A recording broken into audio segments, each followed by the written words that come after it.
Everyone heard. Your Majesty, the concubine next door is plotting against you, even changing your child. The little eunuch in the Western Palace is a fake and has been involved with the maid. The Minister of Justice and the new talent are first loves. Everyone's eyes widened. So many juicy scandals in the palace. Xu Yaoyao exclaimed, System. Why do I feel their gazes are not quite right? I am truly a good child. Chapter 1. The Transmigration. Xu Yaoyao had transmigrated. When she opened her eyes and saw the moldy thatched roof above her, she thought she had been kidnapped. After all, as a wealthy heiress who only needed to indulge in leisure and gossip, being kidnapped seemed quite normal. However, a voice in her head kept chattering. Oh no, something went wrong. I originally intended to bind the original host directly to enjoy the gossip. How did a misfortunate soul like you end up here? Dizzy and disoriented, Xu Yaoyao couldn't help but retort. Who are you calling a misfortunate soul? Do you have any manners? The voice fell silent for a moment. Though you may not wish to admit it, you are indeed that misfortunate soul, and I am the system dispatched by the Temporal Management Bureau to observe the gossip. Xu Yaoyao. The original host of this body is Xu Yaoyao, the daughter of the current Empress, but she was swapped by a concubine's bribed wet nurse at birth and sent to the countryside to suffer in poverty. The system sighed. Oh, I see why you were brought here. Most likely, the original host starved to death, so the Bureau just grabbed you to fill the void. Xu Yaoyao gasped. What a huge scandal. Is the Empress really unaware? The Empress is unaware she is currently raising someone else's child, the system lamented. She will likely never know because the original host was just sold by that wet nurse Zhang to a 70-year-old widower as a concubine. Given his peculiar tastes, you would likely meet your end within 3 days. How tragic. A mere 13-year-old girl in your time, she'd just be starting elementary school, right? Xu Yaoyao. Then let's hurry and escape. We can't just wait around for that old man. Struggling to sit up, the system interjected. It's too late, he's already at the door, holding a chicken in one hand and a duck in the other, both as a deposit for your sale. Xu Yaoyao. If I could see you, I would slap you. Why didn't you just get to the point sooner instead of dragging this out? As she rolled her eyes in frustration, she suddenly saw a thin woman with a protruding chest walk in, followed by a tall, gaunt man whose hair had grayed significantly, his skin sagging. Seeing Xu Yaoyao awake, Zhang approached with a smile, but her eyes reflected disdain. Yaoyao, you're awake? Have you been feeling unwell these past few days? Your mother borrowed money and a carriage from her nephew. We're taking you to the city to see a doctor, all right? Xu Yaoyao glanced at the gaunt man and thought, who is this? If he is the widower, he looks quite well preserved for someone in his 70s. The young girl's eyesight is lacking. That is the housekeeper of the widower. He is 30, but has been thoroughly drained by his many affairs. The system scoffed. Most of the women in the widower's household have been involved with him. Even the widower's daughter has had children with him. Well, you understand, right? That young lady is quite promiscuous. As her eyes darted, Xu Yaoyao focused on the housekeeper, already plotting. However, the housekeeper noticed her staring blankly and couldn't help but frown and pull Zhang aside. You're not trying to pass off a fool on us, are you? Zhang hadn't anticipated Xu Yaoyao's sudden change. Although the girl had always been silent and endured hardships, she shouldn't be completely mute. But recalling the fever that had plagued her for 2 days, she lowered her voice. The widower seeks a young and beautiful concubine. This girl's looks are unmatched in the region. Give her a few more years, and she will be a rare beauty. We agreed on 20 taels. Don't think about lowering the price. The housekeeper, imagining Xu Yaoyao's frail yet beautiful face, felt a wicked gleam in his eyes. This girl was indeed a treasure. He wondered if she could provide some amusement. Meanwhile, Xu Yaoyao and the system were eavesdropping on their chatter. Only 20 taels for such a lovely girl? Is this man even serious? Can you believe he called me foolish? My mother said I'm smart. The system was speechless. Is that the point? Why are you so unfazed about being sold? Are you just pretending? I was anxious earlier, but now this fairy has a plan. A glint of cunning flashed in Xu Yaoyao's eyes. When they entered, she maintained her feeble demeanor, appearing as if she were truly dazed from her fever. Mother, I feel dizzy, I can't move. Zhang gritted her teeth. Fine. I'll carry you. She lifted Xu Yaoyao onto the carriage, feeling relieved at her weak and obedient appearance, fearing she would cause trouble.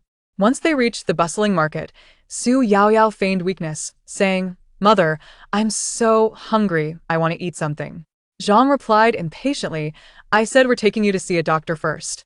You can eat after that. Xu Yaoyao's eyes reddened as she sobbed, but I haven't eaten for 3 days. Maybe that's why I feel so weak.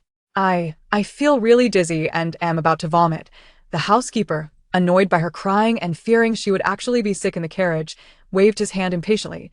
Just go buy her something, it's only a few coins. Don't waste time. Zhang had no choice but to get off the carriage and head to a nearby bun shop. Inside the carriage, the housekeeper eyed Xu Yaoyao, contemplating if he could take advantage of the situation, when Xu Yaoyao calmly remarked, Stop staring at me. If you keep looking, I might just gouge out your eyes and let the young ladies in your household know what you've been up to. The housekeeper turned pale. What are you talking about? Do you have any evidence? Xu Yaoyao stared at his chest. Your chest hair has already been yanked out twice, and you still pretend? Should I go find some for you after arriving at the widower's house? The housekeeper's pupils trembled. You. Be quiet.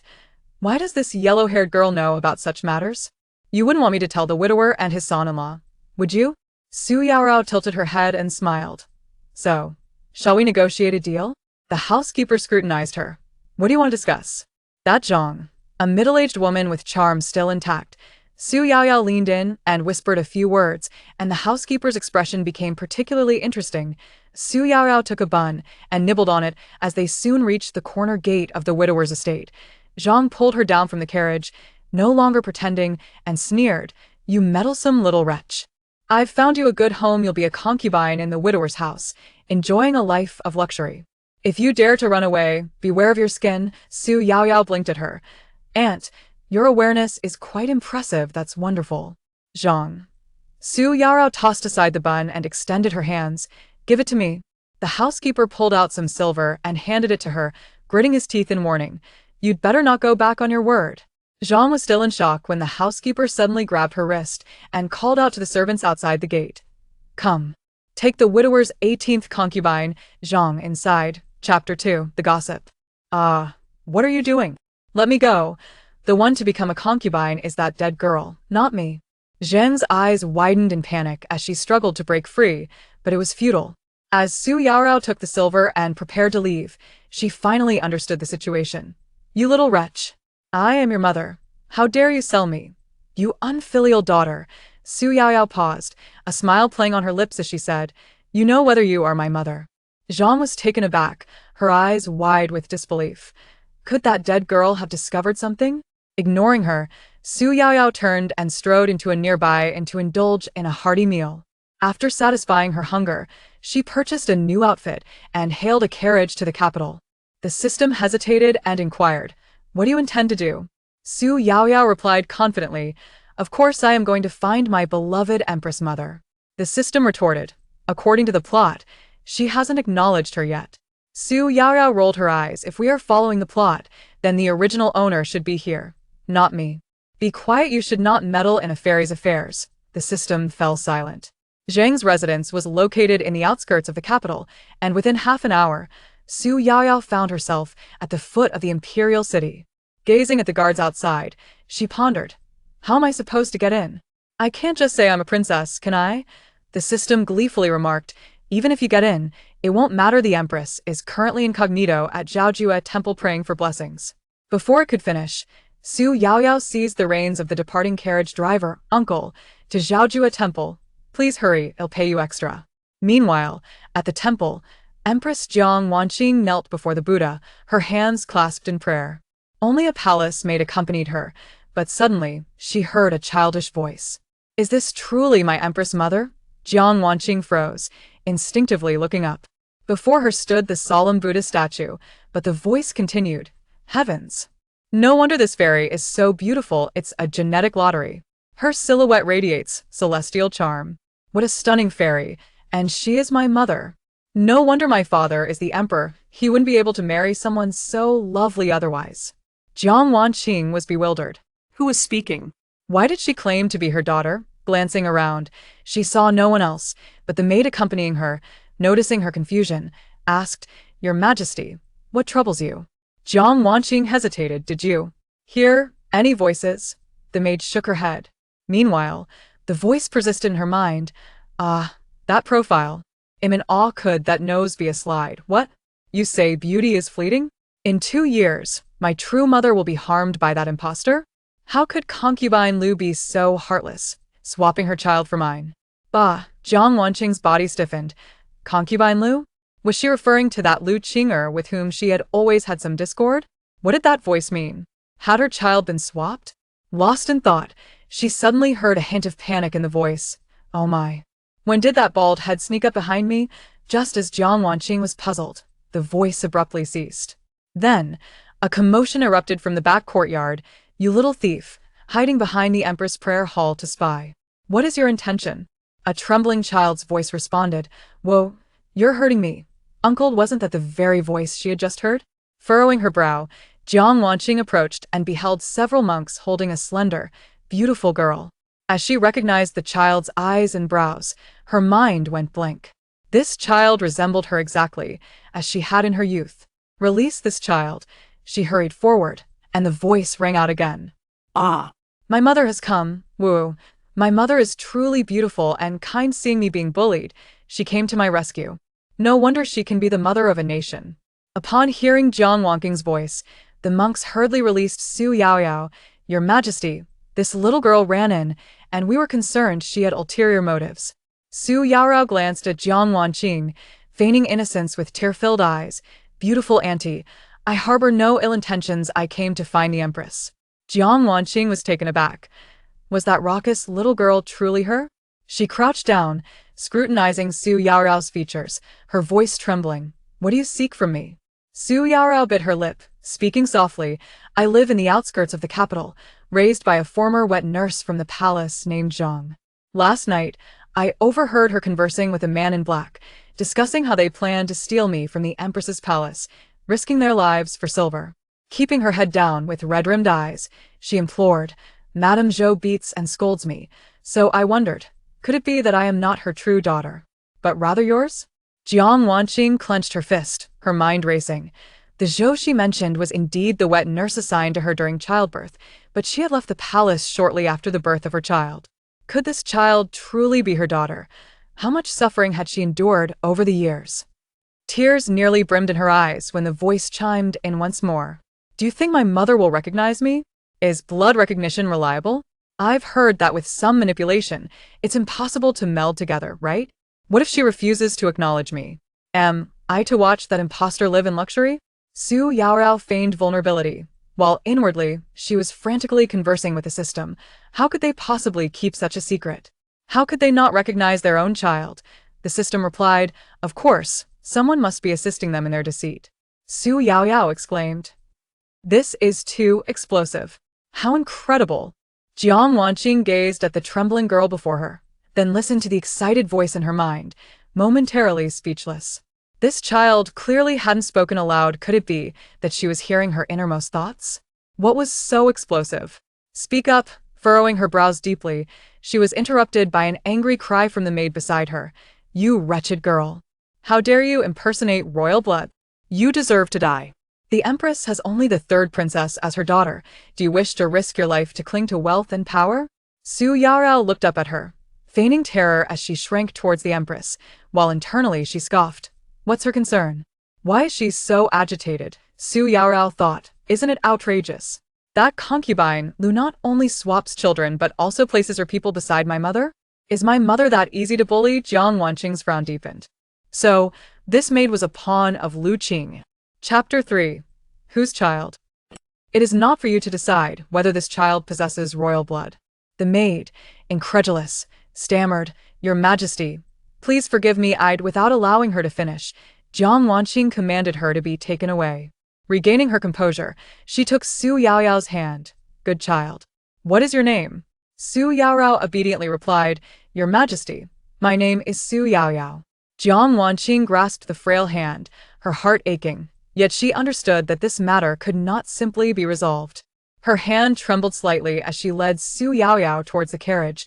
Your mother believes your words, but this is a serious matter we must first investigate in the palace. Xu Yaoyao held her hand, complying. I shall heed your wishes. Jiang Wanqing felt her heart melting as she pulled the girl toward the carriage, only to hear a cool voice interject. This humble subject pays respects to the Empress. I have heard that someone has intruded here. Has it disturbed your Majesty? Young Master Xiao? What a coincidence that you are here as well. Jiang Wanqing smiled upon recognizing the visitor. I am unharmed. The intruder is a relative from my family. It is of no consequence. Xiao Yi nodded, his gaze shifting to the young girl beside her. He had come to see what was amiss upon hearing that someone claimed to be the Empress's daughter who had been swapped. Now, upon a closer look, the girl bore a striking resemblance to both the third princess, Lu Xiaoyan, and the Empress. But who could possibly swap children within the palace? Just as he was about to speak, a shrill cry pierced the air. Oh my, this young man is quite handsome. His face must be considered a work of art. Is he a noble? A quintessential male lead from historical novels? Jiang Wanqing's lips twitched in irritation. The young girl stood obediently beside her, her head bowed in shyness, seemingly too timid to gaze upon Xiao Yi, her thoughts racing with. Xiao Yi was also taken aback. Was that voice coming from this young lady before him? But she had clearly not spoken. How could he hear her thoughts? What? He is merely an unfortunate male supporting character, destined to be framed and lose everything due to that impostor. The third princess? Huh. The third princess is involved with his brother?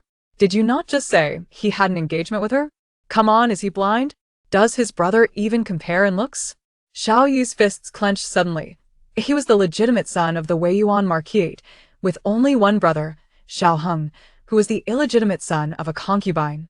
In previous encounters with the third princess at the estate, it was true that she had coincidentally interacted with Shiao Hong, but he had never pondered the nature of their connection. Yet how did this girl know? Why could he hear her inner voice? He continued to listen, hearing her voice exclaim, "Is it truly that outrageous? How could they have gotten away with it in such a place?" Which place? Speak up. Jiang Wanqing and Xiao Yi leaned forward, ears perked, wishing they could pry her mouth open. Xu Yaoyao, oblivious to the peculiar expressions of the two, was engrossed in the system's incessant chatter. System. Indeed, they were quite intimate at the palace banquet right in front of Xiao Yi. Yet he remained utterly oblivious. Xu Yaoyao exclaimed, "The banquet must have been delectable." System. Certainly. There were steamed lamb, braised bear paws, steamed deer tails, roasted flower ducks, and roasted chicks. Xu Yaoyao swallowed discreetly. Stop. You're making me hungry. I've never had steamed bear paws. It's illegal where I'm from. Xiao Yi. Why did she suddenly mention steamed bear paws? The three stood at the temple entrance, the atmosphere oddly tense. Xu Yaoyao remained unaware that her thoughts were laid bare, obediently following Jiang Wanqing to the carriage. Throughout the journey, both were eager to hear what other shocking revelations she might unveil, their ears perked high. Yet Xu Yaoyao was preoccupied with thoughts of steamed bear paws, neglecting her conversation with the system. Upon arriving at the palace, Xiao Yi found no pretext to linger and had to take his leave. Once outside, however, he summoned a shadow guard and instructed in a low tone, investigate whether Shiao Hong and the third princess have been secretly meeting. Xu Yaoyao's eyes sparkled with excitement. Steamed bear paws truly existed. The palace cuisine must be exquisite. Oh, considering the hardships I've faced before, that Lu Guifei deserves scorn. If I stayed here, I could eat like this every day. I feel so hungry. But my mother wouldn't let me sit down to eat. It would be too rude. Jiang Wanqing, I never would have guessed this child possesses such manners. She watched the little girl secretly eyeing the steamed bear paws, unable to suppress a smile. Quickly sit down and eat. You must be starving. Only then did Xu Yaoyao obediently sit down and begin to eat. Jiang Wanqing observed quietly, noting that despite claiming to have grown up in the countryside, the child exhibited impeccable etiquette, her every gesture reminiscent of a refined young lady. Truly, she was her child. Before Jiang Wanqing could speak, she heard the voice emerge again. Who is Concubine Ning? Just as she was contemplating a conversation with the girl, she heard her gasp. Is she with Lu Guifei? Does that mean she intends to frame my mother? Is it really so? What is her plan? To harm my mother by strangling her beloved cat. How outrageous. What has the cat done wrong? Not to mention, she even took abortifacients and brought the cat here to frame my mother. Such a wicked woman. What should I do now? Will my mother believe me? Jiang Wanqing. She stared in disbelief toward the entrance, only to see Concubine Ning burst in, holding a bloodied cat, weeping. Your Majesty, I am at fault. This beast intruded into my quarters, and I accidentally killed it. I had no idea it belonged to Your Majesty. Please forgive me. Chapter 4. The pig team member on the ground lay a cat, its body mangled and its wide-open eyes betraying the brutal torture it had endured. Xu Yaoyao felt a shiver run down her spine as she furtively glanced at her mother. If it were her cat in such a state, she would undoubtedly seek vengeance on that wretched little brat. Yet she realized that this was precisely the trap set for her. What should she do now? Ning Fei appeared to share similar thoughts. Her face wore a mask of pity, but her eyes sparkled with provocation and delight. Xu Yaoyao had never expected Ning Fei to be an ally of Concubine Lu. This woman had only recently entered the palace, her beauty captivating the emperor, and yet she was willing to use her own child to frame Xu Yaoyao. Ning Fei stammered, You won't punish me? Jiang Wanqing smirked. What is there to punish? A beast is a beast, and a human is a human. One cannot conflate the two simply because a human has acted like a beast. Assist Ning Fei out. I have matters to attend to and shan't indulge her in idle chatter. Ning Fei and the attendants stood frozen, seemingly bewildered. Shouldn't the queen be furious? Xu Yaoyao, equally perplexed, observed as Jiang Wanqing, with a gentle gaze, offered her a piece of bare paw. Do eat, dear. You look so thin. You must have suffered greatly these past years. Reluctantly, Xu Yaoyao bowed her head and began to eat, secretly thinking. My mother truly has a kind heart. If it were me, I would have struck her down. That wretched maid. But at least my mother has escaped calamity. Ning Fei remained stuck in place, unsure whether to kneel or rise, floundering in her helplessness. Jiang Wanqing simply left her to stew. For as long as she had not laid a hand on her, any trouble would not be hers to bear. Unexpectedly, a piercing voice echoed from outside. What? Someone has killed the queen's cat. How audacious. A girl clad in fine garments dashed in, recoiling at the sight of the cat on the ground.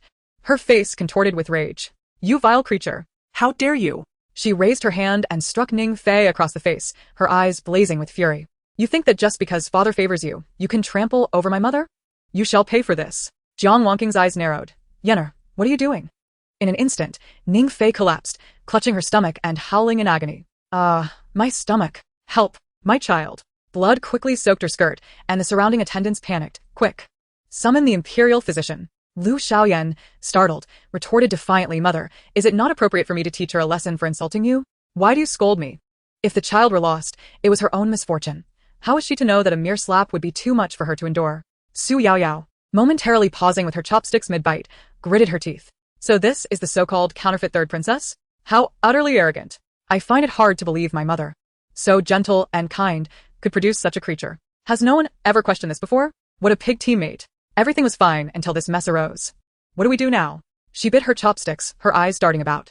Jiang Wanqing wholeheartedly agreed. Lu Xiaoyan's temperament had never resembled her own, but now, what should be a scapegoat for Ning Fei's misfortune had turned into a grave calamity. She couldn't help but glance at Xu Yaoyao, wishing that if the two children had never been swapped, her own child would not have suffered so much, nor would she have worried for so many years. How wonderful that would be. Xu Yaoyao slowly lifted her head, biting her lip, feigning innocence. How can the princess be so uncouth? Even if I am but a beggar, I am a citizen of Deqi. The Empress loves her people as her own, yet you treat me with such disdain, tarnishing the royal reputation. The Empress is magnanimous, forgiving the concubine for the death of her beloved cat, yet you resort to such violence? What shall we do if Ning Fei's child cannot be saved? Lu Xiaoyan was momentarily stunned by Xu Yaoyao's words, unable to respond, her glare fixed on her. Jiang Wanqing, concerned for the girl's well-being, frowned. Just as Xu Yaoyao's mocking voice rang out. What are you staring at? What's wrong with confronting you?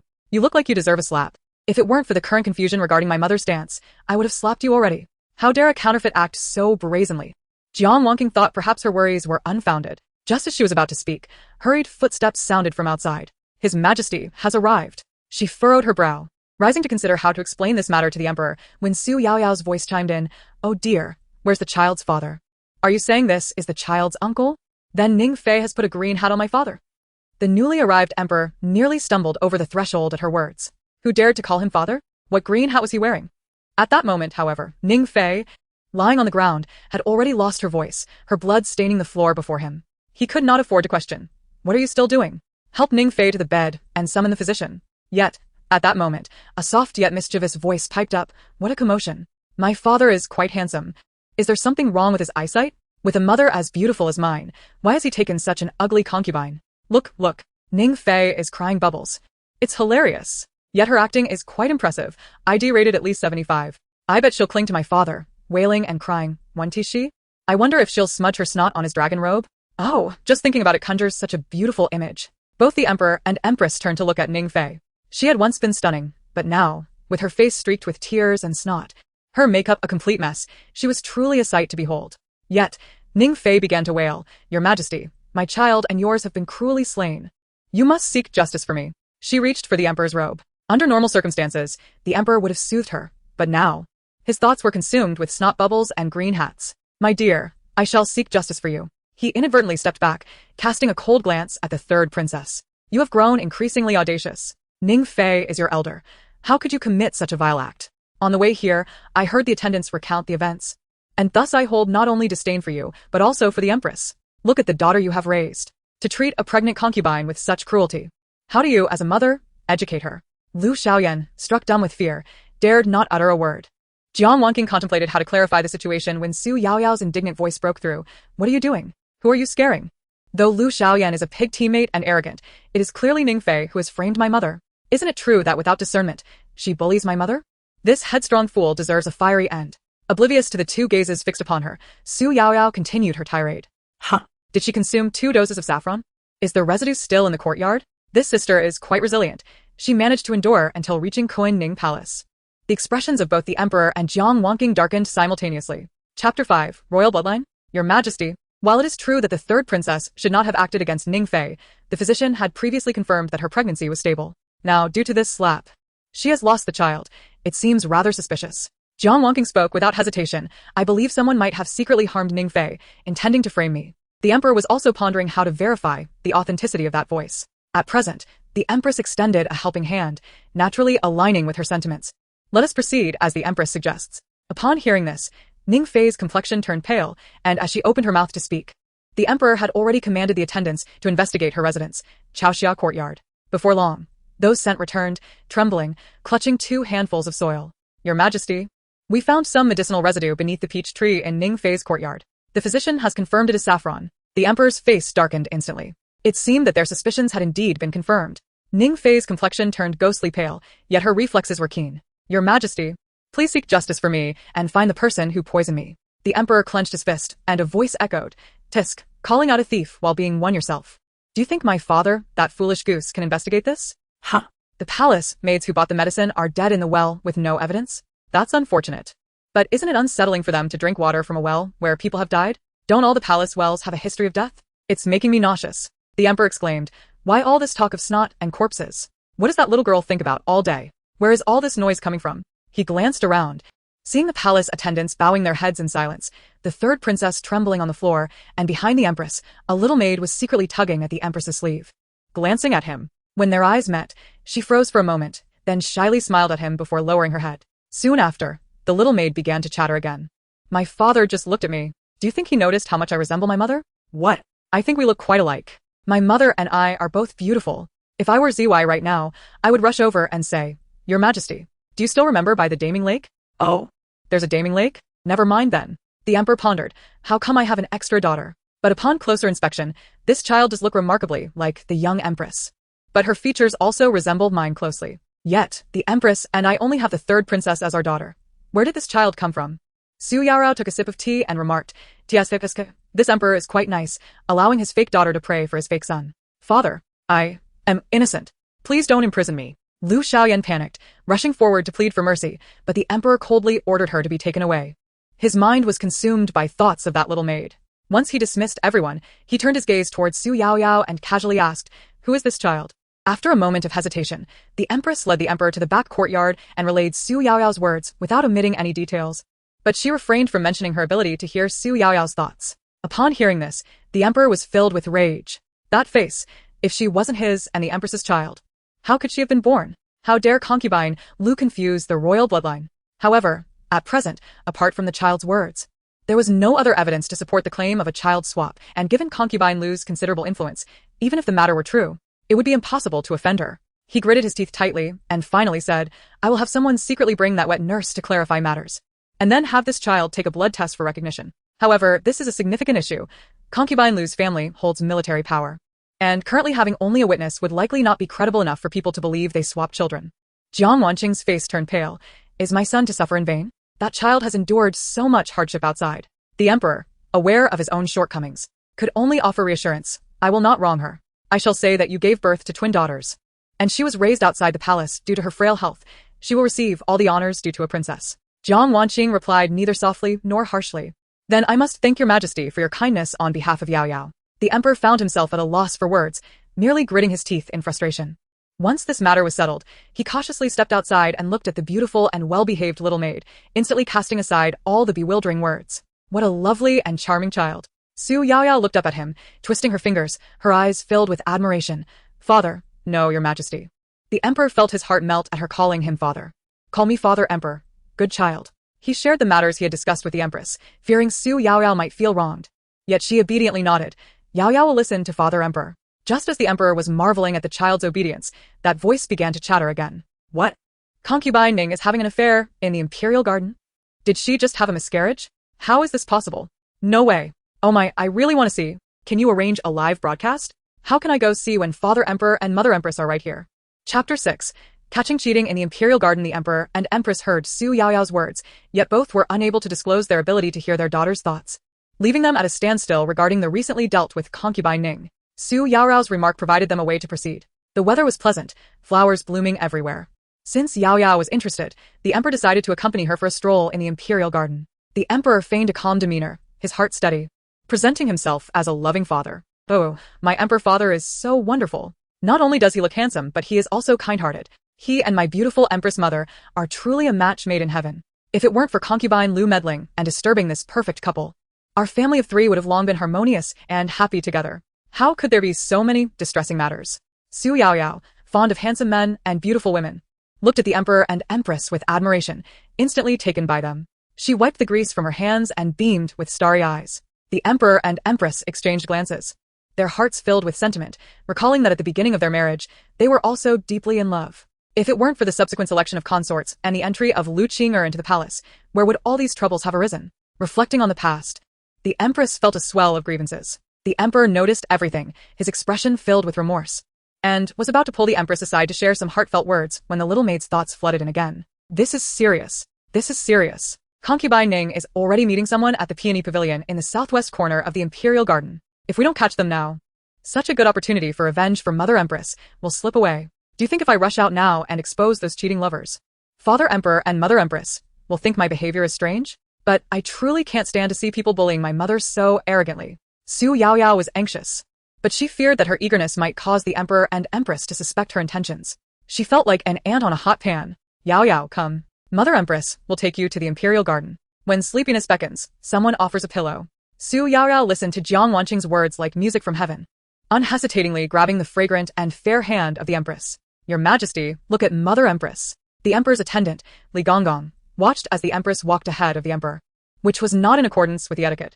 However, before he could speak, the Emperor shot him a glare. This glance was also noticed by the exuberant Xu Yaoyao. Well done, Father Emperor. This Li Lianshuan is no good. He is a spy sent by Concubine Lu to sow discord between you and Mother Empress. Indeed, my father, the wise and mighty Emperor, would never be swayed by the words of a eunuch. The little maid not only protected the Empress, but also included the Emperor.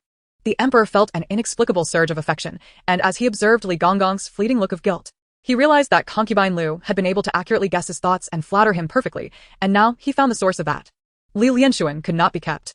However, the immediate priority was to deal with the affair of Concubine Ning in the southwest corner of the Imperial Garden. The Empress, now fully trusting Xu Yaoyao, looked at the petite girl with compassion and decided not to make her anxious, leading them directly to the Peony Garden. Within the garden, there was a spot well hidden by peony flowers, and Xu Yaoyao brought the Emperor and Empress there, spotting the sneaky Li Lianshuan.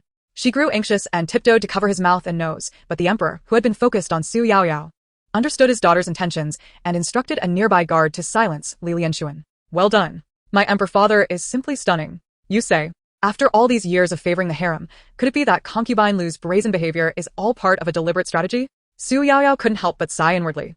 She turned her head to seek confirmation from the system. Regardless of how foolish the script portrayed the Emperor, in her eyes, her father was exceptionally wise and formidable. The system chose silence, wishing only for tranquility. Once Xu Yaoyao insisted on entering the palace to acknowledge her kin, the entire narrative embarked on a path of irreversible chaos. Heaven knows why the Emperor suddenly seemed so astute. Aren't you here to catch infidelity? The drama is unfolding splendidly. Would you like some seeds to munch on? The system completely abandoned restraint, reveling in its role as a spectator. This diversion immediately shifted Xu Yaoyao's focus, as she pricked her ears to listen to the commotion within the Peony Pavilion. My lord, when will you fulfill your promise to marry me as your princess? Ning Fei lamented, leaning on the Prince of Huainan, tears brimming in her eyes. When we met in the outskirts of the capital, it was love at first sight. You promised to marry me. It is all the emperor's cruel fault for insisting that I enter the palace to serve him, tearing apart our love. Although Ning Fei wept. Xu Yaoyao found her foolishness laughable. Goodness. So it turns out Ning Fei's lover is the emperor's cousin, the Prince of Huainan. This man is nothing but a wastrel. With lofty ambitions yet no capability, and he is far less handsome than my father. Ning Fei would rather choose the Prince of Huainan over my dashing father? Love at first sight? Isn't that merely lust? How could this woman be so foolish as to believe such insipid lies? If the Prince of Huainan truly cared for her, he would have spoken to my father, and to preserve the royal dignity, my father would certainly have avoided the embarrassment of a rivalry between two men for one woman. Xu Yaoyao spoke with conviction. The emperor glanced at his daughter, then at the distant Prince of Huainan, his gaze growing colder. Indeed, his Ning Fei was utterly beyond comprehension. How could she fail to grasp what even his young daughter understood? Ning Fei's sobs were a source of irritation for the Prince of Huainan. This woman was foolishly crying. The Prince of Huainan deeply regretted his choice of Ning Fei. Hadn't we planned this? Regardless of whether the child is a boy or a girl, once born, I assure you, he will be a prince. But now you have miscarried. The Prince of Huainan was filled with rage, wishing to slay Ning Fei. What was he just saying? That once the child is born, he will surely be a prince? Is the Prince of Huainan contemplating a swap? Goodness. Is he plotting a coup? With Ning Fei's desperate affection for him, if her child were to be born and ascend the throne, the Prince of Huainan would undoubtedly usurp the young emperor, enjoying the privileges of a regent while wreaking havoc in the harem. Chapter 7. The emperor's intent to kill indeed. Witnessing Ning Fei's infidelity firsthand is far more stimulating than merely hearing about it. Look at Ning Fei, her delicate hands and her soft, yielding form.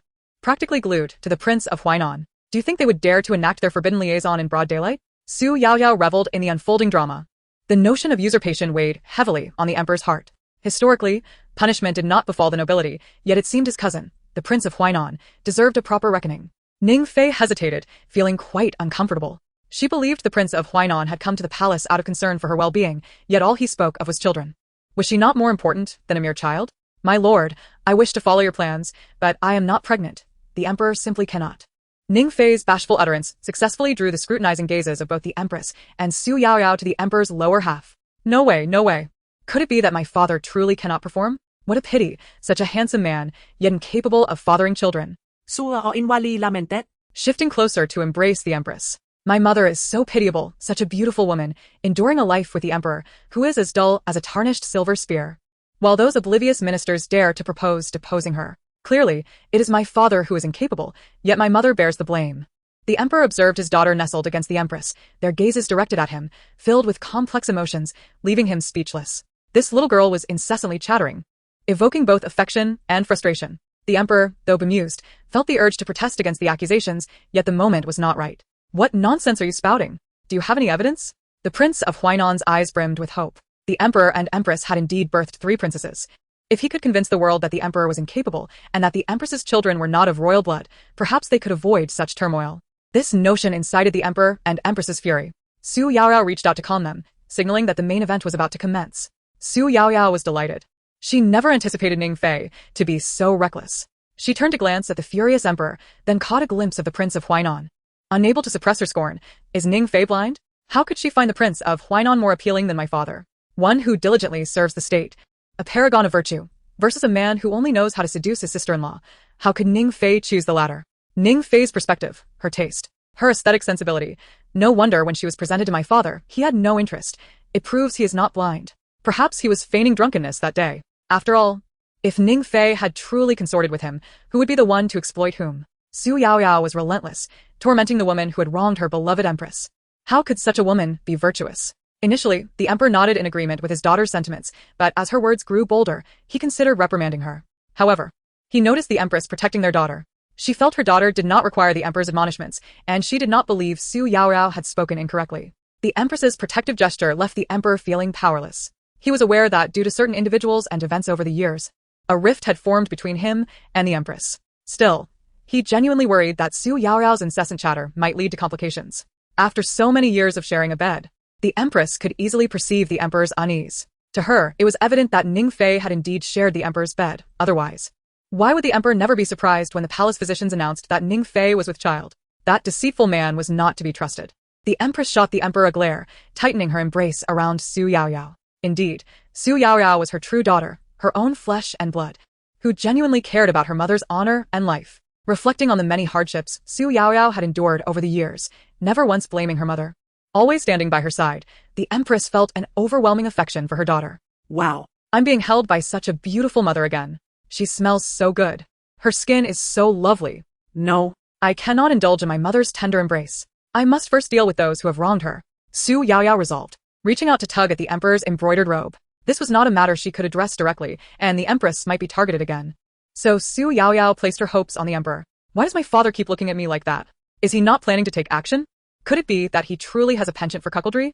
That cannot be. He seemed quite angry when he witnessed Ning Fei and the Prince of Huainan's infidelity. The Emperor rubbed his brow in embarrassment. His daughter truly dared to think anything. He was indeed angry. But he wanted to hear Xu Yaoyao's true thoughts about him as her father. Xu Yaoyao, this mischievous girl, possesses an inexplicable charm that brings comfort to those who gaze upon her. Alas. The two individuals embraced, their legs turning to jelly upon the sight of the Emperor. The Prince of Huainan, in particular, furtively scanned the surroundings, as if searching for a hidden sentinel among the palace attendants. What could he possibly be seeking? Could it be the very servants he had assigned to keep watch? When he intercepted eunuch Li, the Emperor commanded the guards to detain not only him but also the maidens and eunuchs attending Lady Ning in the Imperial Garden. Your Majesty, you jest? I was merely engaging in a casual conversation with the Prince of Huainan, Lady Ning stammered, her scalp prickling with anxiety, struggling to articulate her thoughts in a coherent manner. Is it truly so scandalous for a consort to converse privately with a man without their attendants present? Xu Yaoyao interjected with a timely taunt. Moreover, is it truly appropriate for someone who has just suffered a miscarriage to be so sprightly? Pray tell, were you ever truly pregnant? If that were the case, it would be tantamount to deceiving the Emperor. With a sharp wit, Xu Yaoyao turned her attention to the Prince of Huainan, smiling mischievously. My lord, could it be that Lady Ning's treachery involves you as well? Chapter 8. Punishment of Lady Ning. Xu Yaoyao's words cut like a knife, each utterance striking with lethal precision. No, that's not true, Your Majesty. It is not as she claims. Lady Ning and the Prince of Huainan visibly panicked. They regarded this wild girl, who had seemingly sprung from nowhere, as a pawn of the Empress, intent on tarnishing Lady Ning's reputation. I implore Your Majesty to discern the truth and grant me justice. The Prince of Huainan, noticing the resemblance between Xu Yaoyao and the Empress, felt a surge of animosity, swiftly redirecting his ire towards her. Your Majesty, I merely encountered Lady Ning here by chance, and upon hearing of her unfortunate miscarriage, I approached out of concern. I never expected to be subjected to such indignity. As a member of the royal family, to be insulted by an unknown girl is an affront to my dignity. If Your Majesty does not take action against her, I shall not abide it. The Prince of Huainan quickly regained his composure, kneeling on the ground, feigning the demeanor of a loyal and patriotic minister. What audacity! How shameless of them to retaliate against me. Xu Yaoyao was taken aback, instinctively clutching the Empress, feeling a pang of sympathy for her mother, who had endured such injustices over the years. My beautiful mother must have had a hard time in the palace. Unfounded accusations are hurled at her. My heart aches for her. The system fell silent. Observing Xu Yaoyao, who seemed to be growing closer to the Empress, it helplessly reminded her, do not focus on other suffering. Tend to your own welfare. Remember, both of them have pointed their accusations at you. Steady yourself. Do not act rashly. I would prefer you to bide your time and preserve your life than for the system to reset at this juncture. Xu Yaoyao, belatedly realizing her predicament, looked up at the Empress with tear-filled eyes. Woe is me. My father, obsessed with beauty and neglectful of his offspring, is utterly unreliable. I can only hope my gracious and beautiful mother will not forsake me. Hearing Xu Yaoyao's lamentations, the Empress enveloped her child in an embrace. As the mother of the nation, she emanated an aura of authority and grace, far surpassing Lady Ning. Summon the chief physician of the Imperial Hospital to diagnose Lady Ning. We shall ascertain the veracity of her claims regarding her pregnancy and miscarriage. Furthermore, bring forth the maidens and eunuchs in Lady Ning's service, and the Prince of Huainan's close attendants for punishment. Let them reveal the truth. Xu Yaoyao was momentarily stunned. She had not anticipated her mother's formidable resolve. Alas, it is indeed true that the one who loves a daughter most in this world is her mother. My mother is the best in the realm. The Empress, warmed by Xu Yaoyao's words, radiated even more splendor, captivating the Emperor's gaze, who had not regarded her with such seriousness in years. The chief physician arrived shortly thereafter. The trivial schemes of Lady Ning could not stand against the prowess of a skilled physician. Moreover, the Prince of Huainan's confidants quickly succumbed to interrogation, revealing all. Your Majesty, Lady Ning's maidservants have stated that their mistress frequently meets with the Prince of Huainan here, and their relationship has long since crossed the bounds of propriety. Additionally, the prince's attendants have confessed to bribing the imperial physician to fabricate evidence on behalf of Lady Ning. They claim that the prince's estate currently harbors numerous women purportedly with child, awaiting the day Lady Ning gives birth, so they might substitute her child with another. With undeniable evidence laid bare, both the Prince of Huainan and Lady Ning were left speechless. There would be no need for further deliberation. From this day forth, the Prince of Huainan would be relegated to the Bureau of Rights, his entire estate confiscated, and all his close associates executed. Lady Ning was to be granted a length of white silk and her body discarded at a pauper's grave, while those in her service would face execution, and the rest demoted to servitude. Thus, the Emperor's decrees sealed their fates. The news reached Lady Lu, who nearly choked on her own blood from the shock. In the Fengyi Palace, Xu Yaoyao, having feasted to her heart's content, was kept close by the Empress. Due to the latter's consecutive acts of protection, Xu Yaoyao felt no need to be coy and indulged in a peaceful slumber in the hall. In her previous life, she had lived in a similarly carefree manner, enjoying life's luxuries. Your Highness, the princess bears an uncanny resemblance to you. I have served you since childhood, and you two appear as if carved from the same mold, remarked Aunt Xiaoju, a trusted maid who had accompanied the Empress from her previous residence, having watched her grow up. Aunt Xiaoju, have you thoroughly interrogated the maidservants in this palace? The Empress, delicately stroking her daughter's sleeping visage, reluctantly rose and instructed. I recall my daughter mentioning there were those among her ranks loyal to Lady Lu. I previously dealt with one and learned my lesson. So, I must scrutinize all the maidens in my service. If that wretched Lu Qing'er is constantly plotting against me, she is likely to have more than one spy. Indeed, we must eliminate potential threats, the Empress resolved, casting a lingering glance at the palace wherein Xu Yaoyao resided. Recalling the Emperor's prior admonition against immediate action against the Lu family, she steeled her determination. I shall protect my daughter myself. On the following morning, upon awakening, Xu Yaoyao found a throng of maidservants gathered at her bedside. Not only that, but Jiang Wanqing also arrived bearing splendid palace garments and exquisite jewelry. Awaken. What in the world has transpired? Xu Yaoyao urgently sought assistance from the system. She had merely taken a nap. Why had everything changed upon her awakening? Yaoyao, remember that from this day forth, you are the daughter of the Jiang family, the rightful daughter of my elder brother. You have entered the palace to accompany me and alleviate my homesickness. Seeing Xu Yaoyao's bewildered expression, the Empress grasped her hand and gently reassured her. What is this nonsense? Did you not recognize me as your daughter just last night? How is it that I have suddenly become your niece? I merely took a nap. What have I missed? Xu Yaoyao's mind was flooded with countless questions, while the Empress held her daughter tightly, aware that this was a strategy devised with the Emperor. It was a pity to burden the young girl with such a ruse. I am sorry, my child. Before Xu Yaoyao could receive clarification from the system, the Empress, who was embracing her, began to shed tears. She knew this woman was no fragile being, yet here she was, weeping for her. Do not cry, mother. I will follow your arrangements. Chapter 9. Punishment of Lady Lu in a single day. The news of the Empress's niece entering the palace spread throughout the harem. All the concubines gathered at Fengyi Palace, eager to catch a glimpse of the Empress's niece. Xu Yaoyao remained unfazed, indulging in her snacks as she observed the commotion. Lady Shen has arrived. Goodness, this Lady Shen appears only a few years older than I. My father, the Emperor, truly is a scoundrel. Xue Jiyu pays her respects to the Empress. This Xue Jiyu appears to be a delicate and pitiful flower, exuding an aroma of tea. While the Emperor seems to have grown fond of green tea and pure white lotuses after indulging in rich delicacies. The arrival of Concubine Lu, with a eunuch's announcement. A woman adorned in jewels and with captivating eyes entered the Fengyi Palace. As Lu Qing'er stepped into the palace, her gaze instinctively brushed past Xu Yaoyao's face, revealing a fleeting surprise in her eyes, which she quickly masked. At last, the scheming Princess Lu Qing'er, who covets the position of Empress, has finally made her entrance.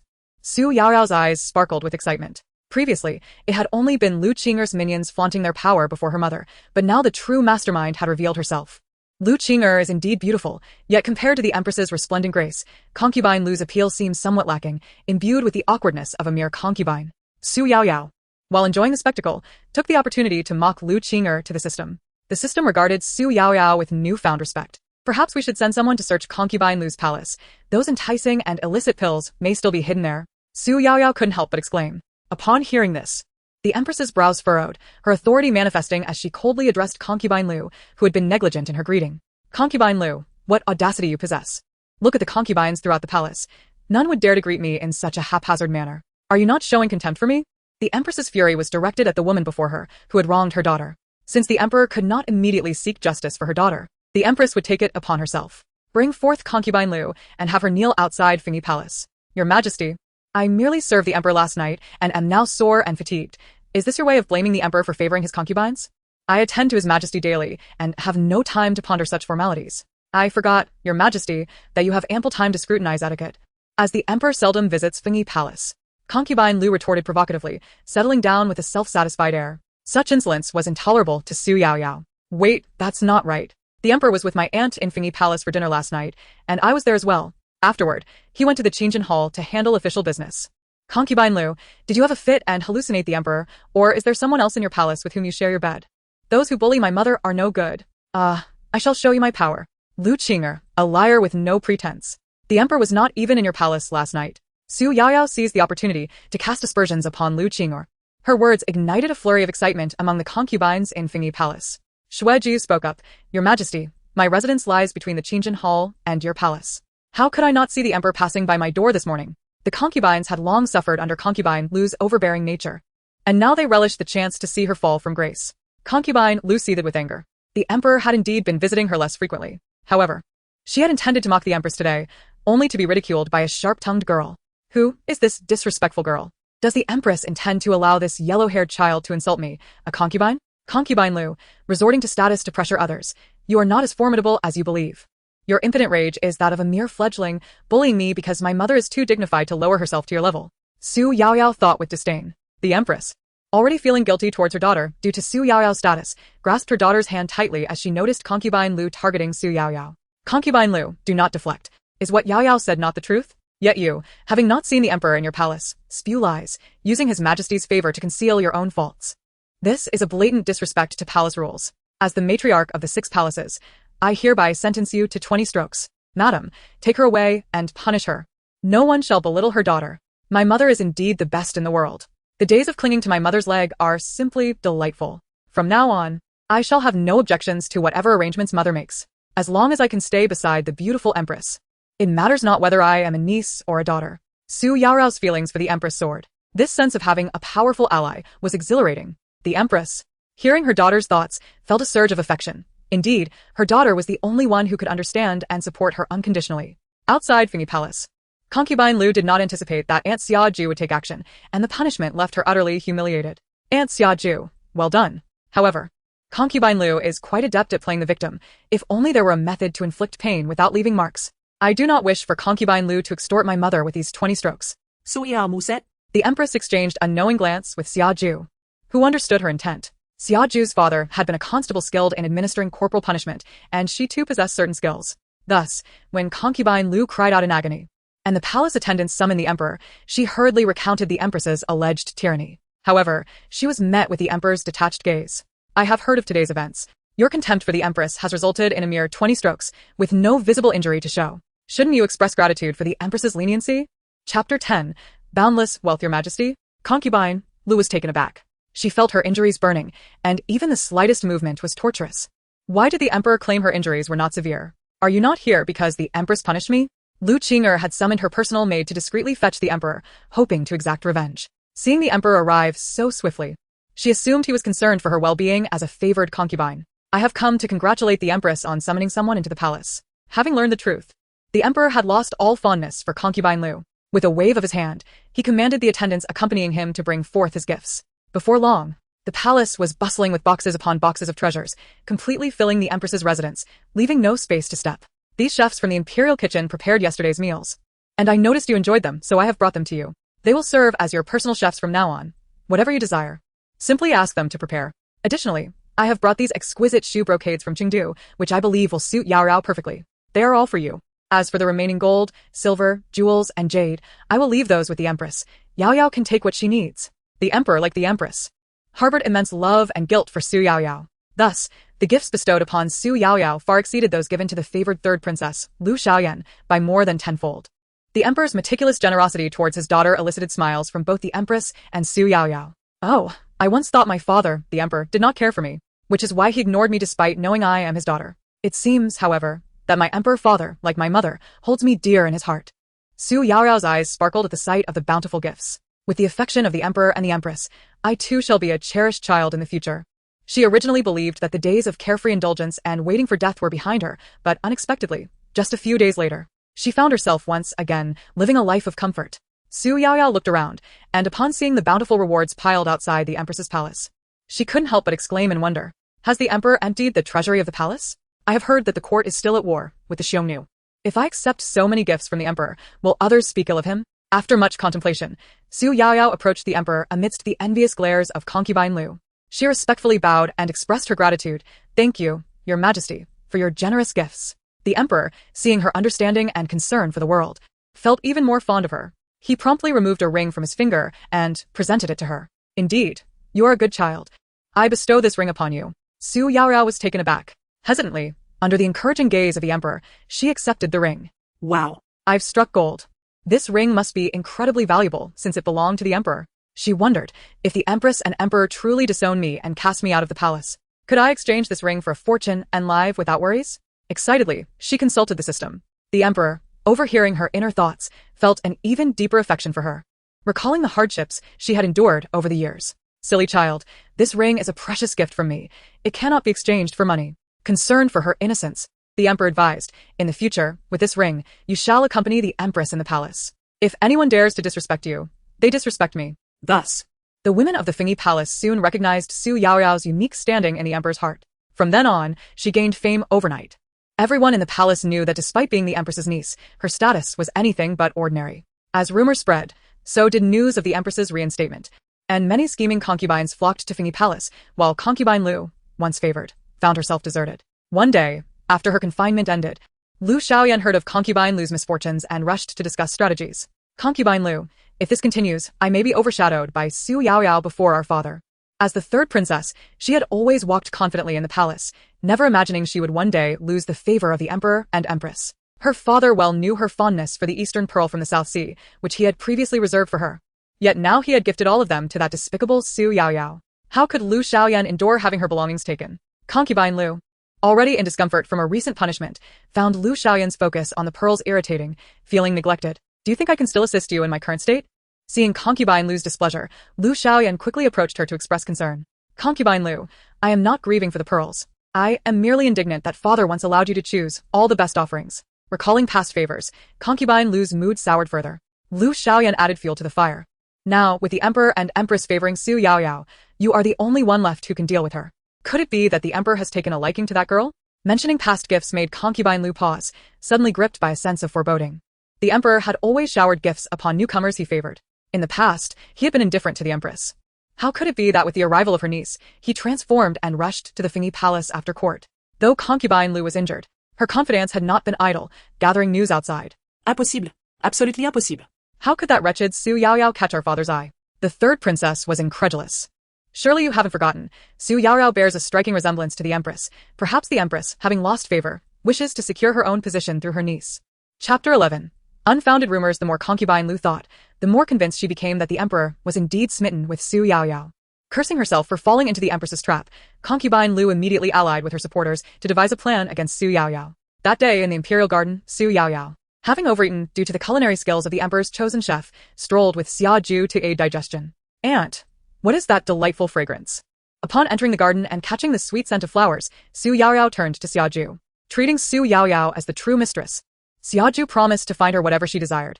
As they wandered into a rose garden, Xu Yaoyao marveled at the sight. At that moment, Xiao, concerned about the evening chill, went to fetch a shawl, leaving Xu Yaoyao alone in the garden. Impudence. These flowers are tributes from the western regions, painstakingly nurtured to bloom. The emperor has yet to preview them. How dare you, a mere maid, think to pluck them? Xu Yaoyao turned at the voice to see a lovely figure adorned in palace attire, only to realize it was Li Guoran. System. What madness is this person exhibiting? I am merely admiring the flowers. What concern is it of hers? This vast expanse of roses has been blooming for days. The emperor must have seen them. The system rolled its eyes at the clearly pampered Xu Yaoyao and explained, Little ancestor, have you finally remembered my existence? These past days, you have been feasting in the empress's palace, and I thought you had forgotten about me. Li Guoran is a distant cousin of Lu Qing'er, recommended for the palace by her. How could someone as jealous as Concubine Lu allow her distant cousin to enter the palace and compete for favor? Xu Yaoyao was astonished. Concubine Lu knows that Li Guoran will not vie for her attention. Li Guoran harbors no affection for the emperor. Her true love is Lu Qing'er's brother. And she entered the palace to solidify the emperor's favor for her beloved sister. The empress and emperor's favoritism had utterly rendered Xu Yaoyao powerless. The system was growing anxious, using Xu Yaoyao's weight gain as a pretext to encourage her to walk about and aid digestion. I see. This person is clearly instigated by Concubine Lu to provoke me. Xu Yaoyao mused. But does the sister not realize that once she enters the palace, she can never be with the one she loves? Understanding the intruder's intentions, Xu Yaoyao couldn't help but scoff. Isn't this a bit naive? According to the original script, Concubine Lu and her family are destined to overthrow the dynasty. Who knows what might happen then? The system watched the unfolding drama with amusement. This woman is indeed foolish, believing Concubine Lu's blatant schemes. If she were outside the palace, There would be countless ways for her to approach Lu Qing'er's brother under the guise of a distant cousin. At the very least, she could propose herself as a concubine to Lu Qing'er's brother. If she doesn't mind being a minor wife to the emperor, then being a beloved mistress shouldn't be too hard to accept, right? Why must she remain in the palace to be a pawn? Li Guiren. Which of your eyes saw me plucking roses? I was merely admiring the flowers by the pond. After all, she had not plucked any flowers and without evidence. Li Guiren could not accuse her. I declare that you have done it, and indeed, you have. Lady Li, upon noticing that Xu Yaoyao was unaccompanied by any attendants, boldly plucked a large bouquet of roses and even trampled upon them with her foot. Turning around with an air of arrogance, she inquired of the palace servants behind her. Did you witness who has ruined the rose garden gifted from the western regions? Xu Yaoyao could only watch in disbelief as Lady Li accused her. Unable to contain herself, she applauded. Lady Li truly managed her subordinates well. However, did she not fear that I would reveal the truth? If that were to happen, she would have no excuse to offer to the Empress and the Emperor. You shall have no opportunity to speak. Lady Li's eyes glinted with malice as she lunged at Xu Yaoyao with both hands. Behind Xu Yaoyao was the lotus pond of the Imperial Garden, its waters not shallow. Lady Li intended to drown her in the pond, leaving Xu Yaoyao as nothing but a lifeless corpse, rendering her no longer a rival for Concubine Lu. With a splash, someone indeed fell into the water. Yet, it was not Xu Yaoyao but Lady Li herself. How laughable. Knowing that Lady Li was aligned with Concubine Lu, how could Xu Yaoyao fail to be cautious? Thus, when Lady Li charged at her, she deftly sidestepped.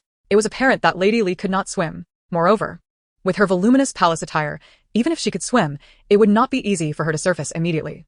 The attendants by Lady Li's side hastily jumped into the water to rescue her, but by the time they pulled Lady Li out, she had nearly lost half of her life. Xu Yaoyao, proficient in swimming, would not save someone who sought to take her life. Merely refraining from retaliating could be deemed her kindness. Xu Yaoyao, I will kill you. With Xu Yaoyao composed and Lady Li drenched and defeated, Lady Li could no longer restrain herself and attempted to strike again. However, before she could reach Xu Yaoyao, the Empress arrived and swiftly knocked her to the ground with a slap. What brings the Empress here? Xu Yaoyao exclaimed in surprise, only to be shielded directly by the Empress, akin to a hen protecting her chick. Lady Li, I have witnessed everything that has transpired. You deliberately destroyed the flower garden, intending to frame Yaoyao, and even sought to push her into the lotus pond to drown her. Do you plead guilty to these charges? The Empress reprimanded sternly. Xu Yaoyao could hardly believe that the Empress was aware of everything without her uttering a single word.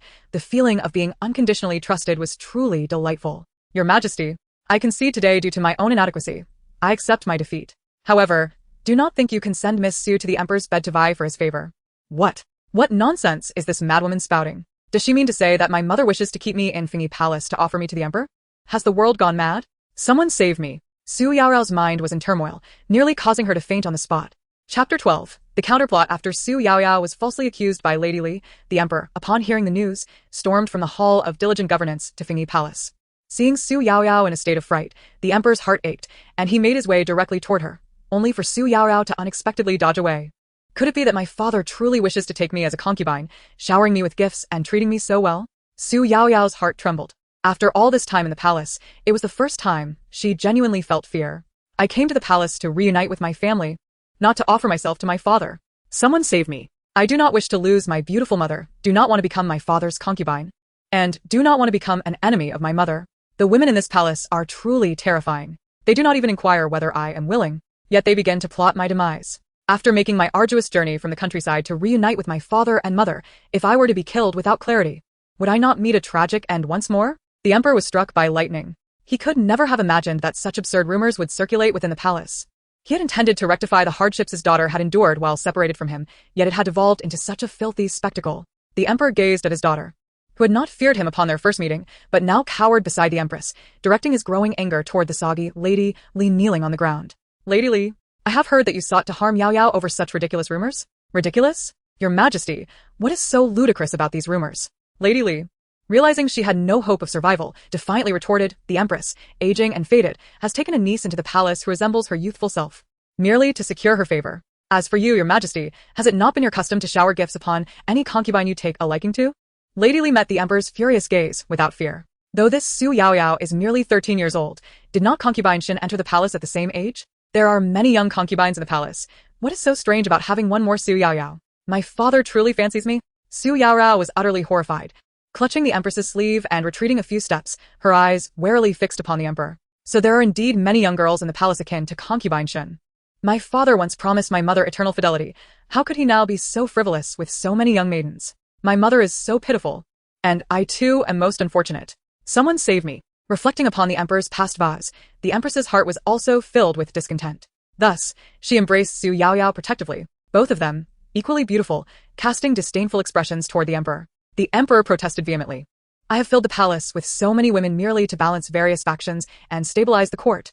However, this was not the time for explanations. Lady Liu, a malicious woman who harms others in the palace due to baseless rumors, cannot be permitted to remain here. Guards, drag Lady Li away and beat her to death with clubs. Her body must not be collected, but displayed on the thoroughfare for all to see the consequences of believing unfounded gossip. A warning to others. This was the swiftest method to quell the strange rumors circulating within the palace. No. Lady Li must not die.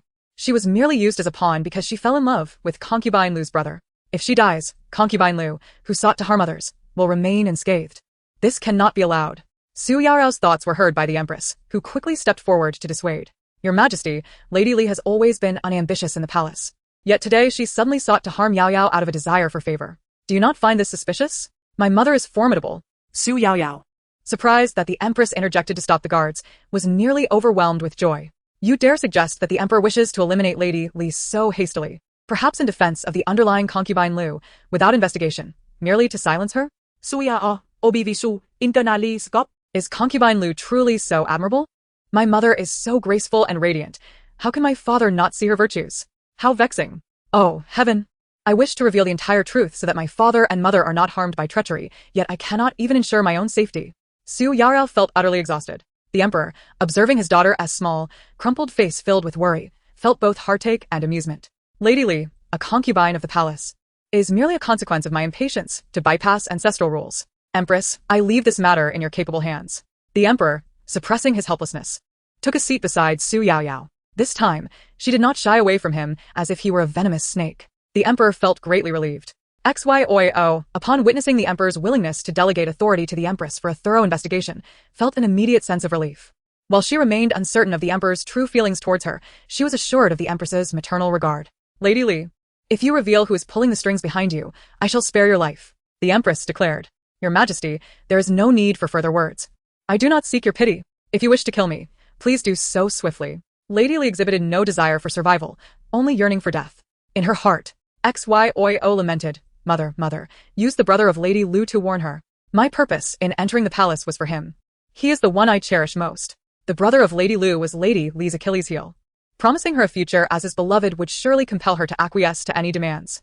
Alas, the Empress and the Emperor remained oblivious to these truths. Inciting de Yoyo's frustration. As a newcomer to the palace, she scarcely recognized everyone and feared that mentioning the brother of Lady Lu in relation to Lady Li would cast suspicion upon her intentions. While Xu Yaoyao wrestled with her inner turmoil, the Emperor and Empress were taken aback by the unfolding events.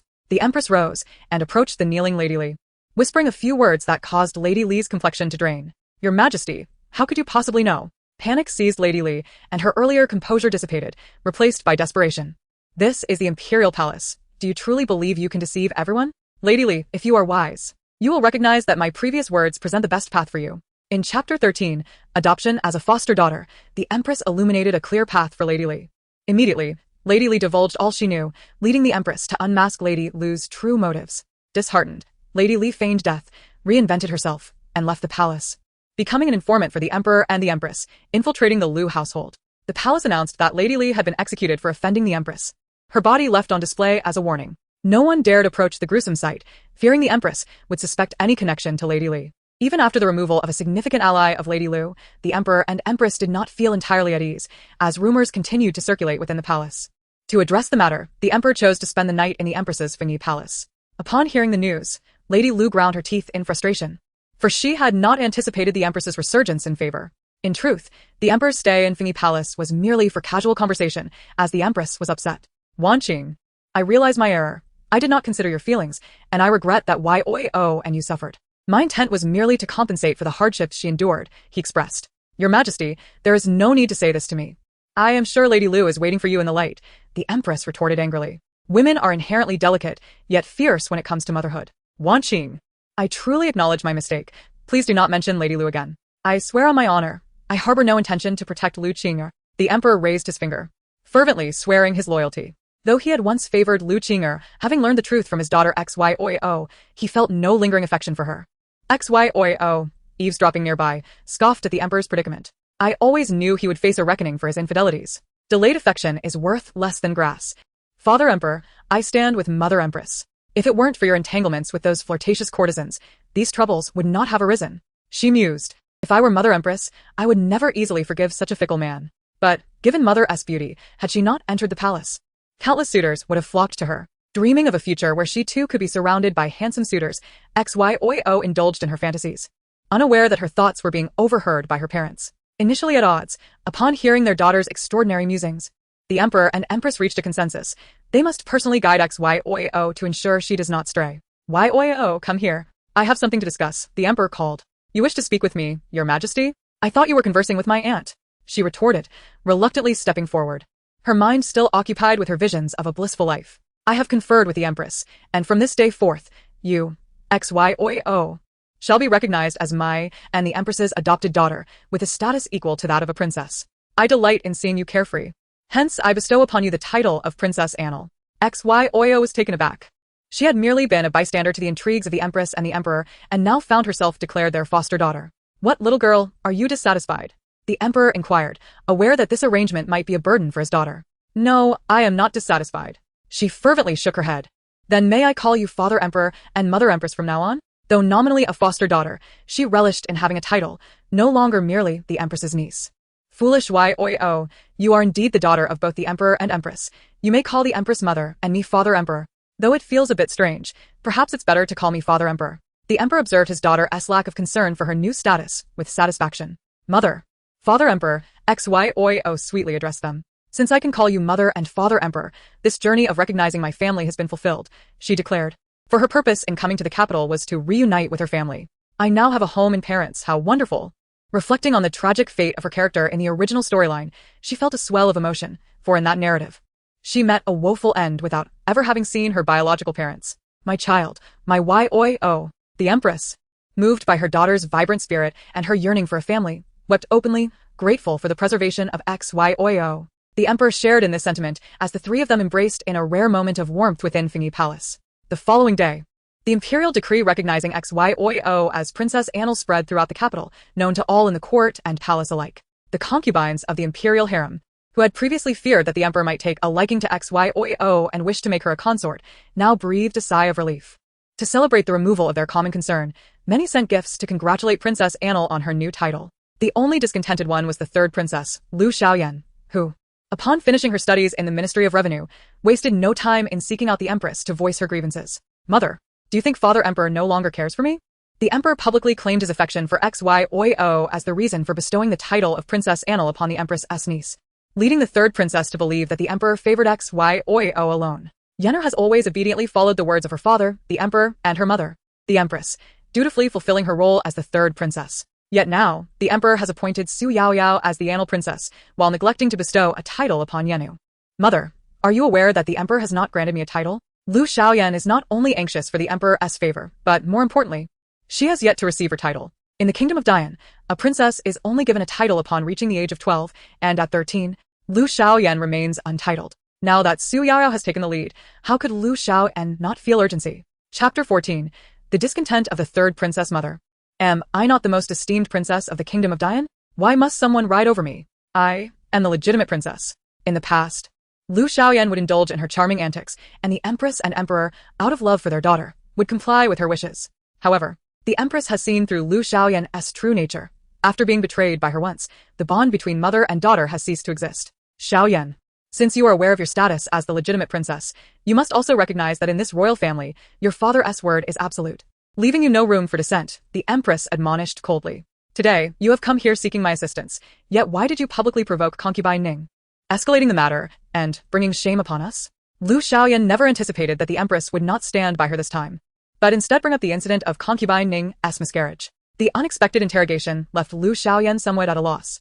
Mother, did I not previously explain that my actions against Concubine Ning stemmed from my disdain for her overbearing behavior towards you? I understand that my actions were somewhat reckless, but I only wished to assist you. The Empress, upon hearing this, could only scoff coldly. Raising her gaze, she locked eyes with Lu Xiaoyan, whose heart sank under the Empress's frigid stare, compelling her to turn away in distress. Mother, even if I have erred regarding Concubine Ning, are we not mother and daughter? Our fates are intertwined. Do you truly not wish to assist me? If Xu Yaoyao secures her identity as Annal Princess, then I, Lu Xiaoyan, shall become a laughingstock in the palace. The esteemed status I once relied upon as the legitimate princess will vanish. As the Empress, I must lead by example, and the harem must not interfere with state affairs. The Empress longed to tear apart the daughter she had raised for over a decade, who now displayed such treachery. Yet it was not the time to act rashly. Nonetheless, the Empress would no longer show Lu Xiaoyan any favor. The third princess left in a huff, disregarding all decorum. Her intent was to provoke the Empress, hoping to instill feelings of sorrow and guilt within her. However, the Empress had long grown accustomed to such antics. Xiaju reported Lu Xiaoyan's whereabouts truthfully, to which the Empress merely sneered, her heart growing cold. After so many years of nurturing Lu Xiaoyan, she was aware of the discord between her and Concubine Lu. How could Lu Xiaoyan now slander her in front of Concubine Lu? Such ingratitude and betrayal proved she was no true daughter. Mother, have you taken your afternoon nap? Yaoyao, what brings you to me? Xu Yaoyao tiptoed into the Empress's chamber, Pushing a small cart. Upon seeing that the Empress was awake, she spoke in a normal tone. Mother, I have crafted a small device that can provide relief from the summer heat, allowing you to sleep more soundly during your afternoon rest. Xu Yaoyao presented the fan she had developed under the guidance of the system, placing it before the Empress. The Empress had recently shown her great care, providing her with delicious food and delightful toys, even rescuing her several times. One must be grateful for kindness. Xu Yaoyao gently activated the fan. Her eyes fixated on the Empress as she asked with genuine concern, Mother, do you think this is cooler than the previous fan?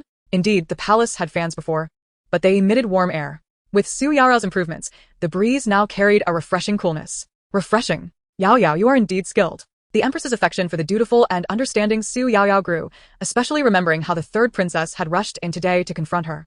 The Empress felt a sense of injustice for her biological daughter. Everything the third princess enjoyed should have belonged to Xu Yaoyao. Xiaju, starting tomorrow. Yaoyao will also study in the scholarly chamber with the grand tutor. I believe her dexterity will allow her to grasp the teachings with ease. Xu Yaoyao. She had come to show filial respect to the Empress and present her with gifts, yet in turn, the Empress would repay her kindness with ingratitude. Mother, may I not attend the scholarly chamber? Xu Yaoyao's dream was to live lazily, not wanting to compete with others. What is the scholarly chamber? I know nothing about it. I have never attended. I will surely be scolded. Hearing Xu Yaoyao's heartfelt plea, the Empress recognized the issue. Mother, those students know me, but I do not know them. Please, do not send me to the scholarly chamber. Xu Yaoyao gently shook the Empress's arm, sweetly coaxing her. She was an impostor, utterly ignorant of the books and knowledge of Dian. If she were to attend school, she would undoubtedly be exposed. Yaoyao, you are now the daughter of both the Emperor and me. Attending the scholarly chamber is a necessity. However, I will instruct the teachers to take extra care of you. Even if you struggle with your studies, your mother will not blame you. Xu Yaoyao had endured hardship for many years. The Empress understood that for someone who had experienced hunger and cold, even having enough to eat was a challenge, let alone finding time for school. But Xu Yaoyao was her daughter, the legitimate princess of Dian, and could not remain ignorant of more than just food. Very well, I shall heed your wishes, mother. The Empress was willing to compromise, not demanding academic excellence, and Xu Yaoyao recognized she could not be too unreasonable. Thus, she agreed. 3 days later, both the Emperor and Empress consented to allow Xu Yaoyao to enter the scholarly chamber to learn to read and write. As parents, they naturally wished to cultivate Xu Yaoyao, for she was their only legitimate daughter. Yet, Lu Xiaoyan could not accept this. Concubine Lu, having lost both Concubine Ning and noble Lady Li, was momentarily weakened and did not come to Lu Xiaoyan's aid, choosing to remain quietly within her own palace. Lu Xiaoyan could not swallow this indignation. Third princess. This time the one attending the scholarly chamber is the Annal Princess, the Empress's niece, your cousin. Should we truly proceed with this? Lu Xiaoyan, unrestrained, led her peers in attempting to teach Xu Yaoyao a lesson, believing they were incomparable to her. A group of ineffectual fools. Chapter 15. The lesson in the scholarly chamber. Lu Xiaoyan, observing the cowardice of her fellow students, decided to take matters into her own hands. She somehow acquired a basin of white lime, placing it atop the doorframe of the scholarly chamber. As soon as Xu Yaoyao pushed the door open, she would be covered in white lime, which could not be washed away with water. If Xu Yaoyao's attendants were careless and used water, it could blind her or burn her skin, but that was not Lu Xiaoyan's concern. After all, it was Xu Yaoyao who foolishly sought to compete for the Emperor and Empress's affection. TSK, Lu Xiaoyan is quite the weakling. I can see the trap on the door, and she waits with a gloating expression. There's no satisfaction in defeating such a pathetic opponent. Xu Yaoyao. Well-versed in the storyline, understood that changing the battlefield would inevitably lead to complications. Weakling. To shield Xu Yaoyao from potential harm, the queen dispatched her personal maid, Xiaju, with the sole task of ensuring the princess's safety. Auntie Xia, there's no need to trouble mother. I can handle this little trick myself, rest assured. Xu Yaoyao said, clutching Xiaju's sleeve with confidence, for she was no mere soft persimmon to be easily manipulated. Auntie, that ISNT flower on the door, it's quicklime. Stay back. Or it could be disastrous if it touches you. Xu Yaoyao warned, aiming to prevent any collateral damage. In the next moment, Xu Yaoyao adopted a serious expression and, directing her voice toward the corridor of the Ministry of Personnel, deliberately exclaimed, "Father, mother, what brings you here? I pay my respects to you." She then gracefully bowed, embodying the grace befitting a princess, while Xia Zhu's eyes widened in surprise. Meanwhile, chaos erupted in the Ministry of Personnel. Ah. My eyes. Quicklime has gotten into my eyes. How dare you? Who is pulling my hair? Who stepped on my foot? It hurts. Lu Xiaoyan. Misinterpreting Xu Yaoyao's respectful greeting as an indication that the Emperor and Empress were inspecting the ministry, hastily dismantled her trap, leading to quicklime being scattered everywhere in her frantic state. "Auntie Xia, we cannot stand idly by while the third princess is in trouble," Xu Yaoyao declared. Xia Zhu understood her intentions and felt a surge of relief. The queen had always been concerned about Xu Yaoyao being bullied, but it seemed that the princess had inherited her parents' cleverness. "Indeed, I shall fetch some clean water at once to help the officials in the ministry clean themselves up." Xu Yaoyao praised Xia Zhu's understanding, then nonchalantly pushed open the door amidst the chaos in the ministry. Today, having learned that Xu Yaoyao would come, Lu Xiaoyan adorned herself lavishly, donning an array of jewels that accentuated her somewhat attractive features, yet now she resembled a madwoman. Her hair was disheveled, her hairpins scattered, and her garments were torn and tattered. She was a picture of utter disarray. What on earth is happening here? Why does everyone look so disheveled? Mother has sent me here to study poetry and etiquette with a grand tutor, yet it appears more like a training ground. Xu Yaoyao commented, her tone laced with irony. "Auntie Xia, hurry. The grand tutor is likely to arrive soon. Bring a basin of clean water. The third princess's disheveled appearance will harm her reputation if word gets out." "Yes, princess. I shall assist the third princess with her grooming." Xia Yu plead.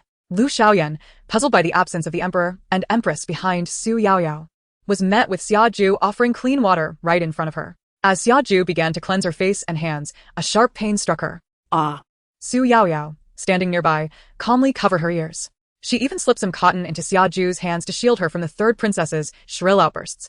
"These inept fools are utterly useless," she thought disdainfully. "Such petty palace intrigue should not trouble me. I have watched Zhen Huanzhuan more times than I can count." The system observed Xu Yaoyao's minimal damage and couldn't help but praise.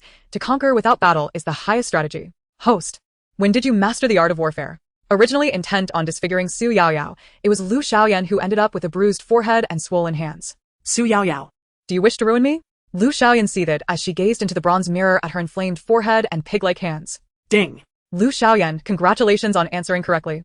"I do not provoke unless provoked. If one offends me, I shall ensure they are left unrecognizable." In her mind, Xu Yaoyao raged against the third princess, yet in reality, she maintained a facade of delicate innocence. "Third princess, I merely noticed your disheveled state and the dirt upon you, concerned that the grand tutor might scold you. I called upon Auntie Xia to fetch water to help you clean up. It was all for your reputation. How could you twist my intentions to make it seem as if I meant you harm?" She continued her feigned innocence, bending to pick up some quicklime from the ground. Feigning surprise, how is there so much dust in the ministry? It's not autumn. Is there a sandstorm? Or are these not remnants of a sandstorm? "Auntie Xia, I lack knowledge. Perhaps you should take this to the queen." Xu Yaoyao's words were cut short as Lu Xiaoyan suddenly realized and swatted Xu Yaoyao's hand away. Hastily defending, "Of course, it's dust. It's merely that the cleaning maid has been too lazy, allowing it to accumulate thickly. Someone, clean this up at once." Lu Xiaoyan was determined to keep her schemes against Xu Yaoyao under wraps. However, this did not mean she would let the matter rest. Shiao Hong. "We are like two grasshoppers tied to the same string. If one flourishes, so shall the other, and if one suffers, so shall the other. You must have heard about the situation between Xu Yaoyao and me on your way here. I need you to persuade your father to report Xu Yaoyao's dubious origins." Lu Xiaoyan declared fiercely. Chapter 16. The Marriage Alliance. In truth, Lu Xiaoyan harbored doubts about Xu Yaoyao being the queen's niece. The queen's maiden name was Jiang, and her given name was Jiang Wangqing. If Xu Yaoyao were indeed the legitimate daughter of the queen's brother, she would necessarily belong to the Jiang family. Yet, Xu Yaoyao bore the surname Xu. Moreover, Lu Xiaoyan had encountered the queen's maternal relatives and had never heard of a legitimate young lady named Yaoyao from the Jiang family. What baffled Lu Xiaoyan the most was how strikingly similar Xu Yaoyao looked to the queen, a mystery she could not fathom. To stabilize the court, the emperor subtly hinted at the Xiongnu's desire for a marriage alliance with the court, suggesting that the Dian kingdom would send a princess to the Xiongnu. Naturally, many in the court instinctively assumed the emperor had designated Xu Yaoyao as the princess for this alliance. To prevent the actual princess from being married off, the emperor chose a daughter from among the courtiers to be elevated to princess status, as such occurrences had happened before. Indeed, the previous concerns had been unfounded. The emperor and empress cared only for me. Their inexplicable kindness towards Xu Yaoyao was merely to use her as a pawn in their plans for a marriage alliance. Third princess, since the queen and emperor hold you in such high regard, and considering your previous quarrel with the queen, it has been many days since you visited Fingyi Palace for your daily greetings. Might the queen bear a grudge? Lu Xiaoyan's personal maid, Xian Chao, quietly reminded her. You are correct. I have indeed erred. Lu Xiaoyan reflected on her recent outburst against the queen regarding Xu Yaoyao's elevation to the status of annal princess. After careful consideration, she recognized the impropriety of her actions. Xian Chao, go to my treasury and prepare a generous gift. Bring it along, and we shall go to Fingyi Palace together. Without delay, Lu Xiaoyan sprang into action upon receiving the news. At Fingyi Palace, as Xu Yaoyao beheld the multitude of gifts Lu Xiaoyan brought, specifically intended for her, she couldn't help but feel perplexed. Is the sun rising in the west today? The more I look, the less I understand. Xu Yaoyao said. Unable to suppress her sarcasm. Have you not heard that quicklime can injure the mind when mixed with water? She would not accept Lu Xiaoyan's offerings so easily. After all, such gifts might cost her dearly in the future. Thus, Xu Yaoyao adopted a timid demeanor, standing motionless behind the queen. Mother, it appears my cousin has misunderstood me, she remarked. Lu Xiaoyan was now entirely indifferent to Xu Yaoyao. What a farce! How could she harbor envy towards a mere substitute? One wed to the Xiongnu? She stepped forward, grasped the queen's hand, and playfully shook it. I previously misunderstood you, mother. I failed to comprehend the depth of the sacrifices you and father have made. Hearing that her cousin Yaoyao was to be married off to the Xiongnu brought her great distress, and to spare her cousin any humiliation, Xiaoyan had brought gifts to enhance her cousin's appearance. The delight radiating from Lu Xiaoyan only deepened the queen's discontent as she observed her long-nurtured daughter. The matters from the ministry had been relayed to her by Xiaoju.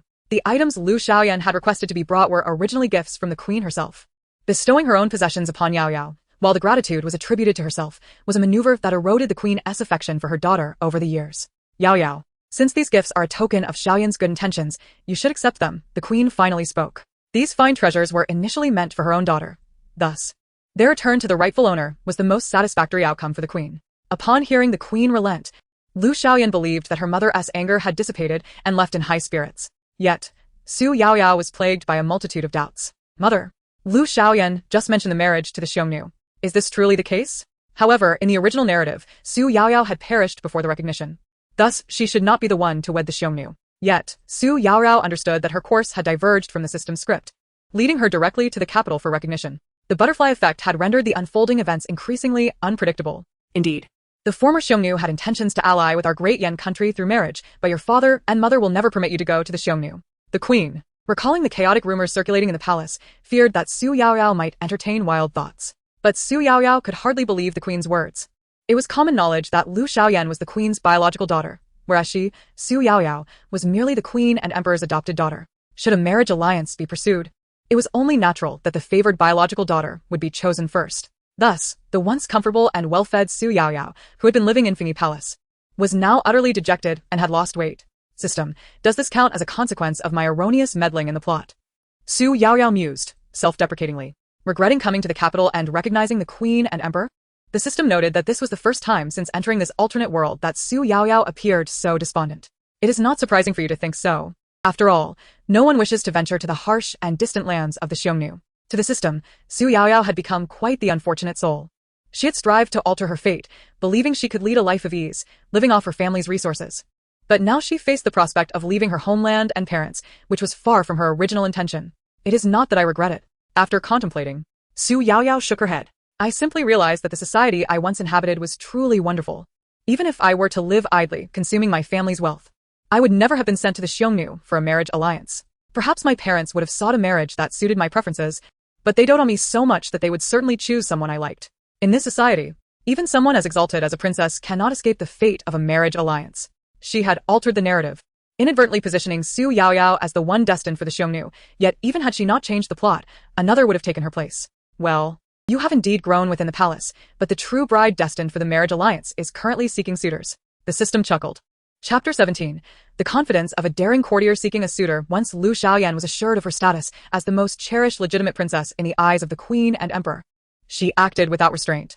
The citizens of the capital reveled alongside the royal family, and Lu Xiaoyan, the third princess, rented the grandest and most opulent pleasure boat for a lakeside excursion. To showcase her magnanimity, Lu Xiaoyan invited Princess Xu Yaoyao along. Xu Yaoyao had long grown accustomed to such displays. In recent days, those expressing goodwill towards her were far more than just Lu Xiaoyan. The emperor's selection of her as the marriage alliance princess was already a well-known topic both within and beyond the palace walls. It was merely a matter of time before the emperor's decree solidified the arrangement. The Xiongnu's territory was notoriously a harsh and frigid land, hence, the sudden elevation of Xu Yaoyao to the rank of Princess Annal transformed her from an object of envy into one of sympathy. Even Lady Lu had sent gifts from her residence. As for the concubines in the palace, those with delightful treats or amusements gradually included her in their gatherings. Thus, when invited by Lu Xiaoyan to board the pleasure boat to enjoy the blossoms by the lake, it was an experience Xu Yaoyao had come to expect. However, she paid little mind to it. Once aboard, surrounded by a throng of young talents and ladies of noble birth flocking around Lu Xiaoyan, she found joy in exploring the beautiful sights of the capital alongside the system. Look at those candied hawthorns. They are far more enticing than anything the palace chefs could concoct. Though my father's chefs are skilled, they are too traditional. Their dishes lack the flavor of these rustic delights. The sesame cakes we just passed by smelled divine. I have never tasted such delicious sesame cakes in my previous life. The capital is truly splendid. The place I once resided offered little more than buns for sustenance. Xu Yaoyao, were you a starving ghost in your past life? The system had never encountered a host so enamored with food, she could speak about it non-stop for a day. Our purpose in coming to this pleasure boat is to help you evade the fate of a marriage alliance, right? Look at the third princess, Lu Xiaoyan. She is surrounded by so many young elites. If you could secure a connection with one of them, you might be spared from the marriage. The system, exasperated, devised a plan for Xu Yaoyao. Dear host, the Xiongnu is a desolate land. Even if you don't care for yourself, consider that if you truly go there, all these sesame cakes, candied hawthorns, and the sweet osmanthus cakes from the palace will vanish from your life. To bolster its argument, the system combined the allure of men with the temptation of food. As anticipated, Xu Yaoyao found herself somewhat swayed. The prospect of men was secondary. She could not forsake the culinary delights of this world. Suppressing her salivation, Xu Yaoyao turned to approach the crowd earnestly. As she lifted her gaze towards Lu Xiaoyan, she unexpectedly locked eyes with Xiao Yi. Ah, is this not the male lead whom Lu Xiaoyan has cuckolded? She suddenly recognized him. However, Xu Yaoyao failed to notice that her comment had darkened Xiao Yi's expression entirely. Just then, Lu Xiaoyan spoke. This year's auspicious sign is the intertwined peonies. This was common knowledge throughout the capital, and even Xu Yaoyao was aware of it. Is Lu Xiaoyan's statement tantamount to a confession in the Yen Kingdom? Xu Yaoyao's inner bystander instinct awakened, and she momentarily forgot the system's earnest counsel, while internally critiquing, I thought someone like Lu Xiaoyan, with her head in the clouds, would have no interest in anyone.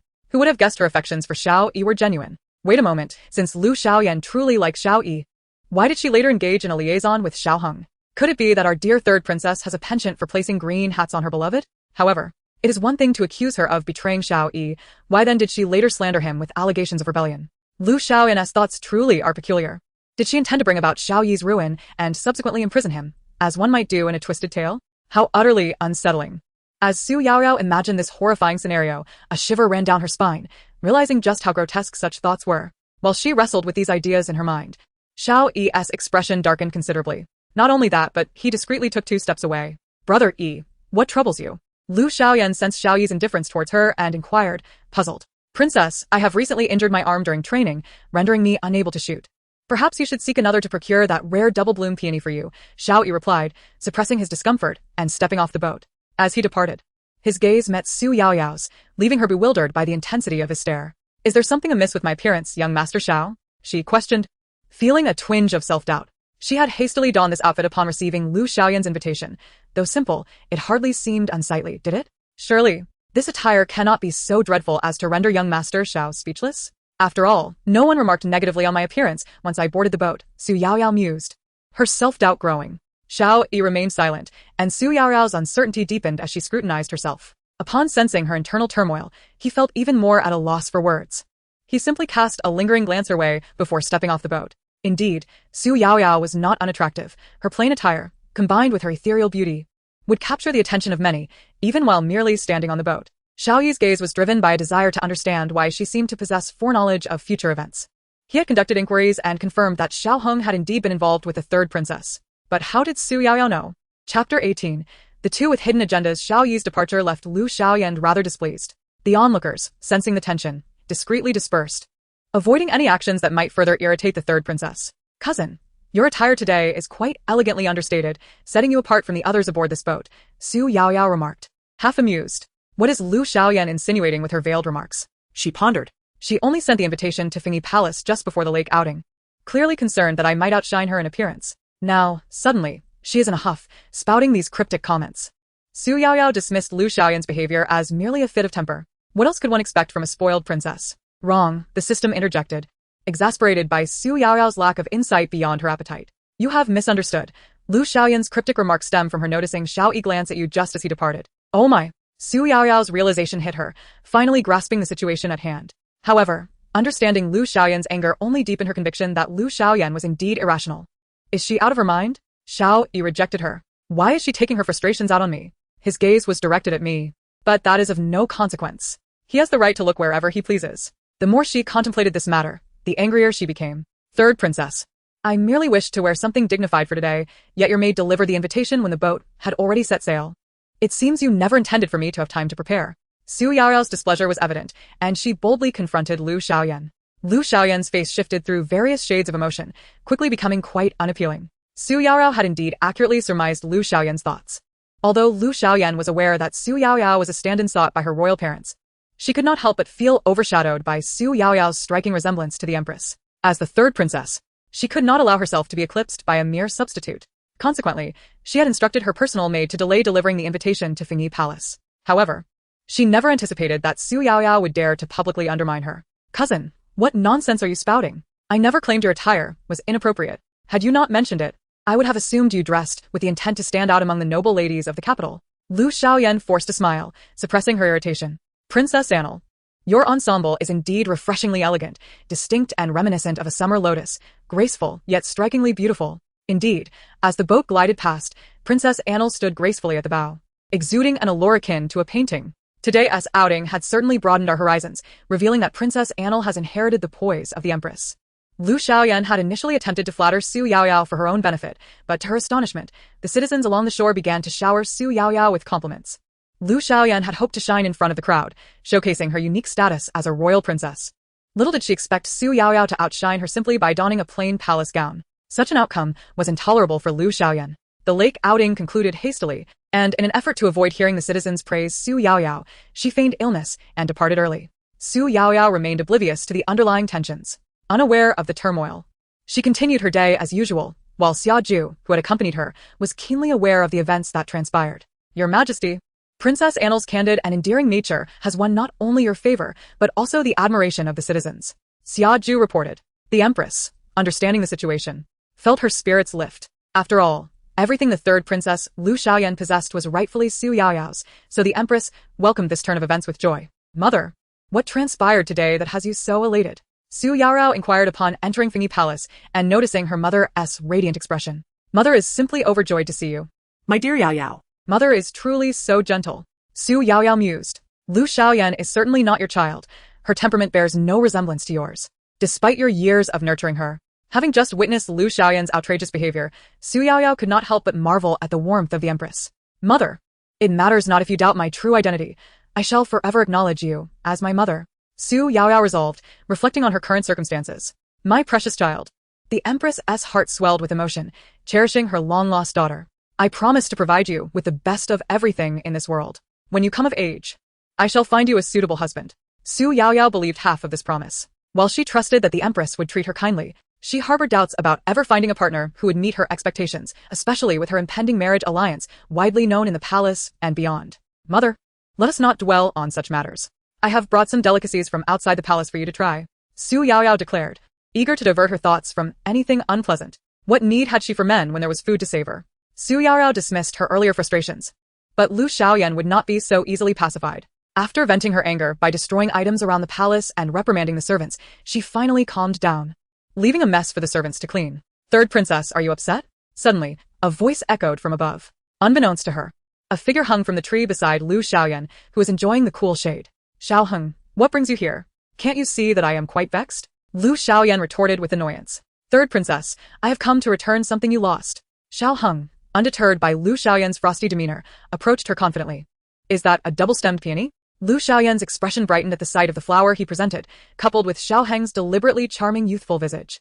Fresh blooms paired with a beauty. Upon receiving such a gift, my first thought was of you, your highness. You won it for me? Lu Xiaoyan was clearly flattered by Xiao Heng's sweet words. With no one around, she leaned into his embrace and Xiao Hong, emboldened, held her close. I have won it for you, my princess. Do not say that I have brought you but this peony. Even if you wished for the moon, I would pluck it for you. You know I have always been obedient to you. My heart is wholly yours. Xiao Heng's flowery declaration sent shivers down Xu Yaoyao's spine. Such cheesy lines have long fallen out of fashion. I never expected Shiao Hong, who looks so refined, to be so overly sentimental. Merely seeking a tranquil spot to cool off, Xu Yaoyao had not anticipated stumbling upon such a scandalous scene. Though she had indulged in similar frivolities before, it was purely for amusement. Yet, Shiao Hong's words did not sweeten her mood. Instead, they made her throat feel constricted. System, how can a person be so overly sentimental? She had merely come for a respite. Surely the heavens did not need to punish her ears so. Besides, how could Lu Xiaoyan, who had been playfully flirting with Xiao Yi earlier, suddenly turn to Shiao Hong? Xu Yaoyao found Lu Xiaoyan's whimsical nature utterly perplexing. On the surface, the Empress and Emperor had only Lu Xiaoyan as their daughter, making her lineage unique in the Daiyan kingdom. Thus, Lu Xiaoyan harbored ambitions unlike other women. She sought not only a suitable prince consort, but also wished to select a pleasing paramour for herself. The system glanced at the two, engrossed in their flirtation, and continued its relentless commentary. According to the script, Xiao Yi's lineage and appearance make him an ideal candidate for a prince consort, while Shiao Hong, with his sweet tongue, is likely the paramour she desires. Oh heavens! Xu Yaoyao gasped as she sat up abruptly. While I had previously fantasized about a harem filled with handsome men, I never expected Lu Xiaoyan to so boldly pursue her plans. One must admit, Lu Xiaoyan was indeed daring in her aspirations. Xu Yaoyao found herself somewhat admiring her. After all, she was merely a dreamer, while Lu Xiaoyan had made up her mind to act. Who was there? Startled by the shocking revelation, Xu Yaoyao instinctively made a noise. The sound startled the amorous duo, prompting the timid Shiao Hong to flee. Fearing that their previous rendezvous might be discovered, Lu Xiaoyan immediately instructed her magical companion to block the staircase leading down as she began to search the upper levels. This is it. Curiosity killed the cat.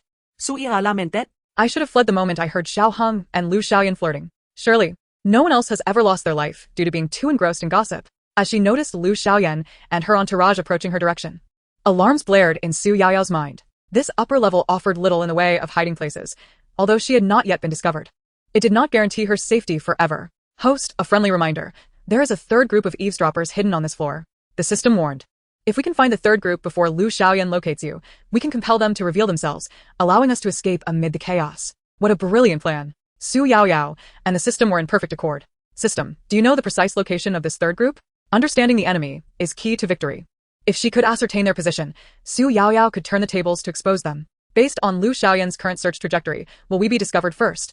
Or will the third group? Xu Yaoyao held her breath, straining to gather information. Yet the system fell silent. In the next moment, while carefully avoiding Lu Xiaoyan, Xu Yaoyao collided with a solid chest. Now she understood why the system had gone quiet. The third group was also searching for her, and unbeknownst to her, they were much closer than she realized. Who are you? Xu Yaoyao caught a faint whiff of a delicate fragrance, but could not recall where she had encountered it before. She grasped the hairpin from her head, ready to defend herself if she sensed ill intent. However, before she could act, Lu Xiaoyan approached her. Listen here. This is the royal palace, my territory. You sneaky individuals should promptly reveal yourselves, or you shall face dire consequences when I uncover your identities.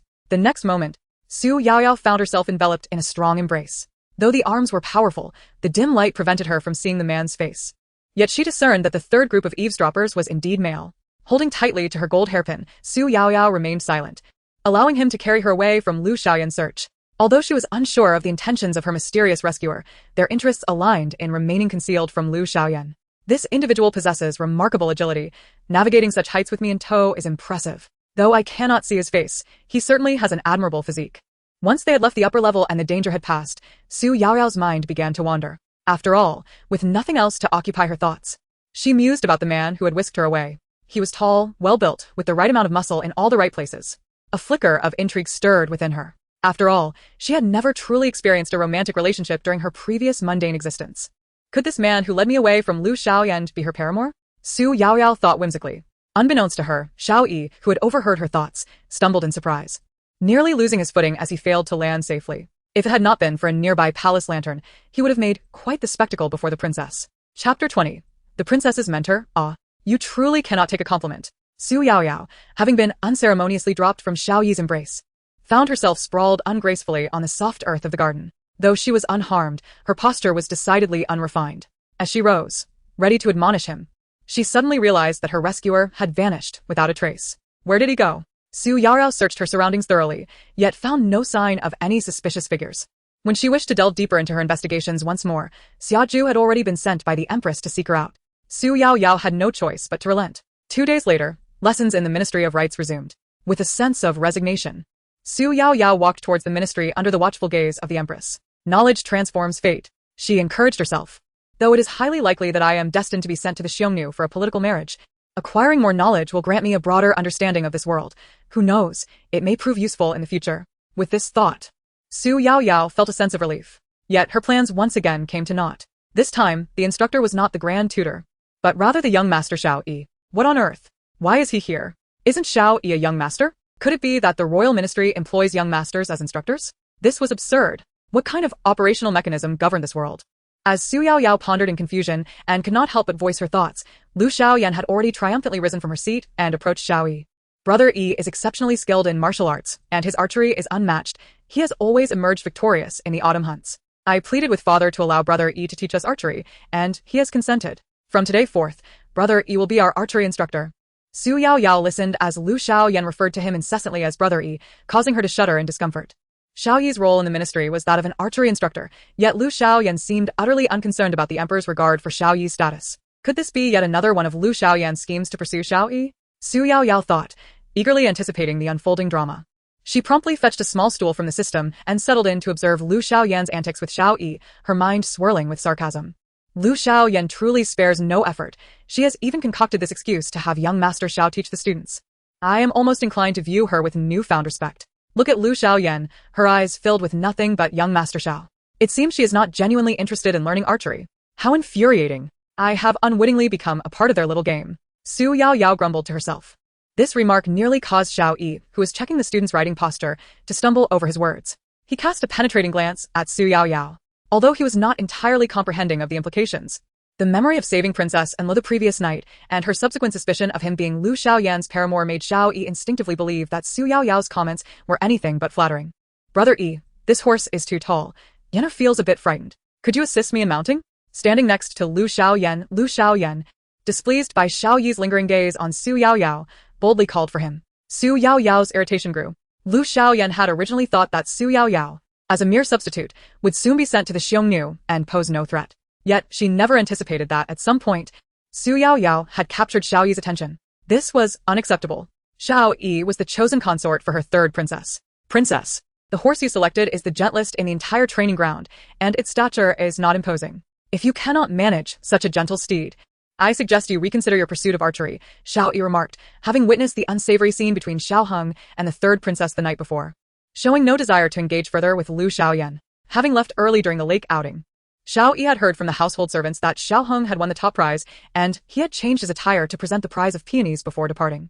Initially, Xiao Yi had followed to see what Shiao Hong intended but was taken aback by the inappropriate display with Lu Xiaoyan. Now. With every sweet word Lu Xiaoyan uttered to him, and with each inch she drew closer, a wave of nausea surged within Xiao Yi. Brother Yi. Lu Xiaoyan's face stiffened. Previously, while Xiao Yi's demeanor towards her had never been overly warm, it had certainly not been as frigid as it was now. What had transpired? Why was Xiao Yi treating her this way? Lu Xiaoyan's mind was a whirlwind of unanswered questions. Brother Yi, you entered the ministry at my behest. If I struggle with archery, shouldn't you, as our instructor, guide me personally? Lu Xiaoyan's tone dripped with feigned vulnerability. Such pretentiousness.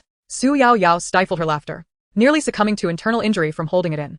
Watching Lu Xiaoyan, who was so disingenuous and spoke in charming tones at every turn, Xu Yaoyao found it almost laughable, to avoid drawing the ire of the humiliated Lu Xiaoyan upon herself. Xu Yaoyao finished her observations and turned to maneuver her horse, practicing her riding independently. Princess, since my brother must instruct others in archery, allow me to teach you, volunteered Shiao Hong, the princess's companion. You? Lu Xiaoyan dismissed Xiao Heng's offer with disdain. Your archery is abysmal. How dare you propose to teach me? She held Xiao Hong in contempt, viewing him as nothing more than a frivolous playboy. Apart from his face, which bore a slight resemblance to Xiao Yi's, Xiao Hong possessed no redeeming qualities. Xiao Heng's frustration simmered. Throughout his life, Xiao Yi had always overshadowed him. You only won because Brother Yi was absent from the competition. Had he participated, do you truly believe you could have triumphed? Once again, he was faced with such words. Why did everyone insist on reminding him of this? Xiao Heng's discomfort grew. He recognized his position in Lu Xiaoyan's eyes, always trailing behind Xiao Yi. Yet he loathed this hierarchy. Thus, he resolved to ensure he stood first in the princess's esteem. In due time, he would become the most favored consort of the third princess of the Dian Kingdom, and subsequently, he would satisfy the princess's desire for a shared life with many, relegating Xiao Yi to a mere subordinate. Chapter 21. A failed scheme to avoid further embarrassment. Lu Xiaoyan reluctantly allowed Xiao Hong to instruct her. She had initially thought Xiao Yi to be cold and indifferent, but to her surprise, as she mounted her horse, Xiao Yi strode directly towards Xu Yaoyao. What does Xiao Yi mean by this? Why is he approaching me? Lu Xiaoyan was unwilling to see Xiao Yi seek out Xu Yaoyao. Ridiculous. Xu Yaoyao was equally disinterested in Xiao Yi's attention. She was no fool. Fully aware of Lu Xiaoyan's hidden affections for Xiao Yi, she had no intention of entangling herself in their affairs and incurring Lu Xiaoyan's wrath. Instructor. My riding is satisfactory. You should go teach the others. Xu Yaoyao hastily interjected, attempting to deter Xiao Yi's advance. Observing Princess and Li's evident aversion to him, Xiao Yi frowned. while he found Lu Xiaoyan's clinginess tiresome, Xu Yaoyao's clear boundaries unsettled him. Princess en le. The horse you selected is the tallest and most spirited in the training ground. I am concerned for your safety as you embark on learning archery. With Xiao Yi's reminder, Xu Yaoyao belatedly recognized she had indeed chosen a rather formidable steed. It was entirely her fault for being too engrossed in the unfolding drama. Initially, Xu Yaoyao had believed that Xiao Yi's approach would bring her misfortune, yet she realized he was genuinely concerned for her safety. In that moment, she felt a twinge of guilt for misjudging his intentions. Thank you for the reminder, master. I shall exchange my horse at once. Xu Yaoyao expressed her gratitude to Xiao Yi. Listening to advice is akin to ensuring one's sustenance. What I jest. She would never jeopardize her safety merely to showcase bravado. Xu Yaoyao's life philosophy is to meander through existence, surviving by any means necessary. With a hint of apology, her cheeks flushed with embarrassment. All of this unfolded before Lu Xiaoyan, who watched with rising jealousy. In a fit of envy, she snatched the arrow from Xiao Heng's grasp, altered its trajectory, and let it fly directly towards Xu Yaoyao's direction. Princess Annal, be careful. Xiao Yi caught sight of Lu Xiaoyan's reckless act. It was too late to intervene, so he could only shout a warning to Xu Yaoyao. He hoped this sudden arrow would not harm her. To everyone's astonishment, Xu Yaoyao firmly gripped the reins, causing her steed to rear up. And Lu Xiaoyan's arrow narrowly missed her face. With a swift flick of the whip, she demonstrated an extraordinary level of horsemanship that was beyond a novice's capability. Of course, Xu Yaoyao was no beginner. She had previously accompanied her parents to riding stables, where she learned equestrian skills. And her parents had gifted her a horse named Hong Ying. At first glance, it bore some resemblance to the horse she was currently riding, causing her to pause momentarily. One must admit, Xiao Yi's eyes were truly captivating. Princess Annal, are you unharmed? Did you sustain any injuries? Xu Yaoyao gazed at Xiao Yi, who reached out to her, and the memory of the arrow that had just soared past her caused her to faint. Princess Annal, Xiao Yi, captivated by the girl's confidence and grace, was about to inquire further when he was taken aback as Xu Yaoyao collapsed from her mount. Without a second thought, he rushed to catch her. The news of Princess Annal's fainting at the training grounds swiftly reached the ears of the Emperor and Empress. They had already been concerned about their daughter Xu Yaoyao's studies in the Ministry of Rites, and upon hearing of her fall, they hastened to the scene. Lu Xiaoyan, driven by jealousy and spite, had intended to assert her dominance over Xu Yaoyao, but instead, she inadvertently caused a grave misfortune. In the resting area of the training ground, the Empress held the unconscious Xu Yaoyao tightly, glaring furiously at Lu Xiaoyan. The Emperor was equally distressed. Although Xu Yaoyao was feigning unconsciousness, in her panic, she had gripped the whip so tightly that it left marks on her delicate hands. The bloodstains stark against her fair skin. The sight of her injured hands brought tears to the Empress's eyes. Moreover, how could the Emperor and Empress tolerate their biological daughter being bullied by a false one? Father, mother, it was not my doing. Lu Xiaoyan belatedly realized that her impulsive arrow had caused unintended harm. When Xu Yaoyao was learning to ride, Xiao Yi was there to protect her. I was far away. This matter has nothing to do with me. She harbored some affection for Xiao Yi, but in comparison to herself, Lu Xiaoyan ultimately favored her own interests. Thus, in a bid for self-preservation, she had unhesitatingly pushed Xu Yaoyao aside, regardless of Xiao Yi's involvement. Your Majesty, the third princess, makes a valid point. Young Master Xiao is an exceptional archer and currently serves as an instructor in the Ministry of Rites. Any incidents occurring in this training ground are undoubtedly linked to him. As the instructor, he ought to ensure our safety. Xiao Hong interjected, eager to stir the pot. He had a vested interest in any situation that could potentially bring discomfort to Xiao Yi. My goodness, how could there be such shameless individuals in this world? Xu Yaoyao, feigning unconsciousness, could no longer tolerate it. Listening to Xiao Hong and Lu Xiaoyan's synchronized claims, she felt a surge of irritation. Initially, she had intended to exaggerate her fainting to teach Lu Xiaoyan a lesson for her covert attack. Now, however, she resolved to confront the duo herself. Father, mother. Xu Yaoyao feigned awakening from her faint, gazing at the Emperor and Empress. When she noticed Lu Xiaoyan approaching with concern, Xu Yaoyao instinctively recoiled, her complexion pale. This single action required no words. All present understood. Lu Xiaoyan stood frozen in place. It was only when she caught the Emperor and Empress's disapproving glances that she realized the gravity of her situation and hastily attempted to rectify it. Cousin, do not be afraid. Young Master Xiao, as our instructor, has failed to protect you, but father and mother will seek justice for you. How laughable. Xu Yaoyao thought to herself, smirking inwardly. Then, with feigned innocence, she remarked, "Third princess, what are you babbling about? Young Master Xiao was right beside me at the time. Had he not caught me as I fainted, the consequences would have been dire. He clearly protected me. How can you claim he did wrong?" As she spoke, Xu Yaoyao produced an arrow from behind her and presented it before the Emperor and Empress. "Your Majesty, Your Highness, this is the arrow that aimed to harm me." I recall young Master Xiao mentioning that every arrow in the quivers of those present here bears the name of its owner. Upon hearing this, Shiao Hong became frantic. He wished to intervene, but the Emperor had already taken the arrow, which unmistakably bore the inscription Shiao Hong. "Though this arrow is mine."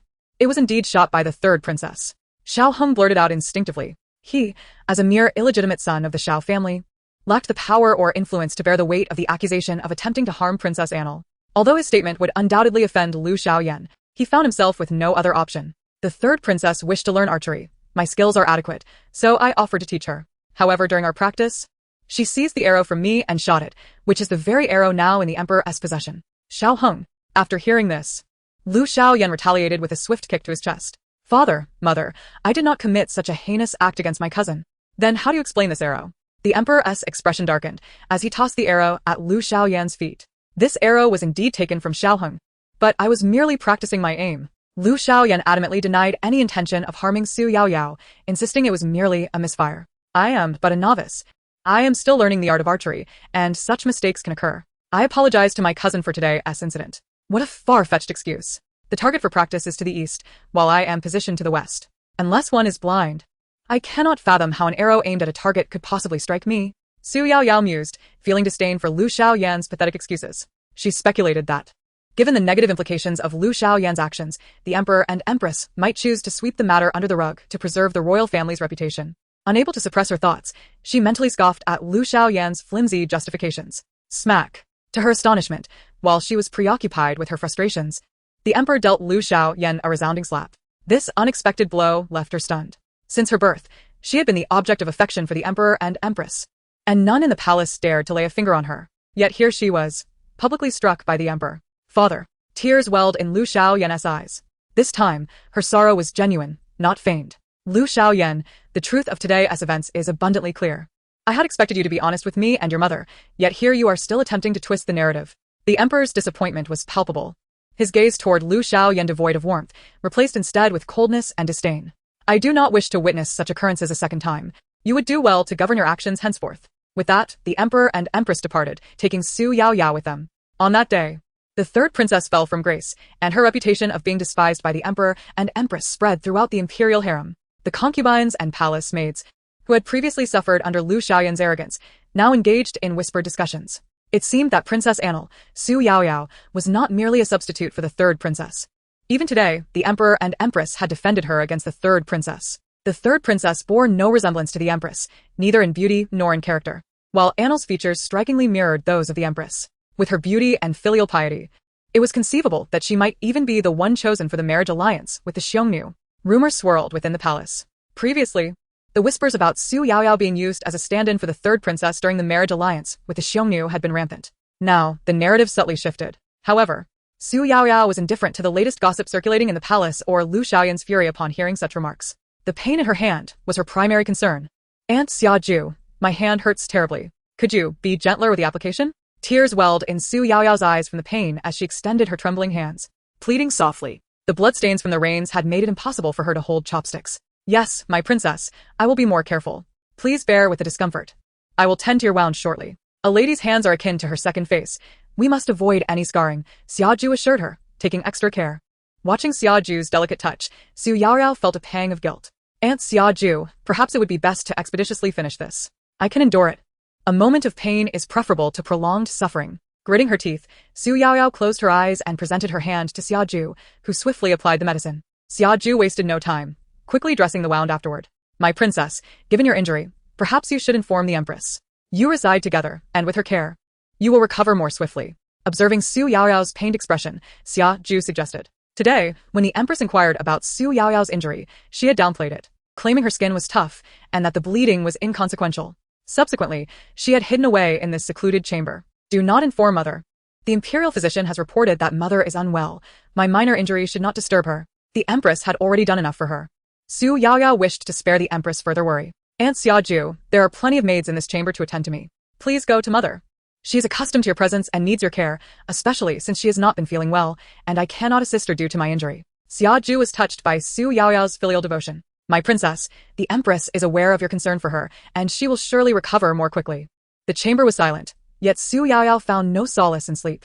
The pain in her hand kept her tossing and turning until she finally sat up. System. Besides being a spectator, do you possess any other capabilities? For instance, could you alleviate my pain? Apologies, your request exceeds my service capabilities. The system replied haughtily. Host, a beautiful life must be crafted through your own efforts. Relying on me to grant you advantages is misguided. How could a well-bred, educated young lady harbor such malevolent thoughts of unearned gain? The system's words grew increasingly insistent, causing Xu Yaoyao's head to throb. You useless system. After muttering this, she noticed movement outside the window by her dressing table and, filled with suspicion, opened it. The visitor was Xiao Yi. Chapter 23. The beauty bestows medicine under the moonlight. Viewing a beauty under the moonlight indeed possesses a unique charm. The ancients did not deceive me. Xu Yaoyao was momentarily dazzled by Xiao Yi's handsome face illuminated by the moonlight. Once she grasped the situation, confusion washed over her. Young Master Xiao. Do my father and mother know you are here, tapping on my window in the dead of night? The palace rules were stringent. Thus, logically, Xiao Yi should not be present here at all. A few days ago, Shiao Hong was awake late into the night visiting Lu Xiaoyan, and now Xiao Yi has come to my quarters at this hour. Do the Xiao family have a peculiar penchant for nocturnal visits to the harem? Wait. During the day Lu Xiaoyan slandered him. Xiao Yi must be feeling a mix of love and hate, unable to sleep all night. Could it be that he intended to meet Lu Xiaoyan but mistakenly arrived here? Xu Yaoyao's imagination ran wild in an instant. Given the storyline, It was evident that Xiao Yi held feelings for Lu Xiaoyan, otherwise, he would not occupy the role of the unfortunate male supporting character. Xu Yaoyao's inner musings echoed clearly in Xiao Yi's ears, leaving him both amused and exasperated. It seemed that every encounter with Princess Anna left him astonished. Seeing her in a new light. Young Master Xiao, are you certain you haven't knocked on the wrong window? The third princess resides in the southeast corner. If you follow the palace path to the end, you will find her in the largest palace. Xu Yaoyao kindly directed the seemingly lost Xiao Yi. I am not looking for Lu Xiaoyan. I am here for you. For me? Xu Yaoyao felt even more perplexed. They had barely exchanged a few words, so it made little sense for Xiao Yi to come to the palace solely for her. Could it be that young Master Xiao cannot bear to see the third princess wronged and wishes for me to plead her case to my father and mother?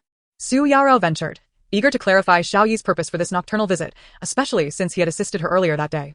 Xiao Yi found himself at a loss for words, and in resignation, he produced a jade porcelain vial from his robes, passing it through the window to place it on Xu Yaoyao's dressing table. This is jade condensing balm.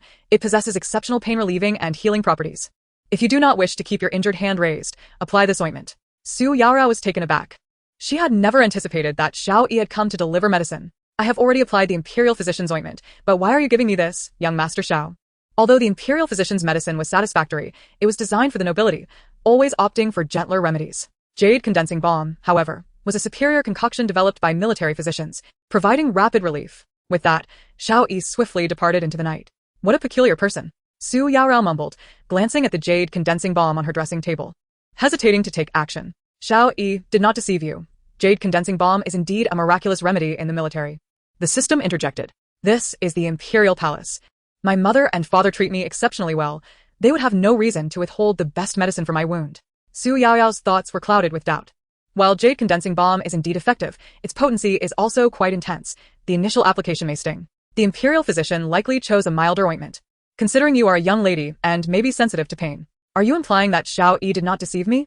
Xu Yaoyao cautiously picked up the jade porcelain vial with her uninjured thumb and, relying on her own strength, applied the balm to her wound. Ouch. The initial sting was sharp. However, as she endured the pain, she soon felt a cool sensation that alleviated the hurt. Gradually, the pain in her hand subsided. Xu Yaoyao tucked the jade condensing balm into her fragrance pouch, finally able to drift into a deep slumber. Meanwhile, Xiao Yi did not leave the palace. He had indeed come to deliver the jade condensing balm to Princess Anna. Earlier that day, when he caught Xu Yaoyao as she fainted, he had noticed her injury. Thus, he made a special trip to the palace to bring her medicine, a gesture of gratitude for her informing him of Lu Xiaoyan's indiscretions with Shiao Hong. Originally, Xiao Yi intended to leave the palace directly. However, he did not anticipate encountering Shiao Hong within its walls. During the day, Shiao Hong had offended the third princess. In a desperate bid to salvage his future and aspire to become Lu Xiaoyan's husband, he shamelessly sought her out in the palace. Third princess, I truly regret my actions. What transpired during the day was my fault, but I had my reasons. Leave. Lu Xiaoyan, still seething with anger, commanded him to go. Yenner, my dear Yenner. I understand you are still furious. Rest assured, even if you were to strike me down today, I would harbor no resentment. Shiao Hong, steeling himself, resorted to a strategy of self-pity. He produced several thorny branches from seemingly nowhere and presented them to Lu Xiaoyan. Are you attempting to offer me a token of contrition? She scoffed upon seeing the branches in her hands. Shiao Hong, do you truly believe I would refrain from striking you? No. Yenna, I am in the wrong. I deserve punishment. Strike me until your fury is quenched. With his back turned to Lu Xiaoyan, Shiao Hong knelt down, stripping off his outer garment. His muscular back pressed against the ground. Lu Xiaoyan, unyielding, seized the nearby branches and struck him repeatedly. Xiao Yi, observing from the eaves of the palace, remained silent. Eventually, after tiring from the exertion, Lu Xiaoyan, noticing the bloodied marks on Xiao Hong's back, relented. You may rise. Though Xiao Hong's back was riddled with wounds and agony, he lifted his gaze towards Lu Xiaoyan, feigning nonchalance. Thank you, Yenner. From now on, you shall address me as third princess, she corrected him with a frown. I do not favor you calling me Yenner. That name is reserved for the husband I shall choose. She held a deep fondness for Xiao Hong, yet in her heart, he could never ascend to prominence. Xiao Hong, I may allow you to stay by my side, but I do not wish for a repeat of today's events. Yes, princess. Xiao Hong bowed deeply, concealing his dissatisfaction behind a mask of obedience. You have betrayed me. Aside from punishing you, I require your assistance with a task. Please, princess, speak. In half a month, it will be the Empress Dowager's birthday. The emperor will undoubtedly summon all the court officials to attend. I need you to ensure that day. Xiao Yi becomes my husband. Lu Xiaoyan was resolute in her ambitions. Yet, Xiao Yi's eyes darkened with a hint of murderous intent. He had believed that by treating Lu Xiaoyan with cold indifference, she would wisely distance herself. Little did he know. Her desire for him to be her husband had not diminished. Chapter 24. The scheming of Concubine Lu. Lu Xiaoyan's commotion quickly reached Concubine Lu, who had planted spies within the third princess's palace, promptly informing her of Xiao Hong's schemes. Indeed, a foolish imbecile unable to rise to the occasion. The tale of Lu Xiaoyan's impulsive actions towards Xu Yaoyao during training had spread like wildfire. I had thought she could maintain the facade of a cultured princess before the Empress, but it seems she has revealed her true nature sooner than expected. Concubine Lu looked down upon Lu Xiaoyan. In her view, Lu Xiaoyan was too naive, often acting recklessly and speaking without thought. Indeed, your grace. The third princess is a fool unworthy of concern, flattered her handmaiden, Qinghua. As for Lu Xiaoyan, I need not waste my energy. However, I cannot afford to overlook Xiao Yi, Concubine Lu stated, rising from her bathing tub, allowing Qinghua to dry her off and don her fragrant garments. Xiao Yi was the scion of a prominent family, and the Xiao clan held military power. The allure of supreme authority was intoxicating. If the Lu family aspired to ascend the pinnacle of power, they needed a formidable ally, and Xiao Yi was the candidate Concubine Lu had set her sights on. Not only that, but Xiao Yi's appearance was also unmatched, making it hard to find another of his caliber among the wealthy youths of the capital. Otherwise, how could the pampered third princess have her eye on him, wishing for him to become her husband? Xiao Yi held no interest in Lu Xiaoyan. However, her affections for him were likely common knowledge within the palace. That foolish girl thinks herself worthy of Xiao Yi, listening to Qinghua's inadvertent praise for others. Concubine Lu shot her a glare, prompting the handmaiden to fall silent. Your grace, are you suggesting that the third princess is unworthy of the young master? Surely you have someone in mind who is suitable? I recall that the Lu family has a daughter of marriageable age. Concubine Lu had already devised a plan and smiled. Are you referring to your cousin Lu Wanwan? While she may be of similar age to the young master and has reached maturity, she is a daughter of the side branch. Would the young master agree? Nonsense. My niece, even if born of a lesser branch, has suitors aplenty who would wish to marry her, treating her with utmost respect. Concubine Lu dismissed Qinghua's concerns. Since the Empress has brought in a niece to divert the Emperor's affection from me, I too shall bring in a niece to seize the third princess's foolish husband. The rivalry between her and the Empress had never ceased. Concubine Lu had merely been biding her time. I apologize, I spoke thoughtlessly. Please punish me, your grace. Qinghua realized her words had displeased Concubine Lu, hastily kneeling to beg for forgiveness. Rise. Have I ever held you accountable? You shall leave the palace tomorrow and convey to my family that they must teach Lu Wanwan proper etiquette and decorum, ensuring all is prepared before the Empress's birthday celebration.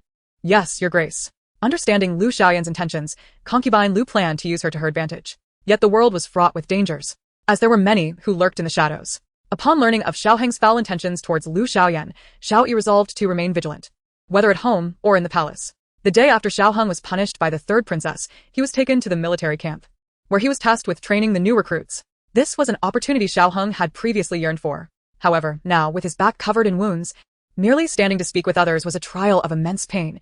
Even bending to pick up a weapon felt like it could cost him dearly. Xiao Hong, what are you dawdling about? Lord Xiao, seeing his illegitimate son hesitate and lacking the poise befitting their family, urged him impatiently. The Xiao family, renowned for their martial prowess, had earned Lord Xiao the title of Duke Jianan for his numerous military achievements in his youth. He was strict with his children, treating them as he would soldiers on the battlefield. Thus, when Lord Xiao reprimanded him, Shiao Hong felt his knees weaken and his scalp prickled with fear. Yet, he dared not defy his father's wishes and could only tremble as he ascended the platform, enduring excruciating pain to instruct the new recruits. Xiao Yi observed from the sidelines. He had always been aware of Xiao Heng's ambitious nature, constantly seeking to surpass him. Today, he would give Xiao Hong that chance. Xiao Yi aimed to make it clear that there were certain things Xiao Hong would never deserve. In a swift motion, he leapt onto the training platform and kicked Xiao Hong off. Useless fool. Day after day, I offer you opportunities to shine. And today your elder brother has given you a chance. Look at yourself. Our Xiao army instills fear in the Xiongnu on the battlefield. If all our soldiers were as worthless as you, how would the Xiao name endure? Lord Xiao was a man who valued reputation above all. Now, With Xiao Hong publicly embarrassing him, his disappointment in this illegitimate son deepened. Father, I have not been negligent. The elder brother suddenly entrusted me with this task, and I, unable to adapt in such a short time, made a mistake. Xiao Hong was most concerned that Lord Xiao did not acknowledge him as his illegitimate son. Father, grant me another chance. I shall undoubtedly make you proud next time. Despite the pain in his chest from being kicked off the high platform by his father, Xiao Hong hastily pleaded. He believed he was not inferior to Xiao Yi. It was merely his injuries today that led to his unsatisfactory performance. You wretched fool. Do you think this is a mere playground? Unexpectedly, Lord Xiao erupted in fury. Military circumstances are ever-changing. The difference between this moment and the next could be stark. now, You claim you will prepare before taking action. Do you expect the enemy on the battlefield to wait for you to be ready before they strike? Upon hearing Xiao Heng's pleas, Lord Xiao dismissed them as mere excuses for his mistakes. Such a lack of accountability rendered him unworthy of being his son and unfit for the Xiao family's military. Xiao Hong, from this day forth, you are forbidden from stepping into the barracks. Disobedience will result in 20 strokes of the military staff. Father, Xiao Hong could hardly believe that the opportunity he had spent years securing to enter the military was lost just like that. Chapter 25. The disheartened Xiao Hong. The Xiao family army is the greatest reliance of the Marquis's residence. The Emperor's favor towards the Marquis's household stems entirely from the military power held by Marquis Jianan. The Xiao family army is unlike any other military force. It has been trained through generations of the household's rulers, thus earning its formidable reputation that instills fear in enemies. Xiao Hong had long aspired to join the military, dreaming of one day commanding the Xiao family army. Now, with his father, Marquis Jianan, explicitly forbidding him from approaching the barracks, he saw any hope of commanding the Xiao family army vanish. The sudden wave of defeat he felt was more profound than when he learned that Xiao Yi had been granted the title of heir. By the time the Marquis's household found him, Xiao Hong had already lost consciousness. For several days, Xiao Hong did not appear in the study. Some may take days to recover from injuries, whereas Xu Yaoyao, having applied the jade ointment, saw her wounds heal remarkably within a day. Eager to learn more about the knowledge of this dynasty, she took just one day of rest before obediently attending classes in the study. This brought immense relief to the Emperor and Empress, for no parent could be displeased to see their child striving and eager to learn. Did you just see that? Did Father the Emperor shed a tear? She had witnessed the Emperor's stern demeanor in front of officials. What you should focus on now is not whether the Emperor cried, "Host, do not forget that your mother the Empress is soon to celebrate her birthday. She dotes on you greatly. Have you thought about what gift to present her at the banquet?" In an effort to ensure Xu Yaoyao's safety, the system fretted incessantly. If you can make the Empress happy at her birthday banquet, she might come to prefer you over Lu Xiaoyan. Who knows? She may even decide against sending you to the Xiongnu for a political marriage. Lu Xiaoyan has already fallen from grace. Host, it's time for you to step up. I believe in you. Go for it. You are the best. Xu Yaoyao felt she might go mad from the system's incessant chatter. She waved her hand dismissively at the nagging presence in the air. System, have you taken the wrong medicine? On my first day in this cursed place, you told me you were a bystander system, and now you've transformed into a pushy system? I am your host, not your child. If you truly wish to prevent me from being sent to the Xiongnu, why not take action yourself and alter the plot? Every day you just drone on in my ear. Do you know I'm still a patient? She displayed the bloodied marks on her hand to the system. Her original ambition was to lead a life of ease, indulging in leisure. Xu Yaoyao had thought that upon entering the palace and being recognized by the Empress and Emperor as their daughter, she could continue her leisurely existence. Little did she know, she was drifting further away from that dream. Princess Annal, there's a lake ahead. If you wish to avoid falling in, do not walk forward. Startled, she recognized a familiar voice. Turning around, she discovered it was Xiao Yi.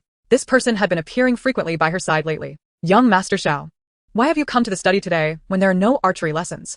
Since the incident at the training grounds involving Lu Xiaoyan attempting to shoot her, the Emperor had ordered a temporary halt to Xiao Yi's teaching duties in the study. Princess Annal, you bear injuries yet still come to the study? Xiao Yi remarked playfully, observing the irritable Xu Yaoyao. She was at a loss for words. Was Xiao Yi teasing her or attempting to make a joke? The person before her was still the same Xiao family heir she had seen previously, stern in front of Lu Xiaoyan. Suddenly, a light bulb went off in Xu Yaoyao's mind. Do you think Xiao Yi's words are a hint? She posed her uncertain question to the system, which had been sulking and turned away from her. Ancestors, they are to be revered. Xu Yaoyao sighed. She had never practiced soothing anyone before, and now found herself needing to appease the system. Young Master Xiao, thank you for the jade ointment. My injury is healed. How about I treat you to a meal in a few days? Xu Yaoyao, overwhelmed by the system's incessant interference, unintentionally used a modern way of expressing gratitude. What have I done? How did I let that slip so quickly? Here I am, a princess confined to the palace, inviting a young master to dinner. She was filled with regret. Xiao Yi listened calmly as the flustered thoughts of the person before him unfolded, and a smile unconsciously appeared at the corner of his mouth. This scene did not escape the watchful eyes of the emperor and empress. Is that rascal Xiao Yi smiling at my daughter? The emperor looked on in disbelief at the two conversing from afar. The empress, however, felt a sense of joy. To avoid interrupting the pair, she discreetly pulled the emperor aside. Your Majesty, our daughter is already 13. In a year she will reach the age of coming of age. I find young Master Xiao quite suitable. He is handsome and talented, and since the Jianan Marquis' residence is in the capital, if they were to unite, Yaoyao could remain by our side. The empress recognized Xiao Yi's character and family background, seeing him as exceptional among the young talents of the capital. Thus, she welcomed the prospect. Your Majesty, it's not enough that you simply wish for this. I refuse to have my daughter labeled as an old maid. The emperor and empress engaged in a heated debate over Xu Yaoyao's future. Meanwhile, Xu Yaoyao was preoccupied with the unexpected bombshell Xiao Yi had just dropped. Chapter 26. The misunderstanding grows deeper. Princess Annal, you need not thank me. That night in the palace, I accidentally caused you to fall onto the grass. And this jade ointment is my apology. Xiao Yi's words were startlingly candid. You. Xu Yaoyao stuttered several times, taking a moment to compose herself before she could speak without stammering. You were the one who eavesdropped that day from the tall building. What the? This is the plot of a gender-swapped main wife catching a mistress. Xu Yaoyao could not help but grumble in her mind. On that day atop the tall building, Lu Xiaoyan had embraced and kissed Shiao Hong, yet Xiao Yi remained so composed. Upon discovering the truth, Xu Yaoyao understood why Xiao Yi had ignored Lu Xiaoyan at the training ground. This was undoubtedly a case of love turning to hatred. After all, who could endure the humiliation of being cuckolded? Xiao Yi might not fully grasp the concepts of gender reversal or third parties, but he certainly understood the significance of a legitimate wife. This left him feeling quite perplexed. Princess Lu, I harbor no intentions towards the third princess, so I hope you do not misunderstand. I don't misunderstand at all, truly. Not in the slightest, young Master Xiao. Rest assured, since you have gifted me with the jade cream, I am most grateful and will certainly forget this matter in no time. I shall never tell another soul. Xu Yaoyao feigned indifference, while inwardly, she was bursting with sarcasm. Xiao Yi, do not be too enamored with Lu Xiaoyan. Is this not a symptom of late-stage infatuation? Even after being wronged, he remained steadfast. The constraints of his supporting role and sense of duty truly bind him tightly. To be frank, Xu Yaoyao had initially thought that Xiao Yi's gift of jade cream indicated he had some feelings for her. However, it now appeared that it was merely a bribe to ensure she kept quiet about Shiao Hong and Lu Xiaoyan's affair. Young Master Xiao, you truly live up to your title as a supporting character. After a few perfunctory remarks, Xu Yaoyao hastily concocted an excuse to leave for class. She feared that if she lingered any longer, she might catch the contagion of Xiao Yi's infatuation. As she departed, the meaningful glance she cast back at him left Xiao Yi utterly at a loss for how to clarify matters. Clearly, not a single word he had spoken had registered with Xu Yaoyao. On the contrary, he had only deepened the misunderstanding. Once free from Xiao Yi, Xu Yaoyao dutifully attended her lessons at the Ministry of Rites, for Shiao Hong, who was barely clinging to life, was still recuperating at home, and the third princess, Lu Xiaoyan, had ceased her antics following a reprimand from the Empress. The Ministry of Rites enjoyed a brief period of tranquility. Currently, the only matter weighing on Xu Yaoyao's mind was the upcoming birthday gift for the Empress. System, do you have any brilliant ideas for Mother S' birthday gift? After racking her brain for a solution, she had no choice but to seek help from the system. How about a birthday cake for the Empress? In this alternate world, I doubt anyone has ever seen such a thing. Let us be realistic. Setting aside whether the Empress would even like a birthday cake, do you really think someone who has never set foot in a kitchen could create a beautiful cake? And aren't you afraid of revealing your lack of skills to the Empress? If she suspects that her daughter has been possessed by some evil spirit, I might lose my chance to marry into the Xiongnu. Xu Yaoyao scoffed at the system's suggestion. Every traveler dreams of making a remarkable and unique impression, but Xu Yaoyao's aspirations were quite different. She merely wished to survive. As a mere pawn who had been doomed by the protagonist, her greatest dream was to live until the end. Aside from cakes, you possess no other noteworthy talents. Your embroidery and domestic skills do not compare to those of the women of this era, and you likely have never studied the arts of music, chess, calligraphy, or painting. The system rolled its eyes. Moreover, The third princess, Lu Xiaoyan, is currently practicing diligently in her palace, hoping to win the Empress's favor at the birthday banquet. Her music teacher is an expert in the guqin from the Great Yan Kingdom, so do not expect to outshine her in this regard. People often retreat into themselves under such pressures. Secluded in the Empress's storeroom, Xu Yaoyao intended to inspect the Empress's collection for any deficiencies, hoping to fill in the gaps. Unexpectedly, she stumbled upon a diary belonging to a young girl, clearly written by the Empress herself. Curiosity piqued, Xu Yaoyao, eager to discover what the Empress was like before entering the palace, found a cool spot and immersed herself in the diary for an entire hour. Today, I accompanied my mother on an outing. I dislike mingling with daughters of noble families, but the spring breeze is delightful, warm against my face. And the air is filled with the scent of grass. A close friend borrowed my embroidery piece, and within it, I discovered a sketchbook. It is the first time I have encountered such a different story. I wonder what sort of person I will marry in the future. Reading the tender thoughts penned by the Empress, Xu Yaoyao envisioned a young girl brimming with dreams and hopes, only to see those aspirations wane day by day after entering the palace. System, I now know what to gift mother. Gazing at the script in the diary, Xu Yaoyao murmured to herself with understanding. The Empress's birthday soon arrived. As Princess in Lo, Xu Yaoyao accompanied the third princess, Lu Xiaoyan, by the Empress's side. This day was less about celebrating the Empress's birthday and more about providing the wives of officials in the capital an opportunity to meet the Empress and engage in mutual exchange. The celebration did not belong solely to the Empress. Even though those noble women brought numerous gifts for the Empress, Xu Yaoyao, sitting beside her, could discern that the Empress did not appear particularly delighted. The third princess presents her congratulations. With a melodious voice, Lu Xiaoyan rose gracefully, exuding an air of refinement as she bowed to the Empress. Your daughter congratulates mother on her birthday and wishes to play a tune, hoping for your health and continued favor. Lu Xiaoyan's musical talent was indeed commendable. After a single performance, coupled with her splendid attire meticulously chosen for the occasion, she garnered a wave of accolades. The third princess's musical skill is truly remarkable, a testament to her esteemed teacher. She embodies the grace of a true lady. In the capital, the princess's musical prowess was indeed unparalleled.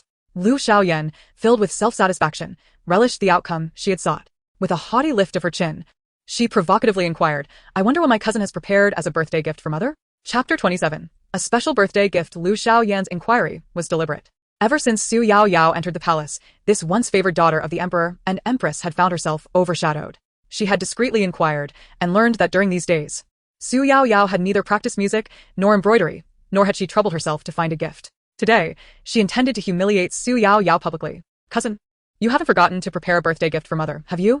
If that is the case, I have prepared an extra gift for you. Lu Xiaoyan feigned sympathy, pretending to be considerate. Ah, Liu Xiaoyan. She truly never rests. Do you really need to belittle me, a mere substitute soon to be married off to the Xiongnu? Xu Yaoyao felt exhausted. She had thought that on the Empress's birthday, Lu Xiaoyan would refrain from causing trouble, but reality had proven her wrong. Some individuals simply could not allow others to live in peace. The Empress did not particularly care whether Xu Yaoyao presented a gift. Her daughter had endured so much hardship, arriving alone in the capital to seek her out as a mother, and that was the greatest gift she could receive. The Empress could not bear to see Lu Xiaoyan disparage her own daughter, and spoke up in defense. I am already the mother of a nation. What have I not seen? Today's banquet is simply an opportunity for us all to gather and enjoy each other's company. The rest is merely material. Such words clearly favored Xu Yaoyao. Even the most indifferent of hearts would be moved upon hearing them. Mother, I have indeed prepared a gift for you. Please wait a moment. I shall fetch it at once. Xu Yaoyao stood and bowed to the Empress, revealing a delicate rice dumpling. Your Majesty, today I present to you this rice dumpling made from plum juice for your birthday. It is my first attempt in the kitchen, and I humbly request you to try a bite. Upon receiving the dumpling, she scoffed, Cousin, on such an important occasion as your mother's birthday, you haven't merely prepared this ordinary rice dumpling, have you? This dish is something the common folk of Dian Kingdom would prepare in the summer. It is not only commonplace but rather crude, hardly comparable to the gifts presented by the esteemed guests today. Xiaju, bring forth the rice dumpling made by Yao Yao. I wish to taste it myself. The Empress's words shifted the guest's scrutiny, which had arisen from Lu Xiaoyan's remarks. Yes, Your Majesty. Xiaju stepped down and took the dumpling from Lu Xiaoyan, presenting it to the Empress. The Empress picked up a piece with her chopsticks and tasted it. The sweet and sour plum flavor, combined with its refreshing chill, was delightful. Quite good. However, I did not expect it to be cold. Due to the summer heat, I placed it on ice after preparing it, so it is cooler in taste. Nonetheless, Your Majesty, it is best if you only have a couple of bites. You have not been well lately, and excessive cold is not advisable. Seeing the Empress enjoy the dumpling, Xu Yaoyao felt reassured. This remark further lifted the Empress's spirits. Yaoyao, I'm curious about what inspired you to make this plum-flavored rice dumpling for me. To be honest, I initially struggled to decide on a gift for you. Your Majesty, Xu Yaoyao confessed with some embarrassment. Having just entered the palace, I am still unfamiliar with your preferences. So, I was at a loss for what to present. Eventually, I secluded myself in your storeroom, hoping to find some inspiration. There, I discovered a journal you had written in your youth.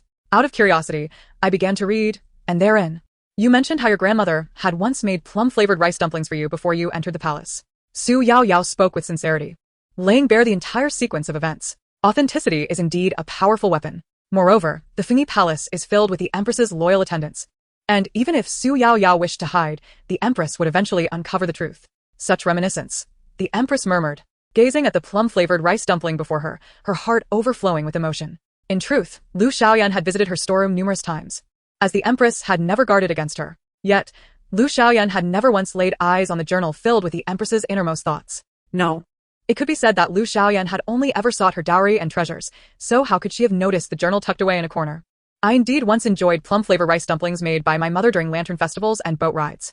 At that time, I dreamed of one day sharing the taste of these dumplings with my daughter. The Empress's eyes shimmered with nostalgia and emotion. Yaoyao, with your dumpling today, my wish has been fulfilled. The Empress regarded her biological daughter with increasing fondness and, without hesitation, gifted her the jade rui that she had prepared. All gifts today are heartfelt tokens, and I cherish them all, especially the rice dumplings made by Princess Annal. Therefore, I grant this jade rui to you, Yaoyao. Lu Xiaoyan's scheming had unexpectedly been thwarted by Xu Yaoyao's unassuming rice dumpling. How could she possibly endure this? Watching Xu Yaoyao, bewildered and delighted as she received the jade rui, and being led by the Empress to sit beside her, Lu Xiaoyan felt her teeth grind in frustration. At that moment, the Emperor arrived with the ministers to congratulate the Empress on her birthday, and as they passed by, Shiao Hong exchanged a knowing glance with Lu Xiaoyan.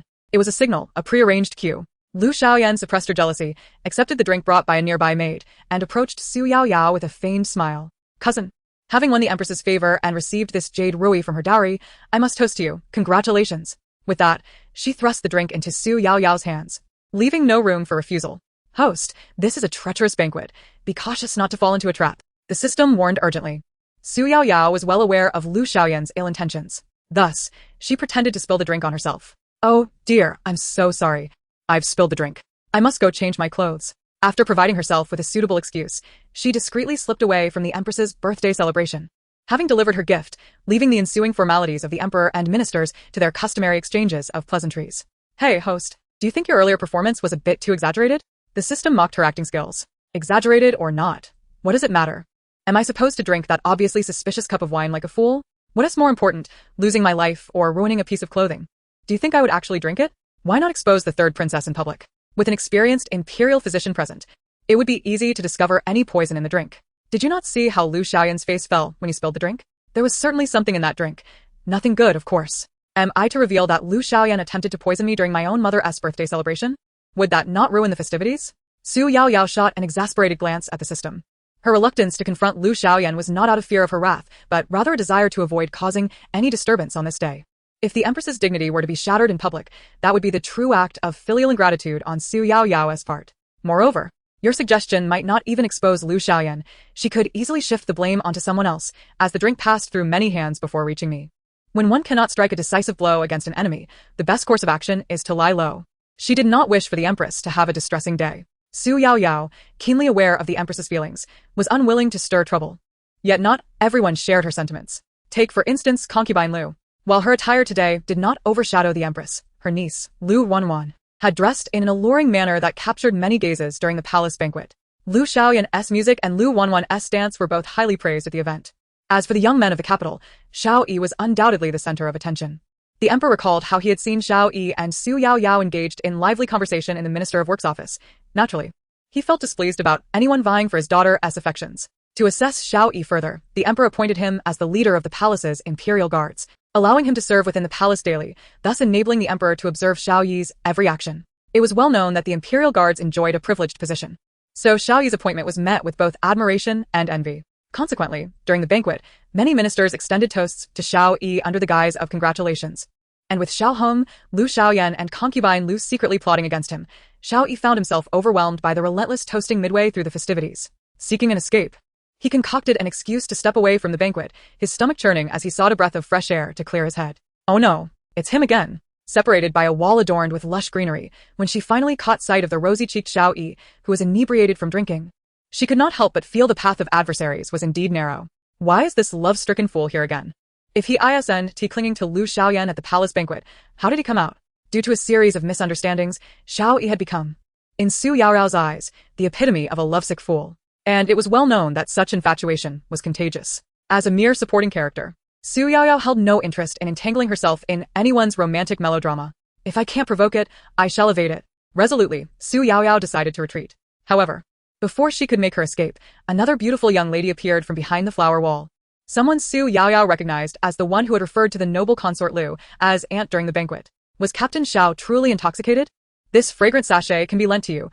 Take a whiff to dispel the alcohol effects. Lu Wanwan, shy and bashful, gazed at the tall and handsome Xiao Yi. Her ears tinged with crimson as she delicately removed the sachet from her waist and shyly offered it to him. Xiao Yi, this lovesick fool, certainly attracts attention.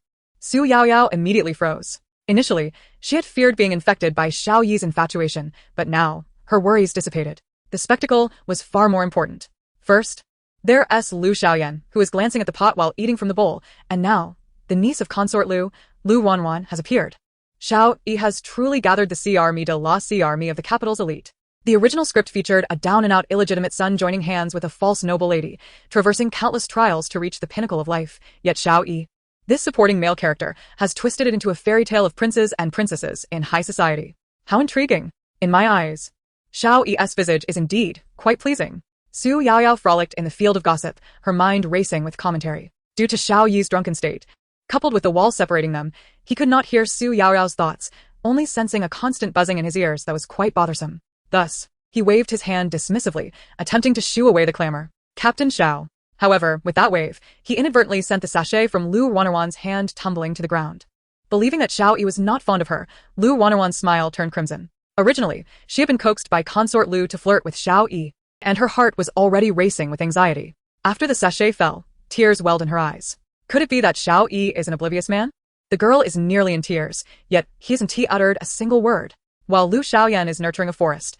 Why are you still hanging on to that crooked tree of hers? Xu Yaoyao, the spectator, felt even more anxious than the two protagonists separated by a wall. In her urgency, she stepped on a stone beneath her foot. The sudden noise startled Lu Wanwan, causing her to drop everything and hastily pick up the fallen sachet before fleeing in a flurry. Oh no, how have I caused trouble? Lu Wanwan, don't leave. Xu Yaoyao was filled with frustration. She had been enjoying the unfolding drama, eagerly awaiting the next act, only to have her enjoyment ruined. She felt a deep resentment. Just then, the drunken Xiao Yi seemed to sense something amiss and began to walk in her direction. Who was hiding there? Chapter 29, A Second Declaration of Love. Xu Yaoyao broke into a sweat at Xiao Yi's words. How can Xiao Yi, despite his inebriation, remain so perceptive? She mentally berated him while frantically searching for a place to hide. The last time Xu Yaoyao inadvertently witnessed the affair between Lu Xiaoyan and Shiao Hong, Xiao Yi had remembered it for quite some time. If he were to discover her once again stumbling upon such dramatic circumstances, who knew what chaos might ensue? It was better to avoid trouble altogether. Xu Yaoyao did not wish to become embroiled in their tangled romantic affairs. Xiao Yi, I thought you were drunk. Yet you remain so alert and sensitive. Before she could devise a plan, a voice suddenly emerged from behind her. In that instant, Xu Yaoyao felt a chill run down her spine. It was none other than the third princess, Lu Xiaoyan, the very one who had handed her the poisoned drink at the palace banquet. System, it seems today is truly a day of misfortune. I should never have ventured out. Curiosity killed the cat, as the ancients say. Had she not been preoccupied with the drama between Xiao Yi and Lu Wanwan, she would never have found herself in this predicament. With Xiao Yi in front and Lu Xiaoyan behind, retreat was impossible. Xu Yaoyao had learned her lesson well. To avoid detection by either of them, she concealed herself among the flowers, daring not to speak, even holding her breath. It is you.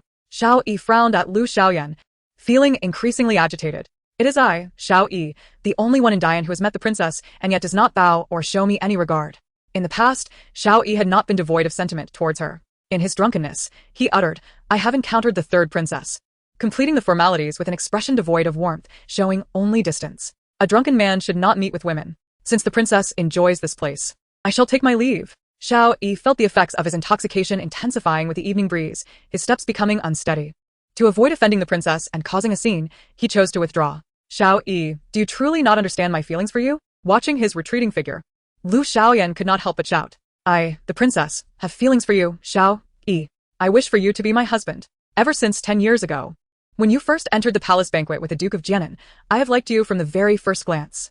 Lu Xiaoyan's outburst left Xu Yaoyao in shock, her jaw dropping once more. System, I never expected this girl, Lu Xiaoyan, to be so bold. Although this is a somewhat concealed spot, it is certainly not deserted.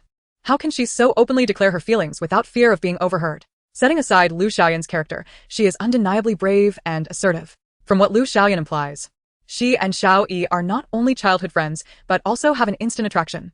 But 10 years ago, Lu Xiaoyan was only 3 or 4 years old, right? Did love truly blossom so early in ancient times? Does a 3 or 4-year-old child even comprehend who they like?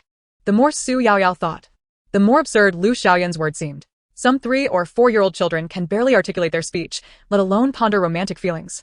Fortunately, Lu Xiaoyan was born in ancient times. Had she lived in my era, her declarations would not only be deemed immature, but might also attract the label of early romance from parents and teachers. The difference between children is indeed vast. Third princess, I am unworthy of your affections, Xiao Yi, upon learning of Lu Xiaoyan's interactions with Shiao Hong. No longer trusted any words that left her lips. Xiao Yi, what is it about me that makes you so disdainful? Lu Xiaoyan detested Xiao Yi's indifferent demeanor. Do you not realize that to see you, I, a royal princess, have lowered myself and shamelessly begged my father to appoint you as a tutor in archery and horsemanship? I even invited your half-brother, Xiao Hong, into the study to be my companion for your sake, hoping to pave a smoother path for you in the officialdom. Xiao Yi. I have done all this for you. What more do you desire? Princess, were all your actions truly for my sake? Xiao Yi had not intended to remain in the presence of Lu Xiaoyan any longer, but her words struck him as utterly absurd. What do you mean by that? Of course, it is for you. Her stammering response revealed a flicker of uncertainty. Then, might I inquire, what is your relationship with Xiao Hong? Xiao Yi's gaze, laced with frost, bore into Lu Xiaoyan, observing her every tremor of fear. Do not think to deceive me, your highness. I have visited Jiaoju Temple and witnessed your clandestine meetings with Xiao Hong in that very meditation room. Upon hearing Xu Yaoyao's thoughts, Xiao Yi ordered his subordinates to investigate every interaction between Lu Xiaoyan and Xiao Hong. Their connection did not begin recently. 2 to 3 years prior, Xiao Hong had already engaged with Lu Xiaoyan. A year ago, they had arranged to meet in the meditation room at Jiaoju Temple for greater convenience. My heavens! Is today's revelation truly this explosive? Jiaoju Temple is the national temple of Dian, where members of the royal family offer incense and pray for blessings annually. Lu Xiaoyan has chosen such a sacred place for her rendezvous with Xiao Hong. She truly is audacious. The national temple, revered by the people and honored by the royal family, had become a stage for the clandestine affairs of Princess Lu Xiaoyan and Xiao Hong.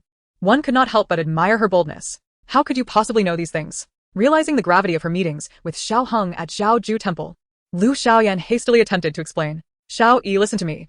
There is nothing between Xiao Hong and me. I approached him solely to draw closer to you. Chapter 30. The arena of carnage. Lu Xiaoyan, disregarding all else, stepped forward and grasped Xiao Yi's arm. Xiao Yi, the only person I desire to marry is you. You must believe in the sincerity of my heart. Throughout my life, I have never liked anyone else but you. Xiao Yi, I truly cherish you. Once you become my husband, I will ensure your path in the court is smooth and prosperous, granting you titles and accolades. With this promise of a bright future, she hoped to secure Xiao Yi's affection. Your Highness, such deep feelings for a mere subject are overwhelming. Perhaps you should bestow such affection upon Xiao Hong, for I believe he would be more than willing to be your consort. Must you treat me this way, Xiao Yi? Lu Xiaoyan's confusion was palpable.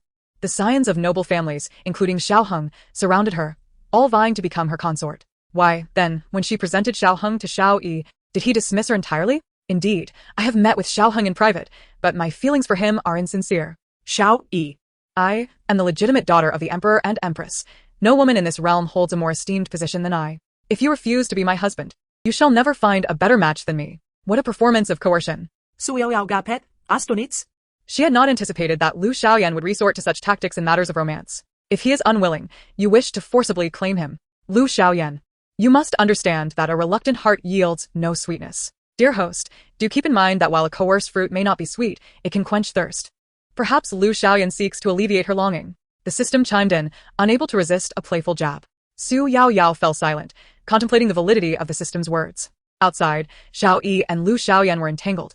A man of his stature should have been able to break free. Yet his current state of inebriation rendered him unable to even stand firm. As Lu Xiaoyan noted the effects of the potion taking hold, she wasted no time. Xiao Hong, come quickly to assist. As her call faded, Xu Yaoyao observed Xiao Hong approaching them, her shock palpable. What on earth? I didn't anticipate Lu Xiaoyan would audaciously declare her affections for Xiao Yi here. It seems Xiao Hong has been keeping watch. The truth was finally laid bare. Xu Yaoyao grasped the situation. Xiao Yi had fallen victim to the combined schemes of Lu Xiaoyan and Xiao Hong. The betrayal of both a beloved and a family member was a burden no one could bear. Her sympathies began to shift toward the deceived Xiao Yi, while Xiao Hong hoisted the unconscious Xiao Yi onto his back. While others are unaware, bring him to the side hall of Anhua Palace. Lu Xiaoyan had already devised a plan. With Xiao Yi incapacitated, it was the perfect moment to execute it. Why do you hesitate? What are you waiting for? Unexpectedly, Shiao Hong remained motionless, caught in contemplation. Your Highness, what is our relationship? What do you perceive me as? He had never broached this question before. Believing their intimacy only lacked the Emperor's decree. But circumstances had changed. He had become a mere afterthought within the Xiao household, while Lu Xiaoyan was his only lifeline. Lu Xiaoyan, you know I am the legitimate daughter of the Emperor and Empress. No woman in this realm possesses a lineage as noble as mine. You are but a bastard of the Xiao family, your mother merely a concubine. Even if I were to mention our union to my father, he would never consent to my marrying a powerless, illegitimate son. Lu Xiaoyan had always regarded Shiao Hong as a transient plaything, a luxury afforded to her royal status. Bastard? Your Highness, when we shared tender moments, did you ever consider me as such? Shiao Hong's anger flared. He had endured much suffering, belittled by his father's neglect and the scorn of the household. Now, even Lu Xiaoyan dismissed him. Shiao Hong, while I cannot grant you the title of husband, I promise you will not suffer while by my side. The title is but a label. Must we be so concerned with such trivialities? Xiaoeng, yes you. As long as you remain devoted to me, I will ensure your ascent in the political realm. Such opportunities are not afforded to those who marry other noble women. After her proclamation, Shiao Hong fell into silence. Do not linger here. Hurry and take him to Anhua Palace. Lu Xiaoyan urged. Anhua Palace served as a resting place for guests intoxicated during banquets. Today, I shall have intimate relations with Xiao Yi, and then we shall see how he continues to refuse me. Today, I have truly witnessed the multifaceted nature of humanity. It appears that the Xiao family is indeed a lineage of romantic minds. Previously, it was Xiao Yi, and now it is Shiao Hong, aiding their beloved in engaging with other men. Such extraordinary romantic folly is truly a first for me. Xu Yaoyao has had her eyes open today. Lu Xiaoyan, The heartless vixen, paired with Shiao Hong, the unwilling romantic fool, is simply a match made in heaven. Host, a word of caution. If you don't keep up, your plan for the Empress's birthday celebration may fall through, the system reminded her. Chapter 31.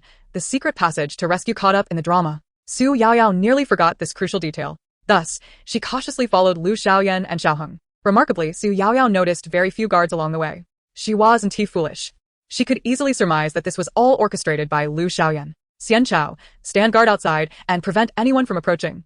Lu Xiaoyan instructed her personal maid at the entrance of Anhua Palace. Yes, Your Highness, I shall obey. Given that this place is swarming with Lu Xiaoyan's people, even if I wished to rescue Xiao Yi, I would be outnumbered. Xu Yaoyao genuinely wanted the Empress to enjoy a peaceful birthday celebration. However, the harsh reality was unforgiving. She understood that one could not fight against overwhelming odds. The condition for rescuing someone is the ability to ensure one's own safety. Otherwise, all efforts would be futile. There is a secret passage at the side entrance of Anhua Palace. It cannot be approached directly. Perhaps you could try a different route, the system eagerly suggested. Host, you can do it. I have faith in you. What to do? Xu Yaoyao felt a surge of frustration. This system trailed behind her all day, incessantly chattering while leaving her to handle all the dirty work. Where did you learn about the secret passage? How reliable is it? Xu Yaoyao could rush in to save someone, but she needed to gauge the credibility of the information provided by this gossiping system. 100% reliable. Trust me, host. My scope of gossip is vast. There is nothing I do not know within this palace. Think about it. Have I ever deceived you with my previous reports? indeed. Xu Yaoyao reflected on it, realizing that the system's prior claims had proven accurate. There was nothing for it. She had to muster her courage and proceed with the rescue. After exerting tremendous effort, she finally moved the large stone blocking the entrance to the secret passage. After about 15 minutes, she heard a familiar voice emanating from behind the wooden boards of a cabinet. Shiao Hong, are you still guarding here? Lu Xiaoyan, while unfastening Xiao Yi's clothes, turned around only to find Shiao Hong lingering by the bedside, his brow furrowed in displeasure. Shiao Hong was taken aback by the princess's words. If I could persuade my father to pass the title to me, if I were the heir of the Jianan Marquise, would you not feel compelled to engage in intimacy with Xiao Yi? Xu Yaoyao could only shake her head in disbelief. Has Shiao Hong truly lost his senses? What led him to believe that Lu Xiaoyan was forced into this situation? Lu Xiaoyan, unabashed, poisoned Xiao Yi's presence with her confessions, all while Shiao Hong stood nearby, acting as a lookout. Not even blinking, he dared to assert that Lu Xiaoyan was acting out of necessity. On what grounds did he think the future title of Marquis would be passed to him? Lu Xiaoyan could only think how naive Shiao Hong was. She released Xiao Yi's belt and approached Shiao Hong, tenderly caressing his cheek. Did I not make it clear? The position of consort does not match your status. But rest assured, I shall never mistreat my own. As a mere illegitimate son, what I can offer you is the best you can ever attain in your lifetime. Thus, Shiao Hong, you are not a foolish person. You should understand the meaning behind my words. One must possess self-awareness. To relentlessly pursue what one cannot have is to be utterly ungrateful. Yes, I understand. Shiao Hong, despite the turmoil within, could only bow his head and exit the room. Shiao Hong, you will always be mine. Remember that, Lu Xiaoyan added as she watched him leave, dejected. The words felt entirely shameless. What a heartless woman, Xu Yaoyao remarked, astonished by Lu Xiaoyan's duplicity. Enough lamenting, the vixen is set to devour Xiao Yi. If you do not act soon, our plan to sneak into Anhua Palace will be thwarted, the system reminded the contemplative Xu Yaoyao. Cautiously, Xu Yaoyao opened the cabinet doors. Lu Xiaoyan was so engrossed in undressing Xiao Yi that she remained oblivious to Xu Yaoyao's movements. Xu Yaoyao successfully approached the bed, ready to cover Lu Xiaoyan's mouth, only to find that someone had already knocked her out. It was Xiao Yi. So, you weren't truly affected? Xu Yaoyao whispered to the now lucid Xiao Yi. I sensed the third princess's scheme beforehand. Now, our priority is to escape this place. That is easily arranged. I shall take you away, Xu Yaoyao declared without hesitation. Having worked together before, they moved in perfect harmony. Xu Yaoyao instinctively covered Xiao Yi's mouth. He was in no condition to assist, and as a young woman, she had to carry him while navigating their escape. If they were discovered, there would be no chance for either of them to flee. Oh, young Master Xiao is not here? A woman entering the room was surprised to find only Lu Xiaoyan on the bed. To avoid detection, she quickly exited Anhua Palace. Once the maid left, Xu Yaoyao exerted great effort to drag the weakened Xiao Yi out of the secret passage. Princess Annal, you saved me. I have no way to repay you. Without your sudden appearance, I would never have escaped. Xiao Yi expressed his gratitude. Please, young Master Xiao. I did not rescue you for your sake. If you truly wish to show gratitude, let us resolve our past grievances, Xu Yaoyao replied. Wishing to distance herself from the entangled emotions of Xiao Yi, Lu Xiaoyan, and Shiao Hong, she simply desired to ensure the Empress and Emperor enjoyed their peaceful lives. Princess Annal, do you say this out of disdain for me? Xiao Yi queried, noticing Xu Yaoyao step back, distancing herself from him. Chapter 32. The affection of concubine Lu. Xu Yaoyao could not help but laugh in exasperation. Is Xiao Yi's mind truly befuddled by Lu Xiaoyan's concoctions?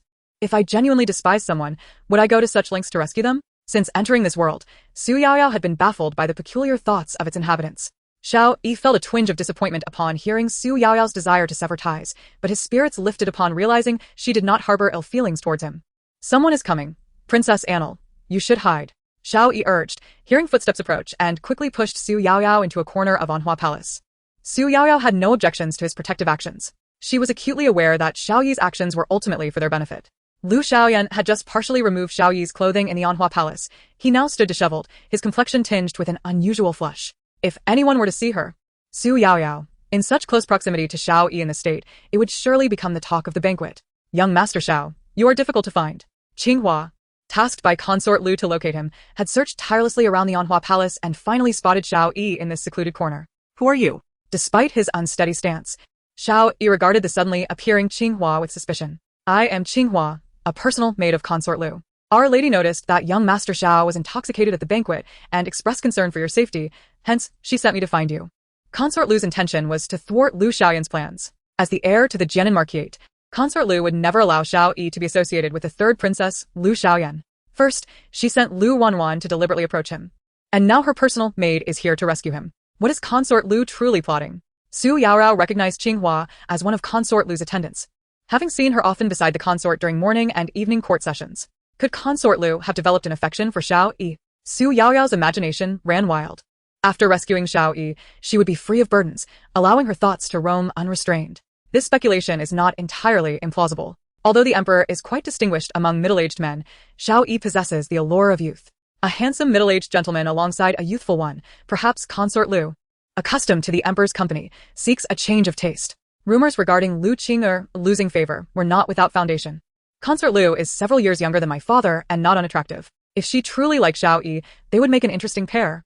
Xiao Yi found the situation amusing. Although he could not decipher Xu Yaoyao's nonsensical musings, he could distinctly sense her uncontainable excitement. This was the thrill of witnessing a spectacle. What is young Master Xiao laughing about? Did something I said amuse you? Qinghua was perplexed by Xiao Yi's sudden laughter. Nothing. Xiao Yi composed himself, supporting himself against the wall of the Anhua Palace. I thank the consort for her concern, but I assure you, I am quite well. The laws of Dian prohibit palace concubines from meddling in politics or forming private connections with court officials. For the sake of your consort's reputation, it would be wise for you to maintain your distance. Xiao Yi dismissed Qinghua's attempt to assist him. He was all too aware of Consort Lu's intentions. First, Lu Wanwan had approached him while he was intoxicated, and now Consort Lu had sent her maid to wait for him. It was as if she were trying to hide something in plain sight. Xiao Yi had no desire to be entangled with Consort Lu or her family. He would not allow the Xiao family to be exploited by anyone. Young Master Xiao. Qinghua was taken aback by his outright refusal as he turned to leave. However, Xiao Yi did not venture far. Once he confirmed Qinghua had departed, he moved towards the place where Xu Yaoyao was hiding, only to find she had already left. She actually left? Of course. Only a fool would remain in a dangerous place when aware of the risks. Those who know too many secrets often meet swift ends. I certainly do not wish to perish. As Qinghua whispered to Consort Lu, Xu Yaoyao noticed a change in the consort's expression. His appearance had thoroughly unsettled Shiao Hong, who could no longer remain composed at the banquet. According to the original plan, Shiao Hong intended to concoct a reason to gather everyone at the Anhua Palace to catch Xiao Yi and the third princess in a scandalous act. The only explanation for his sudden urgency could be that something had gone awry with the third princess. Concerned for her well-being, Shiao Hong hurried to the Anhua Palace, disregarding everything else. Observing his hasty departure, Consort Lu whispered urgently to Qinghua. Xu Yaoyao remained observant, sensing that Consort Lu was scheming. However, with Xiao Yi present at the banquet and Lu Wanwan seated behind Consort Lu, she found it hard to believe that the consort would act recklessly in such a public setting. After all, today was the Empress's birthday. The concubines were all aware of the need to downplay their appearances to avoid overshadowing the Empress, and even Consort Lu, who had been temporarily sidelined, would not dare to create a scene in such a setting. Such an action would undoubtedly provide ample ammunition for gossip. Consort Lu could not possibly be that foolish. Your Majesty, you are truly kind to the Empress. Knowing her fondness for orchids, you have gathered over 100 rare varieties for the Imperial Garden. I wonder if the esteemed guests present have had the honor of admiring even a few? On the Empress's birthday, the Emperor had chosen to present orchids, catering to her preferences. Who would have thought that my father, the Emperor, is genuinely attentive to the Empress's likes and dislikes? Chapter 33. The spectacle in the Imperial Garden. The Emperor's face finally lit up with joy. Hearing his beloved daughter's thoughts on him brought him great satisfaction. I have relied on Wanqing for many years as we supported each other through the challenges of the palace. If it were not for her managing the vast harem on my behalf, I could not dedicate myself to state affairs. Wanqing, you have worked tirelessly over the years. The Emperor not only praised the Empress's virtues before the courtiers, but also took her hand in his. Such an act was a rarity in Dian, even among married couples.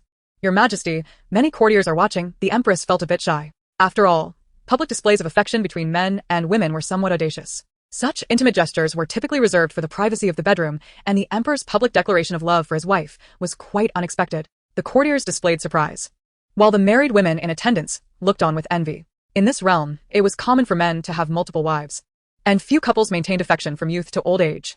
Wanqing is my wife, the mother of my children. Is there anything inappropriate in my words?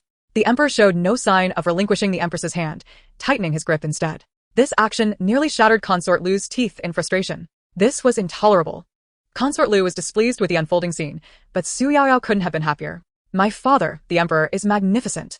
Why should one be concerned with the opinions of the masses when in love? As long as no harm is done, why not express it openly? Father, I support you. An Emperor and Empress living in harmony set a positive example for the nation's people. If the Emperor and Empress could support and cherish each other, it would inspire the people to seek harmony in their own families. Xu Yaoyao's views diverged from those of everyone present. Having come from a future world, she recalled her own parents' loving relationship, which had a profoundly positive influence on her upbringing. Data supported this notion. Couples who displayed affection often left favorable impressions in business dealings. The Empress, initially hesitant, bore the weight of her position as the nation's mother. Since ascending to the throne, her every action drew scrutiny. Thus, she often found herself subconsciously concerned about how the populace and courtiers perceived her. However, today, she heard a different perspective from her daughter Xu Yaoyao. Loving someone does not require excessive concern for the opinions of others. She once shared a deep affection with the Emperor. Wanqing, his excitement was palpable. Does the Empress wish to withhold from us the opportunity to witness the Emperor's heartfelt devotion to you? The clasped hands of the Emperor and Empress were strikingly conspicuous. Lady Lu could not help but interrupt the tender moment shared by the imperial couple. I have yet to see the orchids, esteemed guests. If you do not mind, shall we accompany the Emperor to the Imperial Garden? We shall obey your command. I thank the Empress and the Emperor. The Empress led a group of court officials along with their families to the Imperial Garden. What do you think Lady Lu intends to do?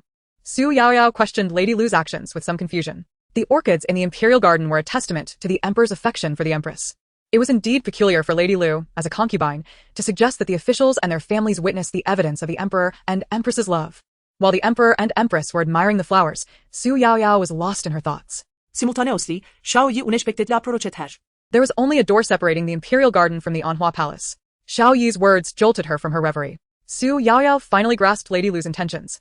She had deliberately persuaded everyone to come to the Imperial Garden, with a singular focus on the third princess, Lu Xiaoyan. Realizing Lady Lu's true purpose, and recalling Lu Xiaoyan, who had been knocked unconscious by Xiao Yi, Xu Yaoyao hurriedly sought to dissuade the Empress from bringing anyone along. However, before she could utter a word, Qinghua preempted her. Who are you, a lowly maid, lurking here in such a suspicious manner? Step forward at once. Lady Lu's personal maid shouted. Initially, everyone was preoccupied with admiring the orchids. But Qinghua's loud voice instantly drew all attention. I am not lurking. I truly am not. Xian Chao found herself awkwardly dragged out from the flower bushes by Qinghua. Having previously been at Lu Xiaoyan's side, she was not accustomed to being submissive, but today was different. She had been guarding the entrance of Anhua Palace when unexpectedly struck from behind and lost consciousness. Once Qinghua pulled her from the bushes, Xian Chao slowly regained her senses. Upon opening her eyes, she was met with the sight of the Emperor and Empress, along with a multitude of court officials and their families staring at her, leaving her utterly flustered. I am a maidservant attending to the third princess. I was merely fatigued and closed my eyes for a moment, inadvertently disturbing the Emperor and Empress. I beg for your forgiveness, your Majesty and your Highness. Xian Chao hastily concocted an excuse to absolve herself. As a maidservant here, where has the third princess gone? Lady Lu would not easily let Xian Chao off the hook. Thus, she inquired about Lu Xiaoyan's whereabouts, signaling her maid, Qinghua, who promptly proceeded towards Anhua Palace. No, Xian Chao blurted out. She was responsible for confirming the intimate relationship between Xiao Yi and the third princess. Yet, with Xiao Yi standing behind the emperor, Xian Chao could hardly believe who was truly in the room with Lu Xiaoyan. However, her words held no authority over Lady Lu's maid. Qinghua boldly opened the doors to Anhua Palace. Who are you? This is a forbidden area of the palace, not a place for casual encounters. Chapter 34. Caught in the act. A single remark from Lady Lu's maid caused the unconscious Lu Xiaoyan to slowly awaken. She looked around, realizing she was still in Anhua Palace. Lu Xiaoyan recalled being suddenly attacked and instinctively thought of Xiao Yi. Upon seeing a man sprawled on the bed, whose back resembled Xiao Yi, she instinctively assumed it was him.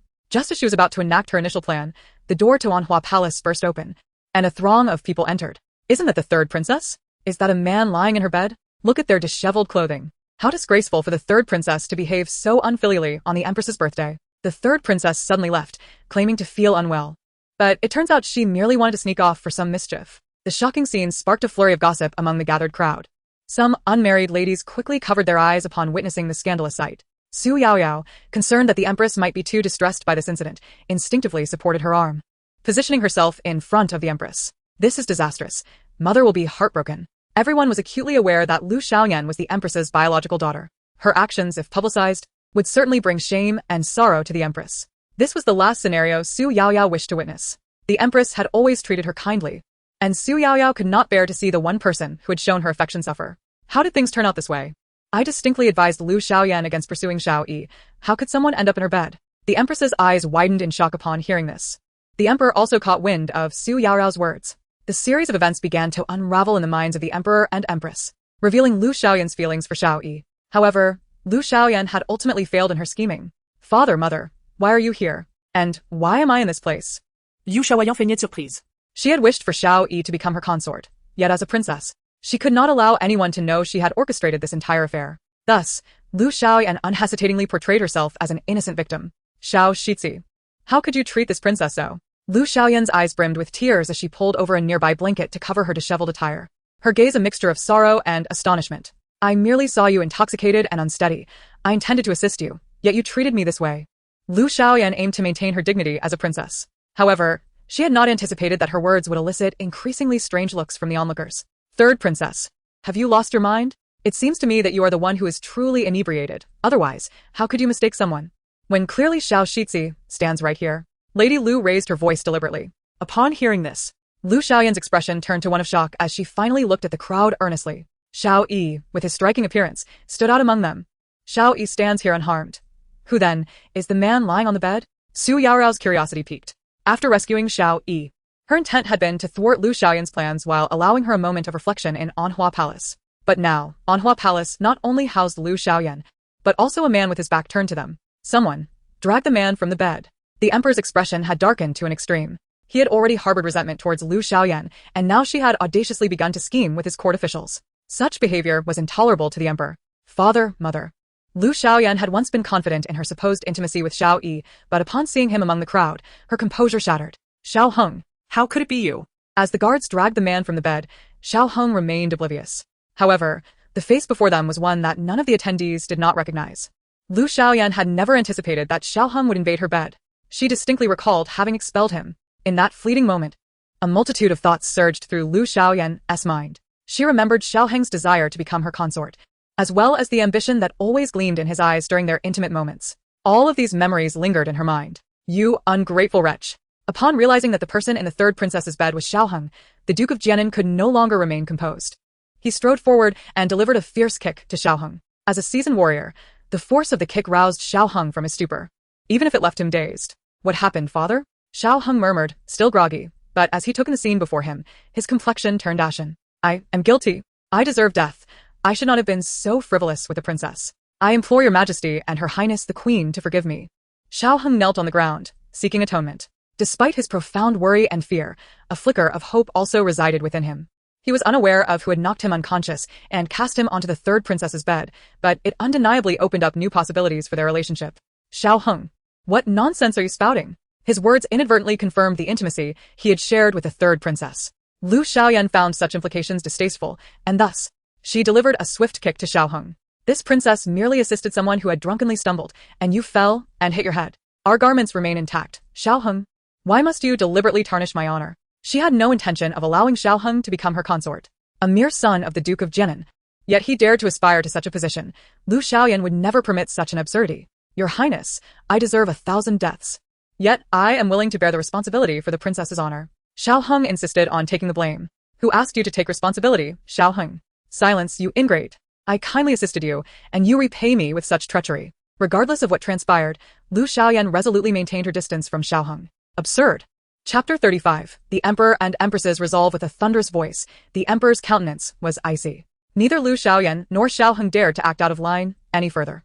The royal banquet celebrating the queen's birthday concluded abruptly. The Emperor had long since abandoned any hope for Lu Xiaoyan, leading to the hasty resolution of the matter. Although this was not the outcome Lu Xiaoyan desired, as long as it prevented Xiao Hong from achieving his wishes, she could remain in her palace, awaiting the Emperor's subsequent punishment. The third princess was once again confined, and in the process, she lost all favor from both the Emperor and the Queen. The Duke of Jianan dealt a severe beating to Xiao Hong. Following a round of lashes, Xiao Hong was further punished by being made to kneel in the ancestral hall of the Xiao family. A man who had only recently recovered from injuries now faced severe punishment once more, and as a result, he fell ill again. In the palace, the servants attending to the Emperor and Empress dared not utter a word, aware of their displeasure. The third princess, Lu Xiaoyan, was the sole daughter of the Emperor and Empress, the legitimate princess of the Dayan kingdom. News of the events surrounding her had already spread throughout the court and beyond. On the fateful day at the Anhua Hall, her mention of Xiao Hong could not help but raise suspicions. Even those who witnessed the entire affair remained silent, yet the tale inevitably leaked.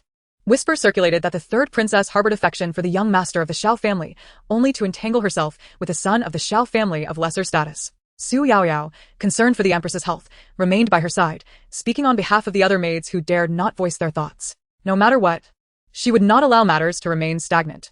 Mother, please eat something. You have scarcely eaten well in these past few days. The joy of the queen's birthday banquet had been thoroughly shattered by Lu Xiaoyan's actions. Dear child, Yaoyao, do not urge me to eat. I truly lack the appetite at this moment. Jiang Wanqing was consumed by anger. Lu Xiaoyan, occupying the position of her biological daughter Xu Yaoyao as the legitimate princess, had engaged in such shameless behavior. Her daughter's reputation had been tarnished by Lu Xiaoyan. Now, the citizens of the capital were all aware that Lu Xiaoyan was desperate to marry Xiao Yi, yet ended up in a scandalous liaison with Xiao Hong. Such reckless and unbecoming actions had sullied the name of a royal princess yet to be wed. Jiang Wanqing's fury was palpable. Mother, no matter how grave the situation, it must be resolved step by step. If you do not eat, how will you have the strength to address these matters? Xu Yaoyao patiently persuaded her. The Empress, Jiang Wanqing, gazed at her dutiful and caring daughter Lu Xiaoyan, feeling a pang of heartache. Had the incident of the switched children never occurred, how could she and the Emperor face such humiliation today? With this thought, her resentment towards Concubine Lu and her disappointment in Lu Xiaoyan grew even more profound. Very well.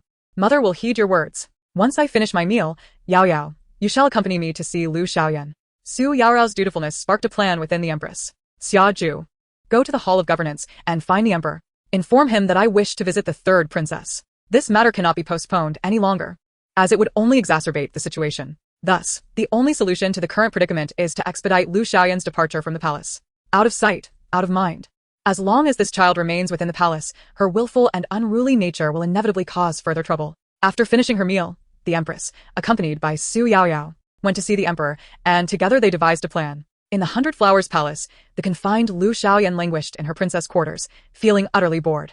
The magnitude of the incident had stirred significant repercussions for the royal family, and to temper the emperor and empress's anger, she resolved to endure, gritting her teeth in silence. Princess, the emperor and empress have come to see you. For several days, the emperor and empress had ignored Lu Xiaoyan entirely. This had never happened before, and thus, Lu Xiaoyan felt an inexplicable sense of worry. However, the emperor and empress's visit to the 100 Flowers Palace indicated that her status in their hearts remained unchanged. It had never wavered. Lu Xiaoyan paid no mind to the slanderous gossip surrounding her. She cared not for the public disgrace of being caught in a compromising situation at the Anhua Hall. What mattered most to her was the emperor and empress's attitude toward her. After all, this world ultimately belonged to her father and mother, and as long as she was not abandoned by them, any other matters would pose little concern. Yuan pays her respects to father and mother. Lu Xiaoyan entertained the notion that the emperor and empress visited out of concern for her, as a loving daughter. Father, mother, I truly understand my mistakes. These days, I have remained in the 100 Flowers Palace, reflecting on my actions. The previous incident has brought disgrace upon the royal family, yet I assure you, it shall never happen again. Xu Yaoyao silently observed from the side. In truth, not only Lu Xiaoyan had misinterpreted the emperor and empress's intentions, Xu Yaoyao had done so as well. One cannot help but acknowledge Lu Xiaoyan's fortunate fate, regardless of the calamities she caused. Her royal parents would always shield her from the consequences. Lu Xiaoyan's actions were undoubtedly misguided. However, the feeling of having someone to rely on, who offers unwavering support, is something that Xu Yaoyao finds immensely enviable. After all, even if the original owner of her body were a true princess, she had never enjoyed such favoritism. Xu Yaoyao felt a tinge of melancholy as she observed the family of three, unable to suppress her sarcasm. But if they were to do that, wouldn't the consequences be severe? To Xu Yaoyao, Shao Yi appeared to be an unfortunate victim. He was, in fact, the victim of an unfounded accusation by Lu Xiaoyan, made while she was inebriated, which had tarnished his reputation significantly in the capital. The victim was now subjected to secondary harm. If Shao Yi were not a tragic figure, Xu Yaoyao could not think of another who could rival his plight. In Chapter 36, The Shattered Dream, Lu Xiaoyan cautiously probed for answers. After staying here for several days, the only realization she came to was that Shiao Hong had schemed against her. The only individual privy to their previously discussed plan, aside from the celestial herb, was Shiao Hong himself. Furthermore, it was clear that Shiao Hong was unwilling to remain in a subordinate position. Lu Xiaoyan was well aware of this. Thus, after being rendered unconscious by Shao Yi, she had no doubt that Shiao Hong had taken advantage of the situation, aiming to seize the opportunity to become her consort. Is this what you have been reflecting upon during your days in the palace? The emperor frowned disapprovingly at Lu Xiaoyan. That day was your mother's birthday, Lu Xiaoyan. Your mother has raised you for so many years, yet you allowed her to be humiliated on her special day. Do you not recognize your own faults in this matter? Unable to tolerate Lu Xiaoyan's actions any longer, the emperor reprimanded her. Lu Xiaoyan was left dumbfounded.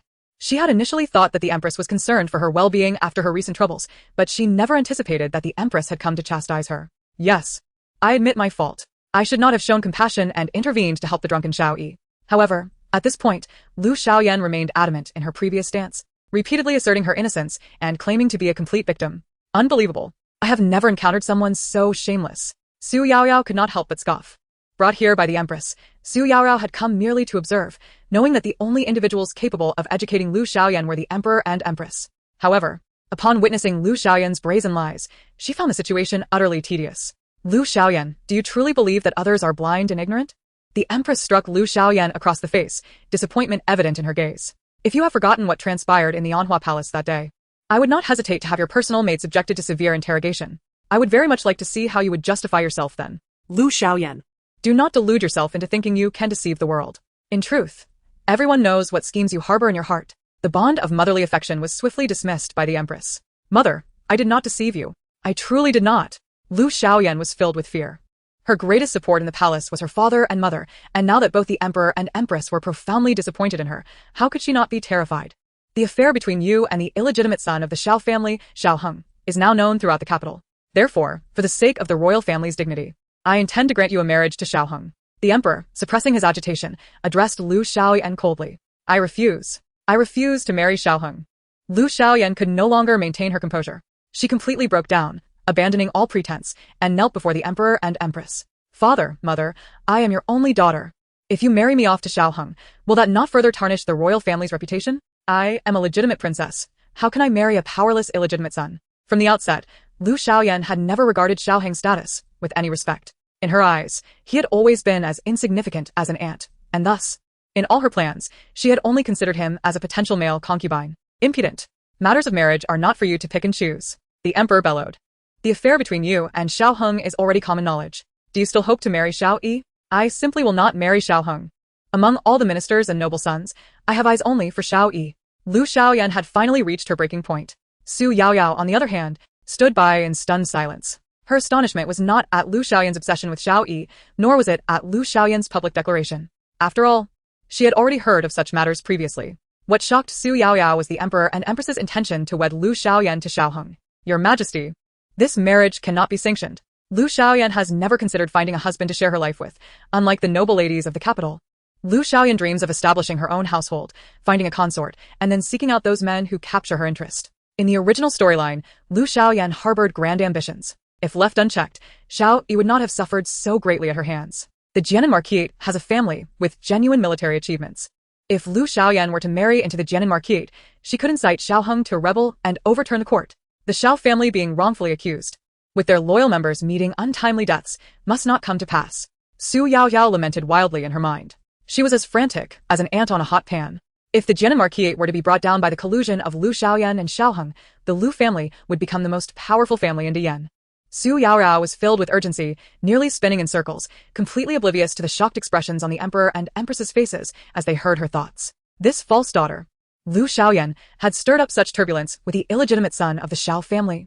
The emperor and empress's initial intention to unite Shiao Hong and Lu Xiaoyan had to be temporarily set aside. They could not gamble with the future of Dian. I can prevent you from marrying Shiao Hong, but at the same time, you will never be permitted to marry anyone from the Xiao family. Thus, Lu Xiaoyan's dreams were shattered. Despite her unwillingness, Lu Xiaoyan could only submit and comply with the emperor and empress's arrangements. The third princess became more subdued and restrained, resulting in an increasingly dull atmosphere in the palace. The empress resumed her affairs in the 6 palaces, gradually mastering the duties of the Ministry of Rites. Therefore, during her leisure time, she would take strolls in the Imperial Garden. Have you heard? Consort Lu is now having her maternal family find her recipes from outside to ensure a smooth pregnancy. I hear that those recipes are particularly effective, guaranteeing that anyone who consumes them will bear a son. Is Consort Lu preparing to regain favor? Of course. I tell you, you should have seen it. Consort Lu has been practicing her dance daily to regain the emperor's favor. In Chapter 37, Consort Lu's Schemes, Lu Xiaoyan was taken aback by the intentions of Lu Qing'er. Are you saying she intends to have a son? Lu Xiaoyan had not expected that Lu Qing'er would harbor such a plan. What you say is obvious. Which woman in the harem does not desire to bear children? The system rolled its eyes at Lu Xiaoyan in exasperation. Xu Yaoyao's comment was rather foolish. This is an era where maternal lineage holds great significance. As long as one has a child, preferably a son, then Consort Lu could certainly walk unimpeded throughout the great Yan kingdom. She was merely a descendant away from the empress. Lu Qing'er, though not of low birth, with the Lu family holding military power, had only one bargaining chip left for her elevation, a child. But can my father really father a child at his age? Xu Yaoyao inquired with curiosity. Moreover, considering the lack of any signs of pregnancy among the concubines in the palace, I can't help but feel my father's health must be somewhat weaker than that of an ordinary person. This was not mere criticism of her father. It seemed the emperor genuinely had health issues, which explained the scarcity of heirs. Ashu. Unbeknownst to him, someone was speculating about his health, and the emperor sneezed. Your Majesty, is your health unwell? Li Taian, a eunuch attending the emperor, stepped forward with concern upon hearing the sneeze. Nothing, Ah Chu. The emperor initially insisted all was well, but was soon followed by another sneeze. This time, Li Taian dared not delay and quickly rushed to the imperial hospital to fetch the attending physician. The news of the emperor's illness stirred quite a few in the harem, including Xu Yaoyao, who was brought by the empress. I told you, father is not well, which is why there are so few children in the palace. Upon hearing the physician say the emperor merely had a cold, Xu Yaoyao silently criticized the emperor, surrounded by the doctors. It's not just that. The emperor's discomfort also stems from Consort Lu having procured aphrodisiac drugs from abroad. Such substances can indeed affect another's physical state when in close proximity. The system relayed this information to Xu Yaoyao. Consort Lu has drugs. Xu Yaoyao was utterly astonished. In broad daylight, while father is afflicted with a cold, Consort Lu dares to entertain such thoughts regarding him? She felt as though her eyes had been opened. Her inner thoughts startled both the emperor, lying on the dragon bed, and the empress beside Xu Yaoyao. The two exchanged subtle glances.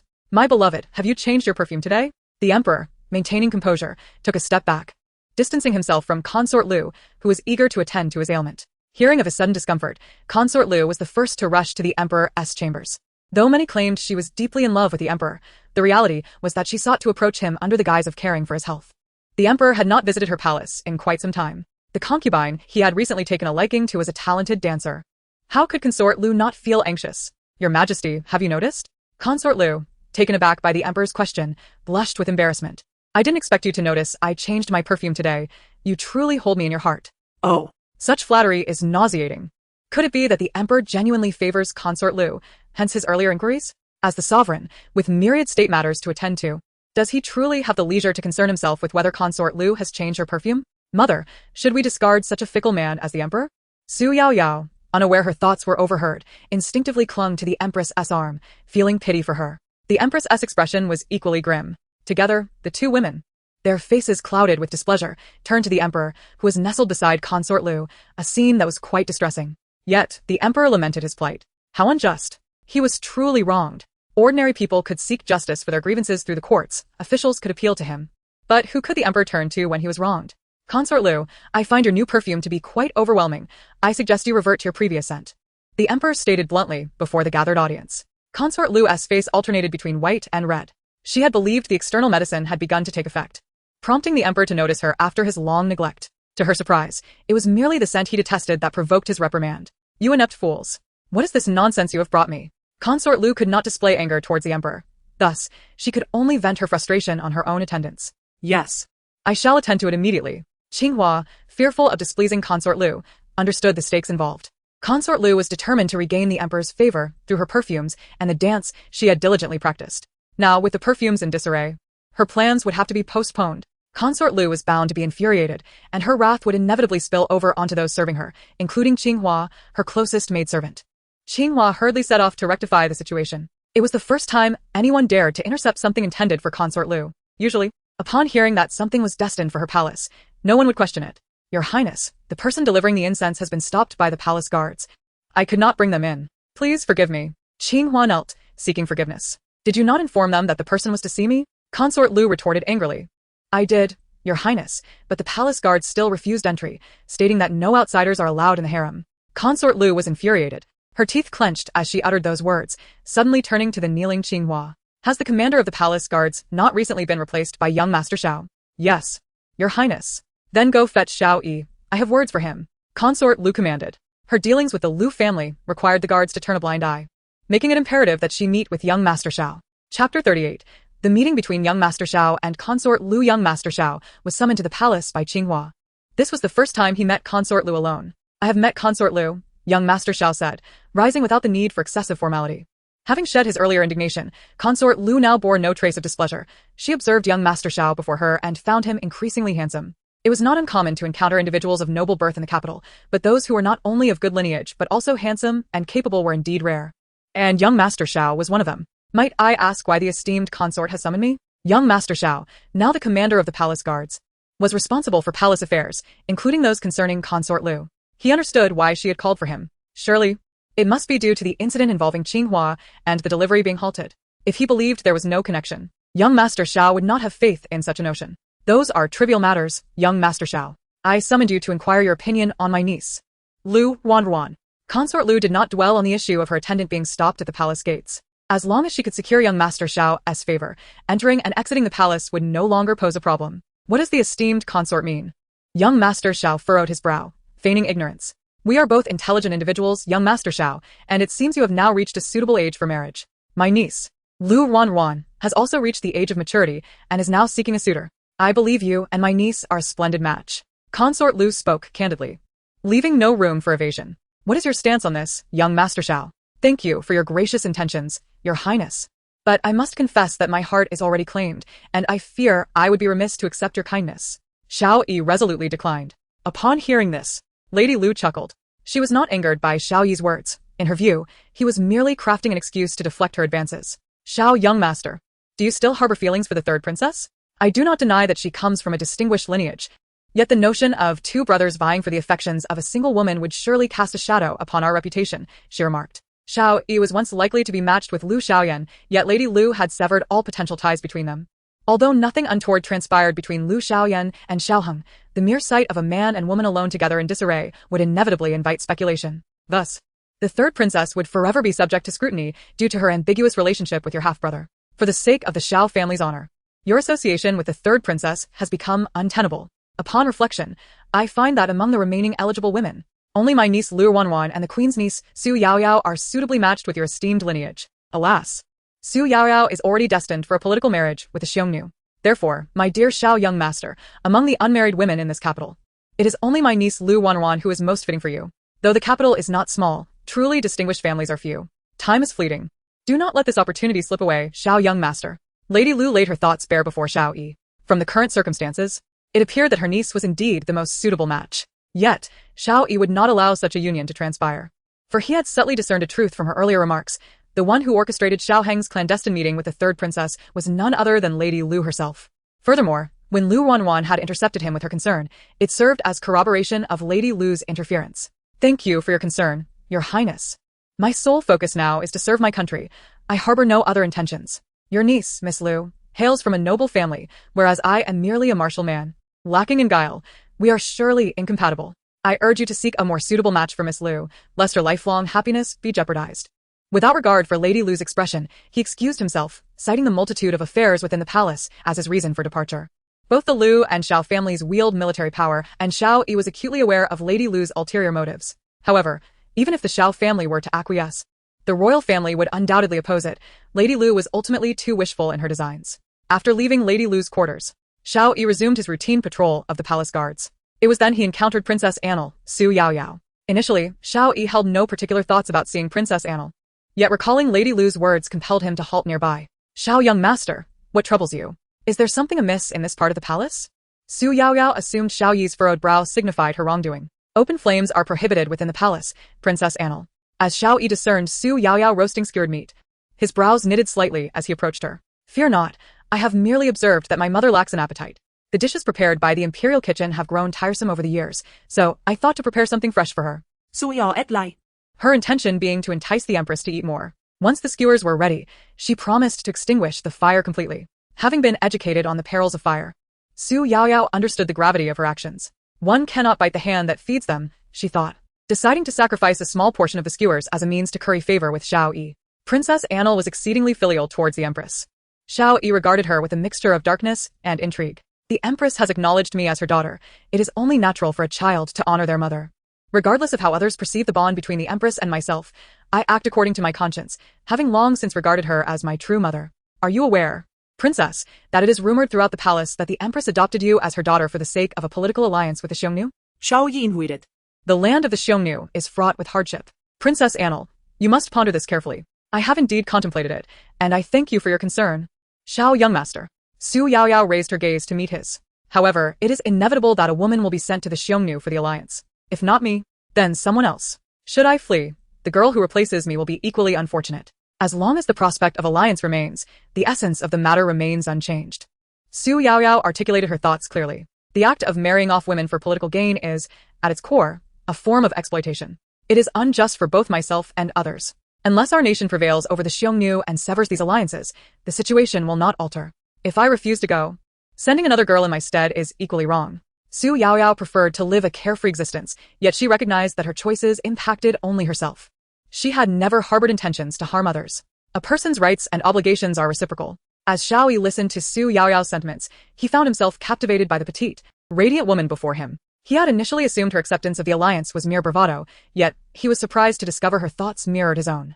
Princess Annal, you are but the adopted daughter of the Empress and Emperor.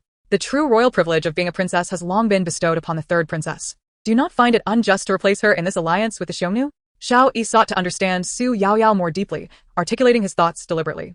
What does Xiao young master consider fairness to be? Xu Yaoyao. Before I was brought into the palace by the Empress, I witnessed many destitute souls, barely scraping by, and often selling their children to survive. In comparison to our lives, do you think that is fair? Conversely, as the heir of the Jianan Marquis, you must bow to me, the Empress's adopted daughter. Does that seem fair to you? In a feudal society, fairness is but an illusion. It is an ideal that humanity strives to achieve. Since no one is treated fairly, how could there be fairness between the third princess and myself?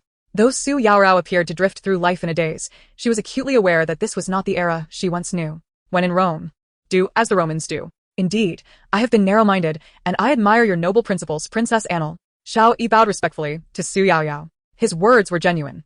He sincerely admired her ability to think of the greater good and the welfare of the people. Do not flatter me, Xiao young master. Xu Yaoyao dismissed his praise. To her, his words were mere formalities. A general with merit would not genuinely admire a princess who was nurtured in the palace. They only afforded respect, not reverence. I possess no grand ideals.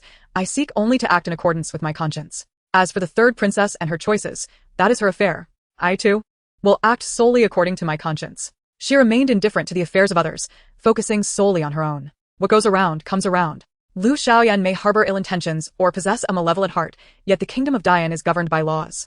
Even if these laws are not entirely comprehensive, they do enforce the principle that a life must be paid for a life, and debts must be repaid. Princess Annal. The land of the Xiongnu is not only harsh and frigid, but they are also notoriously ruthless. If you seek a peaceful existence through marriage, it would be exceedingly challenging. Xiao Yi, having recognized Xu Yaoyao as a person of profound principle, felt not only admiration but also a desire to assist her.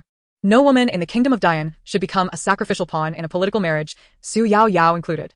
I have previously dealt with the Xiongnu and have delved into their customs and traditions, thus I possess some understanding of them. The roasted meat you prepare, Princess Annal, bears a resemblance to the methods employed by the Xiongnu. Xiao Yi's sudden remark left Xu Yaoyao somewhat puzzled. What do you mean by that, young Master Xiao? With the roast completed, she directed her attendants to manage the embers while she delicately arranged the skewered meat onto a platter. Do you think that my roasting meat will somehow prepare me for life among the Xiongnu? Is that truly your belief? Such a notion seemed utterly absurd to her. While I do not wish to find a substitute to go to the Xiongnu on my behalf, I am certainly not inclined to alter my eating habits now to adapt to their way of life. I do not wish to jeopardize other girls, nor do I wish to endanger myself. If there were another means to avoid such a marriage, I would wholeheartedly support it. Her current mission was simply to survive. For a character whose fate had already been sealed early in the script, survival was the ultimate goal. Yet, even so, Xu Yaoyao had standards for her living conditions. The harsh and desolate land of the Xiongnu could not compare to the comforts of the palace. Given a choice, she would undoubtedly prefer to remain within the palace. Princess Annal misunderstood his intention. With a smile, Xiao Yi clarified, I merely intended to convey that I possess considerable knowledge of the Xiongnu. As the military adage states, knowing your enemy and yourself ensures victory in every battle. I have in my possession numerous documents pertaining to the Xiongnu, and should you require them, I would gladly provide them to you. Xu Yaoyao was overjoyed. The reason she had been diligently studying in the Ministry of Rites was to expedite her understanding of matters concerning the Xiongnu. Unfortunately, the majority of their research was focused on the Kingdom of Dian, with scant information available regarding the Xiongnu. Yes, of course, she affirmed without hesitation. Thank you, young Master Xiao. I am immensely grateful. This gratitude was indeed heartfelt. I initially thought Xiao Yi was merely infatuated, but it seems he possesses such admirable qualities. It appears I have misjudged him. After all, he is the heir to the Jianan Marquisate and a true pragmatist. The supporting male character typically follows the lead of the female protagonist. However, it seems that events are not unfolding entirely as scripted. At the very least, Xiao Yi appears to be a genuine and fleshed-out individual. Since he is a normal person, I cannot allow Lu Xiaoyan to harm him. Young Master Xiao, rest assured. This princess will never betray you. Chapter 40. Xiao Heng's delusions in the past. Xiao Yi thought all princesses were as arrogant and domineering as Lu Xiaoyan. Yet, the emergence of Xu Yaoyao shattered his preconceived notions of royalty. Some individuals, despite their noble status, remain humble and devoted to their country. For a young general like Xiao Yi, who had fought on the battlefield and held a deep concern for his nation, he found himself even more in awe of a princess like Xu Yaoyao. My son, why are you still awake at this late hour? Tomorrow we have responsibilities at court. If you do not rest, you risk making a mistake that could tarnish our family's reputation, admonished Shiao Hong. The rumors surrounding his relationship with the third princess had stirred up quite a commotion. The royal family had not arranged a marriage for the two, and the Xiao family had no intention of defying the crown. The king is sovereign, and Shiao Hong, merely an inconspicuous son of the Xiao family, would never dare to seek a marriage proposal for such an unworthy son. He had placed all his hopes on Xiao Yi. Father, I still have matters to attend to in the study. I am not tired. Since it is late, you should rest early. You still need to manage the military drills tomorrow. Xiao Yi rummaged through the documents related to the Xiongnu, while speaking casually. My son, are you searching for something? Why not inform the servants in the study to assist you? The Marquis of Jianan observed Xiao Yi's quest and continued. After searching thoroughly, Xiao Yi found nothing. The study was shared between him and his father, the Marquis, and as they were both military men, the study often served as merely a decorative space for them. Hence, they shared it. The study was usually cleaned by his stepmother, and if he could not find what he sought here, it was likely that she had sent it to the storeroom. I can inquire about it for you tomorrow morning, the Marquis offered. The lady of the house was Lin Yang, Xiao Heng's biological mother. After Xiao Yi's mother passed away, the Marquis did not remarry. The position of the Marquis's wife remained vacant. However, due to the frequent military campaigns, the Jianan Marquisate in the capital could not be left unattended. Thus, the Marquis entrusted the management of domestic affairs to Lin Yang, though he did not bestow upon her the title of Marquis's wife. For years, Lin Yang had managed all affairs of the household in the capacity of a concubine and stepmother. Why wait until tomorrow? Would it not be better for you to accompany me to Wudong courtyard now? Xiao Yi suggested, having noticed his personal guard, Yunfei, signaling from outside. Wudong courtyard was Li Nyang's residence. As a man, Xiao Yi was not permitted to enter the inner quarters.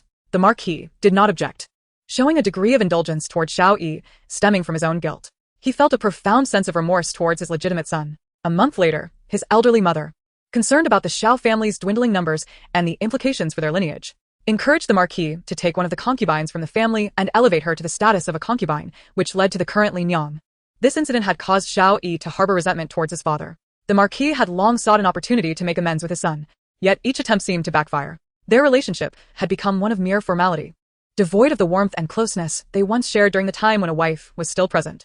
Today, it was rare for Xiao Yi to seek his father's assistance. The Marquis could not possibly refuse him. However, as soon as they arrived at Wudong courtyard, they overheard a conversation between Li Nyang and Shiao Hong. The Marquis's affections for his son dissipated entirely upon hearing their exchange. "Mother, did you mention my marriage to the third princess before father today?" Shiao Hong, having spent too long at home, could no longer contain his impatience. He had anticipated that the news of the Anhua Palace incident would prompt the emperor and his father to arrange a marriage for him with the third princess. Yet, after waiting at home for an extended period, he had not received the emperor's decree for marriage, which frustrated him greatly. Li Nyang was exasperated by her son's delusions. It was evident that the royal family had no intention of acknowledging her son as a suitable candidate for the position of prince consort. "Everyone in the capital knows this now," she lamented, "yet you remain oblivious.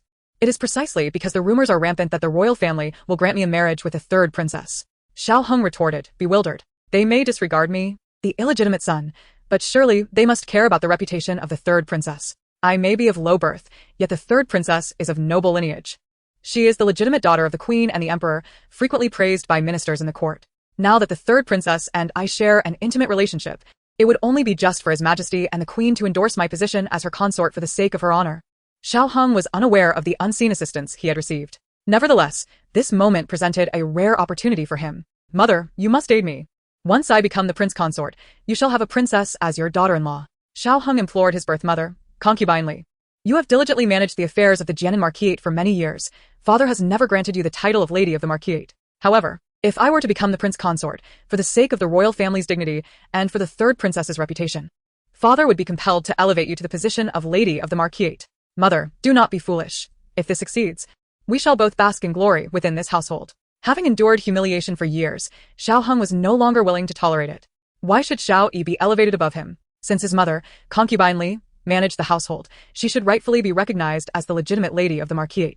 It was unreasonable to bear such burdens without the acknowledgement of her status. What a disgrace. "It appears you harbor intentions to disrupt the peace of my household." The Jianan Marquis entered with a stern expression. "The emperor has spared your reckless life out of respect for the loyalty and military achievements of my family, yet you show such ingratitude by aspiring to be a prince consort." Chapter 41. Dealing with Shiao Hong and his mother, my lord. Everything is but the wild imaginings of Shiao Hong. Do not stoop to the level of a child. Concubine Li quickly stepped forward to apologize upon seeing the Marquis's fury. "I shall certainly teach him properly from now on, ensuring he harbors no such inappropriate thoughts." However, her words failed to pacify the Marquis as they once did. "It seems I was mistaken to entrust the household affairs to you, my lord." Concubine Li was genuinely alarmed this time. As a humble daughter of a minor official, managing the inner quarters of the Jianan Marquis for all these years was beyond expectation. Though she lacked the title of Lady of the Marquis, since the death of Xiao Yi's mother, she had effectively been the mistress of the household. The other concubines could not compare to her, and even outside the Marquis, the ladies of other noble families treated her with deference. As Xiao Heng's biological mother, how could she fail to educate her own son, let alone manage such a vast estate? "From this day forth, you shall relinquish all household matters to me. I will assign the steward to oversee them." The Marquis rebuked. The fault lies with the mother for failing to educate her child. Having fought in battles for many years, he had entrusted Xiao Heng's upbringing to Concubine Li, and now, given the outcome, she could not escape the blame. "My lord, please consider the years I have managed the household with diligence, and spare us this once." Concubina Li Pleiada. "Do you truly believe you have managed the household well?" Xiao Yi interjected, observing Concubine Li kneeling and begging for mercy. "What do you mean by that, eldest young master?" In Concubine Li's eyes, Xiao Yi's actions seemed to be a betrayal, a petty act of revenge. "For all these years, the eldest young master's needs have been met with the best of everything. I, as your concubine, have never failed in my duties. Your words now are truly disheartening. Shiao Hong, while my mother treated you and me well, why do you choose this moment to criticize her? What is your true intention?" Shiao Hong confronted angrily. Despite losing his mother, Xiao Yi remained the exalted heir of the Jianan Marquis, enjoying the finest of everything. Xiao Yi smirked at the enraged mother and son. Concubine Li claims that my needs have always been met, yet she fails to mention that the dowry my mother brought into the Jianan Marquise, which encompassed 2 entire streets, has been nearly entirely consumed by you. My maternal family was of high standing, and when my mother married into the Jianan Marquise, her treasures astounded the onlookers in the capital. With those dowries, I could live a life of luxury even without you. Concubine Li.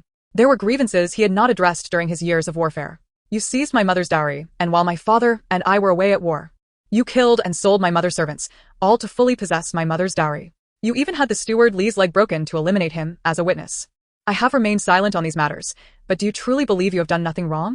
Each of these transgressions was etched in Xiao Yi's memory against Shiao Hong and Concubine Li. My lord, this is an injustice. Concubine Li cried out in desperation as Xiao Yi turned his scrutiny towards her. While I may have utilized part of the lady's dowry, it was for the sustenance of the hundreds in the Jianan Marquise. You and the eldest young master have fought valiantly for the realm, yet our small household has been left without male support. I, of humble beginnings, have labored tirelessly to sustain the Marquise for years. Although I did draw upon the lady's dowry, it was only after I first sacrificed my own to fill the gaps in the household.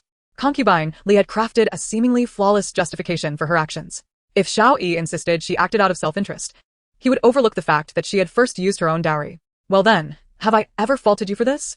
The Marquis's earlier anger had left Concubine Li in a position to muddy the waters. He had never desired to manage the minutiae of the household. Yet, Xiao Yi would not allow her to evade accountability so easily. Concubine Li. You entered this household with only a few boxes of jewelry and 2,000 taels of silver as your dowry. Your annual expenditures in the Jianan Marquise far exceed that amount. Pray tell, how could you have used that so-called dowry for the benefit of others in the household? Concubine Li, being merely a concubine, was looked down upon by the legitimate wife of the Li family, who had hastily dispatched her with a mere 2,000 taels. She despised any mention of her humble origins. Thus, Xiao Yi's words displeased her greatly. Eldest young master, it is not my intent to speak out of turn, but since your mother has entered the Jianan Marquise, she is now part of this household. Do you not treat my lord, the head of the household, as your father? Concubine Li attempted to change the subject, leveraging the Marquis as leverage against him. The truth about the dowry had to remain hidden, if it were to be exposed. Her standing in the Jianan Marquise would be in jeopardy. Very well, Concubine Li, you have made a compelling argument. Xiao Yi retorted coldly. Since you assert that entering the Marquise makes you one of us, then everything you possess, including yourself, belongs to the Jianan Marquise, does it not? Concubine Li sensed an underlying strangeness in Xiao Yi's words, but was momentarily unable to pinpoint it. Thus, she nodded in agreement. Indeed, eldest young master is correct. However, why did you send half of my father's annual salary to the Li family? I did not. Concubine Li was caught off guard by the sudden accusation, her composure faltering. In addition to the salary, the exquisite treasures listed in my mother's dowry have also mysteriously found their way to the Li family. Were it not for the owner of the jewelry shop recognizing them as my mother's belongings, my father and I would have remained blissfully ignorant for much longer. Xiao Yi paid no heed to his concubine's attempts at defense, continuing resolutely. Heir, did you truly speak as you just did? The Duke of Jianan, taken aback by the audacity of his concubine, Lady Li, pressed further for clarification. Indeed, father, I possess both witnesses and evidence. Xiao Yi responded with unwavering composure. Yunfei, summon the proprietor of the treasure pavilion, as well as the retired official who once presented my father with his annual salary. Chapter 42. The fall of the Li family. Xiao Yi was not one to engage in ill-prepared confrontations. When his guard, Yunfei, signaled him, it indicated that he had meticulously arranged everything behind the scenes. My lord, I am the manager of the treasure pavilion. When your late wife, the former lady of the Duke's residence, was wed, she commissioned my father to craft a complete set of gold and silver jewelry. This was the largest transaction my father ever undertook, and he preserved the designs of that jewelry at the treasure pavilion. However, Lady Li has intermittently brought those pieces to my establishment for sale. I dared not speak of this to anyone for fear of tarnishing the Duke's reputation. The proprietor of the treasure pavilion was, in fact, indebted to Xiao Yi's mother, the late lady of the Duke's residence. Their family held deep gratitude towards her, which led them to retain all items that Lady Li attempted to pawn. My lord, these numerous crates contain the dowry of the former lady of the Duke's residence, as well as the items that Lady Li has pawned at the treasure pavilion, amounting to roughly 100,000 taels of silver. As Lady Li witnessed the crates being brought in, she was so overcome with fear that her legs turned to jelly and her scalp tingled. Seeing her collapse to the ground, Xiao Yi continued, strike at the heart of the serpent. When you cut the grass, ensure the roots are severed. Yunfei, bring her before me. The Duke of Jianan finally discerned the true nature of the woman by his side. His gaze now filled with not only coldness, but also an undertone of murderous intent. Although advanced in years, he had once been a formidable general on the battlefield. Having vanquished countless foes, his fury exuded a palpable aura of violence. No matter how arrogant Lady Li was, she could not withstand the weight of his wrath. Before she could utter a word of protest, Chun Tao was brought in by Yunfei, the young girl immediately kneeling before the Duke. My lord, I must expose Lady Li. During your and the young master's campaigns, she has been treacherous, aiding the Shen family. Now, the Duke's household suffers from famine. All due to Lady Li's dealings with the Li family. Chun Tao, you wretched servant. Do not slander your master here. Lady Li's eyes widened with fury as she advanced to strike Chun Tao. The latter, having been close to Lady Li, swiftly evaded her grasp. My lord, everything I say is true. Within the Wudong courtyard, there is a secret chamber built by Lady Li, containing the titles of several large estates purchased for the Li family. She has withheld these deeds, fearing her nephew would become ungrateful and support the second young master instead. I can lead you and the young master to the entrance of this secret chamber. Upon hearing this, Lady Li regretted not having dealt with Chun Tao more decisively in the past. She should have eliminated her rather than selling her into a brothel, which would have been a far more prudent course of action. Yunfei, take people with you and follow Chun Tao to find that secret chamber. The Duke's expression darkened profoundly. He could turn a blind eye to many of Lady Li's transgressions, but her betrayal was utterly unacceptable. Zhao's family had been preoccupied with the Li family's affairs, which directly contravened the Duke's sensibilities. He had always despised traitors in his ranks during his military service, encountering one warranted severe retribution. My lord, please allow me to explain. None of this is as you perceive. Lady Li, aware of the Duke's temperament, dared not lie any longer, desperately seeking to preserve her own life. As a woman, my lord, you are often away at war, leaving me to manage the household. In my moments of distress, I sought counsel from my family, but it was all for the good of the Duke's household. The die was cast. Lady Li recognized that escape was impossible, but she hoped to survive through her connections. My lord, the secret chamber has been found, and it contains numerous title deeds as Chun Tao described. Based on the dowry that Lady Li brought into the household, she could never have amassed such wealth. Yunfei interjected at the opportune moment, and Lady Li's complexion turned pale, realizing the Duke understood that the day's events were grounded in truth, not slander. No longer could he harbor even the slightest affection for this woman who had spun a web of deceit. Starting tomorrow, remove Lady Li to the countryside. All matters within the household will be entrusted to the steward. She shall not be permitted to bring anyone to attend to her, nor any money to her side. The Duke's intentions were clear. He resolved to let Lady Li fend for herself in the countryside. Father, you cannot abandon mother in the rural estate. She has been accustomed to servitude for so many years. Without anyone to care for her, she will surely struggle to survive. Shiao Hong could not fathom that his mother would be sent away. His only support within the Duke's residence came from Lady Li, and without her, his future would be fraught with difficulty. My lord, since the second young master is concerned about Lady Li's well-being in the countryside, I, Chun Tao, am willing to accompany her. Chun Tao's declaration stifled Shiao Hong's protests, effectively quelling any thoughts he had of aiding Lady Li.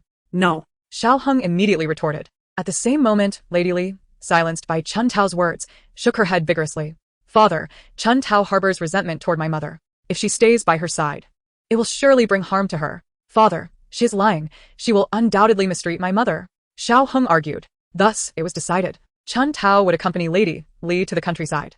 Chapter 43. An unexpected turn of events. The news of Lady Li's expulsion from the Duke's residence gradually spread throughout the capital. Once, she had been a figure of authority, but now she left in disgrace for the rural estate, becoming a topic of gossip among the populace. This scandal even reached the palace. How could this happen? Xu Yaoyao was taken aback upon hearing the news. According to the original script, Xiao Hong's mother was meant to ascend in status due to his closeness with the third princess, elevating his own standing alongside hers. I merely wish to preserve the life of the true princess, a mere supporting character, not to cause the narrative to collapse. Now, Xiao Hong's birth mother has been relegated to a mere old woman in the countryside, and his noble status could be irrevocably altered. System. Do not feign ignorance.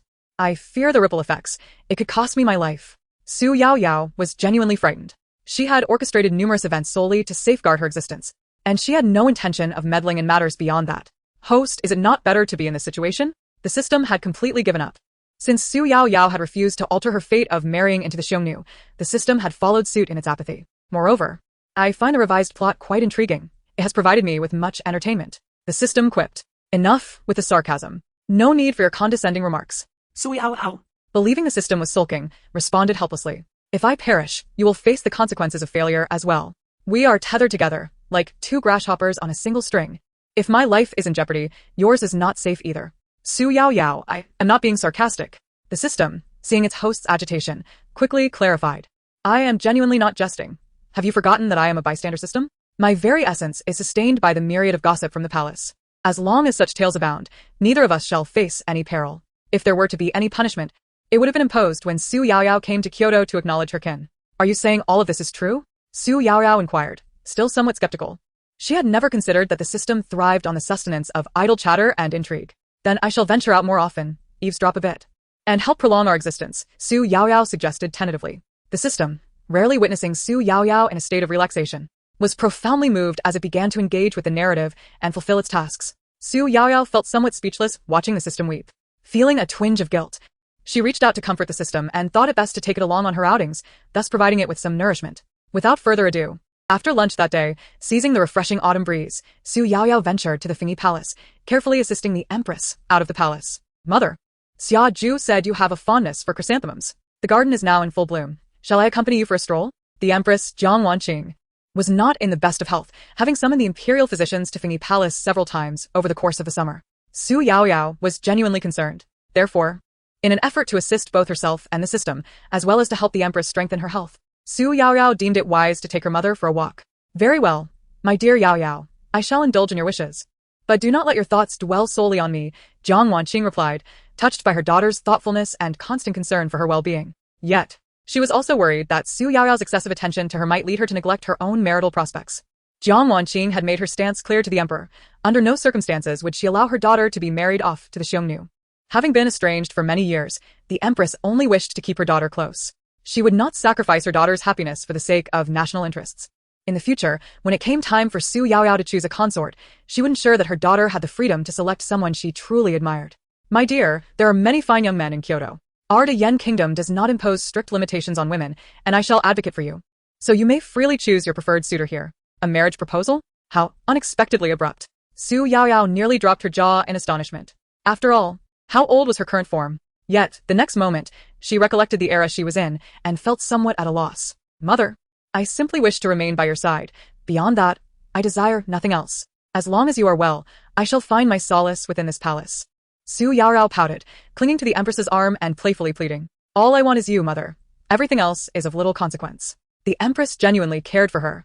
Whether it was her sustenance, clothing, or other needs, she was always considerate. You dear child, Jiang Wanqing felt warmth spread through her heart upon hearing Xu Yaoyao's words. Xu Yaoyao was obedient, thoughtful, and caring. Everything the Empress had longed for in a daughter. In the past, she had fretted over Lu Xiaoyan, who remained ungrateful despite her efforts. The Empress had always believed there was a flaw in her own upbringing, but now she realized the root of the issue lay not in her teachings, but rather in the fact that Lu Xiaoyan was not her true daughter. Had Xu Yaoyao been her biological child, she would have always held her in her heart. My dear Yaoyao, I promise to take good care of my health, to be your strongest pillar of support, and to ensure that no one dares to harm you. Jiang Wanqing earnestly vowed. It was her duty to safeguard her own daughter. Then let us walk around the flower bed a few more times, Xu Yaoyao suggested eagerly. Seizing the moment, the Empress, who spent her days attending to palace affairs, had not taken the time to exercise properly. I shall accompany you, mother. What do you say? Very well, with you by my side, I shall walk a few more laps. The Empress felt her mood lift, and the faint floral fragrance in the garden invigorated her spirit. Though she felt a slight heaviness in her limbs, she also sensed a newfound lightness in her body. Xu Yaoyao, understanding that it was their first outing for exercise, knew not to overdo it. Thus, after completing their agreed laps, she accompanied the Empress to rest in a pavilion within the garden. Princess Annal, these items were delivered to you by the guards at the palace gate. Xia Zhu hurriedly approached, holding some neatly organized paintings and books. For me? Suya instant kito questin. Since arriving in Kyoto, she had spent most of her time in Fingy Palace, hardly knowing anyone outside. The guard said these were entrusted to you by Master Xiao. The leader of the Imperial Guards, Xia Zhu glanced at the Empress, and they exchanged knowing smiles before she explained the origin of the items. Sent by Xiao Yi. Xu Yaoyao understood. Previously, Xiao Yi had mentioned he would send her materials regarding the customs and culture of the Xiongnu, and she was pleasantly surprised that he had indeed arranged for someone to deliver them to the palace. Princess, could it be that Master Xiao made a mistake in sending these? No, there was no mistake. She would likely be sent to the Xiongnu for marriage, making it essential for her to familiarize herself with their customs and culture. Thus, Xu Yaoyao promptly accepted the documents from Xia Zhu. Seeing Xu Yaoyao take the initiative, Xia Zhu quickly stepped forward to assist, believing it inappropriate for a servant to let the princess do everything alone. Thank you, Xia Zhu. You are truly the best. Xu Yaoyao expressed her gratitude. Since the Empress had given Xia Zhu to her, this servant had consistently thought of her well-being. You flatter me, Your Highness. However, the turmoil caused by the Jianan Marquis' residence had stirred rumors throughout the capital, yet Xiao Yi had not forgotten his promise to her. Xu Yaoyao gazed at the items before her, instinctively reflecting on the situation. Indeed, aside from the male counterpart's infatuation with the female lead, he possessed nothing but virtues. Xiao Yi was a quintessential example of a supporting male character. Xiao Yi Yaoyao, I didn't expect that you and Master Xiao have become so close. The Empress, having overheard Xu Yaoyao's words, was filled with mirth. Master Xiao was a rare gem among the young men of Kyoto, and besides that, his lineage was commendable as well. The Jianan Marquis's residence held military power and was loyal to the nation. If her daughter were to form a union with Xiao Yi, the Empress would no longer need to worry about anyone harming her daughter. Alarm bells. The alarms were ringing. Xu Yaoyao, Who had been holding the items delivered by Xiao Yi, felt no particular concern. However, considering the recent marriage proposals, hearing the Empress mention her closeness with Xiao Yi set off alarm bells in her mind. No, mother, you misunderstand. I am not at all familiar with Master Xiao. Xu Yaoyao quickly waved her hands. Nonsense. With the entanglements involving Shiao Hong, Xiao Yi, and the third princess, Lu Xiaoyan, I have no desire to get entangled in that mess. She feared that inadvertently getting involved would jeopardize her own life. Oh, my dear child, your mother has not said anything wrong. I merely observed that Master Xiao took the trouble to send you these trinkets, which suggests you two must have a good relationship. The Empress disregarded Xu Yaoyao's denial, interpreting her words as mere shyness typical of a young lady. Mother, you are unjustly accusing me. Xu Yaoyao watched helplessly as everything spiraled into an intricate and chaotic situation, anxiously trying to clarify. The documents and calligraphy were actually acquired because the master of the Shan's book room had recently taught the young prince his lessons. However, I had never studied such matters before and was utterly perplexed. By chance, young Master Xiao from the Xiao family had previously gathered relevant materials. Thus, I requested him to bestow upon me a copy. The Empress, observing Xu Yaoyao's explanation, smiled increasingly. Yes. Our Yaoyao is unfamiliar with young Master Xiao from the Jianan Marquis. Xiaozhu, did you comprehend that? The Empress harmonized with Xiaozhu, while Xu Yaoyao was at a loss for words. The two of them clearly displayed their disbelief regarding her lack of connection with Xiao Yi. Yet they continued to tease her. Mother, I truly have nothing to do with Xiao Yi. Xu Yaoyao exclaimed anxiously. She overlooked a crucial point. Often, the more one emphasizes something, the less the other party believes it. Presently, Xu Yaoyao found herself entangled in such a predicament. The Empress and Xiaozhu assumed that Xu Yaoyao was merely too shy, thus her fervent explanations. Xu Yaoyao was on the verge of tears. Yaoyao, your father believes you have no relationship with that young man from the Xiao family. Finally, Xu Yaoyao was graced with the presence of someone who genuinely believed her, the Emperor. He had been occupied with state affairs in the imperial study, reflecting on how his recent political duties had prevented him from visiting the Empress and her daughter. Thus, he seized a moment to set aside the memorials at hand and hurried over. The Emperor pursued from Fengyi Palace to the garden. And upon witnessing the Empress and her daughter engaged in light-hearted conversation, he approached with a smile. To his surprise, he overheard their banter. His precious daughter Yaoyao, the apple of his eye, was cherished above all. The Xiao family had become a laughingstock in the capital, and he would never allow Yaoyao to be entangled with them. The Emperor had no intention of marrying off his daughter. Yaoyao, as the ruler of a nation, whether you choose to marry now or in the future, I can support you for a lifetime, he promised earnestly, gazing at his daughter, whose features resembled both him and the Empress. Father, you truly are the best to me. Xu Yaoyao rejoiced, having found someone who understood her, and rushed forward to embrace the Emperor, showering him with compliments. Father, you and Mother must take good care of yourselves and stay healthy with me. I will not marry anyone. I will remain by your side, enjoying life. This was Xu Yaoyao's ultimate aspiration. Thus, in her exuberance, she spoke without hesitation. All right, dear Yaoyao, your father will always cherish you and your mother, and you may freely stay with us and enjoy life. The Emperor, exhausted from a day of state affairs, was elated by his daughter's few words. Then, Father, let me massage your shoulders and help you relax. The highest official in the land was the Emperor. As long as he did not wish for her to marry, she would not be sent away.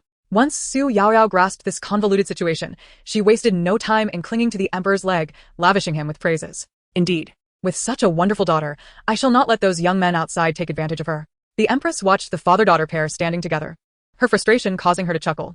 Your Majesty, what nonsense are you speaking? Yaoyao is just a little girl, her childish prattle is forgivable, but how can you, as an elder, indulge her folly? Are there any women in this world who do not marry? Yaoyao is my daughter. If I decree that she shall not marry, then she shall not marry. Throughout history, I have never heard of a princess worrying about marriage. The Emperor retorted with a smile. In an instant, laughter filled the garden pavilion, much to the dismay of the recently arrived consort Lu, who tightened her grip on her handkerchief. Chapter 45. The jealousy of consort Lu. Consort Lu had finally devised a plan to have her niece, Lu Wanwan, bring her a secret recipe for bearing sons when she entered the palace. However, for several consecutive days, the Emperor had been preoccupied with state affairs and had not visited the harem. Bearing a child is a shared endeavor. Consort Lu alone could not produce a prince for the Grand Yan nation. Therefore, when a newly acquired eunuch informed her that the Emperor was coming to the harem, Consort Lu hurriedly adorned herself and rushed over. Yet, she did not anticipate that before she had even stepped into the garden pavilion, she would overhear the Emperor, the Empress, and Princess Annal in joyous laughter. This astonished Consort Lu. It had been a long time since she had seen the emperor so delighted and in high spirits. She was taken aback by how the empress's niece, Xu Yaoyao, possessed such charm to make the emperor so happy. Reflecting on this, consort Lu cast a sidelong glance at her own niece, Lu Wanwan. Wanwan, you must learn more from Princess Annal. Look, both of you are nieces of concubines in the harem, yet Xu Yaoyao has already become Princess Annal, basking in the emperor and empress's favor to the extent that they would allow her to roam the palace freely. The once frostbitten Fingy Palace has now become the emperor's bedchamber. Yet you, my niece, have neither helped me win the emperor's heart nor created opportunities for yourself to be seen. The saying comparison brings forth suffering rang true for consort Lu at this moment. Xu Yaoyao's current prominence was unparalleled in the palace, even overshadowing the previously favored third princess, Lu Xiaoyan. If only she could find such a treasure. How could the emperor not visit her palace? Separated by a mere wall, consort Lu's thoughts reached the system, which eagerly relayed the information to Xu Yaoyao. Did consort Lu bring her niece here? Xu Yaoyao paused her massage, glancing in the direction indicated by the system, and indeed spotted a handkerchief peeking from around the corner. Not only did she bring her niece Lu Wanwan, but she also had an outside doctor procure a secret recipe for bearing sons. Xu Yaoyao was utterly astonished, forgetting even to continue massaging the emperor's shoulders. Is she relying on an external recipe to entice my emperor father here? Consort Lu is clearly investing heavily. While Xu Yaoyao was engrossed in her musings, consort Lu elegantly approached from outside the wall, having evidently prepared herself meticulously from head to toe. Not a single strand of hair out of place. TSK, TSK, TSK. If the emperor learns that consort Lu possesses this so-called recipe for bearing sons while lacking a son in the harem, he would undoubtedly gravitate towards her. Xu Yaoyao was thoroughly entertained. Meanwhile, the emperor and empress, who had been listening to the little girl's musings, wore increasingly grim expressions. Ahem. The emperor, noticing the empress's displeasure, cleared his throat uncomfortably and waved a hand to silence Xu Yaoyao, then cast an irked glance at consort Lu, who was bowing to him. Consort Lu, why are you not in your own palace, but have come to this little garden? This is the empress's beloved chrysanthemum garden. It is not the same as the imperial garden. By all accounts, consort Lu should not have appeared in this place. Thus, Xu Yaoyao's assertion was correct. Consort Lu had intentionally come here to intercept him. The emperor, recalling the joy he had just shared with the empress and his daughter, felt that consort Lu's sudden appearance had spoiled their delightful atmosphere, and he could hardly remain cheerful. The servants in the imperial study informed me of your arrival, and I worried that the ginseng soup would cool and be unpleasant to drink, so I personally brought it here, consort Lu said, her eyes glistening with tears. Embodying the image of a lovesick woman, Xu Yaoyao promptly took a seat beside the empress, and the mother and daughter began to watch the unfolding drama. TSK, TSK, TSK. How can consort Lu claim to have cooked the ginseng soup? With her nails requiring armor and adorned with rouge, how could she possibly brew soup? Clearly a blatant lie. What is the point of all this pretense? Is it not merely to gain an audience with my emperor father? Why go through all these convoluted schemes? Isn't it exhausting day by day? By the way, could it be that she has added the recipe for bearing sons into that ginseng soup? Xu Yaoyao's thoughts were tumultuous. While being an emperor granted immense power, upon closer reflection, it became evident that this was not a task for the ordinary individual.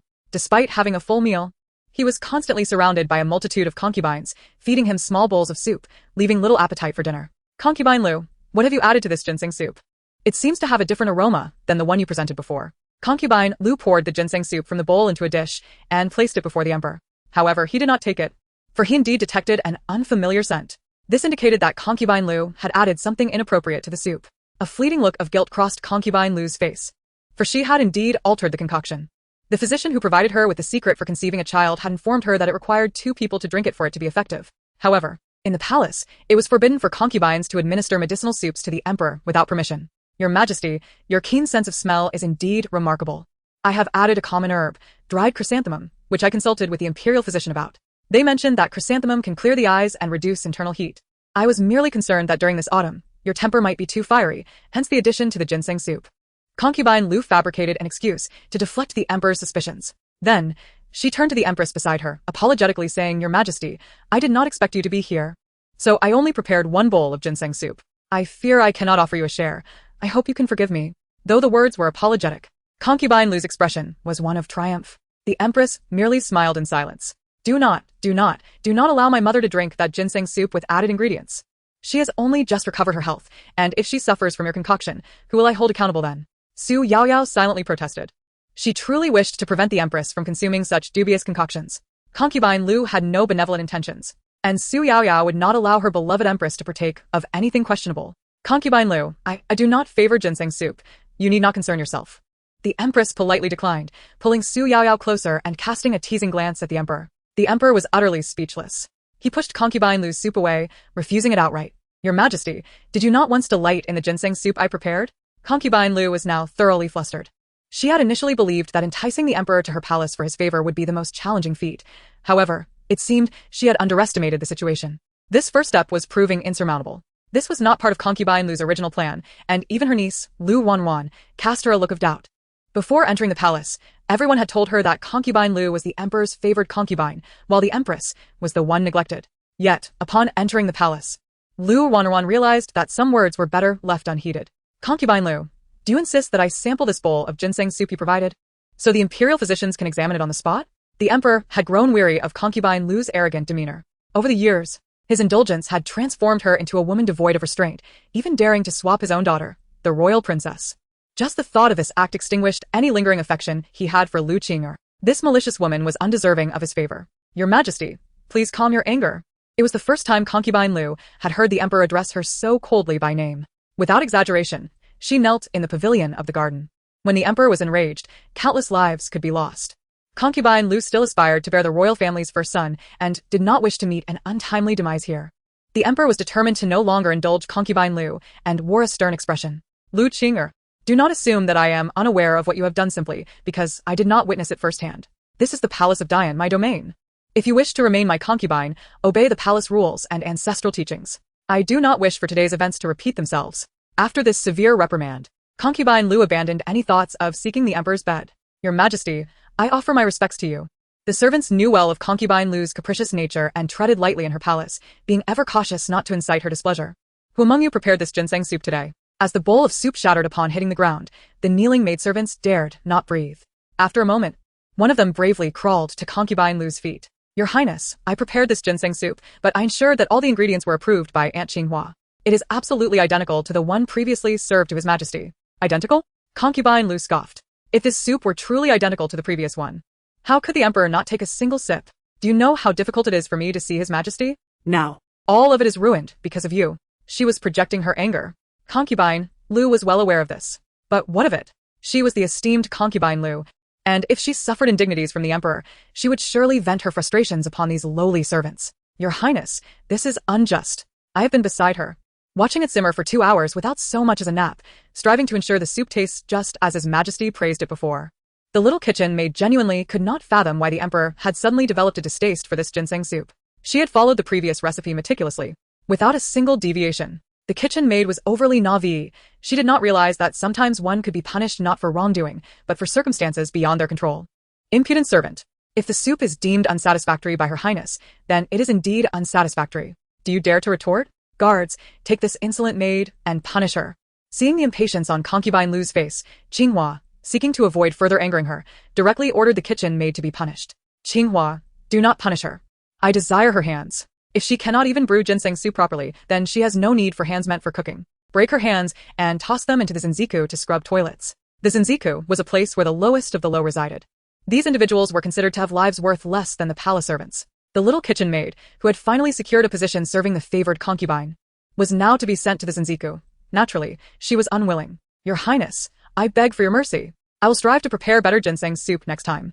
Please spare my life. The kitchen maid's cries fell on deaf ears. To Concubine Lu, these individuals were merely servants, easily replaced. Once a batch was dispatched, the inner court would send her a new one. She never lacked for attendants. Qinghua, keep her. Remember to cover her mouth when you break her hands. I have a headache and do not wish to hear any noise. Understood. Qinghua swiftly commanded the palace eunuchs to drag the kitchen maid away. The others fled in haste, scarcely daring to exhale. Stop, Lu Wanwan. I have something to say to you. Lu Wanwan immediately halted, cautiously approaching Concubine Lu's side. Auntie, I wish to summon a physician from the Thai hospital to check your pulse. I fear you might not be feeling well. At least you, little girl, possess a shred of conscience. Concubine Lu raised her gaze, impatiently glancing at the overly humble Lu Wanwan, her thoughts drifting to Xu Yaoyao, who was closely attending to the Empress. Why is there such a stark contrast among nieces? Chapter 47. The princess's attendant Imperial Concubine Lu offered no opportunity for Lu Wanwan to refuse. The very next day, she took her niece to meet the Empress and the Emperor. The Princess Annal had been conferred her title for several days and had already been sent to the study to learn from the scholars.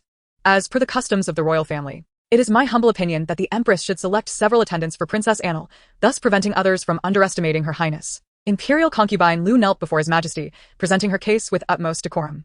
This act was akin to wielding one's own weapon against one's own shield.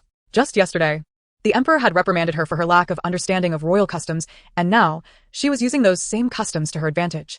If Imperial Concubine Lu were to engage in other schemes, the emperor and empress might not heed her. But the selection of attendants for the princess was indeed a matter of great significance. Thank you for your concern, Imperial Concubine Lu, but I am merely the goddaughter of the emperor and empress, not a legitimate princess of the royal family. Hence, the matter of selecting attendants can be set aside.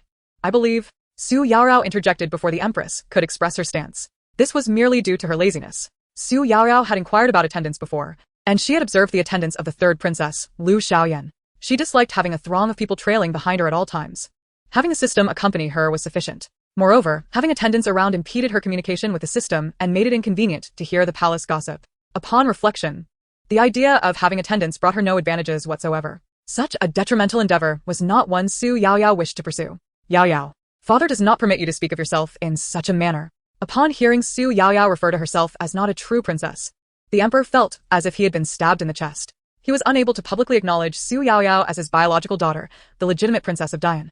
Due to the current circumstances, this alone was enough to stir feelings of guilt within the emperor. Now, hearing Xu Yaoyao's words only compounded his remorse. When I conferred the title of Princess Annal upon you, I told you that you are no different from my own daughter. I cherish you, little girl, and I delight in having you as my daughter. Therefore, Yaoyao, please refrain from speaking in such a way in the future. It saddens me and your mother as well. The understanding of a biological daughter only deepened their feelings of guilt. What has happened to the emperor? Why has he become so emotional? Xu Yaoyao was taken aback. She had not expected the emperor to speak in such a manner. The reason he acknowledged me as his goddaughter was initially to send me to the Xiongnu as a substitute for the third princess, Lu Xiaoyan, to marry off. Wasn't he it? I know they treat me well, but his sudden display of emotion makes me feel strange. As if the emperor did not acknowledge me merely to replace Lu Xiaoyan. In that instant, Xu Yaoyao experienced a disillusionment. She felt she could not be compared to the third princess in the emperor's heart. One was a daughter, and the other a niece. There was a significant difference between the two. Fortunately, Xu Yaoyao was fully aware of this, and did not mind. Yaoyao. Things are not as you perceive. The emperor's heart was on the verge of breaking as he instinctively blurted out. Your Majesty, I believe Imperial Concubine Lu's suggestion is quite good. The empress felt a pang of sadness upon hearing Xu Yaoyao's thoughts, but with Lu Qing present, she did not wish to see the emperor say anything amiss, due to emotional agitation. They had already made extensive arrangements to conceal matters from the Lu family. They should not abandon their course at this juncture. The emperor could likely hear the voice of their daughter. Thus, he had previously aligned himself with Ning Fei. The emperor did not awaken to the realization of the empress's merits. He merely heard the voice of their daughter. Although the empress felt a twinge of disappointment, this meant there was now another ally to protect their daughter, which was not a bad thing for her. Yaoyao, since you are already a princess of our royal family, the matter of attendance cannot be overlooked. Your Majesty, you are most caring towards little Yaoyao, thus I shall leave the selection of attendants to you. The emperor was aware that the only person in this deep palace who would not neglect his daughter was the empress. I shall obey. The empress naturally did not decline. Imperial Concubine Lu, I am pleased to see your consideration for the children in the palace.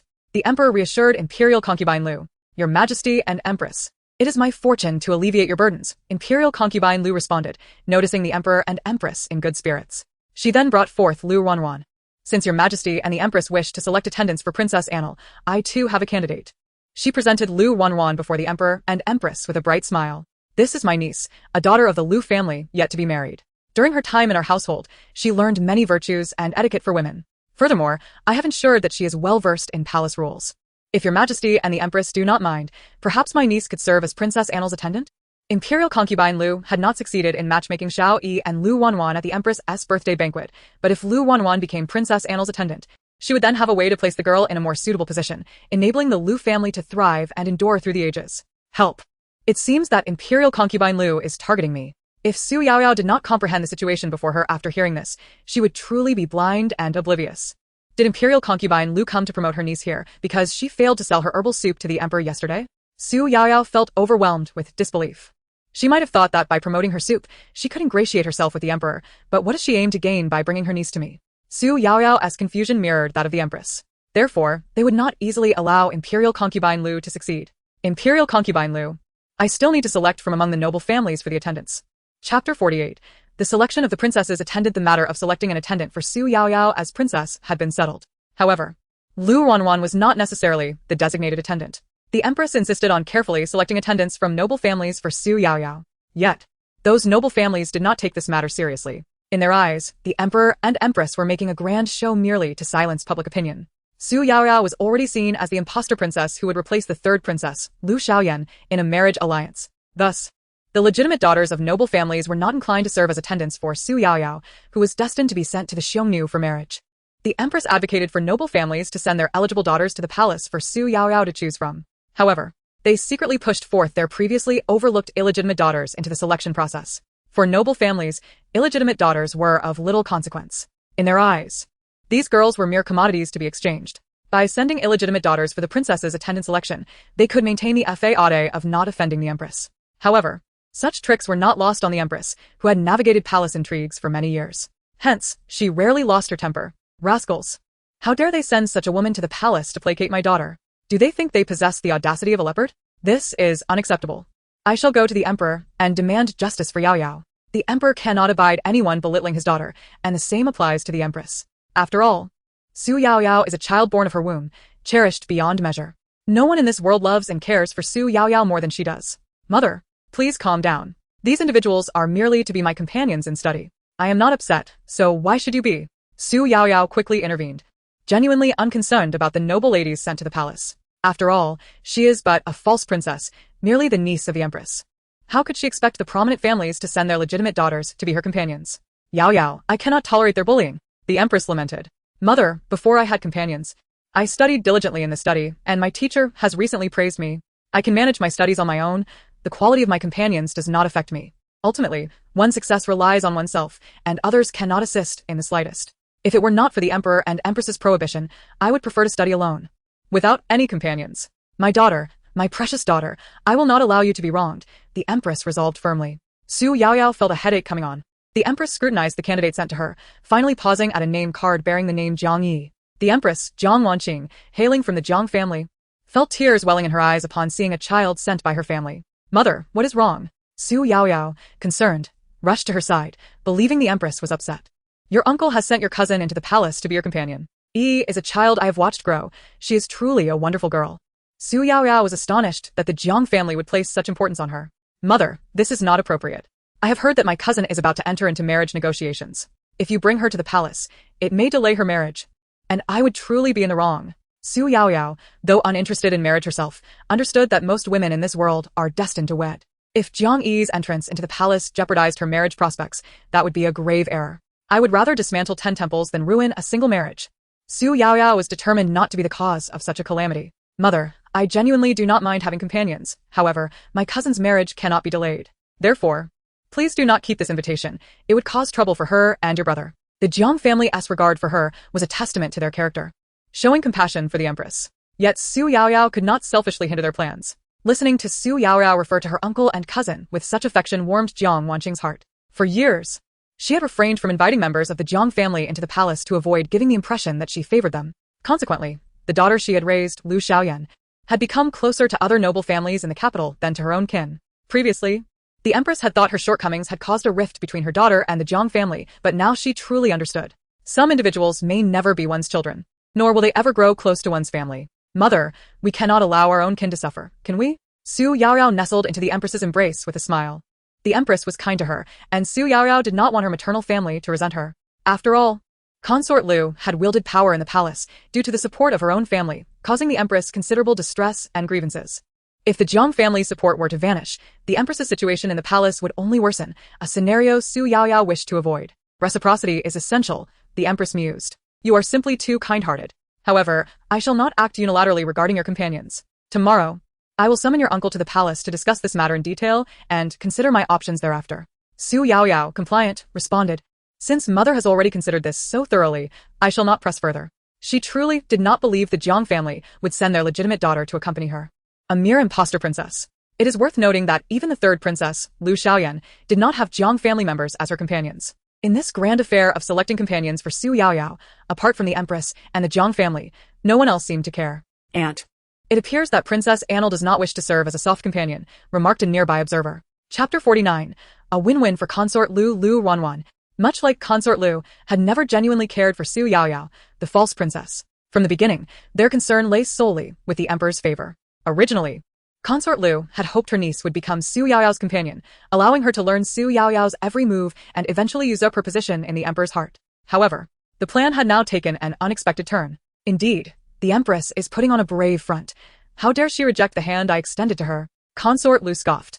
Having heard from her father about the various officials in the capital who submitted the names of their insignificant daughters to the palace, it became evident that the other esteemed families did not regard Xu Yaoyao highly. 1-1. Those destined for greatness do not rush, Consort Lu advised. Glancing at the restless Lu 1-1, adjusting her rouge with confidence. The Empress's grand effort to select companions for Xu Yaoyao had ultimately resulted in only insignificant daughters of officials being sent. A blatant slap in the face for the Empress. If she wished to maintain her position as the matriarch of the 6 palaces and the esteemed Empress, she would ultimately have to choose your cousin Lu 1-1. Therefore, 1-1, do not rush, the Empress will come to us. To Consort Lu, everything happening now is merely the Empress's facade. Sooner or later, she would opt for her niece, Lu 1-1 after all. She was the most esteemed among the daughters of these officials. But aunt, the Empress has shown no intention of allowing my cousin to serve as a companion, and I have heard that the Jiang family has sent their legitimate daughter's name card to the palace. Lu 1-1, though initially unperturbed, grew anxious upon hearing Jiang Yi's name among the candidates for companions. Oh. Consort Lu paused in her application of rouge, finally registering the significance of this news. Is this information reliable? My connections have been significantly reduced by the Empress and Emperor, and I no longer receive messages from the palace as accurately as before. Reliable. It was conveyed by a young eunuch we bribed from the Ministry of Internal Affairs. He mentioned that he discreetly opened the invitation card sent to the Empress in Fengyi Palace, and among the daughters, the most notable was Jiang Yi, the Jiang family's legitimate daughter. And if the Empress chooses Jiang Yi, then your original plan to send me to serve as a companion to Princess Annal will be completely thwarted. At first, Lu 1-1 exuded confidence akin to that of Concubine Lu. However, upon hearing the news, her certainty wavered. She hailed from the Lu family and could indeed stand out among the common daughters of the capital, yet that was only within that sphere. Jiang Yi was not just any common daughter. Aunt, didn't you teach me to remain calm? Concubine Lu mused thoughtfully, gazing at the agitated Lu 1-1. Though my niece from the Lu family possesses commendable beauty, she lacks composure and has a rather fiery temperament. Such impulsiveness will not serve her well in the palace. Ultimately, the court's intrigues boil down to who can maintain their composure the longest. After all, it is the one who laughs last who emerges victorious. Aunt. Is this truly the moment for such words? Lu 1-1 could not comprehend the serene demeanor of Concubine Lu. If we do not devise another plan, the Jiang family will send Jiang Yi to the palace. By then, we may find it impossible to remedy the situation. Let them send her. Concubine Lu interjected with satisfaction, cutting off Lu 1-1's protest. The Empress's family, the Jiangs, had only one elder brother, and for years, Jiang Yi had been their sole legitimate daughter. Now, tell me, 1-1, what status does Xu Yaoyao hold in the Jiang family? With Concubine Lu's prompting, Lu 1-1 finally grasped the implication. Jiang Yi, being the only legitimate daughter, meant that Xu Yaoyao must be a side branch of the Jiang family. And I understand your point. If the Empress insists on having the Jiang family's legitimate daughter enter the palace to elevate Xu Yaoyao's status, it would result in the legitimate daughter serving as a companion to a side branch's daughter. Such a move would invert the natural order, blurring the lines of rank and respect. Seeing Lu 1-1 finally grasp the situation, Concubine Lu felt relieved. Her eyes sparkled with affection for her niece as she pulled Lu 1-1 closer to sit by her side. The Jiang family sending Jiang Yi's name into the palace truly places the Empress in a precarious position. This will render Jiang Wangqing immobile. If she chooses the Jiang family for the sake of her own dignity, the act of elevating the side branch over the legitimate daughter will only foster resentment in the Jiang family, driving a wedge between them and the Empress. Utilizing Jiang Yi to bolster Xu Yaoyao's status would effectively ruin Jiang Yi's prospects. After years of nurturing their legitimate daughter, the Jiang family would not harbor goodwill toward the Empress after such a betrayal. If Jiang Wangqing wishes to avoid their wrath, then 1-1. You are the only suitable companion for the Princess Annal. The current situation is undeniably advantageous for us. Regardless of the Empress's choice, we stand to emerge victorious. They had secured a position of invincibility. Aunt, I now comprehend why everyone in and out of the palace regards you as the enduring and favored concubine. Lu 1-1 exclaimed, her newfound confidence allowing her to cast aside her previous trepidation. Aunt, you truly are the most beautiful and wise favored consort in this harem. Flattery flowed from Lu 1-1's lips, delighting Concubine Lu, who beamed with joy. Aunt, I shall heed your arrangements from now on, she declared. Concubine Lu gently tapped Lu 1-1's forehead. You clever girl. While there are many daughters born of the Lu family, you alone capture my affection. Your fortune in the palace is yet to unfold. In the confines of Concubine Lu's palace, the two shared a moment of elation, convinced of their impending success. Meanwhile, Jiang Yi, the legitimate daughter of the Jiang family, accompanied her father, Jiang Songbai, into the Empress's Fengyi Palace.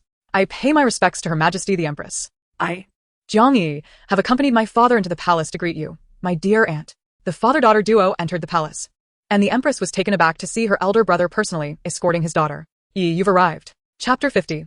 The true legitimate daughter of the Jiang family. Wow. This Miss Jiang Yi is so beautiful. Indeed, the Empress's stunning genes are hereditary. This young lady is so lovely. I wish I could be close to her. I wonder if I would frighten her if I reached out to hug her. Xu Yaoyao, calm yourself. Compose yourself. Xu Yaoyao was utterly astonished by the radiant beauty of Jiang Yi, which immediately captivated her attention. She was well aware of the Empress's beauty, but she had not anticipated the Jiang family's legitimate daughter would be equally enchanting. Everyone appreciates beauty, regardless of gender. Upon seeing Jiang Yi's striking appearance, Xu Yaoyao nearly drooled, her mind racing with thoughts of how to embrace and elevate the enchanting young lady. In her fervent imaginings, she was blissfully unaware that Jiang Songbai and his daughter had overheard her thoughts, leaving them utterly shocked. If Xu Yaoyao were not the daughter of his sister, it would be challenging to find another young lady who resembled the Empress's daughter as closely as Xu Yaoyao. I, Minister Jiang Songbai, pay my respects to Princess Annal. This left Xu Yaoyao utterly astonished. Ever since the Emperor had named her Princess Annal, although people within and outside the palace referred to her as a princess, their actions had not reflected that respect. However, Jiang Songbai was different. Xu Yaoyao sensed his genuine respect and acknowledgement of her as a true princess. Uncle, please rise. As a younger generation, I cannot accept such grand gestures. To say she was not moved would be a falsehood. Rushing forward, she helped Jiang Songbai to his feet. Feeling that he and the Empress had been among the few who treated her with unreserved respect and affection since her arrival in the capital, unbeknownst to her, her calling him uncle brought immense joy to Jiang Songbai, a grown man. He had met the third Princess Lu Xiaoyan in the palace before but had never received such a heartfelt greeting from her. Princess Annal, you are the child of the Empress. Your uncle and the Jiang family are your steadfast supporters, Jiang Songbai declared, his heart swelling with pride as he witnessed his niece's fondness towards him. This took Xu Yaoyao by surprise. Throughout her time, Jiang Songbai was the only one to acknowledge her as the Empress's child in her presence. Although Xu Yaoyao did not seek to claim the title of a legitimate daughter, hearing Jiang Songbai express it so openly moved her deeply. Wah, indeed. He is my dear uncle. The Emperor only regards me as his goddaughter. But my uncle does not disdain me and is willing to recognize me as the Empress's child. Xu Yaoyao's heartfelt thoughts resonated once more, leaving Jiang Songbai astonished. He exchanged a glance with the Empress, who had tears glimmering in her eyes, and in that moment, they both realized they could hear Xu Yaoyao's thoughts. This extraordinary revelation, coupled with Xu Yaoyao's plaintive words, left Jiang Songbai, a grown man, utterly flustered. Instinctively, he reached out to affectionately pat Xu Yaoyao's head. Yaoyao, my dear, you have suffered out there. He was already aware of her background. Before entering the palace, Jiang Songbai had been conflicted about bringing his daughter along, fearing that Princess Annal might be frightened. Yet, he had not anticipated that his niece would be even more affectionate than the third princess. Come and meet your princess sister. Thanks to Xu Yaoyao's warmth, Jiang Songbai now regarded her as one of the Jiang family, his beloved niece. Yi pays her respects to Princess Annal.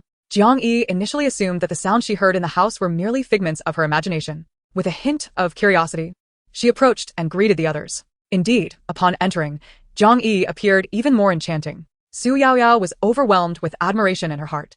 Her uncle was tall and robust, and with such a beautiful sister like Yi, it was evident that her aunt must have played a significant role in her looks. How she longed to meet the stunning aunt. Beauty nourishes the soul. Xu Yaoyao reached out, taking Jiang Yi's hand to help her rise, unable to suppress her admiration. In that fleeting moment, astonishment flickered in Jiang Yi's eyes. Simultaneously, she comprehended that the words she had overheard upon entering the Phoenix Palace were not mere illusions. They were indeed the heartfelt sentiments of Princess Annal. Sister, there is no need for such formalities. I have prepared some snacks for you. Aunt Xiaju, please bring them forth. Xu Yaoyao exclaimed, joyfully tugging at Jiang Yi's hand, eager to draw closer. Aunt Xiaju, who had been waiting nearby, promptly rose to fetch the delicacies she had prepared. To be honest, Jiang Yi felt both flattered and surprised. The previous third princess, Lu Xiaoyan, had always treated the Jiang family with indifference. Not only had she never called her sister in such a warm manner, but even during previous banquets, their interactions had been merely polite and distant. Jiang Yi was the sole daughter in her family. She had often wished for a sister, someone with whom she could share the intimate musings of young women. To her astonishment, that heartfelt desire had now been fulfilled. The Empress was naturally pleased to see Xu Yaoyao growing close to the Jiang family. It was only fitting that her daughter bonded with them. Thus, she permitted the two young ladies of similar age to converse freely, while she and Jiang Songbai discussed matters privately. Elder brother, I summoned you to the palace today to discuss the matter of finding a companion for Yaoyao, the Empress stated directly. Both the Emperor and I wish to adequately compensate this child, yet the rumors in the capital are rampant. and the officials are only presenting us with unsuitable candidates from lesser families. My sister is truly at a loss regarding how to proceed, which is why I sought your counsel. Xu Yaoyao was her flesh and blood. The Empress felt she had wronged her daughter in the past, but henceforth, she would not allow any debts to remain.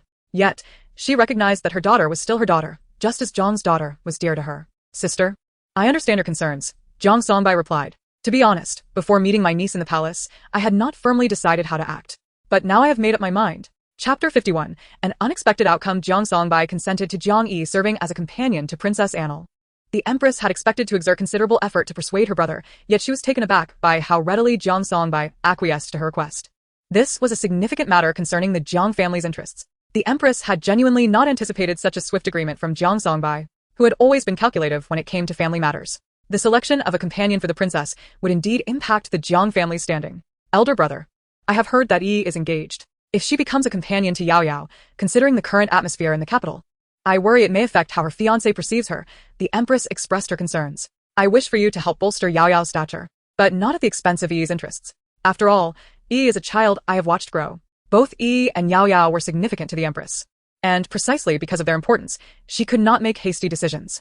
Jiang Wanqing openly voiced her worries. She felt it was only fair to be honest with her brother, who had always treated her with sincerity. Yi is still young, my sister-in-law, and I wish to keep her by our side for a few more years.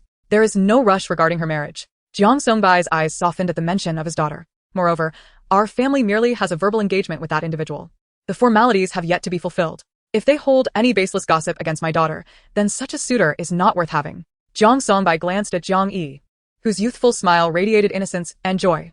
As a father, he felt a swell of affection. He and his wife, Su Shi, had 2 sons and a daughter. Zhang Yi had grown up without a sister, but now, having encountered her cousin Yaoyao, she had become much more cheerful. Not to mention, Princess Annal, his niece, was quite a delightful sight. Upon first seeing her, it was as if he were gazing at a younger version of his sister before her marriage. Xu Yaoyao and his sister Jiang Wanqing were remarkably alike. Anyone who had seen them would not mistake this mother-daughter pair. Elder brother, the Empress, Jiang Wanqing, felt her heartstrings tugged by Zhang Songbai's words, nearly moved to tears. She often reminisced fondly about such moments. Thank you for considering both me and Yaoyao, elder brother. The concern from family brought warmth to the Empress's heart. The Jiang family was her greatest support and offered her the most comfort. Family should never speak, as if they were strangers. Zhang Songbai seldom witnessed a sister in tears, and as her elder brother, he understood that her life in the palace was far from easy. These years, it has been a burden for you to remain alone in the palace, and that arrogant Lu has caused you much distress. The rivalry between Concubine Lu and the Empress was a well-kept secret of the harem. However, there is no such thing as an impenetrable wall, and whispers of jealousy and strife inevitably reach the outside world. I failed to protect you in the past, which reflects poorly on me and the Zhang family, but I vow that I shall never allow you to suffer such indignities again. Elder brother, please do not say such things. You have already agreed to let Yi enter the palace as Yaoyao's companion. I assure you I will not let Yi suffer. The Empress promised Zhang Songbai. The Jiang family had become her refuge at critical moments, and she would not betray their trust. You, as always, remain steadfast in your character. Sister, I know your temperament, and I understand you are not the kind of person to neglect your niece. Zhang Songbai gently reassured the Empress. Throughout the years, you have sent many gifts and rewards to Yi, filling her room to the brim with your generosity. Sister, I entrust my daughter to your care, Zhang Songbai declared firmly. Observing the glimmer of tears in the Empress's eyes, he felt a pang of sympathy and added, now that you are the mother of a nation, you must not allow those with ulterior motives to revel in your misfortunes. They seek to undermine you, and if you remain passive, they will only continue to take advantage of you. With that, Zhang Songbai refrained from saying more. After all, the harem was not to be meddled with, nor could the court excessively interfere in its affairs. On that day, Zhang Songbai entered the palace with his daughter Jiang Yi, but when they departed, only he emerged alone. The news of Jiang Yi's presence in the harem quickly spread. However, before Concubine Lu had the chance to mock the Empress for supposedly tarnishing the Jiang family's reputation for the sake of a lowly daughter, the Emperor issued another decree. Effective immediately, Jiang Yi is granted the title of Princess Onfeng. This decree was issued by the Emperor, who, upon reviewing the names of the noble women sent to the palace, was filled with fury and made this decision. The Emperor had previously believed that by bestowing the title of Princess Annal upon Xu Yaoyao, others would not belittle his biological daughter, Xu Yaoyao. However, he was mistaken. The individuals both inside and outside the palace regarded Xu Yaoyao as merely a substitute for Lu Xiaoyan, believing the Emperor in collusion with the Empress had adopted Xu Yaoyao as a goddaughter solely in pursuit of an alliance with the Xiongnu. The courtiers and officials of the former dynasty held Xu Yaoyao in disdain, a sentiment shared by the Empress and the Emperor alike. Hence, he promptly conferred the title of Princess Anping upon Xu Yaoyao's companion, Jiang Yi. This was unprecedented in the Great Yan Kingdom, where a companion of a princess was elevated to the rank of a princess. The edict, once announced, left everyone in shock, including Lu Xiaoyan, who had been attempting to feign innocence before the emperor and empress. What were her parents up to? Did they truly care for the substitute, Xu Yaoyao? She was their daughter. When the emperor had chosen companions for her, he had not conferred titles upon any of them. Lu Xiaoyan had previously tolerated Xu Yaoyao's presence solely because she felt that Xu Yaoyao had not surpassed her. But now, the situation had changed. Xu Yaoyao was enjoying privileges that Lu Xiaoyan had never experienced. Chapter 52. Princess Anping. Jiang Yi's elevation to Princess Anping was news to both her and the Jiang family. Initially, the Jiang family had sent their daughter to the palace as a companion to Princess Anne out of indignation at the officials who bullied the Empress and Xu Yaoyao. They never anticipated such an unexpected outcome. Grateful, Yi expressed her thanks to the Empress for the emperor's generous favor. Not only had the emperor issued the decree, but he had also personally visited Fingyi Palace to see Jiang Yi, a gesture that left her utterly astounded. Previously, the Jiang family had not enjoyed favor in the emperor's eyes, neither the Empress nor her father, Jiang Songbai, who was a minister. Jiang Yi had been raised with the understanding that one must tread carefully, as any misstep could bring calamity upon the Jiang family. Yet, she never imagined that the emperor would personally visit Fingyi Palace and bestow upon her the title of Princess Anping. Princess Anping, rise, the emperor commanded, admiring Jiang Yi's graceful demeanor as she expressed her gratitude, without arrogance. He found great favor in such a well-mannered child accompanying his daughter, Xu Yaoyao, believing it would aid her progress in the study room. Recently, during the harsh winter, refugees had flooded into the capital, and he had heard that Minister Jiang had led his family in distributing rice to the needy. The young girl had even prepared blankets for the victims. Such actions epitomized the virtues of a noblewoman in the Great Yan Kingdom, thus justifying her title of Princess Anping. Jiang Yi was not a typical frivolous noblewoman. She had engaged in numerous charitable endeavors alongside her parents. The emperor's inspectors had reported these deeds to him. In the court, her father was devoted to his duties, improving irrigation systems, preventing disasters, and aiding the populace. The Jiang family's integrity was well known, and although Princess Anping was merely a girl, the emperor had heard that she had studied medicine under the family as tutors and frequently provided free consultations, her accomplishments rivaling those of young men. The Jiang family had always acted quietly, shunning ostentation, with their intentions rooted in preserving the empress as position. After all, the women of their family who entered the palace sought to ascend to the empress's position. If the current empress acted correctly, her maternal family could still be implicated in wrongdoing. The Jiang family remained acutely aware of this, hence their reticence. "Yi, you are amazing. You can even practice medicine," Xu Yaoyao exclaimed, her eyes widening in astonishment. In a feudal dynasty, most women were destined to lead lives confined to domesticity, focusing on marriage and child-rearing. Even princesses could be sent off to marry due to various circumstances, a common occurrence in such a society. In contrast, women like Jiang Yi, who possessed medical skills, were exceedingly rare. There had been no women practicing medicine in the Imperial Hospital. Indeed, Yaoyao, your sister is remarkable. The emperor has heard reports of her saving many lives with her medical skills. The emperor replied, pleased to see his daughter, as admiration for Jiang Yi. After all, his daughter had suffered greatly in her early years, and he wished for her to live joyfully as his little princess henceforth. Father, I can barely keep up with the tutor's lessons in the study room. Having such an outstanding companion like Yi will surely cause me to hold her back. Xu Yaoyao expressed her first inkling of concern. After the empress appointed Jiang Yi as her companion, Xu Yaoyao had thought that having another struggling student would be beneficial. Moreover, Jiang Yi was beautiful and different from the others in the palace. Xu Yaoyao had been delighted with the prospect of a new classmate. However, upon learning of Jiang Yi's exceptional talents, a sense of insecurity began to creep in. She feared that she would hinder Jiang Yi, the potential first female physician of the Great Yan Kingdom. If she were to stifle such a promising talent, it would be a grave sin. Dear sister, I cannot allow the only female physician in the Great Yan Kingdom to be impeded by my shortcomings. Princess, truth be told, Yi has merely scratched the surface of medical knowledge. She is not as extraordinary as you perceive, Jiang Yi protested, her cheeks flushing with embarrassment from the praise bestowed upon her by the emperor and Xu Yaoyao. Though her parents had never opposed her pursuit of medicine, they had not praised her as Xu Yaoyao had. Moreover, her frequent public consultations had drawn criticism from many noble women who deemed her behavior inappropriate. Presently, only Xu Yaoyao sang her praises. No, Sister Yi, you are truly remarkable, Xu Yaoyao insisted, unconvinced by Jiang Yi's modesty. To save a life is more meritorious than building a pagoda. Father himself says you have saved so many commoners. How can you not be the foremost female physician in the Great Yan Kingdom? Xu Yaoyao did not view her words as exaggerated. Observing Jiang Yi's blush, she found her beautiful countenance even more appealing than the pretentious arrogance of the third princess. Father, she turned to the emperor, I truly appreciate having Sister Yi as my companion. Thank you for your kindness, but I have another request. Could you allow the chief of the Imperial Hospital to take Sister Yi as an apprentice? In this era, becoming a female physician required great courage. If Jiang Yi did not possess a deep passion for it, she would not have pursued such a path despite the bewildered gazes of others. Yaoyao. There is no precedent for such a request in the palace, the emperor replied, chuckling as he observed his daughter's playful demeanor. He glanced at Jiang Yi, then affectionately ruffled Xu Yaoyao's hair. Xu Yaoyao decided to be forthright with her father, revealing the truth of the matter. As she finished speaking, she noticed a glimmer of excitement in Jiang Yi's eyes. It seemed she truly cherished the prospect of becoming a physician. Father, if you are concerned about this matter drawing criticism, you could have the chief of the Imperial Hospital evaluate Sister Yi's medical skills periodically, just as he does with other apprentices. Xu Yaoyao proposed. Equal treatment is the fairest form of justice in this age. This was the first time the emperor had been approached by his daughter with a request, softening his heart as he looked at Jiang Yi. Princess Anping, you have heard the princess's suggestion. I ask you, if I allow you to enter the Imperial Hospital to study under the chief, would you be willing to undergo evaluations like the others? Chapter 53, Deliberate Provocation. I am willing.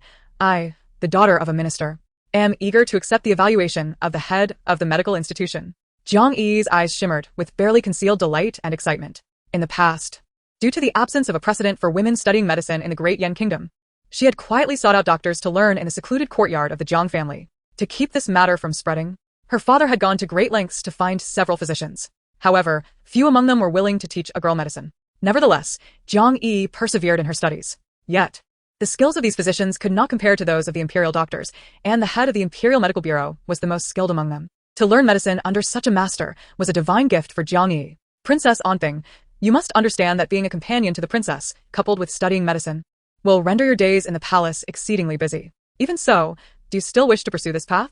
It was not inconceivable to make an exception for a person to please one's daughter, Xu Yaoyao. Should Jiang Yi abandon her studies due to fatigue, it would ultimately tarnish the royal family's reputation. Your Majesty, I am aware that my future days will be arduous and my studies demanding, yet I do not regret it. I willingly accept. Jiang Yi bowed deeply. Very well. Since you possess such aspirations, I shall grant the princess's request. Thank you, Your Majesty. Jiang Yi was overwhelmed with joy at the unexpected opportunity bestowed upon her. Xu Yaoyao, equally exhilarated, embraced Jiang Yi and bounced with glee. Oh, this is wonderful. Sister Yi, you shall become the first female doctor of the Great Yan Kingdom. Never before had Jiang Yi felt such closeness to another, leaving her somewhat flustered. Yet, she did not dislike Xu Yaoyao's affectionate demeanor. However, with the emperor and empress present, Jiang Yi felt their actions were somewhat unbecoming of palace decorum. Yaoyao, take care, be cautious not to fall. This was the first time the empress had seen her daughter so jubilant. Although Xu Yaoyao was generally cheerful, her happiness today was unparalleled. Mother, I am delighted, thrilled for Sister Yi. Soon I shall have a divine sister to protect me. Sister, I do not possess such remarkable abilities. Jiang Yi was taken aback by Xu Yaoyao's words, responding shyly. Sister, I believe you can certainly become a miraculous healer. In an era such as this, Jiang Yi, a young woman from a prestigious family and the empress's niece, chose a path that was far more challenging yet capable of saving lives. This choice was indeed extraordinary. Xu Yaoyao's faith in her was pure, devoid of sarcasm, filled with trust. Such a gaze planted a seed in Jiang Yi's heart, allowing it to sprout and take root. She had once only aspired to do her utmost to save lives, but now she realized she might truly become a healer, just as Xu Yaoyao had said. The third princess requests an audience. Lu Xiaoyan, feeling aggrieved, headed straight to Fengyi Palace after Jiang Yi was appointed as Princess Anping. The lively atmosphere within Fengyi Palace abruptly cooled with her unexpected arrival. Lu Xiaoyan had just heard the sounds of laughter outside the palace, yet upon entering, silence fell. Did this indicate her unwelcomeness? Lu Xiaoyan's already displeased mood worsened. Xiaoyan, what brings you here? The emperor's demeanor changed completely upon seeing Lu Xiaoyan storm into Fengyi Palace. His satisfaction with Xu Yaoyao was in stark contrast to the headache Lu Xiaoyan caused him. The events from the empress's birthday celebration were still fresh in his mind. None of the princesses in the royal family displayed such a lack of propriety as Lu Xiaoyan. I recall commanding you to remain in your palace to reflect on your misdeeds. Now, without my permission, you have dared to lift my restrictions? The emperor's words left Lu Xiaoyan momentarily stunned. In the past, when the emperor and empress doted on her, they never reprimanded her for such trifles. Even when she truly erred, the emperor and empress would forgive her. But now, it seemed everything had changed. Suppressing her grievances, Lu Xiaoyan remembered to salute the emperor and empress. I have seen father and mother. I acknowledge my wrongdoing. The punishment of confinement was for my own good. However, I miss you both and wish to pay my respects. Xu Yaoyao could not help but voice her thoughts. Lu Xiaoyan, do you not realize it is already afternoon? No one pays respects at this hour. Her words reached the emperor and empress's ears. The emperor's expression darkened further. Xu Yaoyao was correct. Lu Xiaoyan had previously employed her tricks of crying and causing a scene to get what she desired. The emperor and empress had allowed her to misbehave without concern, but now it appeared that every word was insincere. Xiaoyan, is it possible you cannot even grasp such a simple truth? The emperor questioned, observing his daughter. It seems I should have ensured the palace tutors instilled proper etiquette in you, otherwise, others might believe that all the princesses of the great Yan kingdom are as lacking in decorum as you. Lu Xiaoyan was taken aback. She had not anticipated that her excuse would fail her. Last night, she had fallen ill, and upon awakening at this hour, she claimed to have dreamed of the emperor and empress, thus dragging her ailing self to pay her respects. Xian Chao, noticing Lu Xiaoyan's dazed expression, stepped forward to defend her. Yes, father, mother, I did not wish to burden you with my illness. Lu Xiaoyan took the opportunity to feign delicacy, portraying herself as a fragile beauty deserving of sympathy. The teachings of our elders stress that children should not cause their parents worry, unlike my cousin Yaoyao, who dutifully seeks to please you both. Xu Yaoyao chuckled, feeling as though she had been caught in the crossfire. Was this not blatant manipulation? Third princess. I possess some medical knowledge. If you would allow it, I could attend to your ailments. Chapter 54, feigning illness to humiliate Jiang Yi was protective. Having just asked the emperor to allow her to study under the head of the Imperial Medical Bureau, she could not permit Lu Xiaoyan to bully her princess sister. Are you Jiang Yi, recently appointed as Princess Omping? Lu Xiaoyan looked up, her displeasure evident as she glared at the girl who had stepped forward to challenge her. She wondered why the Jiang family had not sent Jiang Yi to be her companion when she had the chance. Now, with Xu Yaoyao seeking a companion, the Jiang family was willing to send their legitimate daughter to the palace. What did this imply? Did it signify disdain for her, the third princess?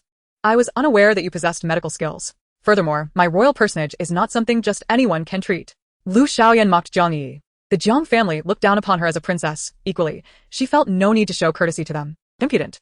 The empress could no longer tolerate Lu Xiaoyan's treatment of her brother's legitimate daughter. Jiang Yi, did you hear? My daughter declares you are presumptuous. How dare you? The daughter of a minister. Think to scheme against me, the princess? You truly do not grasp the gravity of your situation. Lu Xiaoyan misinterpreted the empress's words, her pride swelling. Since her entrance, the queen had remained silent, with only the emperor reprimanding Lu Xiaoyan. Thus, Lu Xiaoyan still believed in her heart that the queen cherished her as before. I speak of your audacity. The queen furrowed her brow and scolded. Your father has just allowed Yi to enter the Imperial Medical Institute to learn medicine under the head physician. Yi is, after all, a healer. With a healer's compassionate heart, she noticed your personal maid expressing concerns about your health and sought to treat you. Is this how you repay her? The queen's anger was not solely directed at Lu Xiaoyan's previous neglect of Jiang Yi, but also stemmed from the realization that for many years, she had indulged Lu Xiaoyan, causing the Jiang family and its members to endure countless grievances. Jiang Yi is your cousin.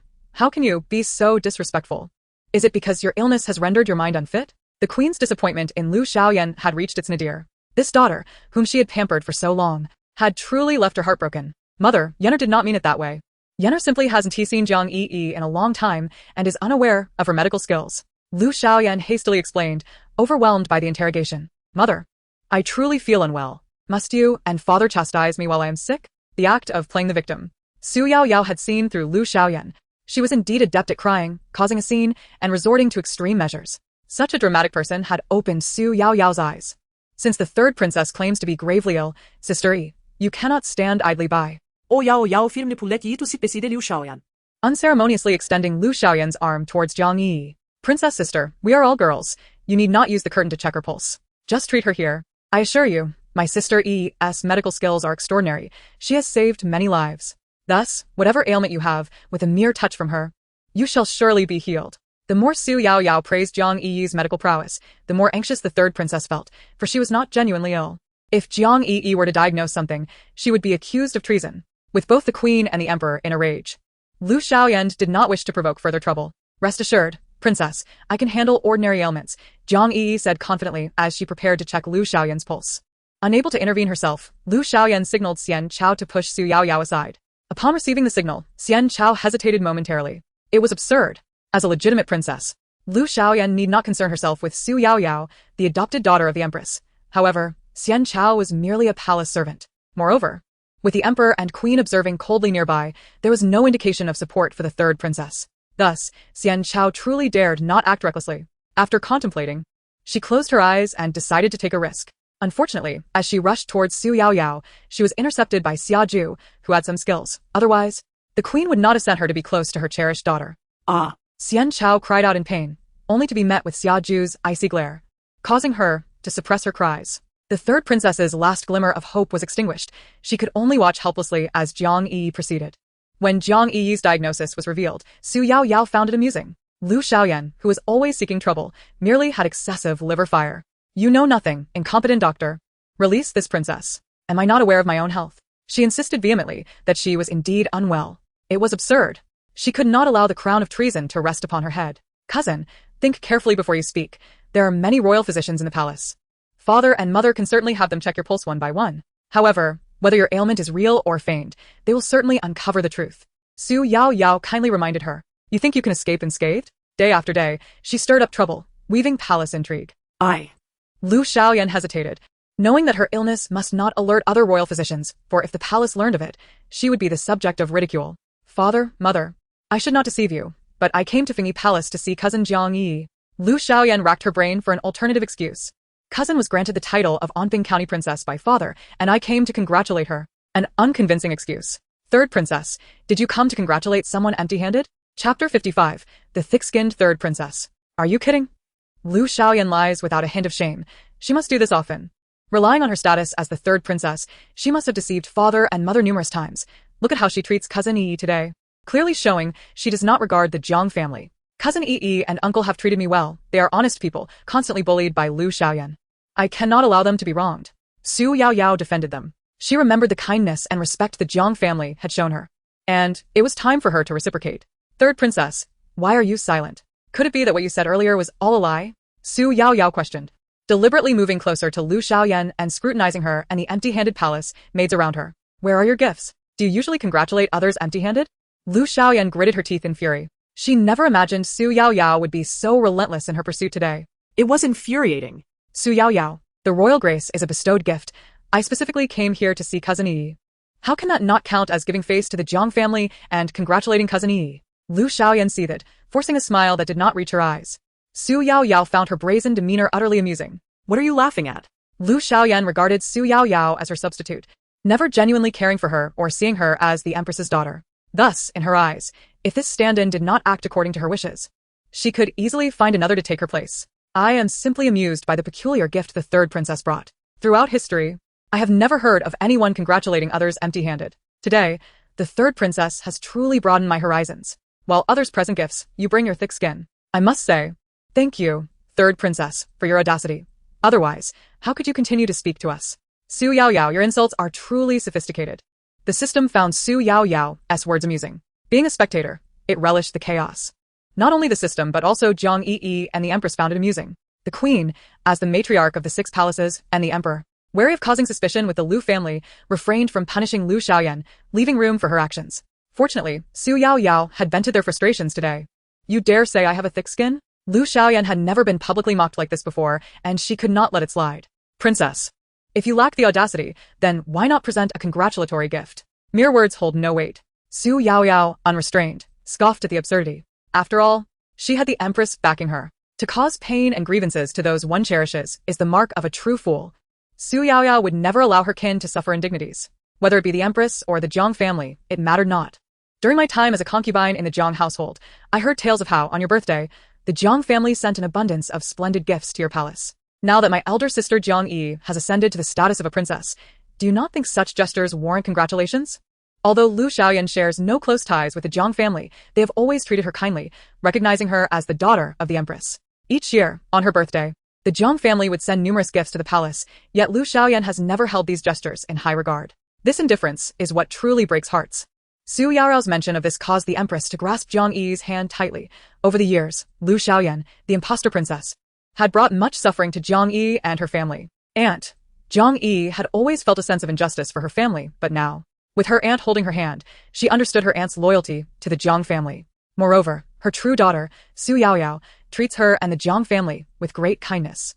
With such sincere affection, Jiang Yi found her sorrow and grievances lessened. My royal family has never been one to espouse one thing and act contrary. The emperor, observing from the side, spoke with a hint of displeasure. Indeed, Lu Xiaoyan's demeanor remained as petty as ever, lacking the grace befitting her station. For years, the Jiang family had been somewhat distant due to their association with the Empress, yet now, Xu Yaoyao's defense of the Jiang family caught the emperor's eye, revealing an unexpected warmth in Jiang Yi's gaze. Truly, his own daughter understood the importance of loyalty to the royal family and the nation. Lu Xiaoyan may choose to disregard Xu Yaoyao's words, for she was merely a lowly concubine of the Jiang family. However, with the emperor now weighing in, Lu Xiaoyan could no longer feign ignorance. In her haste to depart, Lu Xiaoyan's perfunctory excuses were laughable. If she had truly rushed out, how could she have adorned herself in such meticulously chosen attire, replete with exquisite jewels, which would have taken at least a couple of hours to prepare? Some individuals speak falsehoods with their eyes wide open. Xu Yaoyao could barely contain her urge to voice her disdain. Look, Lu Xiaoyan has even freshly painted her nails. As Xu Yaoyao's sarcasm echoed, those who overheard wore increasingly grim expressions. Princess, the gifts you present must not be those from the Jiang family's birthday list, correct? Xu Yao delivered and provoked. Xu Yaoyao, you. In truth, Lu Xiaoyan had indeed planned such a thing. Lu Xiaoyan, the Jiang family sends you a birthday gift each year, accompanied by a list. Your uncles have put in great effort, so do not let the Empress and the Jiang family be disheartened. The Empress could not bear to see her daughter and niece maltreated. Lu Xiaoyan's complexion paled, and she left in a huff. By evening, 2 large boxes filled with exquisite treasures were delivered by the servants. Isn't this a bit excessive? Jiang Yi gazed at the gifts, momentarily at a loss. Your aunt has permitted you to accept them, so do so with peace of mind. Chapter 56. The proactive visit of noble consort Lu. The Empress had neglected her maternal family for many years. What Lu Xiaoyan brought was but a mere drop in the ocean. Aunt, many of these items are royal tributes, Jiang Yi said, feeling conflicted.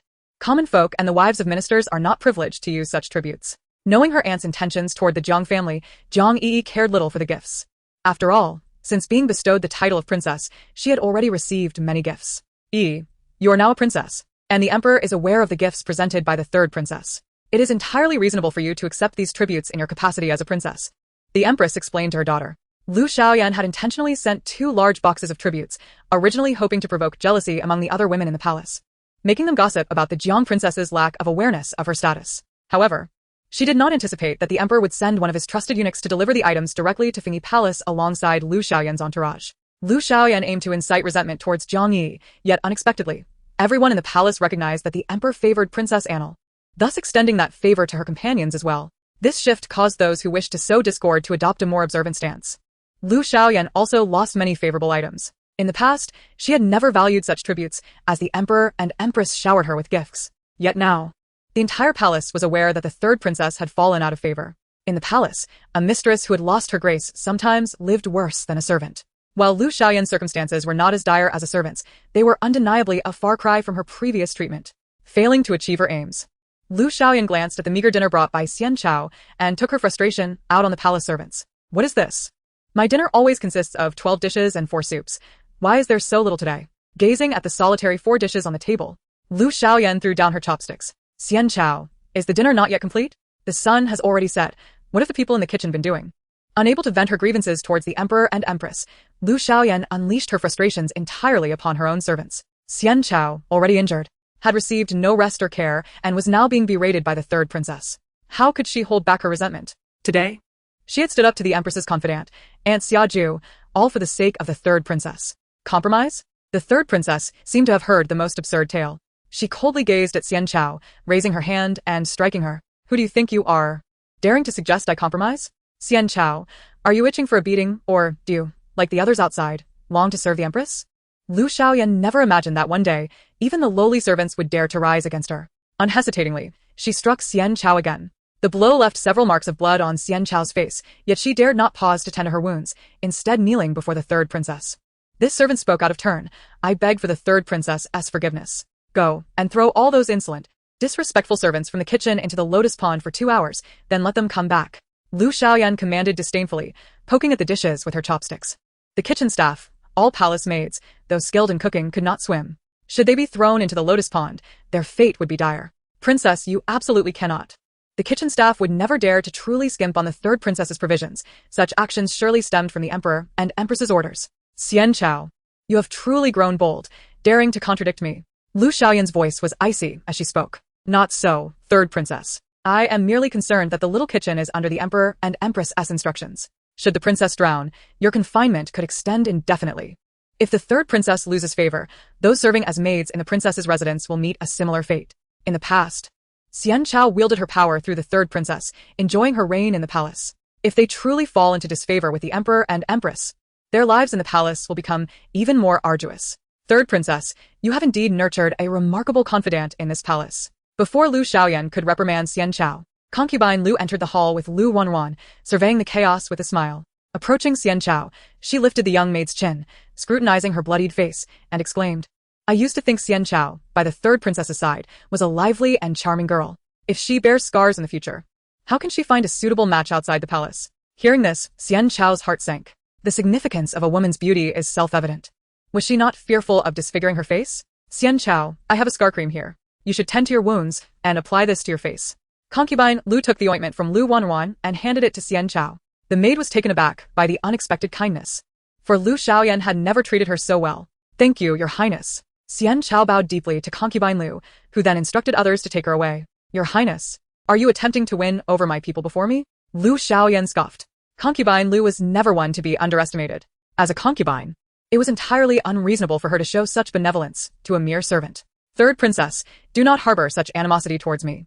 Although you are a princess and nominally my child, you should still address me as Lady Lu when we meet, shouldn't you?" Concubine Lu remained unfazed, taking her seat on the dais. "What brings you here exactly?" Cooperation. Chapter 57. The cooperation of Concubine Lu. Cooperation? With you? Lu Xiaoyan regarded Concubine Lu with derision, laughing scornfully. "Your highness, have you forgotten that you are also in dire straits?" Lu Xiaoyan, herself in discomfort, had no intention of letting others enjoy their peace. Particularly not Concubine Lu, who seemed to relish in her misfortune. This was no benevolent person. Once, Concubine Lu was the most radiant peony in the imperial harem, with beauty that captivated all. The princess thought she would enjoy the emperor's favor indefinitely, only to discover that was no longer the case. It seems that those who rely on beauty cannot sustain their place for long. Concubine Lu detested being told that her beauty was waning, and the smile on her face began to fade. Meanwhile, Lu Wanwan steadied Concubine Lu and addressed Lu Xiaoyan nonchalantly. "What the princess says is true. Nothing in this world can last forever, be it beauty or the so-called love of parents. You." Lu Wanwan's words struck deeply at Lu Xiaoyan's heart. Mutual harm. Lu Wanwan was mocking Lu Xiaoyan for being less favored than Xu Yaoyao before the emperor and empress. No matter how neglected the princess felt by her parents, she was still the legitimate daughter of the emperor and empress. "In this harem, Miss Lu, you must address me as princess and pay your respects. I am of royal blood. Unlike the other aunts, even if my parents are harsh with me, they still sought a replacement for me. This proves my unparalleled status in the hearts of the emperor and empress. Indeed, those who are pampered from childhood are often so naive." Concubine Lu laughed coldly at Lu Xiaoyan. "Do you truly believe your secrets are impeccably concealed? Some are simply too foolish." Concubine Lu had to expend effort to enlighten. And Lu Xiaoyan was such a fool, having no other use beyond her arrogance. What do you mean by that? "I do not understand what you are saying." A fleeting look of panic crossed Lu Xiaoyan's eyes. "What I mean, princess, you truly do not comprehend. If you do not understand, why did you assist Ning Fei in harming the empress?" Concubine Lu observed Lu Xiaoyan's fear and panic with keen interest. "Some people, due to their folly, inadvertently expose their own flaws. I did not." "Do not speak nonsense," Lu Xiaoyan reflexively retorted. "I am the legitimate daughter of the emperor and empress." Concubine Lu, you are overstepping your bounds with your wild claims. The third princess shouted angrily, but Concubine Lu disregarded her entirely. 3 months ago, in the streets of the capital, the third princess was out on an excursion with the illegitimate son of the Xiao family, Shiao Hong. You lost your maid and encountered an elderly woman in an alley, who, upon seeing you, immediately grabbed you, calling you daughter.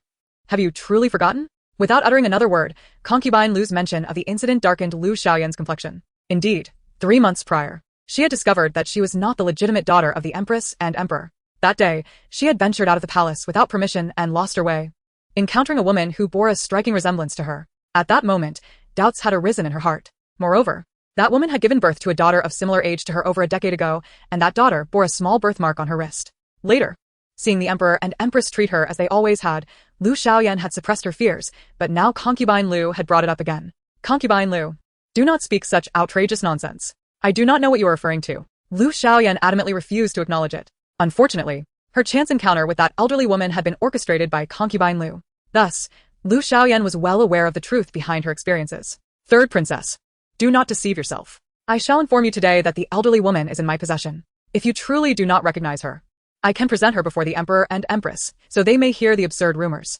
Concubine Lu threatened. While she claimed to be willing to expose the woman, in reality, she would never do so. Revealing the woman would only lead the emperor and empress to uncover the truth behind Lu Qing'er's deception. However, the intricacies of this matter were beyond Lu Xiaoyan's understanding. At present, she was consumed by fear and anger. With a swift motion, she drew a dagger from her person and pressed it against Concubine Lu's neck, declaring fiercely, You dare. I have always been the child of the Emperor and Empress.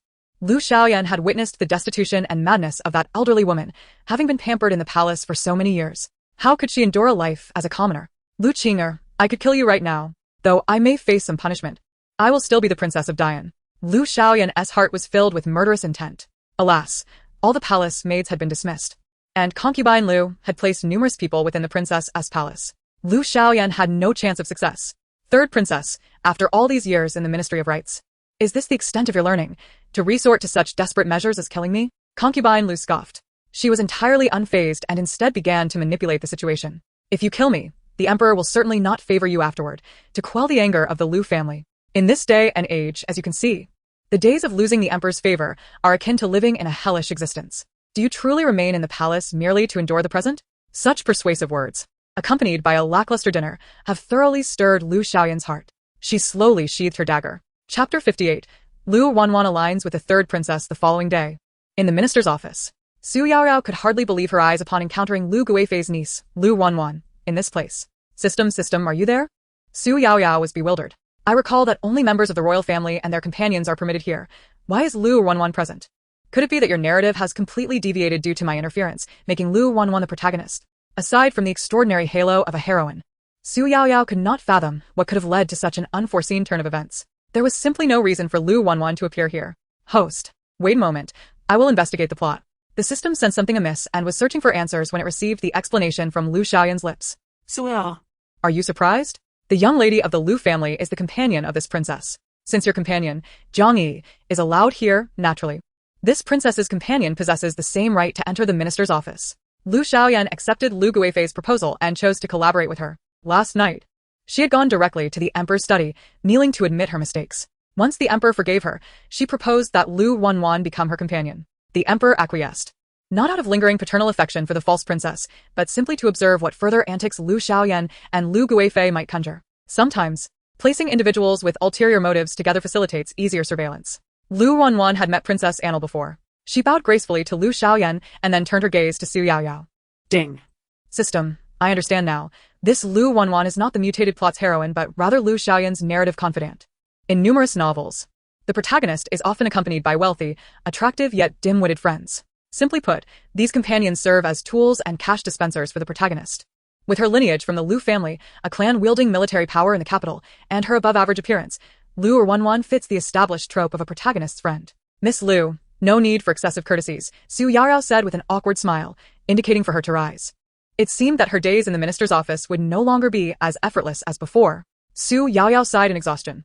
This troublesome plot truly seemed determined to deprive her of any peace. She had prepared herself to simply relax in this alternate world. Within the minister's office, with Lu Wanwan's assistance, Lu Xiaoyan targeted Xu Yaoyao relentlessly during lessons. Each day of classes left Xu Yaoyao utterly drained. Today, Jiang Yi was to visit the Imperial Hospital to acknowledge her master, so she did not accompany Xu Yaoyao to the minister's office. Fortunately, without Yi by her side, the first day of her academic experience would not leave a negative impression. Alone in the corridor of the minister's office, Xu Yaoyao muttered to herself, feeling adrift. Jiang Yi embodied the quintessential noble lady, speaking gently and displaying decorum in her interactions. Xu Yaoyao was certain she could never achieve the grace of Jiang Yi. Yi's kindness instinctively prompted Xu Yaoyao to protect her cousin. What a joke. How could she remain indifferent to such a beautiful and gentle sister? It appeared that Princess Annal held a fondness for the Jiang family princess. As Xu Yaoyao perched on the railing of the corridor, swinging her legs, she suddenly heard a voice. Turning her head, she found a familiar face. Young Master Xiao, it has been quite a while. The newcomer was Xiao Yi. Given the recent turn of events regarding her choice of companion, Xu Yaoyao had not seen him in ages. It was not that she desired to see him, but rather she wished to thank him in person for the items he had sent to the palace. Young Master Xiao, I have thoroughly read all the historical documents you provided. Thank you for your generosity. Xu Yaoyao understood that, according to the current development of the plot, she would inevitably be sent to marry the Xiongnu. Since the narrative could not be altered, she aimed to ensure her survival in Xiongnu land. Princess Annal, is that all the gratitude you can muster? Xiao Yi had not seen Xu Yaoyao in a long time. However, she appeared to be thriving. With a complexion as radiant as a peach blossom, Xiao Yi stepped closer to her, smiling. Xu Yaoyao was momentarily taken aback, only to realize she had become akin to Lu Xiaoyan. Not long ago, she had mocked Lu Xiaoyan for entering Fengyi Palace empty-handed to congratulate her cousin Jiang Yi on becoming a princess. Now, she too was facing reproach. Regrettably, she had merely encountered Xiao Yi by chance and had no token of gratitude to offer. Not wanting to resemble Lu Xiaoyan, she hastily rose, searching for something to present as a token of thanks, but in her haste, nearly toppled from the railing of the corridor. Fortunately, Xiao Yi was quick-witted and caught her just in time. Be careful, princess. Though she had not fallen, she found herself uncomfortably close to Xiao Yi. Gazing at his handsome face so near, she could not help but feel her ears grow warm. Flustered, she stood up abruptly. Thank you, young Master Xiao. Am I accumulating more and more debts to you? Xu Yaoyao realized she had yet to repay one kindness before another arrived. Xiao Yi observed the faint blush on her face, and inexplicably, his spirits lifted. Noticing her awkwardness, he took the initiative to break the ice. Princess, I am the captain of the palace's Imperial Guards. Ensuring the safety of the royal family is my duty. There is no need for you to thank me. Xu Yaoyao was not foolish. She could discern that Xiao Yi was providing her an opportunity to save face, yet she did not wish to be ungrateful. After a careful self-assessment, she recalled the fragrant pouch tied to her waist, one Jiang Yi had given her that morning to ward off autumn mosquitoes. Here, young Master Xiao. You frequent the palace and require protection. Take this medicinal pouch to prevent insect bites. This pouch was a gift from Jiang Yi, intended for her use, and thus, she could freely dispose of it. Chapter 59. A beautiful misunderstanding. Princess Annal, are you truly gifting me this personal pouch? Xu Yaoyao had completely bewildered Xiao Yi. Indeed. This pouch is quite effective. I have not been bitten by mosquitoes while carrying it. Xu Yaoyao misunderstood Xiao Yi's words, thinking he disapproved of the pouch's appearance. Although it bore a design typically favored by girls, as long as it repelled insects, why concern herself with such trivialities? This pouch was crafted specifically for me by my cousin Jiang Yi. It is quite effective, trust me, young Master Xiao. After this lengthy explanation, Xiao Yi finally understood. It turned out that this pouch did not belong to Princess Annal, but was crafted by the Jiang family princess. The Princess of Annal and the county princess of the Jiang family share a close bond, and this item was gifted to me by my cousin. Thus I cannot take away someone else's affection. Xiao Yi felt a twinge of disappointment. His earlier exuberance gradually faded. As a humble minister, I ventured to express my hope that the princess would not take offense. This sachet is a personal belonging, typically not bestowed upon a man by an ordinary young lady. If the princess harbors no feelings for another, it would be prudent to refrain from such gestures. A hint of annoyance brewed within Xiao Yi, though he could not articulate the nature of his feelings. In any case, witnessing Xu Yaoyao present him with someone else's gift left him unsettled, and his words took on a certain stiffness. Xu Yaoyao, in her navette, did not realize that gifting a mosquito-repellent sachet could carry such implications. Forgive me, young Master Xiao, it is my fault. Given the customs of Dian, her previous action could be interpreted as a confession of affection toward Xiao Yi. I am doomed, utterly doomed. Xu Yaoyao, you have truly embarrassed yourself. Is there a crack in the ground? Can I find refuge there? Forget the crack. Heavens. If only you would strike me with lightning instead. Xu Yaoyao felt utterly mortified, wishing for nothing more than to vanish. However, her behavior and inner turmoil reached Xiao Yi's ears, dispelling the remnants of his irritation. It appeared that the princess had not grasped the underlying meaning of her act. Hence her intention to gift him the sachet. Ignorance is often excusable, and moreover, Xu Yaoyao's intent was genuinely to protect him from mosquito bites. Thus, the last vestiges of Xiao Yi's discomfort dissipated entirely. He pointed to the bamboo grasshopper at Xu Yaoyao's waist with a smile, saying, If the princess truly wishes to express her gratitude, you may bestow upon me that bamboo grasshopper you wear. Xiao Yi intended to select a trivial item to alleviate Xu Yaoyao's awkwardness, yet unbeknownst to him, he had chosen her most cherished possession. The small bamboo grasshopper was a trinket bought by Xia Ju for Xu Yaoyao, who adored it dearly, which is why she had chosen to wear it. Consequently, as Xiao Yi pointed it out, Xu Yaoyao felt a pang of reluctance. Nevertheless, recalling how Xiao Yi had indeed assisted her, she reluctantly removed the bamboo grasshopper to give it to him. Young Master Xiao, Aunt Xia informed me that one must always keep it moist to maintain its vibrant green appearance, Xu Yaoyao instructed, which left Xiao Yi both amused and perplexed. Who would advise another on caring for a bamboo grasshopper as if it were a child? Rest assured, princess, I shall take good care of this bamboo grasshopper. It shall not suffer any indignities, Xiao Yi teased, unaware of the softness in his tone and the smile gracing his face. Suya. Feeling sorrowful over parting with her beloved bamboo grasshopper, was too absorbed in her own emotions to notice Xiao Yi's affectionate demeanor. However, her obliviousness did not prevent others from observing it. The former Xiao Yi had never treated her this way. Xu Yaoyao, do you dare covet what belongs to this princess? Lu Xiaoyan ground her teeth in fury. For a long time, she had envisioned Xiao Yi as her future consort, a notion that had never wavered. The noble ladies of the capital were well aware of her feelings for Xiao Yi, and thus dared not act recklessly. Yet now, this shameless Xu Yaoyao had set her sights on him. Lu Ren, I find myself quite eager to collaborate with your aunt. If she can make Xu Yaoyao stumble spectacularly, I shall fulfill her demands. She was determined to eliminate Xu Yaoyao. Consumed by jealousy, Lu Xiaoyan no longer cared for anything else but to find a way to rid herself of her rival. Lu Ruren, are you deaf? Yes, third princess. I shall inform my aunt about this, Lu Ruren stammered, momentarily dazed. From the outset of her entry into the palace, her goal had been the illustrious Xiao Yi. The heir of the Jianan marquis, Xiao Yi was the object of many young ladies' affections in the capital, amidst the frivolity that pervaded the city. Only he embodied the essence of a noble scion. Xiao Yi's future was indeed boundless, and this was why even her aunt, the noble consort Lu, desired a union between them. Yet, she felt inadequate to capture Xiao Yi's heart. Why are you still lingering here? Shouldn't you be hastening to fulfill my orders? Lu Xiaoyan was not known for her patience. She kept Lu Ruren close, both for the convenience of relaying messages to consort Lu and to maintain leverage over her. After all, Lu Ruren was one of theirs, a sort of hostage. Yes, I shall go at once. Lu Ruren composed herself, lowered her gaze, and turned to leave. In the distance, Xu Yaoyao and Xiao Yi had concluded their conversation and departed. Lu Xiaoyan, intending to confront Xu Yaoyao, found herself without a target and was left fuming as she turned away. After her departure, Zhang Yi emerged from around the corner. Chapter 60. Xiao Hong's thoughts today. Zhang Yi was supposed to accompany Xu Yaoyao to the Ministry of Personnel for her studies. However, due to her need to apprentice under the chief physician of the Imperial Hospital starting today, she could not be by Xu Yaoyao's side.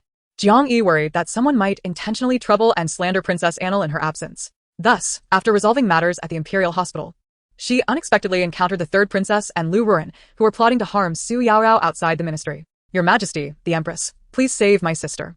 She now had the opportunity to become a doctor as she had always wished, thanks to Xu Yaoyao's assistance. Xu Yaoyao was the true daughter of her aunt, and Zhang Yi would never aid the third princess in harming her aunt's genuine daughter. In this imperial harem, she could only seek refuge with the Empress. Is that truly the case? Before she could hear any news of her daughter Xu Yaoyao, the Empress instead received this alarming report from Zhang Yi. Indeed, I just heard Lu Ruren and the third princess discussing it on my way to the ministry. Zhang Yi promptly recounted the entire situation to the Empress, without hesitation.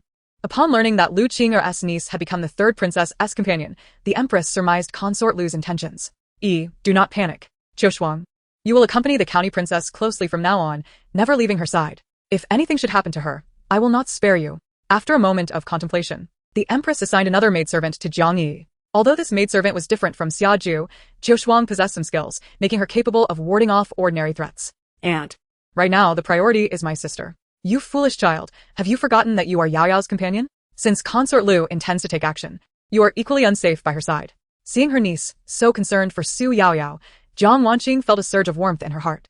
This was the sisterly bond she had longed to witness. She took Zhang Yi's hand, gently patting it as she smiled. You were sent to the palace to serve as a companion for both me and Yaoyao. I regret putting you in this position. If your safety cannot be guaranteed, I shall have no means to meet your father in the future. The Jiang family had a long-standing reputation for loyalty, and none should be subjected to humiliation, even if they could not attain the highest echelons of power in Dian. Aunt. Zhang Yi's eyes brimmed with tears. In this palace, her greatest hopes rested upon her aunt the queen and her younger sister, Princess Annal.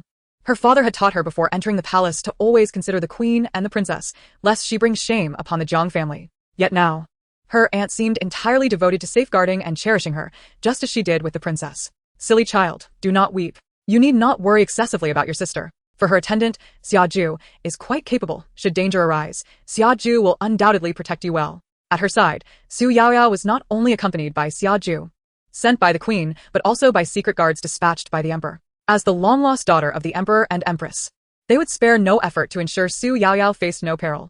Qiu Shuang, like Xiaju, is skilled in martial arts. Keep her close. Should any danger arise, let Qiu Shuang shield you, the queen instructed. After the queen's words, Qiu Shuang approached, bowing to Xu Yaoyao. I am Qiu Shuang, here to pay my respects to the princess. Upon hearing that Xu Yaoyao was unharmed, Zhang Yi finally felt a sense of relief. Today, did I step out under an ill omen? Did I inadvertently disturb the Xiao family? Xu Yaoyao couldn't help but grumble. It seemed that the two of them were truly drawn together. System, am I not merely a supporting character? Why do all these male leads suddenly gravitate towards me? Have I somehow become embroiled in their tasks? Xu Yaoyao lamented. Young Master Xiao, this is the inner palace. Men are prohibited from entering. Your presence here is quite inappropriate, she retorted, her annoyance evident. Thank you, Princess Annal, for your reminder. I shall leave the palace at once. Truly, Princess Annal is as kind-hearted and graceful as the rumors suggest. Young Master Xiao, far from angered by Xu Yaoyao's words, inexplicably began to shower her with compliments. Is he all right? Has he taken leave of his senses today? I recall that only Lady Li was punished by the Duke of Jianan. How could young Master Xiao, having been absent for a short while, now appear in this state? Compliments are all well and good, but if misplaced, as in young Master Zhao's case, they become quite awkward. Young Master Xiao, this is not our first encounter. You speak of the rumored Princess Annel. I would think that this Princess Annel has only been around for a month or two. Your words seem more suited to describe the third princess. Young Master Xiao did not anticipate Xu Yaoyao's reaction, rendering him momentarily embarrassed. Princess Annel, I speak of you. When I first met you, your beauty was evident. And the scholars in the study have always praised your intelligence and grace. I have never encountered a woman as clever and stunning as you. Xu Yaoyao was convinced that young Master Xiao had indeed lost his wits. System, has this flawed plot been infected by a computer virus? Why is the male lead behaving so strangely today? She called out to the system, doubting the integrity of the storyline. Eager to ascertain the plot's direction, she excused herself, claiming urgent business, and hurried away. Young Master Xiao remained in place, gazing after her as she departed. Such a look had only been directed at the third princess, Lu Xiaoyan, before. However, since young Master Xiao had relinquished hope of becoming Lu Xiaoyan's consort, he had turned his ambitions towards Xu Yaoyao. This was the very reason he found himself waiting for her today. If he could not marry the legitimate third princess, marrying the Emperor and Empress's favored Princess Annel would suffice. As for his reason for entering the palace, it was due to a task assigned to him by Lu Xiaoyan. Chapter 61. Infighting among allies. Does the third princess require my assistance? Young Master Xiao arrived at Lu Xiaoyan's residence, his demeanor now devoid of the obsequiousness he had shown Xu Yaoyao, replaced by palpable impatience. Your Highness, I am a man, and entering the palace is inconvenient and prone to gossip. For the sake of your reputation, it is best not to publicly declare my presence in the palace at this time. Upon hearing this, Lu Xiaoyan's eyes gleamed with cold amusement as she raised her hand and delivered a sharp slap. Young Master Xiao, have you forgotten your current predicament? Do you now believe that this princess has lost her influence within the palace and cannot assist you? Are you contemplating betrayal, seeking to climb to greater heights? Young Master Xiao, do take a moment to reflect. As a base-born son abandoned by the Duke of Jianan, do you truly believe you can find a path forward without my support? Surely you do not aspire to dwell in poverty like your mother, Lin Yang?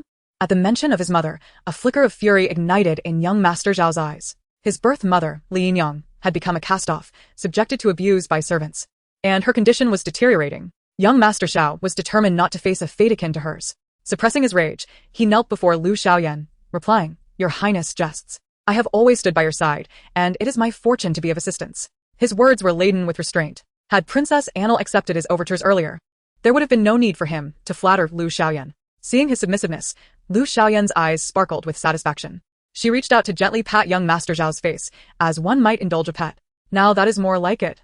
She spoke in a tone of condescension that deepened his humiliation. Lu Xiaoyan had always excelled at manipulating him. What exactly do you desire from me, third princess? Young Master Xiao asked, his head bowed, refusing to meet her gaze. Xu Yaoyao could no longer remain. Anyone who coveted Xiao Yi must be eliminated. The selection of Xiao Yi as a consort was destined to be hers alone. Lu Xiaoyan intended to extinguish any flicker of ambition from others before it could take root. Why must you eliminate Princess Annel? Young Master Xiao questioned. He was not averse to committing murder, but Xu Yaoyao was no ordinary person. Isn't Princess Annel merely a substitute prepared for you by the Emperor and Empress? Now, do you wish for me to kill her? After the envoy from the Xiongnu arrives, will you then be compelled to marry into their ranks? Feigning understanding, he spoke on Lu Xiaoyan's behalf. We can no longer afford to be cautious. If Xu Yaoyao, this base-born girl, can become Princess Annel, my substitute, then once she is gone, I can easily find another to take her place in the capital. Lu Xiaoyan dismissed his concerns with indifference. Xu Yaoyao is not irreplaceable. If she were to die, there would always be Zhang Yaoyao or Li Yaoyao. As long as there are women in this world, any of them can serve as a stand-in. Young Master Xiao was reluctant to eliminate Princess Annel. At least for now. He did not want to. Both Princess Annel and Lu Xiaoyan were viable allies, and perhaps Princess Annel offered a more promising future than the ever-elusive Lu Xiaoyan. He was not inclined to jeopardize his prospects. At this moment, he desired to remain an observer on both sides. Lu Xiaoyan's plan was impeccably devised. Young Master Xiao, I have paved a clear path for you, and I have even prepared reasons for you to frame others. Do not disappoint me.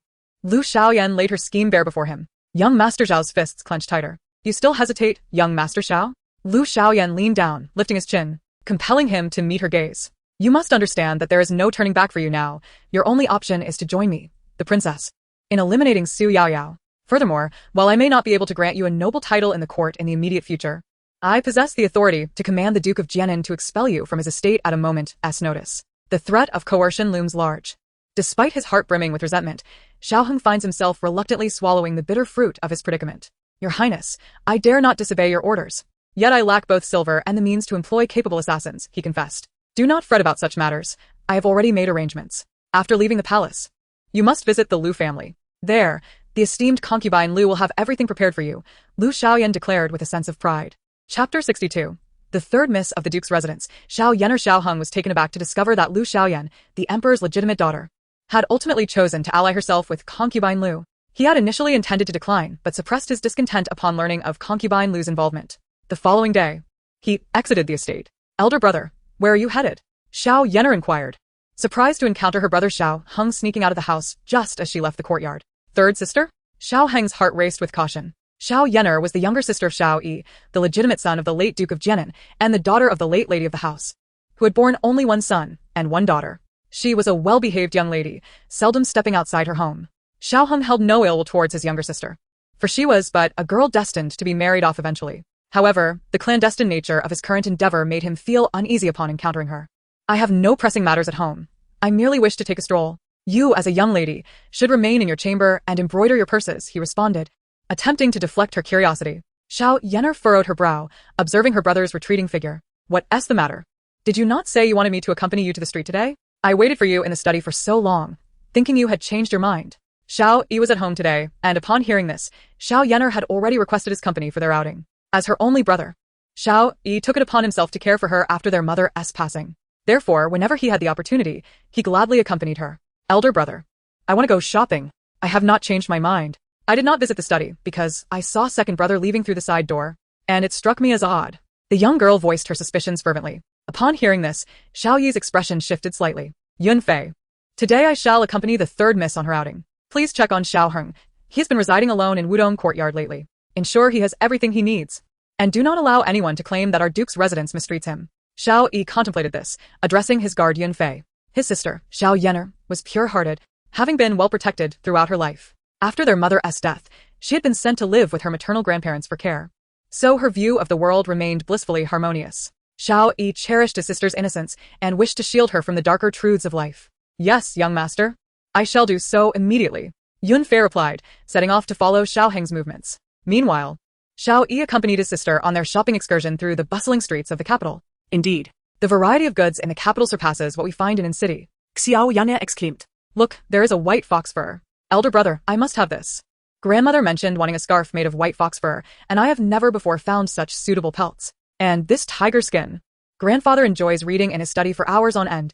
This will keep him warm in winter. Xiao Yi was more than pleased to indulge his sister's whims. Very well, Yener, I shall procure whatever you desire, but why are you so exuberant today? I recall you being rather demure in the past. He chuckled, recalling their mother's steadfast commitment to proper upbringing, ensuring that Xiao Yener grew to be a virtuous young lady. It's simply joy. Xiao Yener retorted, pouting slightly. You are my elder brother, not a stranger. Before you, I need not adhere to rigid decorum. Aside from mother, you and father are the ones who treat me the best. Father even said I need not follow those rules in his presence. In the Duke's residence, Xiao Yener stood as the sole young lady, and thus the old Duke held her in high regard, which prevented Concubine Lu from openly treating her harshly. Elder brother, I want that one too, the dragonfly made of bamboo. It is so beautiful. Xiao Yener's enthusiasm caught Xiao Yi off guard, and by the time he gathered his thoughts, she had already dashed off to another stall. Observing the bamboo trinkets, Xiao Yi was inexplicably reminded of the bamboo grasshopper Xu Yaoyao had gifted him, and a gentle warmth enveloped him. Do all young ladies have a fondness for these bamboo crafts? He mused, noticing Xiao Yener's captivated gaze. Of course, elder brother. She replied without hesitation. Yener, what have you not seen in the Duke's residence that has you so enamored with such trifles? Xiao Yi, perplexed, probed further. Elder brother, you simply do not understand. Although I live in the Duke's residence, I seldom encounter such little curiosities. When mother was still alive, I begged her to buy me one. But after you and father went off to war, I never had the chance to acquire more of these delightful items. The one mother gifted me has long since broken. As she mentioned their mother, a shadow of sadness crossed Xiao Yener's face. The Duke's wife had passed away at a young age, leaving Xiao Yener too young to comprehend the gravity of her loss. Choose freely, Yener. I shall bear the expense today. Whatever you desire, you may have. Xiao Yi assured her, feeling a pang of guilt for the times he had neglected her. In the pursuit of serving the country, he had often found himself torn between loyalty and familial duty, leaving debts owed to his sister unaddressed. Elder brother, why have you purchased an extra item? Chapter 63. The decisive young master Xiao Yener, oblivious to any ulterior motives, cheerfully cradled her new trinkets as she returned to the courtyard. Young master, these items are surely intended for Princess Annal, are they not? Your chatter is excessive. Xiao Yi retorted playfully to Yunfei as he made his way back to his quarters. In the study, Xiao Yi meticulously placed the trinkets he had purchased in a delicate brocade box. Observing his master's newfound attentiveness towards a young lady, Yunfei could not help but comment. Indeed, young master, it appears you were never particularly fond of the third princess before. Having followed Xiao Yi through countless battles and tribulations, Yun Fei had come to understand his character well. He had always sensed a lack of intimacy between Xiao Yi and Princess Lu Xiaoyan. Have I not warned you countless times to refrain from such comments? Xiao Yi furrowed his brow and issued a reprimand. Words, once spoken, can unleash unforeseen consequences that a mere guard like Yun Fei cannot bear. Yes, my lord, I shall remember. Once these words leave the study, I shall not mention them to a second soul. Yun Fei was acutely aware that uttering such statements was a grave transgression. However, Xiao Yi was the most significant master in his life. Ever since he lost his family and pledged his loyalty to Xiao Yi as his guard, he vowed never to betray his lord. By the way, did you discover anything new while accompanying Shiao Hong outside the estate today? My lord, I followed the second young master the entire way. It seems he deliberately twisted and turned through the alleyways to shake off others, even sending the family's coachman far away. Yun Fei composed his expression and reported earnestly to Xiao Yi. So, you ultimately did not ascertain his true destination? Not so, my lord. I did uncover something. Seeing that Xiao Yi had misunderstood him, Yun Fei hastily clarified. Though the second young master eluded many, I found another route and, from a distance, caught sight of him entering the side gate of the Lu family. You mean the general's residence of the state? Xiao Yi exclaimed in surprise. The Lu family's general's residence, while not an outright enemy of their Jianan Marquis, had not seen much interaction over the years. Yet this was not due to animosity. It was simply that both the Jianan Marquis and the general's residence held military power, representing two opposing forces in the emperor's realm of military authority. If they grew close, it would spell disaster for both the Lu and Xiao families. The emperor would not wish to see an alliance between the Lu and Xiao families. My lord, could it be that the second young master harbors resentment against our Jianan Marquis due to the matter of Concubine Ning, and thus secretly sought out the Lu family? Yun Fei cautiously inquired, fully aware of the implications at stake. Should it come to light that Shiao Hong, a member of the Xiao family, was privately consorting with the Lu family, it would be a grave misstep, jeopardizing their family's standing with the emperor. Yun Fei, inform my father of this matter. I shall enter the palace and notify the emperor. Xiao Yi resolved that he must act swiftly to eradicate any threats to the Jianan Marquis before they could tarnish his family's reputation. Yes, my lord. Yun Fei immediately turned and made his way to the Jianan Marquis's courtyard. Meanwhile, Xiao Yi remained seated, gradually clenching his fingers. Was it true that the Xiao family could not escape the fate of being falsely accused of treason? Xiao Yi had never forgotten the ominous predictions made by Princess Annal during their first encounter regarding the future of the Jianan Marquis, treason and extermination.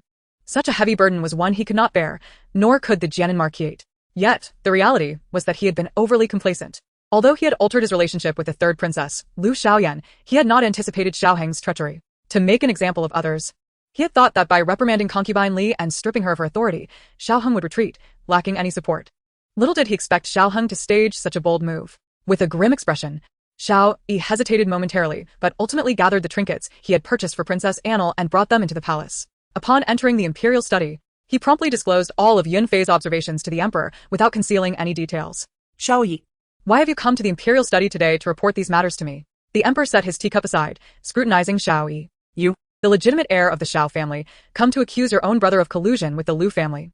Do you not fear that I might perceive this as a mere family quarrel? The emperor was evidently skeptical of Xiao Yi's intentions. A minister can be a weapon in the hands of the emperor, yet the emperor would not permit a minister to use him to eliminate rivals. Your Majesty, I do not wish to conceal the truth. I cannot abide Xiao Hong and his mother because they have dishonored my late mother and usurped her dowry. My decision to report Xiao Hong today is not out of familial discord. The Jian Marquis has been loyal to the great Yan Empire since my grandfather's time. We, the younger generation, must not allow our family's honor to be tarnished by someone who would betray the Xiao lineage. Xiao Yi sought to protect the Xiao family and safeguard his sister, Xiao Yanu. This was his mother's dying wish. The emperor observed the kneeling Xiao Yi, contemplating for a moment before speaking. Xiao Yi, your loyalty to the court is commendable. I shall not withhold the truth from you. My investigations confirm that your second brother, Xiao Hong, indeed engages in improper dealings with the Lu family. Chapter 64. The brocade box in his embrace. Since the children bore ill intentions towards Concubine Lu and Lu Xiaoyan, the Empress had taken precautions against them. Thus, she stationed personnel around Concubine Lu and Lu Xiaoyan. Although Xiao Hong had previously escaped the Empress's notice, with Xiao Yi, a loyal minister, observing, the Empress felt reassured. Previously, the emperor held a low opinion of the young Xiao Yi, not due to any lack of merit but simply because Xiao Yi sought to draw near to his cherished daughter. Xu Yaoyao. The emperor treasured his daughter, having regained her after a long separation. Thus, anyone who approached her, in the emperor's eyes, seemed unworthy. However, today, the emperor's perspective on Xiao Yi shifted. He reflected on the queen's words and recognized that if he truly wished to find a suitable match for his daughter in the capital, Xiao Yi was indeed a commendable choice. Xiao Yi, your Jian Marquis is indeed a loyal and valiant subject of the great Yan Empire. The achievements of the Xiao family have greatly contributed to the empire's present state.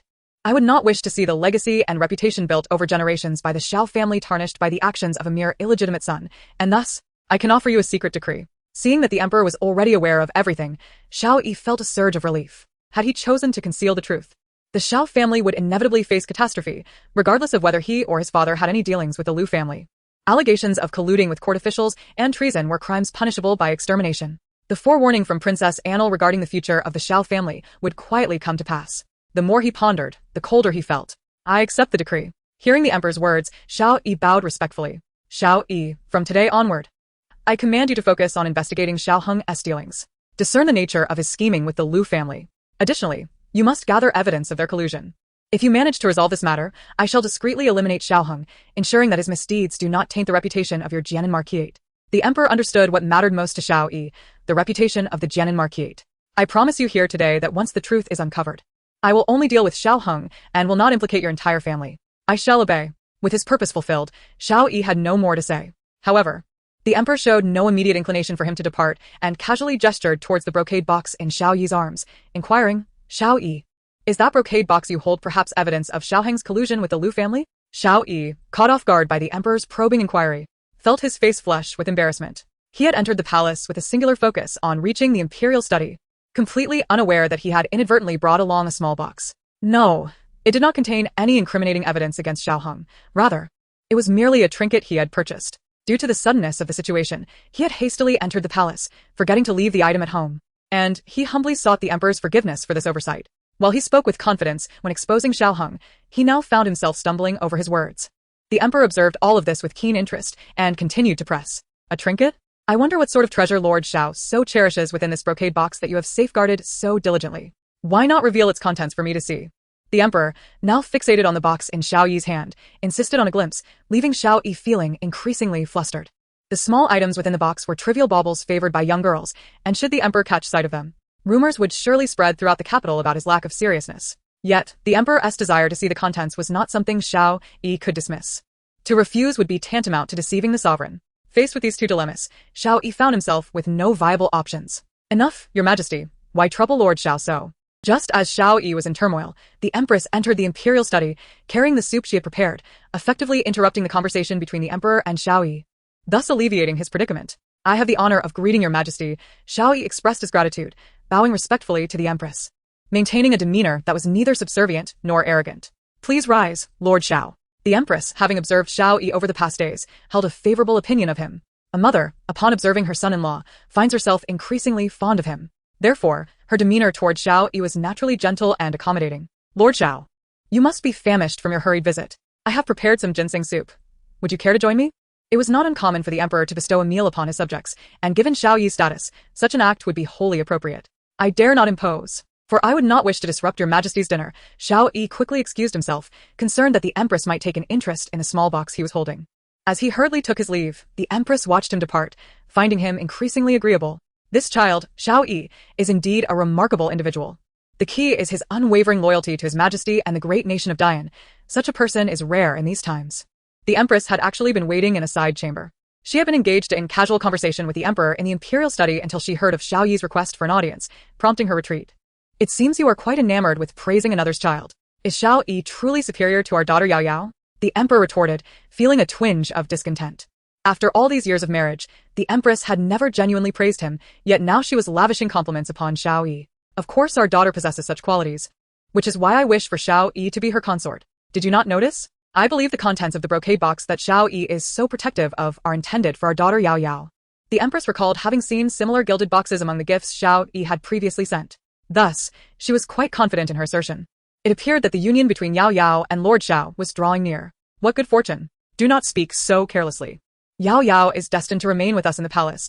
I will not consent to their marriage. No, I must personally investigate. The emperor, feeling unwell, exited the imperial study. In the emperor's heart, his daughter Xu Yaoyao was unparalleled, and thus he could not agree to marry her off to just anyone. Even though Xiao Yi had a commendable reputation in the capital, the emperor remained resolute. For him, no one was worthy of his precious daughter Xu Yaoyao. In truth, Xiao Yi was indeed making his way toward the residence of Princess Annal, although his original intention was not to present her with these trinkets. Having resolved matters concerning Shiao Hong, he thought it fitting to deliver the items he had brought along. May the princess find joy in these gifts, Shiao Yi murmured as he awaited an audience, clutching the brocade box. He had not previously realized that he had taken the bamboo-woven grasshopper, which the princess had favored. Thus, the items he brought could serve as an apology. As he patiently stood there in the autumn breeze, not far away, the Empress restrained the Emperor's urge to intervene.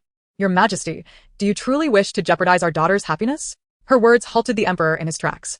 My daughter is a legitimate princess, revered by all. No one is worthy of her. The Emperor muttered in discontent. Of course, I know Yaoyao is clever and understanding. She is our beloved daughter. Born of me after 10 months of pregnancy. How could I not cherish her? But, Your Majesty, we are born into royalty, and some matters are beyond our control. Have you not, as our sovereign, performed deeds you were reluctant to undertake? The one seated upon the throne of the central court is undoubtedly the son of heaven. Yet even he has moments when he is bound by duty. Our precious daughter is now the subject of rumors throughout the capital, suggesting she may be wed to the Xiongnu. Even Yaoyao herself believes this to be your arrangement with me. She has resigned herself to her fate, and recently, the scholars in the Ministry of Rites have informed me that she often inquires about the customs of the Xiongnu. Having endured much hardship in her early years, the Empress resolved to keep her daughter close. Regardless, I will do everything in my power to ensure Yaoyao lives a joyful and fulfilling life. Her voice trembled with emotion. Hearing her words, the Emperor felt a pang of empathy. He shared her sentiments. Your Majesty, I never intended to marry Yaoyao to the Xiongnu. My preference for a princess is Lu Xiaoyan. She has indulged in luxury within the palace for many years and must sacrifice for the future of our dynasty. The Emperor had refrained from stripping the third princess, Lu Xiaoyan, of her title because he harbored alternative plans for her. Very well, if you favor Shiao Yi, I shall not act as a wedge between them. The Emperor could not withstand the emotion in the Empress's voice. They had traversed the storms of life together for many years, and the Empress, known for her resilience, had never shed tears before him. Now, witnessing her distress, how could the Emperor not feel compassion? Empress, hush, do not speak. The Emperor realized he had not shared such heartfelt sentiments with the Empress in a long time. Just as he was about to express more of his feelings, the Empress pressed her hand to his lips, silencing him. Meanwhile, Xu Yaoyao emerged from her quarters, suspicion evident on her face. Lord Xiao, what brings you here? After a long day, she felt weary. Initially, she had considered recommending her cousin Jiang Yi to study medicine in the Imperial study as a means of compensation, allowing both of them to pursue their respective paths and progress together. However, Xu Yaoyao never anticipated that Jiang Yi, filled with excitement from learning medicine under the esteemed physician, would directly pull her into practice. Yet, Jiang Yi hesitated to perform acupoint exercises on Xu Yaoyao. After a day filled with diverse and tedious knowledge, Xu Yaoyao felt utterly exhausted, yet still had to cooperate with Jiang Yi's pulse diagnosis practice. Is something amiss? Is it Lord Zhao's turn today? Why has he come to the palace? That can't be right. Today, I encountered the deputy commander of the Imperial Guards, who clearly stated that Shiao Yi was on leave and did not need to be on duty. Could it be that our male supporting character harbors lingering feelings for the female lead, contemplating a midnight visit to the palace? Xu Yaoyao pondered this deeply. She marveled at the inherent logic of the script. Lu Xiaoyan had already rolled into bed with Shiao Hong. Yet how could he still be preoccupied with Lu Xiaoyan, the female lead? Hearing Xu Yaoyao's musings, Shiao Yi's expression darkened considerably. He had not expected to be perceived in such a manner by Princess Lu. Lord Xiao, this is my mother's thingy palace, not the residence of the third princess, which is situated in the opposite direction. You have taken a wrong turn, Xu Yaoyao kindly directed Shiao Yi. Poor male supporting character. Not only blind in love, but also directionally challenged. The third princess's abode and our quarters are entirely in opposite directions. How could he have mistakenly arrived here? As Xu Yaoyao's thoughts wandered further into absurdity, Shiao Yi quickly interjected. Princess Lu, I have not gone astray, nor am I seeking the wrong person. I have come here to present you with these items. Shiao Yi hastily defended himself. He did not wish to leave such an impression in Xu Yaoyao's mind.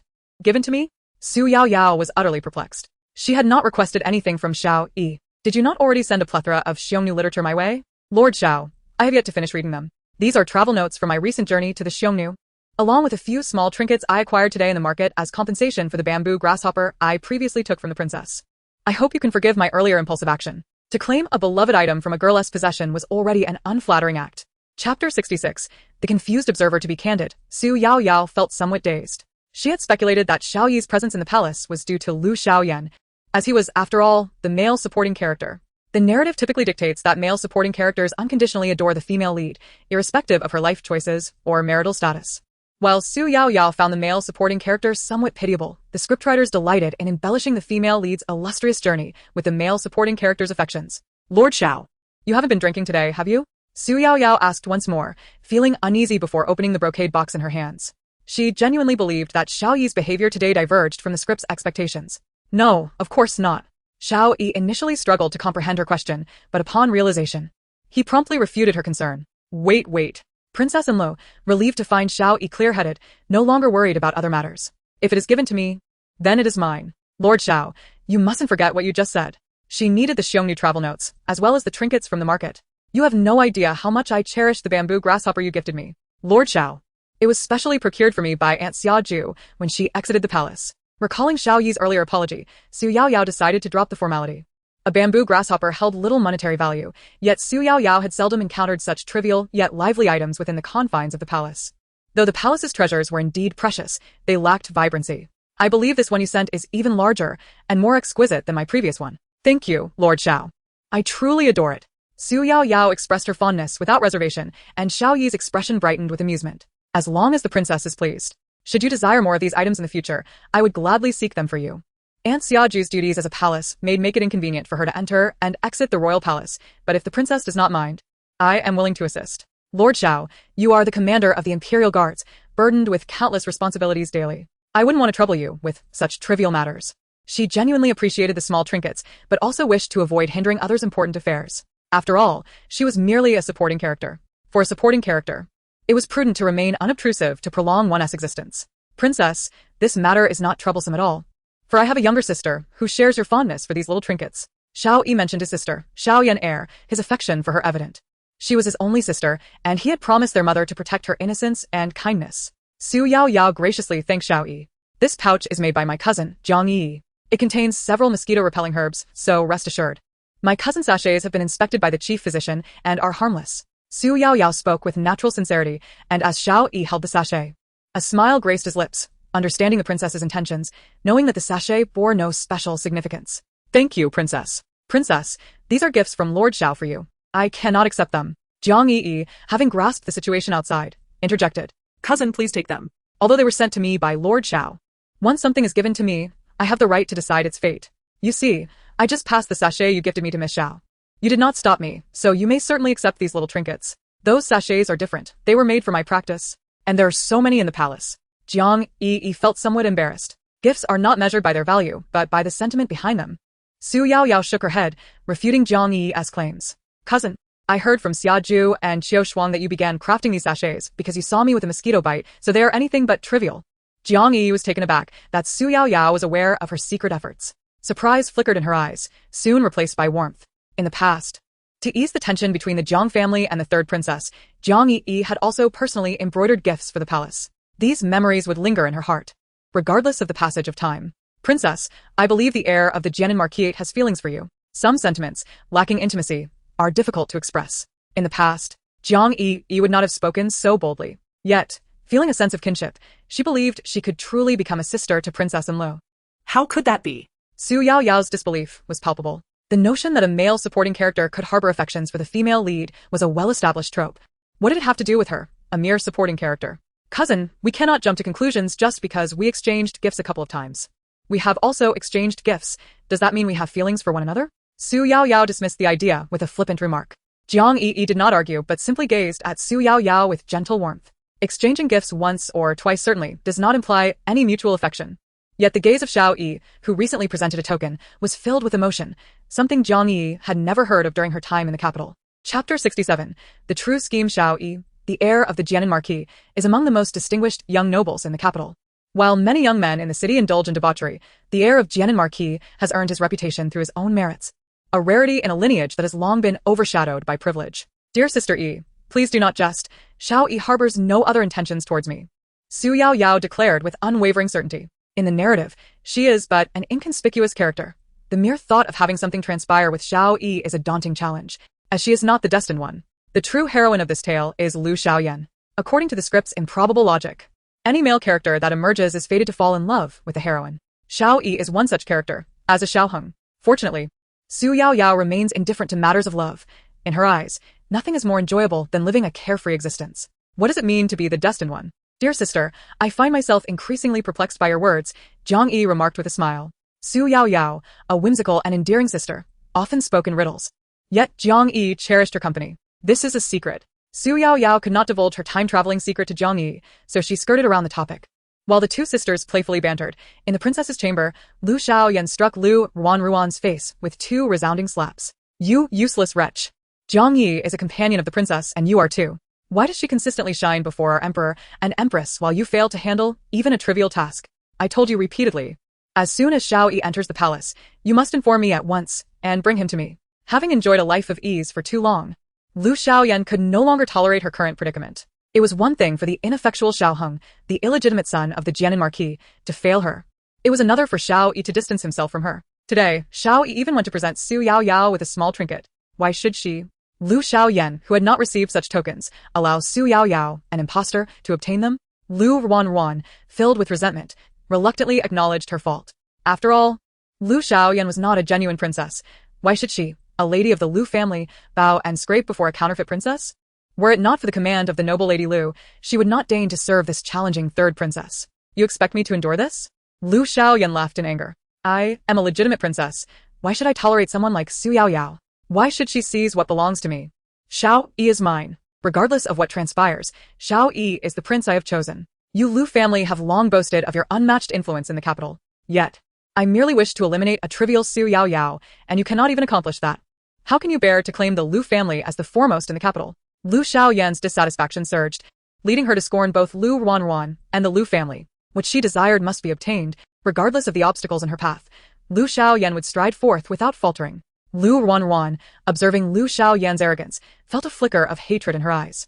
However, she was not foolish enough to act as recklessly as Lu Xiaoyan. After quietly departing the princess's chamber, she promptly went to the palace of Lady Lu, embellishing her tale of the slap on her face and Lu Xiaoyan's insults. Aunt, the third princess insulted you, saying you are merely a hen that does not lay eggs, and that in this harem, aside from relying on her status as a princess, there is no hope for anything else. Impudence. Lady Lu had long been pained by the reminder of her inability to bear children.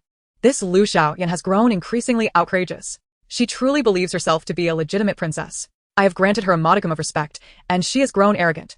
Indeed, those of lowly birth cannot achieve greatness. Years ago, it was she who had swapped the queen's daughter. Lady Lu believed Lu Xiaoyan should obey her, for without her, how could Lu Xiaoyan enjoy such opulence? Aunt, the third princess is already so brazen. If she were to ally with the Xiao family, would she not find formidable allies and cast us aside? The slap mark on her face fueled Lu Ruan's deep-seated hatred for Lu Xiaoyan. As a lady, she placed great importance on her reputation. One does not strike the face. Yet, Lu Xiaoyan, lacking charm, sought to overshadow her in beauty, even aiming to humiliate her. Humph. That impudent Lu Xiaoyan dreams of marrying the heir of Jianan Marquis. Lady Lu laughed, her smile radiant and unrestrained. Ruan, you are the jewel selected from the Lu family. I wish for you to bring glory to our name, not to be humiliated by a counterfeit princess. As for Xiao Yi, upon reflection, no one besides my Lu family is worthy of the heir of Jianan Marquis. Neither the third princess nor that so-called Princess Annal shall be permitted to associate with him. Ruan, do you now grasp the true intent of my words? Lady Lu was resolute. In that moment, Lu Ruan understood. Aunt, are you suggesting that you wish for me to become Xiao Yi's wife? Her voice trembled at the prospect. Lady Lu gently caressed Lu Ruan's hair, smiling, silly child, I am your aunt. How could I not see your heart's longing for the heir of Xiao? Chapter 68. Sowing Discord Aunt. Lu Ruan's face flushed crimson. Silly Ruan. The tenderness of youth. Your thoughts are well known to me, Lady Lu declared with maternal affection, stroking her hand. Having achieved my desires, by marrying the valiant emperor and enjoying years of favored status, such comforts cannot be without you. Our happiness as women is often tethered to the men in our lives. Therefore, do not fixate solely on that foolish Lu Xiaoyan. I have placed you by her side to facilitate your interactions with both the heir of Xiao and the emperor. Should either of them take a liking to you, your position in the palace will be unassailable. Aunt, Ruan is a member of the Lu family and would never covet the emperor. Hearing Lady Lu's words, Lu Ruan suddenly perceived the underlying traps, quickly pledging her loyalty. In her heart, her aunt would always be her closest ally, and the emperor would forever belong to her aunt. No one else deserved to possess the emperor. Lu Qing'er's jealousy and pettiness had been evident during Lu Ruan's time alongside her aunt. Thus, if she truly aspired to marry Xiao Yi, she could not afford to lose the support of Lady Lu.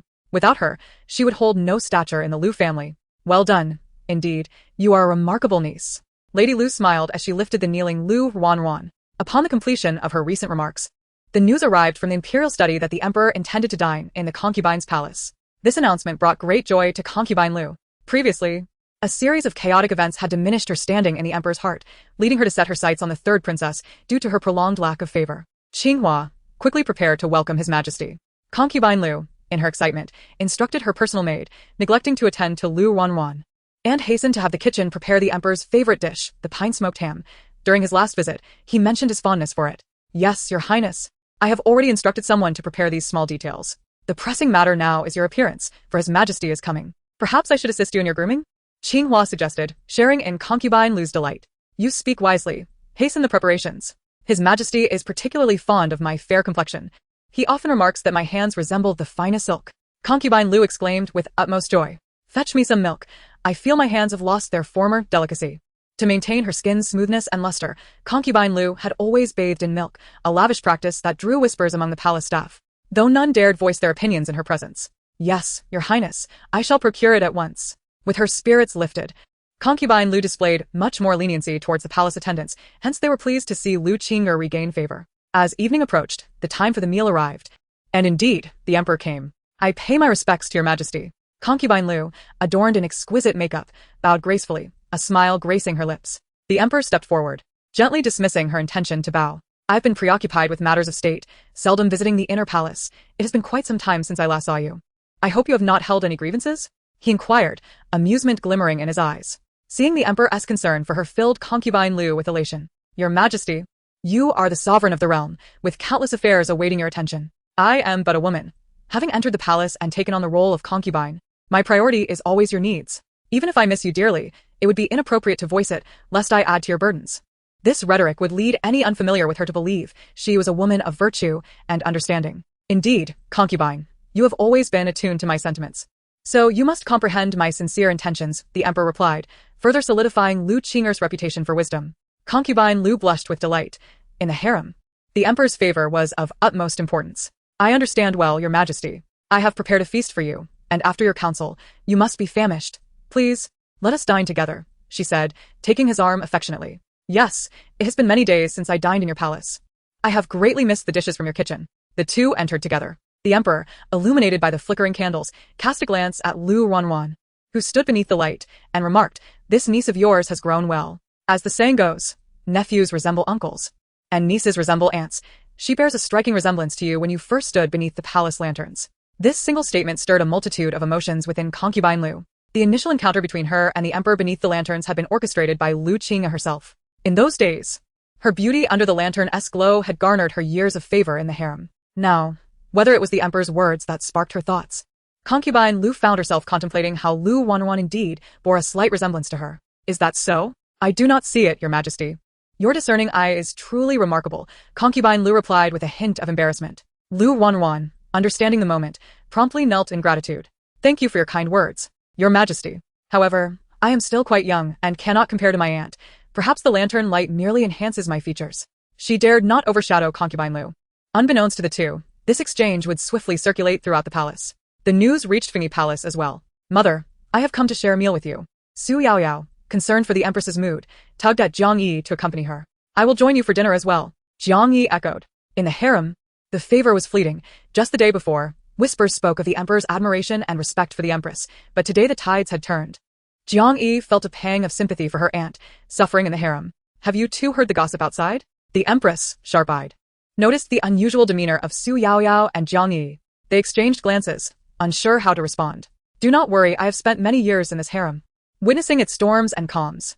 If I were to be jealous and distressed every time the emperor favored another consort, I would not have survived this long. Marrying a sovereign means one cannot monopolize their affections, the empress stated coolly. Yet, despite her calm words, Xu Yaoyao felt a surge of empathy.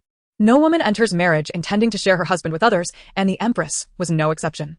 The tranquility Jiang Wanqing had achieved belied the heartache and struggles she had endured, which Xu Yaoyao could scarcely fathom. She stepped forward, embracing Jiang Wanqing, burying her head in her mother's embrace. Mother? The empress was taken aback. Xu Yaoyao, usually affectionate, had never been this openly tender. Mother, you still have me. Regardless of what happens, I will always stand by your side. I will forever be your family. What a scoundrel. Pa. He is unworthy of being my imperial father. He is nothing but a despicable man. A rotten cucumber. I thought after all this time, he would realize that only mother treats him well. Yet he still turns to those courtesans. A dog is a dog. I refuse to marry in the future. I will stay by mother's side and accompany her. since entering the palace to seek her family. The only one who has treated her well throughout was the Empress Jiangwanking. Thus, Xu Yaoyao held a genuine closeness to her alone. The emperor was stained and unclean. Henceforth, the daughter would accompany her, and they would not need him. Xu Yaoyao grumbled, voicing her grievances. The empress found her daughter's words both amusing and exasperating. In truth, she had known of the emperor's visit to Concubine Lu even before Concubine Lu herself. Xiao Yi had come to the palace to report that Shiao Hong was colluding with the Lu family, and the emperor had consulted with her on how to dismantle their alliance. However, as the situation had yet to reach its conclusion, the empress could not divulge the truth to Xu Yaoyao. Yaoyao, the emperor is still your father. You must not speak of him in such a manner. There are many ears in the palace. Mother, I know it sounds harsh, but the emperor has truly disappointed me, Xu Yaoyao muttered.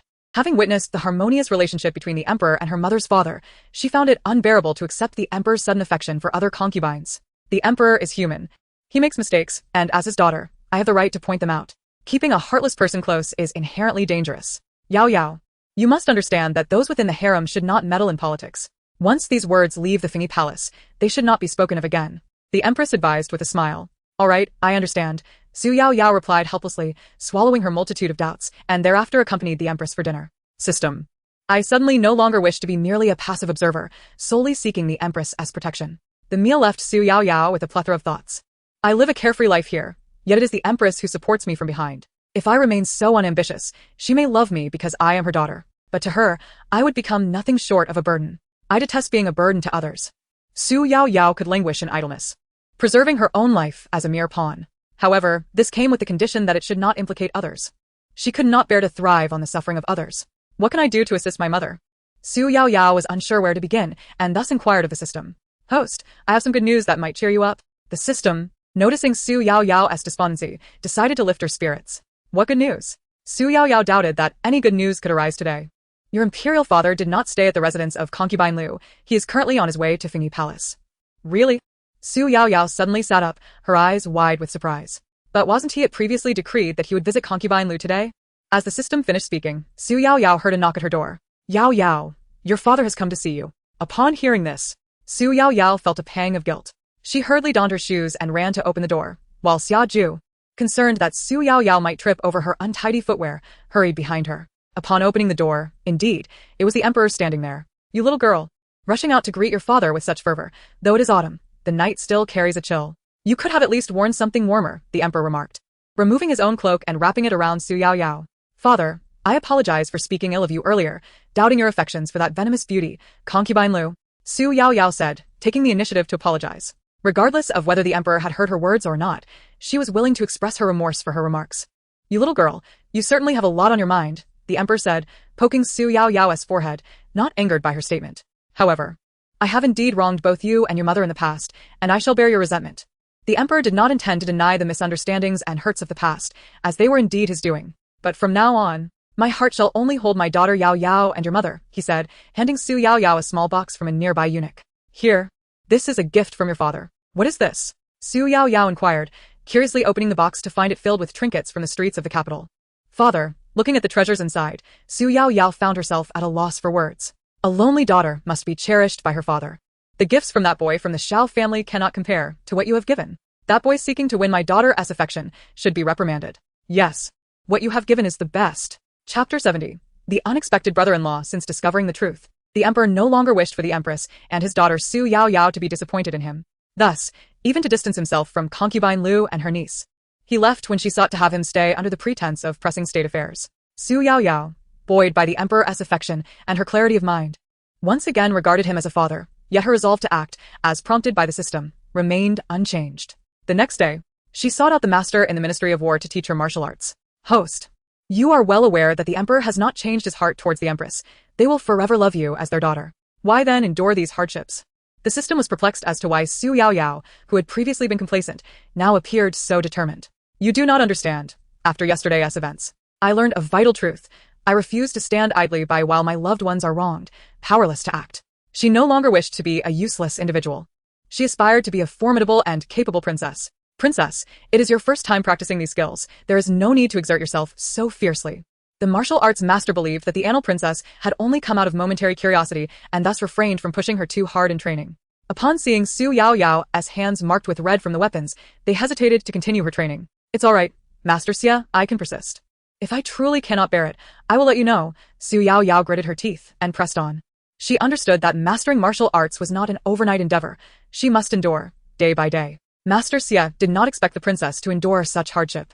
A newfound appreciation gleamed in his eyes. He was a skilled martial arts instructor, yet those in the ministry were all esteemed individuals, and few could genuinely endure the rigors of training. He had previously thought of Princess Annel as a delicate girl with slender arms and legs, unfit for the toil of martial training. Yet on her first day of practice, Xu Yaoyao persevered for a full hour. She only ceased when her hands became swollen and stiff. Princess, haste makes waste, even if you wish to practice martial arts.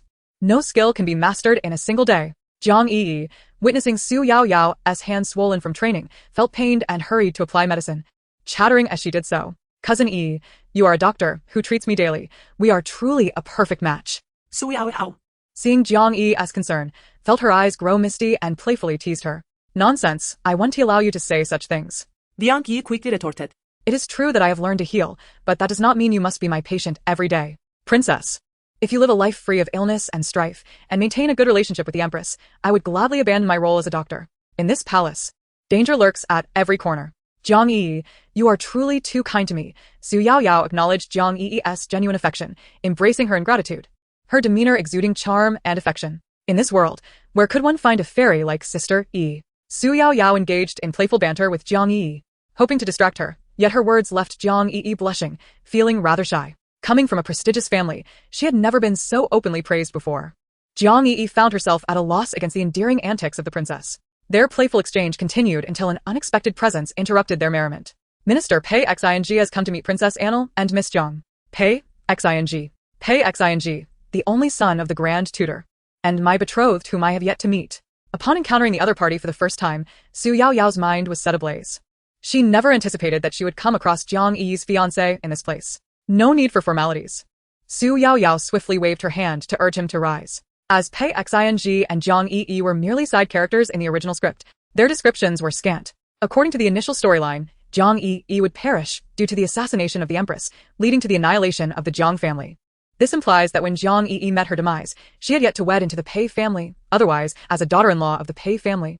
She should not be embroiled in the Jiang family's misfortunes. However, upon further contemplation, Xu Yaoyao uncovered another perplexing detail. Jiang Yi's appearance was accompanied by a betrothal to Pei Xing, yet by the time the Empress was harmed, the Pei family had not yet bestowed a wedding upon her. Could it be that the Pei family, valuing wealth over virtue, had turned their backs on Jiang Yi due to her lineage? Were they deliberately keeping her at bay to avoid association with the Jiang family? With these thoughts swirling in her mind, Xu Yaoyao's initial excitement towards Pei Xing dissipated. The depths of human hearts are inscrutable. The Pei family's true character warranted further scrutiny. In this lifetime, she must ensure that her dear cousin, Yi, does not marry the wrong man. Master Pei, what brings you to the study? O Yaoyao graspet Jiang Yi seiris, congeling herbehin her. Pei Xing was momentarily taken aback. Just moments ago, he had sensed the princess and Li's friendliness, yet in the blink of an eye, he felt a shift in her gaze, devoid of the earlier warmth. After speaking, Pikinzei glanget at Jiang Yi. The eldest daughter of the Jiang family was both striking and poised, and the unexpected sight of his betrothed filled him with a mix of joy and anxiety. Chapter 71. Meeting the Grand Tutor. Upon hearing this, Jiang Yi hesitated momentarily before stepping forward. Master Pei, I possess some medical knowledge and am currently apprenticed under the head of the Imperial Medical Institute. If you do not mind, I could accompany you to see Lord Pei. The heart of a healer knows no gender boundaries. Since Jiang Yi resolved to become a doctor, she would not let gender biases dictate her medical practice. If she were concerned about such matters, she would not have rescued those refugees in the first place. Would this not trouble the princess? Pei Xing was taken aback by Jiang Yi's kind consideration for him and his family, and his fondness for this betrothed woman grew. Not at all. As a doctor, it is my duty to heal. Jiang Yi spoke candidly, her words sincere. In that case, I shall join you. Xu Yaoyao interjet. Master Pei and my cousin Yi are both young, and solitary encounters in the palace may lead to unfounded gossip. For the sake of your reputations, I shall accompany you. Until she thoroughly understood Pei Xing's character, she could not allow her cousin's reputation to suffer any harm. Xu Yaoyao possessively linked her arm with Jiang Yi's, pleading her case. Thank you, dear sister, Jiang Yi expressed, aware that Xu Yaoyao was acting out of concern for her, and she bore no resentment. Although Pei Xing wished to interject, Xu Yaoyao's bold declaration left him little room to speak. He could only follow the two young women towards the Grand Tutor's office within the palace. Host, I remind you, meddling with people's fates may invite calamity. The system observed Xu Yaoyao clinging to Jiang Yi and kindly cautioned her. None of your business. If my EE were to suffer any ill reputation because of pay xing, it would be utterly regrettable. Xu Yaoyao dito closely. Tightening her grip on Jiang Yi's arm. We, the Jiang family. Jiang Yi felt warmth swell within her heart at the princess's words. In the past, the third princess, Lu Xiaoyan, had consistently overlooked the Jiang family and even mocked them behind their backs. Yet now, her sister the princess regarded her as a member of the Jiang family, constantly considering how to protect her and uphold the Jiang family's reputation. Princess, your hand. Jiang Yi began, intending to warn Xu Yaoyao not to grip her arm too tightly, lest she aggravate her swollen injury. She could hold the princess's hand instead, thereby avoiding further harm. However, the other party misinterpreted her intent. Jiang Yi was indifferent to the ointment smeared on her dress. Xu Yaoyao was preoccupied with crafting new garments for Jiang Yi. Seeing her sister's unwavering focus on her, Jiang Yi wore a radiant smile. Princess, who would make 5 outfits all in the same green hue. If you wear that outside, you will surely be the subject of mockery. Pei Xing, trailing behind, was momentarily dazzled by Jiang Yi's vibrant smile. Who dares to mock my cousin? I shall rectify them. No, the princess looks splendid in green. Xu Yaoyao and Pei Xing instinctively chimed in unison. Xu Yaoyao naturally defended her beautiful cousin, while Pei Xing's comment bordered on impropriety. Though they were betrothed, he had yet to wed Jiang Yi. Such careless behavior towards an unmarried young lady was decidedly inappropriate. Jiang Yi felt her cheeks flush with embarrassment. Initially, she had not perceived any impropriety in attending to Pei Xing's father, but now, upon hearing his words, her ears grew warm. Princess Lu, the Grand Tutor, Lord Pei, emerged from his office and, upon seeing Princess Lu, promptly bowed in greeting. I have seen the princess and the county princess. You may rise, Lord Pei. His appearance shattered the lingering tension in the air, and he soon noticed that his son, Pei Xing, was also in the company of Princess Lu. Lord Pei, Master Pei mentioned feeling unwell upon leaving his quarters. And my cousin Yi is well versed in medicine. She has come to provide treatment. Xu Yaoyao stepped forward, speaking on Jiang Yi's behalf, as she had yet to regain her composure. Thank you, princess. Thank you, county princess. Lord Pei was surprised to see his future daughter-in-law show such concern for another's health, and his opinion of the Jiang family's legitimate daughter shifted positively. Previously, the Jiang family's reputation had suffered due to the third princess's disregard for them in the capital. As a revered scholar, the Grand Tutor highly valued his own reputation. Thus, he had felt some discomfort regarding the prospect of this daughter-in-law. After all, the Empress's daughter held disdain for the Empress's niece, leading others to question her worth. Yet now, witnessing Jiang Yi's graceful demeanor and her closeness to Princess Lu, who was favored by both the Empress and the Emperor, he realized that among the women in the harem, Princess Lu held the highest esteem, followed closely by the Jiang family's legitimate daughter. Lord Pei's health is not in jeopardy. I shall prescribe a remedy to dispel the wind and cold. Master Pei, please procure the ingredients and prepare it upon leaving the palace. It will take effect in 2 days. Jiang Yi conducted the examination with poise, making no other gestures. Her demeanor efficient and decisive. After completing the diagnosis, she departed with Xu Yaoyao from the Grand Tutor's office, having neither overstepped her bounds nor cast lingering glances at Pei Xing. On the way back, Jiang Yi walked with purpose. Cousin, was there something delightful to eat in the Phoenix Ritual Palace today? Why do you walk so hurriedly? Xu Yaoyao did that. Jiang Yi's words left Xu Yaoyao momentarily stunned. In the next instant, she embraced Jiang Yi's arm, playfully asserting, Cousin, you treat me the best. Since Jiang Yi devoted herself wholeheartedly to her, Xu Yaoyao naturally felt compelled to reciprocate and protect her cousin, Yi, with utmost care. Chapter 72. Becoming a disciple of the great master. Once Xu Yaoyao recovered from her injury, she resumed her martial arts training under Master Xia from the Ministry of Rites. Although the Emperor and Empress felt great sympathy for Xu Yaoyao's wounded hand, they would never hinder their biological daughter from pursuing any knowledge she desired. The kingdom of Dian currently lacked a prince. Observing Xu Yaoyao's diligence and ambition, the Emperor, despite some regret, briefly entertained the notion of raising Xu Yaoyao as a prince. After all, no lineage could surpass that of Xu Yaoyao's nobility. She was the daughter of both him and the Empress. With the backing of the royal family and the Jiang clan, should young Master Shiao of the Jianan Marquisate become a prince consort, the Shiao family, wielding military power, would also serve as their ally. The Emperor contemplated Xu Yaoyao's future, wishing to present her with the finest offerings to compensate for the years of hardship she had endured. Therefore, considering the power of the Jianan Marquisate behind Xiao Yi, he ceased to obstruct their interactions. Xiao Yi would sometimes inform the Emperor about Xiao Hong's dealings with the Lu family, yet these matters went unnoticed by outsiders. Currently, Xiao Yi served as the commander of the Imperial Guards. His presence before the Emperor and his movements within the palace were merely part of his responsibilities. It was precisely for this reason that Xiao Yi learned about Xu Yaoyao from Master Xia, who taught martial arts at the Ministry of Rites. If only Princess Annal were the biological daughter of the Emperor and Empress.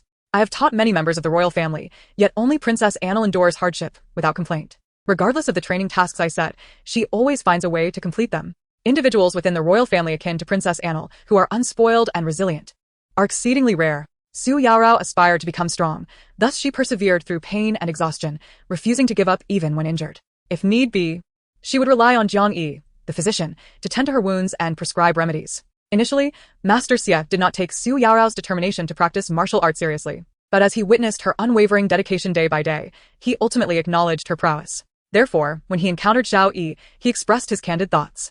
Such audacious words slipped from his lips. Indeed, Princess Annal is indeed unlike the noble women of the capital. Xiao Yi did not correct Master Xie's words. Rather, he concurred with him. This grand sentiment had never before been uttered by the third princess. At times, he shared the same regret as Master Xie, namely, why Xu Yaoyao was not the emperor and empress's biological princess. Despite Princess Annal's striking resemblance to the empress and her character echoing that of the young emperor, he questioned, "Young master, do you truly mean this?" Master Xie was taken aback. He had fought on the battlefield where those who govern in the capital, devoid of experience in the brutalities of war, seldom regard anyone outside their circle. "I would never deceive you. Are you not aware of the princess's keen interest in the geography and culture of the Xiongnu?" He continued. "How could a young lady raised in the capital take an unprovoked liking to such a harsh land? The reason Princess Annal engages in these pursuits is undoubtedly in preparation for a marriage alliance with the Xiongnu." Xiao Yi had never admired any woman before, yet he found himself deeply impressed by Princess Annal. He had not expected such a cheerful young girl to harbor such noble intentions beneath her exterior. Master Xie was filled with emotion. Subsequently, Xiao Yi handed over the documents and a letter he had gathered regarding the Xiongnu to Master Xie. "Rest assured, there is nothing within these items that could harm Princess Annal, nor will it implicate you," Xiao Yi earnestly explained. Master Xie, united with Xiao Yi in their shared animosity towards the Xiongnu, naturally trusted his character. The next day, Master Xie delivered the items Xiao Yi had entrusted to him into Xu Yaoyao's hands. "Teacher, are these from young Master Xiao?" Upon seeing the contents of the documents, Xu Yaoyao understood the situation, yet she had not anticipated Xiao Yi's acquaintance with her martial arts instructor. "Indeed, they were given to me by young Master Xiao. It seems he has not deceived me." Observing Xu Yaoyao's reaction, Master Xie grew increasingly convinced of Xiao Yi's words. "Princess, would you be interested in learning some truly practical martial skills?" Master Xie resolved to speak. "Truly practical skills?" Xu Yaoyao was taken aback. "Teacher, are the skills I have been learning not truly practical? I once accompanied the Jianan Marquis and young Master Xiao to the Xiongnu, and I single-handedly infiltrated the enemy camp.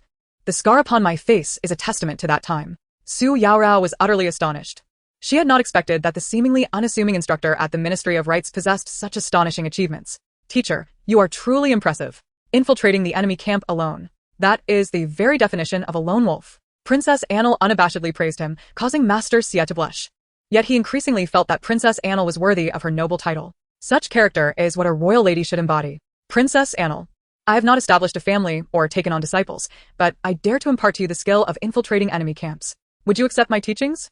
Master Xie spoke earnestly. Xu Yaoyao was genuinely taken aback. However, in the next moment, she lifted the hem of her riding attire and respectfully bowed. "Teacher, I wish to become your disciple. From this day forth, you shall be my master." Xu Yaoyao solemnly performed the vow of apprenticeship.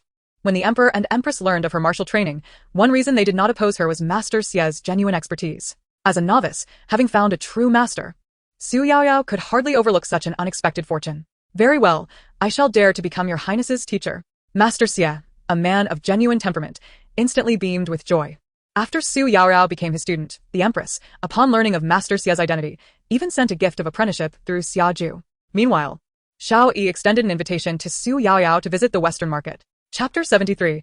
A disturbance at Fengyi Palace. Princess sister, young Master Xiao has invited you to leave the palace and visit the Western Market? Xu Yaoyao never shied away from Jiang Yi. So she had seen the contents of the letter from young Master Xiao. "Indeed, cousin. Have you met young Master Zhao's sister, Xiao Yeno? He mentioned that he has a sister of a similar age to mine who shares my fondness for trinkets. He believed we would hit it off and wished to introduce us." Xu Yaoyao casually recounted the letter's contents to Jiang Yi. In truth, young Master Xiao had previously bought those little trinkets for Xu Yaoyao, and his younger sister had learned of it.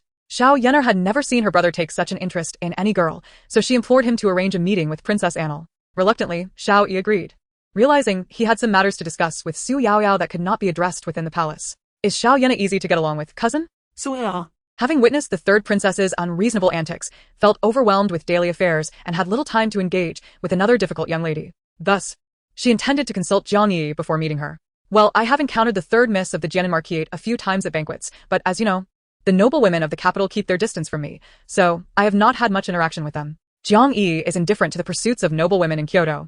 such as boating on the lakes, savoring tea, and arranging flowers. Conversely, these noble women disdain her medical practice and her willingness to present herself publicly. Their mutual aversion makes familiarity impossible. However, during the time when refugees flooded into Kyoto, I witnessed the third daughter of the Jianan Marquis using her personal funds to set up a porridge stall, purchasing rice and buns for the displaced. It seems her nature is not inherently bad. Although Jiang Yi does not know Xiao Yana well, her compassion for the suffering of refugees is indeed a rare act of kindness for a noblewoman. Since my cousin Yi believes Xiao Yener to be a decent person, I shall accept Xiao Yi's invitation. Xu Yaoyao, unfamiliar with the intricacies of Kyoto, has few she can trust. Yet, the only one who possesses an understanding of the affairs beyond the palace is Jiang Yi, as she too hails from outside. Having accepted the invitation, word reaches the third princess, Lu Xiaoyan, that Xiao Yi has invited Xu Yaoyao to explore the West Market alone, inciting her fury. How dare that wretch covet what belongs to this princess? Despite her efforts to win Xiao Yi's favor, he remains indifferent. Now, He turns to accompany Xu Yaoyao on an outing? After a series of setbacks, and with the recent selfishness of consort Lu, who is solely focused on regaining the emperor's favor, forgetting their collaboration, Lu Xiaoyan feels betrayed by both Xiao Yi and consort Lu. Isolated and abandoned, even the petty Shiao Hong has not shown his face for days. Lu Xiaoyan, not one to endure such indignities, is driven to a breaking point. Calm down, my princess. Xu Yaoyao is merely a false princess. Even if she is seducing young Master Xiao, she is destined to marry into the Xiongnu for a political alliance. A direct admonition. What does it matter if Princess Annal is currently favored? Ultimately, she too is destined to be a substitute for a princess married off to the Xiongnu. A counterfeit shall always remain a counterfeit. Dear third princess, do not let a mere impostor rile you. Xian Chao originally intended to soothe Lu Xiaoyan's ire, but she unwittingly wielded her words like daggers, piercing Lu Xiaoyan's heart. She is but a false princess. While Xian Chao remains oblivious to this truth, Lu Xiaoyan understands all too well. If she were the true daughter of the Empress and Emperor, there would be no such unfounded worries. Yet, it is precisely because she is an impostor that she explodes at the slightest provocation. With a sharp slap, Lu Xiaoyan could no longer tolerate Xian Chao's incessant reference to her as a false princess. Endure? Why should I endure? Before Xu Yaoyao entered the palace, I could command respect within these walls. Who dares demand my submission? What is she, that I should be expected to tolerate her? Lu Xiaoyan's resentment brews. She is a counterfeit, and so is Xu Yaoyao. Why does the Empress, the Emperor, and even Xiao Yi all seem to favor Xu Yaoyao? This third princess has never been inferior to anyone. Calm down, it was a slip of the tongue. Xian Chao hastily knelt and begged for forgiveness. Seize Xian Chao and punish her, and after the beating, let her kneel under the sun to reflect. Everything goes awry, and Lu Xiaoyan's fury knows no bounds. Thus, she punishes Xian Chao, once her confidant, who would usually advise against escalating matters. Now, with Xian Chao also punished, others maintain a respectful distance, fearing the princess's wrath might turn upon them. Thus, Lu Xiaoyan boldly strides to Fingyi Palace. Xu Yaoyao, come out. Do not think you can hide. I know you are inside, so open the door. Xu Yaoyao finds Lu Xiaoyan's tirade amusing. Why do I feel Lu Xiaoyan resembles a certain character so much? She refuses to engage in a verbal spar with Lu Xiaoyan, preferring to stay indoors, sipping sweet tea and snacking on seeds. Is this not a pleasant life? Why should she step out to argue with Lu Xiaoyan? The system is exasperated. It finds itself increasingly unable to control Xu Yaoyao, opting instead to relinquish its efforts. Xu Yaoyao, you can seduce men with ease, yet you cannot simply open the door for this princess? Lu Xiaoyan's tirade causes Xu Yaoyao to spit her drink. System. The evidence is right before us. Will you not acknowledge it? Did you really implant a character akin to the aforementioned into the protagonist? Xu Yaoyao is taken aback. She never anticipated she would possess such an ability to command the narrative. Host, could you refrain from disparaging me? Furthermore, if you continue to hide, the palace attendants will bear the brunt of the punishment. Chapter 74. The fraying edge of a princess, Xu Yaoyao can remain indoors, listening to Lu Xiaoyan's tirade reminiscent of a scorned woman all night. However, she cannot allow this to implicate others in the Empress's palace. Absurd. The comfort she has enjoyed in the Empress's Fingyi Palace has been due to the protection and care provided by the Empress and the palace staff. Xu Yaoyao is not ungrateful, and thus cannot be the source of misfortune for others. System. Is my cousin Jiang Yi outside? Xu Yaoyao rises, tidying up while inquiring about the situation outside. She is not outside. Today, the head of the Imperial Medical Bureau is leading all the court physicians to check pulses in the harem, and your cousin is among them, still in the presence of the imperial consorts. With the Empress absent and Jiang Yi away, Princess Annal Xu Yaoyao stands as their sole authority. Servants like Xia Zhu and Xiao Shuang, accustomed to the grandeur of the third princess, remain unfazed, but those in Fingyi Palace now are lesser attendants and nameless maids. Confronting Lu Xiaoyan, they can only count themselves unfortunate. By the way, what was Lu Xiaoyan ranting about me seducing men? I have never even set foot in her palace, let alone seduce anyone. Aside from the emperor, are there any other males in the royal harem? Xu Yaoyao frowns, grappling with the absurdity of Lu Xiaoyan's accusations. The system, in exasperation, reminds her, "Host, do you recall who the male and female leads and the infatuated supporting character are in this narrative?" Realization dawns on Xu Yaoyao. Lu Xiaoyan is causing a scene because Xiao Yi sent me gifts into the palace? Finally, the pieces fall into place for Xu Yaoyao. However, this newfound clarity ignites her critical spirit. Wait, system, has the female protagonist of this script completely lost her plot? According to the usual tropes, shouldn't she be leading Xiao Yi around, chasing after him instead? Why is it now that the female lead is the one feeling jealous of the supporting character? Are you a rookie, system? Do you not know your usual narrative patterns? If the storyline goes awry, I will not take responsibility. Xu Yaoyao hastily distances herself from the situation, struggling in her cumbersome palace attire and unable to suppress her complaints. The system is rolling its eyes, nearly reaching its limit. Host, whether I am a rookie or a seasoned veteran, does it affect you? You forget that from the beginning, you disregarded the script I provided? The current plot is long since unraveled into chaos. If the original script were to be followed, do you truly believe that as a mere cannon fodder female supporting character, you could thrive and indulge in luxury within the Fingy Palace? Although I made slight alterations to the original storyline, was it not to ensure the survival of both of us within our respective systems? Xu Yaoyao weakly dito. The system, having concealed its own tender heart, silently withdrew to the side. It was quite furious and had no desire to engage with Xu Yaoyao, this ungrateful child. Very well. I shall not be angry with you any longer. You remain here and allow this princess to confront her. Inform her that this is Fingy Palace, not a place she can simply come and go as she pleases. Observing the pitiable state of the system, Xu Yaoyao reluctantly departed, eager to secure the safety of both herself and the system. Halt. This is my mother's chamber, third princess. If you wish to flaunt your power, go disturb your own palace. Xu Yaoyao dismissed the message from Xiao Yi as inconsequential. After all, she had no affection for him. Naturally, as the male supporting character who fawned over the female protagonist Lu Xiaoyan, Xiao Yi could hardly harbor any feelings for her. Their innocent friendship led Xu Yaoyao to believe that Lu Xiaoyan's visit today was merely a quest for trouble, a classic case of seeking a quarrel. Xu Yaoyao had always been intolerant of such provocations. Xu Yaoyao, who do you think you are, addressing the queen as mother? Do not forget, you are not my mother's daughter. I am her true daughter. Everyone in the palace knows that my mother dotes on me the most. Not only could I easily deal with a couple of maids who slight me in this Fingy Palace, but even if I were to eliminate everyone in this courtyard, my mother would never hold it against me. Lu Xiaoyan, arrogant and domineering, feigned to kick the kneeling maid on the ground. Xu Yaoyao, quick-witted, pulled the maid up just in time. The maid, of low status, had assumed she was doomed to receive the third princess's kick, only to be unexpectedly saved by the Annal Princess at the crucial moment. Xu Yaoyao, you shameless wretch, when beating a dog one must look at the owner. How dare you intervene while I punish my servants? Do you think your days in the palace are too comfortable? Lu Xiaoyan, having missed her kick, turned instead to slap Xu Yaoyao across the face. Would Xu Yaoyao stand for such an insult? Moreover, she had been learning close combat techniques with her master, so she seized Lu Xiaoyan's arm and threw her to the ground with a forceful motion. Lu Xiaoyan was left dazed, struggling to rise, while the other maids in Fingy Palace were completely stunned. Those who regained their senses worried that the situation might escalate too far and quietly went to the study to seek help. Having just witnessed the third princess's punishment, the others in the palace instinctively refrained from assisting her. Although they were maids, they were not foolish. Xu Yaoyao, I will make you pay. After a long moment, Lu Xiaoyan managed to squeeze out a few words. Third princess, you need not feign weakness here. I have tried this move on others. And they immediately sprang to their feet. Your prolonged struggle to rise only attests to your frailty. Xu Yaoyao merely stated a fact. While striking Lu Xiaoyan, she had still shown restraint. After all, if she truly harmed Lu Xiaoyan, no matter how much her mother favored her, she could not withstand the gossip of others. Do not act weak here. It does not suit your style, third princess. Today, mother will be in the study for quite some time. If you do not mind the embarrassment, feel free to lie there. Xu Yaoyao di mag non jalen. Upon hearing this, Lu Xiaoyan contemplated for a moment and then turned to stand up. Without mother, it would be easier for her to avoid feeling soft-hearted and sparing someone who dared to offend her. Chapter 75.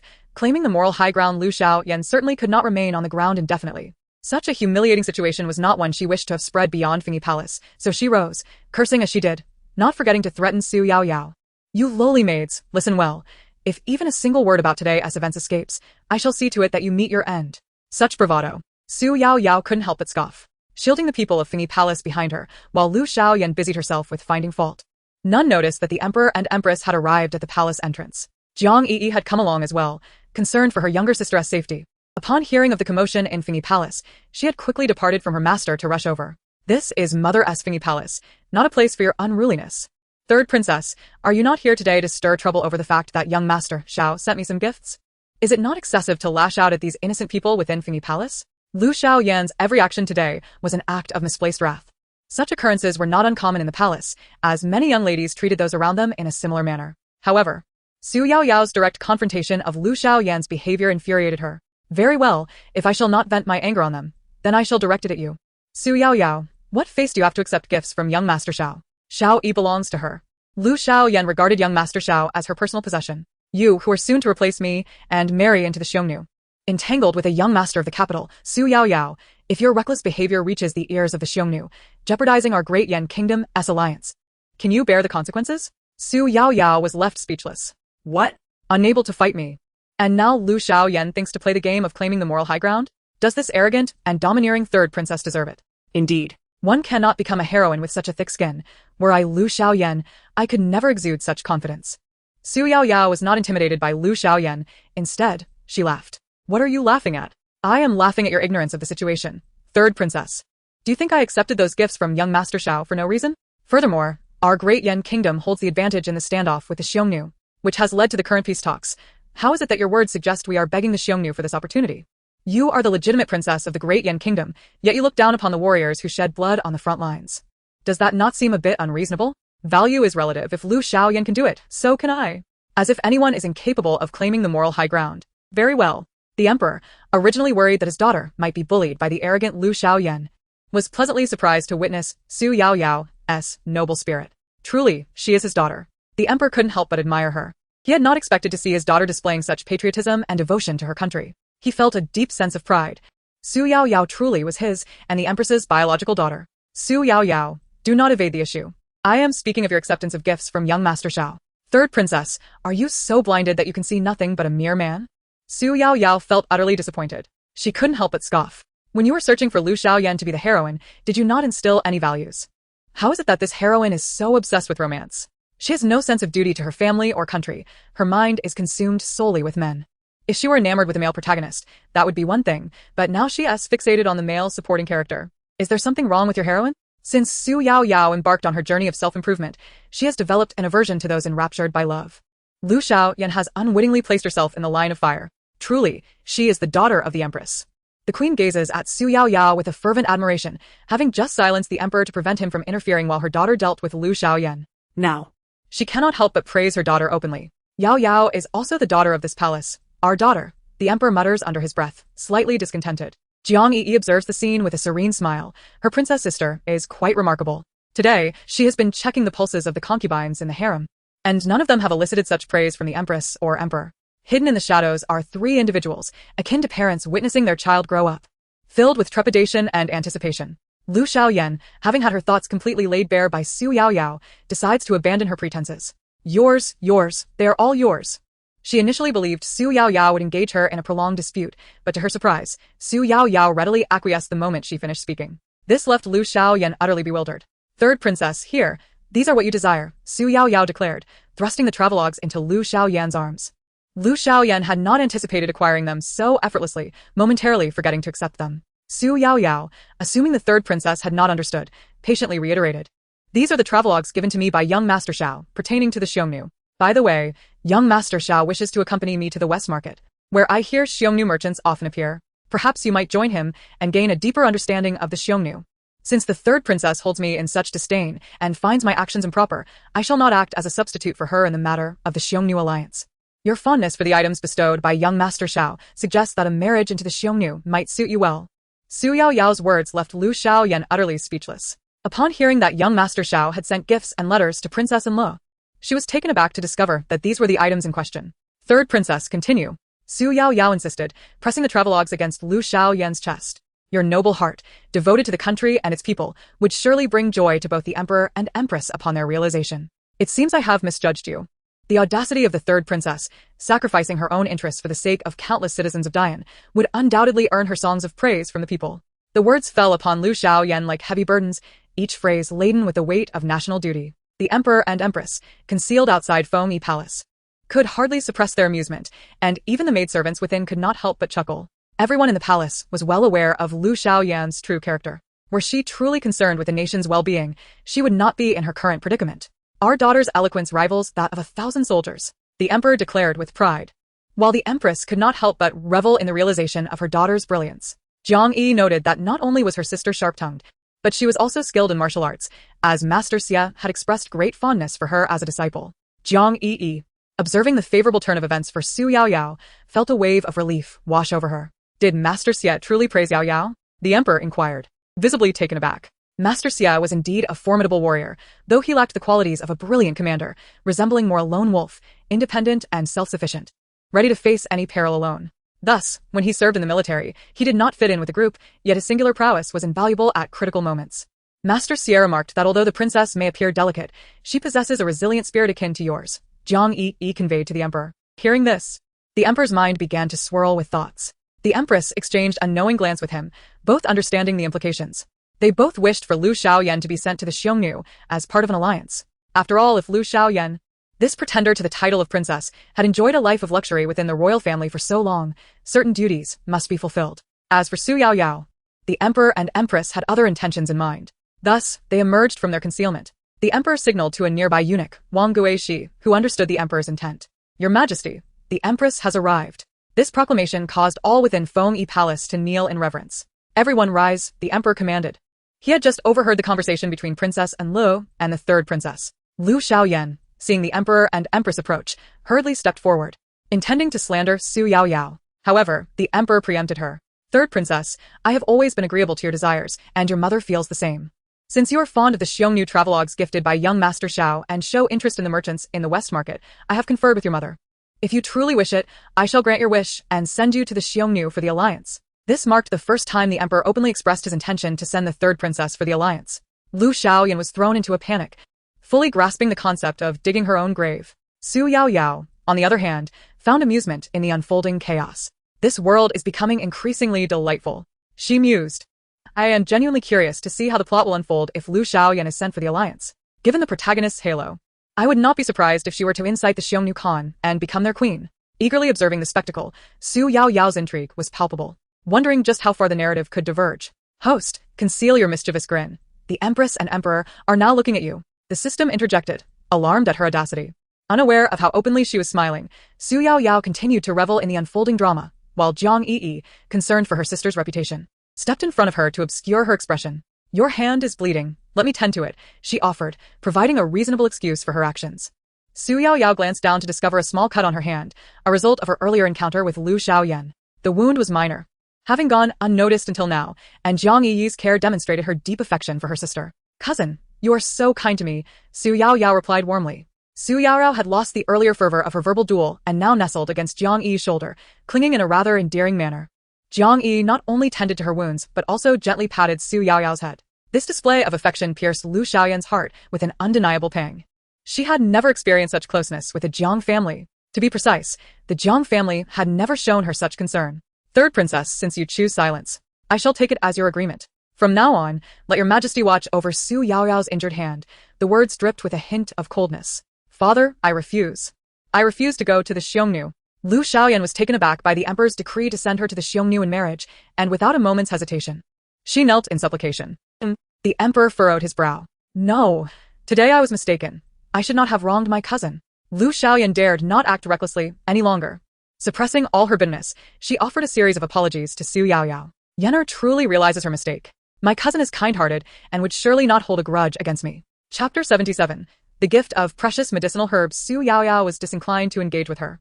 After all, her emperor father and empress mother were in Fengyi Palace. She merely wished to play the role of a carefree princess. The rest could be left to them. The news of third princess Lu Xiaoyan's uproar in Fengyi Palace eventually spread throughout the Imperial Palace, culminating in her having to empty half of her chambers as an apology. The emperor's announcement of sending the third princess to the Xiongnu for marriage led to an evaluation of Lu Xiaoyan's worth both within and outside the court. A monarch's decree is as binding as a chariot drawn by 4 horses. Except for Xu Yaoyao, who dismissed the emperor's words, everyone else took this matter to heart. Consequently, the palace presented Xu Yaoyao with numerous exquisite gifts under various pretenses. Xu Yaoyao sought the empress's opinion regarding these offerings. This action resembled families exchanging gifts during the new year, with children eager to open the presents while seeking their parents' consent first. Naturally, the empress encouraged Xu Yaoyao to accept them without any psychological burden. At this juncture, Xu Yaoyao truly became a veritable heiress in the harem. Observing the mountain of gifts that filled the storeroom, she felt immense joy. System, with this treasure trove of rare and exotic goods. I suddenly find the prospect of marriage to the Xiongnu not so unappealing. As long as one possesses wealth, one can lead the life one desires regardless of location. Although she had learned from Xiao Yi's travelogues that the climate in the Xiongnu was indeed unfavorable, she believed that with money, she could thrive and live comfortably there. After all, she was still known as the carefree princess. As long as the Dian kingdom stood, if she diligently practiced her skills and saved money, she could prosper anywhere. System, you should be my little brother from now on. I assure you, following me will lead to a life of luxury and indulgence. Xu Yaoyao reveled in her freedom, ecstatic in the storeroom filled with gifts. The system could only watch in disbelief. Amidst the unfolding chaos, it found its only amusement in observing the spectacle. My hand has long since healed, leaving no scars. How should we handle these medicinal herbs? Xu Yaoyao inquired of the system regarding the precious herbs sent under the guise of her injury. Why not give them to your cousin Jiang Yi? Haven't you already come to regard her as your own sister? The system replied nonchalantly. Aside from the emperor and empress, the third individual who fiercely protected Xu Yaoyao was Jiang Yi. The eldest daughter of the Jiang family could hardly bear to see Xu Yaoyao suffer any injustice. Even the system could discern that Jiang Yi treated Xu Yaoyao as her own sister. Yes, that's a splendid idea. Xu Yaoyao pondered this suggestion, realizing its merit. Therefore, without delay, she transferred the valuable items from her storeroom to Jiang Yi's apothecary in the Tai hospital. Princess, why have you brought all these precious medicinal herbs to me instead of keeping them for yourself? Jiang Yi exclaimed, swiftly attempting to refuse the gift. Many of these herbs could save lives in critical moments, dear princess. You should keep them close, just in case. I need not keep them, cousin, have you forgotten? Each time I was injured, you were the first to come to my aid. Xu Yaoyao replied with a smile, shaking her head. I have no need for these herbs. Having you as my cousin is sufficient. Items ought to remain with those who can maximize their value. While these herbs were indeed remarkable, they would be wasted in her hands. Only in her cousin's possession could they truly become effective remedies. Jiang Yi had treated her every time she was injured, and Xu Yaoyao could see her cousin's passion for medicine, as well as her benevolent heart. In the harem, not only was she the patient of Jiang Yi, but the palace maid suffering from ailments would also receive medicinal herbs from her. Xu Yaoyao had not encountered many healers, but in her heart, Jiang Yi epitomized the healer she revered. Princess, you need not be so kind to me. My medical skills do not warrant such precious herbs. Jiang Yi understood Xu Yaoyao's genuine affection for her, which only deepened her feelings of guilt. Cousin, you are deserving of these herbs. Xu Yaoyao grasped Jiang Yi's hand and spoke earnestly. In my eyes, you are the most remarkable physician in the Dian kingdom. I believe that one day you will become a physician as formidable as the chief physician. She practiced martial arts diligently, while Jiang Yi devoted herself to the study of medicine. Jiang Yi recognized her effort in martial arts, just as Xu Yaoyao could discern her cousin's unwavering commitment to medicine. Cousin, in the future, one of us shall be a heroine while the other becomes a divine healer. What do you think? You shall travel the world healing the sick, and I will be the heroine safeguarding your safety. Anyone who dares to bully you, I shall confront them with my fists. Xu Yaoyao had contemplated that if the empress and emperor never acknowledged her, she would become a heroine. The prospect of marrying into the Xiongnu was not her desire. If she could choose, she wished for a life free from worries, living freely and joyfully. You are a princess, and I am merely a betrothed daughter of the Jiang family. How could we possibly wander the world together, practicing medicine? Jiang Yi countered with a smile. Xu Yaoyao's envisioned life was far too carefree and unrestrained, a notion Jiang Yi dared not entertain, for such a life was destined to be beyond her reach. Cousin, do not be disheartened. One must have dreams in life. Otherwise, what distinguishes us from a salted fish? Sweetheart, get. Then a thought struck her, and she continued, Cousin, tell me honestly, do you have feelings for Pei Xinji? Pei Xinji, her prospective cousin-in-law.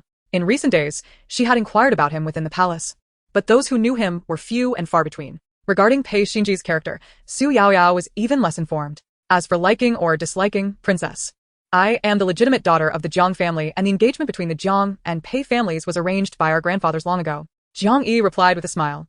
Engagements are ultimately a matter of parental arrangement and matchmaking, largely unrelated to my personal feelings. I only hope that my future husband is a good man. Jiang Yi held few expectations for Pei Xinji, since everything had already been decided. These words left Xu Yaoyao feeling rather uncomfortable, not for any other reason, but because it represented a silent shackle. Cousin, in a few days, I plan to visit the West Market with young Master Xiao. I hear there are many delightful foods and amusements. How about you join me for a day out of the palace? We could relieve our minds. What do you think? Xu Yaoyao held a disdain for Jiang Yi's acceptance of her fate. Chapter 78. I want to accompany you. You have diligently pursued the art of medicine in the palace these past few days. Consider this outing as a well-deserved respite for yourself. Look, even uncle and the emperor have their days of leisure. Cousin, you too must take a break. The system observed Xu Yaoyao enticing Jiang Yi to leave the palace. Pray tell, what scheme do you harbor?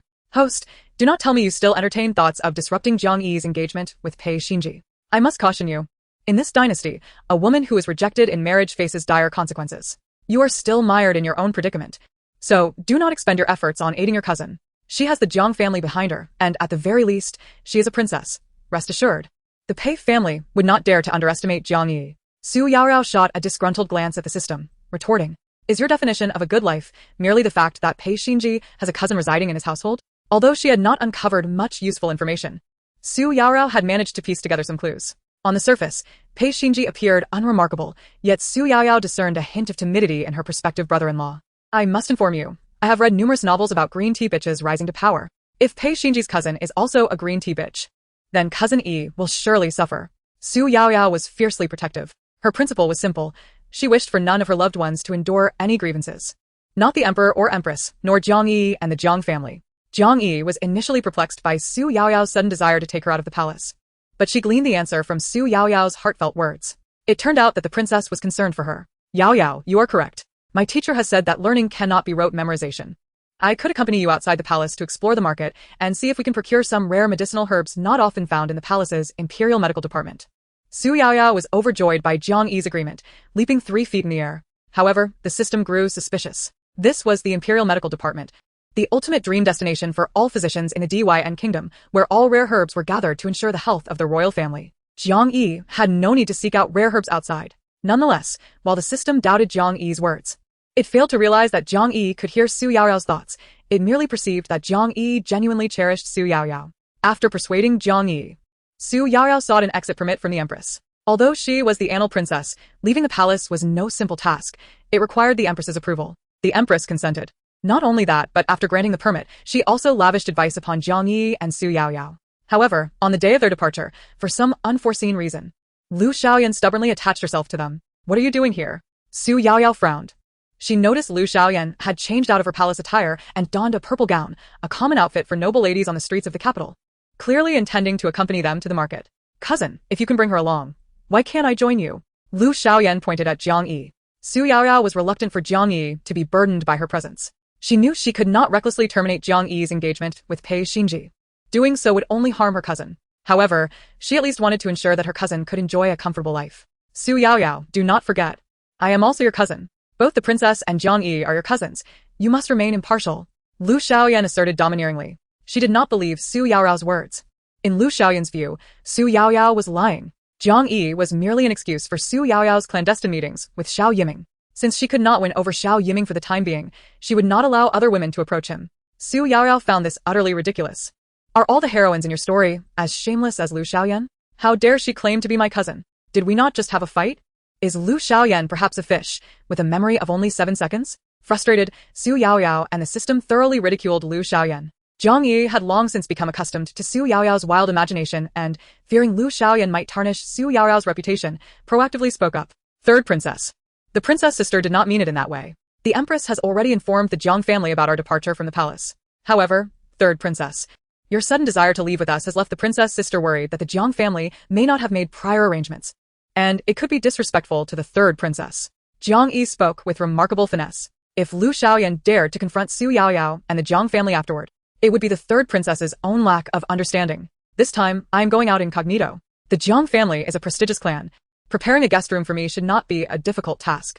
Lu Xiaoyan said with a smile that did not reach her eyes. However, Jiang Yi, why do you refer to Xu Yaoyao as princess sister while calling me third princess? She was deliberately seeking trouble, displeased with the two of them. Have you forgotten? I am also your cousin? Jiang Yi fell silent. In her heart, the only one worthy of the title princess sister was Xu Yaoyao. For when she first entered the palace, her father had revealed the truth that Xu Yaoyao was the Empress's biological daughter. The Lu Xiaoyan before her was merely an impostor. Calling her third princess was already showing considerable restraint. Third princess, will you never cease? Interpersonal relations require reciprocity. You incessantly refer to Jiang Yi. Perhaps you do not regard her as kin? If you do not see your cousin as family, the Jiang family is merely a subject.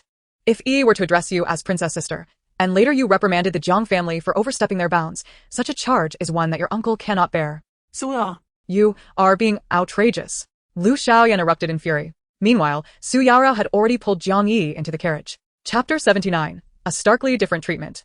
Lu Xiaoyan's anger was futile. In the palace, the emperor and empress held all the authority. The The third princess's reputation in the harem had already plummeted, and Xu Yaoyao was not intimidated by her. Ignoring Lu Xiaoyan, she headed straight for the Jiang family, with Jiang Yi. Lu Xiaoyan was left behind, stamping her feet in frustration.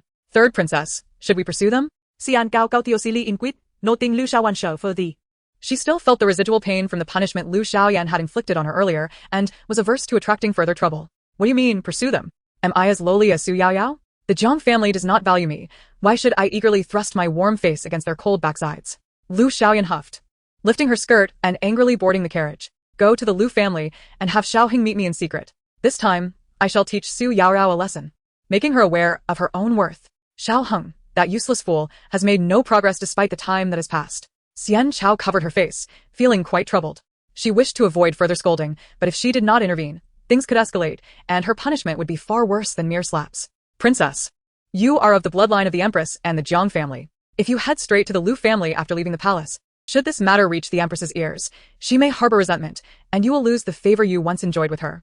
After the admonitions from Xian Chao, a hand emerged from the curtain of the carriage and struck her face directly. This was the second slap of the day. Stop your incessant prattle. Even if I go to the Lu family, I am still the only daughter of the Empress. A tiger does not eat its own cubs. I refuse to believe that my mother would truly abandon me. Cease this nonsensical chatter and get into the carriage. Lu Xiaoyan sensed that the Empress's favor towards her had diminished, yet she still held a sliver of confidence and leverage. She was the sole legitimate daughter of the Empress, and it was unreasonable for anyone to favor a foster daughter like Xu Yaoyao over her own blood. 2 slaps, one on each side of her face, left Xian Chao's visage swollen and unrecognizable, the delicate beauty she once possessed now marred. With a heart heavy and filled with dread, she chose to remain silent. Lu Xiaoyan, in grandiose fashion, traveled to the Lu family, where the head of the family, compelled by the status of the third princess, had no choice but to receive her. However, he inwardly cursed Lu Xiaoyan with fervor. Minister Lu Weishan pays respects to the third princess. Please come inside. Lu Weishan, the elder brother of Lu Qing'er, greeted Lu Xiaoyan with a smile as she entered the Lu residence. Does General Lu know the purpose of this princess's visit? The smile on Lu Weishan's face waned. How foolish was this third princess? The servants of the Lu family were still present, and there were many commoners gathered outside the gates. Lu Xiaoyan so brazenly revealed secrets that should not be spoken of. The third princess's visit is unexpected. I am at a loss as to your intentions. Minister Lu feigned ignorance. However, we have recently acquired 2 excellent chefs. Since the princess is here, I shall have them prepare dishes that differ from those in the palace. Though my home cannot compare to the Imperial Palace, the third princess may find some delightful curiosities here. Minister Lu had arranged everything for Lu Xiaoyan's enjoyment, yet not a word was spoken regarding the matters she wished to know. Lu Xiaoyan observed the Lu family as pretense with cold eyes, her gaze growing increasingly frigid. How could Lu Weishan not understand Lu Xiaoyan's intentions? However, having received news from those embedded in the palace about the Empress's renewed favor towards Concubine Lu, he would not allow this foolish girl to jeopardize the Lu family's future. Lu Xiaoyan faced a chill reception at the Lu residence, while Xu Yaoyao was warmly welcomed at the Jiang family. Princess, I thank you for bringing my daughter out of the palace. Minister Jiang expressed heartfelt gratitude to Xu Yaoyao. His daughter, Jiang Yi, had been in the palace for many days. Although they had other children, Jiang Yi was a piece of their flesh. The palace was fraught with danger at every turn, and now that Jiang Yi returned unscathed and was conferred the title of princess, it was largely due to the protection of Princess Annal and the Empress. Uncle, you need not be so formal with me. As a junior, it is I who should be showing you respect. Xu Yaoyao quickly raised her cup. She held a fondness for the Jiang family. She had recognized their kindness when they selected her as the princess's companion. Today, upon meeting Jiang Yi's mother, she found her to be a gentle and amiable woman, further endearing the Jiang family to her. Thus, she raised her cup earnestly, addressing Minister Jiang and Madame Jiang. Today is my first visit. I have not yet paid my respects to my uncle and aunt. I would like to express my gratitude for your years of care towards the Empress with this humble cup of wine. Her words were sincere. The Empress had fallen from grace for many years. Although her status was noble, those in the palace often trampled on the lowly. The reason the Empress still held her position today was due to the Jiang family's steadfast support. Without them, she would have crumbled like a tree without roots. Princess, you must not say such things. I cannot bear it, Madame Jiang replied, somewhat flustered. She was merely a woman of the inner court and had never had the chance to meet Princess Annal before. Today, with the princess visiting and speaking thus, she was both astonished and apprehensive. After all, the third princess Lu Xiaoyan had never treated the Jiang family with such courtesy. Aunt, you certainly can bear it. I have taken your precious daughter into the palace to study with me, so this cup of wine is certainly yours to accept, Xu Yaoyao corrected earnestly. As a mother, the life of her legitimate daughter, born after months of hardship, was intertwined with her own actions in bringing her into the palace. Thus, Xu Yaoyao owed a debt to the Jiang family. Madam, we accept the princess's gratitude. After all, she is our daughter, Minister Jiang suddenly declared. In recent events, he had come to fully appreciate Xu Yaoyao's character. He recognized this niece as part of their family, intertwining their fates with hers. Husband, Madame Jiang was taken aback at her spouse's unexpected stance. Typically, he instructed everyone in the Jiang family to act discreetly and to respect members of the royal family. Now, How could he contradict his previous teachings? Madam, today we welcome not only Princess Annal but also our niece. We are all family, and this child wishes for us to be less restrained, Minister Jiang explained to his wife seated beside him. Madame Jiang was somewhat astonished. She was surprised both by the princess and by her husband. Thank you, uncle. Xu Yaoyao was pleased that Minister Jiang understood her intentions. Seeing the sincerity in his demeanor, she decided to lay bare her purpose for visiting. The Pei family? Madame Jiang's eyes revealed a deeper confusion. Jiang Yi had already grasped Xu Yaoyao's intentions from her heartfelt words. To prevent her mother from misunderstanding, she took the initiative to clarify, Mother, not long ago, the princess and I encountered young Master Pei and Minister Pei in the Ministry of Personnel. Due to Minister Pei's ill health, I even attended to him. Hearing this, Madame Jiang finally understood. Uncle, aunt, I hope my cousin can marry into a good family and live a peaceful and joyful life. These words came from the heart. Yet, according to my current investigations, young Master Pei may not be a suitable match for my cousin. I will not allow those I care for to be wronged. Princess. what do you mean by that? Madame Jiang's expression shifted to one of urgency, her previous decorum abandoned. Jiang Yi's happiness was now her foremost concern. Aunt, I have discreetly investigated young Master Pei, Xu Yaoyao continued. Minister Pei is a grand tutor in the Ministry of Personnel and was once the Emperor's teacher. He now teaches there and is often accompanied by a servant from the Pei family. Recently, I learned from the servant that young Master Pei has a childhood sweetheart, a cousin he grew up with. That young woman, having fallen on hard times, now resides with the Pei family. The people of the Pei family refer to her in private as Pei Xiaoforen. Xu Yaoyao spoke solemnly, divulging everything she knew to her uncle and aunt.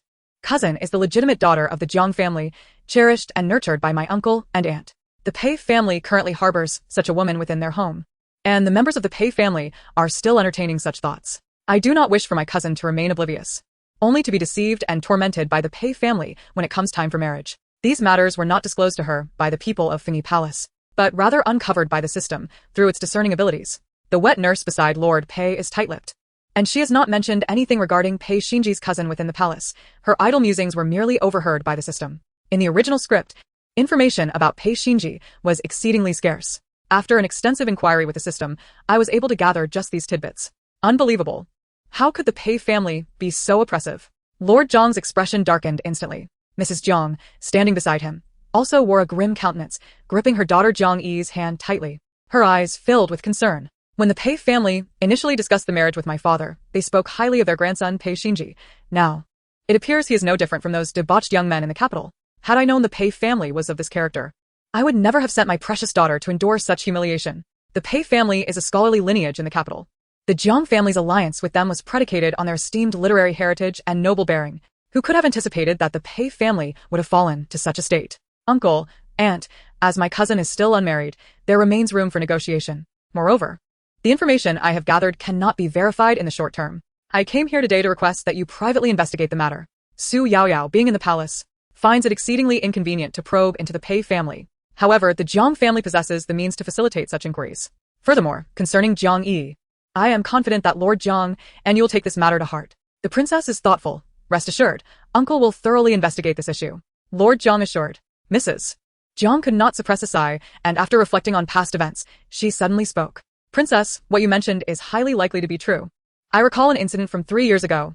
I once encountered Lady Pei at a women's banquet in the capital, and she was indeed accompanied by a lovely young girl. At the time, I was surprised at how friendly Lady Pei was with her servants. In retrospect, that young girl must be the one residing with the Pei family. The Pei family has no daughters. However, the young girl at the palace banquet was of a similar age to her daughter Jiang Yi and not far off from Pei Xinji's age. This scholarly family of the Peis has committed such an affront to their lineage. Are they attempting to humiliate the Jiang family? Husband, if the Pei family truly seeks to harm my daughter through this cousin, I will sever this engagement even at the cost of my life. Mrs. Jiang resolved firmly. Her daughter is yet to be married into the Pei family, but now everyone assumes that the cousin is already the wife of the young master of the Pei family.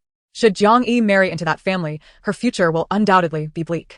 Fear not, my lady, I would never knowingly lead our daughter into a pit of fire. Xu Yaoyao felt deeply moved by her uncle and aunt's willingness to believe her. After all, her information was sourced from the system, lacking any concrete evidence. She had not anticipated the Jiang family would trust her so readily. Xu Yaoyao paused before continuing, "Uncle, Aunt, if you find it inconvenient to terminate the engagement between the Pei and Jiang families, I can take the initiative to resolve this matter." Chapter 81. Ambiguous words. Xu Yaoyao did not come here to pose problems, but rather to resolve them. "Uncle, Aunt, the engagement between my cousin and the Pei family was arranged by my grandfather, concerning the face of both grandfathers, making it difficult for you to refuse directly. However, as the Princess of Anil, I can lend you a hand. Once the envoy from the Xiongnu arrives, I shall represent the Dian Kingdom in the marriage alliance with the Xiongnu, at which time I can request a reward for my father and mother. The engagement between the Jiang and Pei families is merely an arrangement between subjects. I can persuade my father to issue an edict to dissolve this marriage, allowing my cousin and the Pei family to part ways amicably, each marrying anew." This was Xu Yaoyao's proposed solution. By serving as an envoy to the Xiongnu, she would receive a favor from the emperor and empress. Jiang Yi had treated her well, and Xu Yaoyao wished to use this favor to benefit those who had shown her kindness. "Princess," Lord Jiang was taken aback by Xu Yaoyao's words.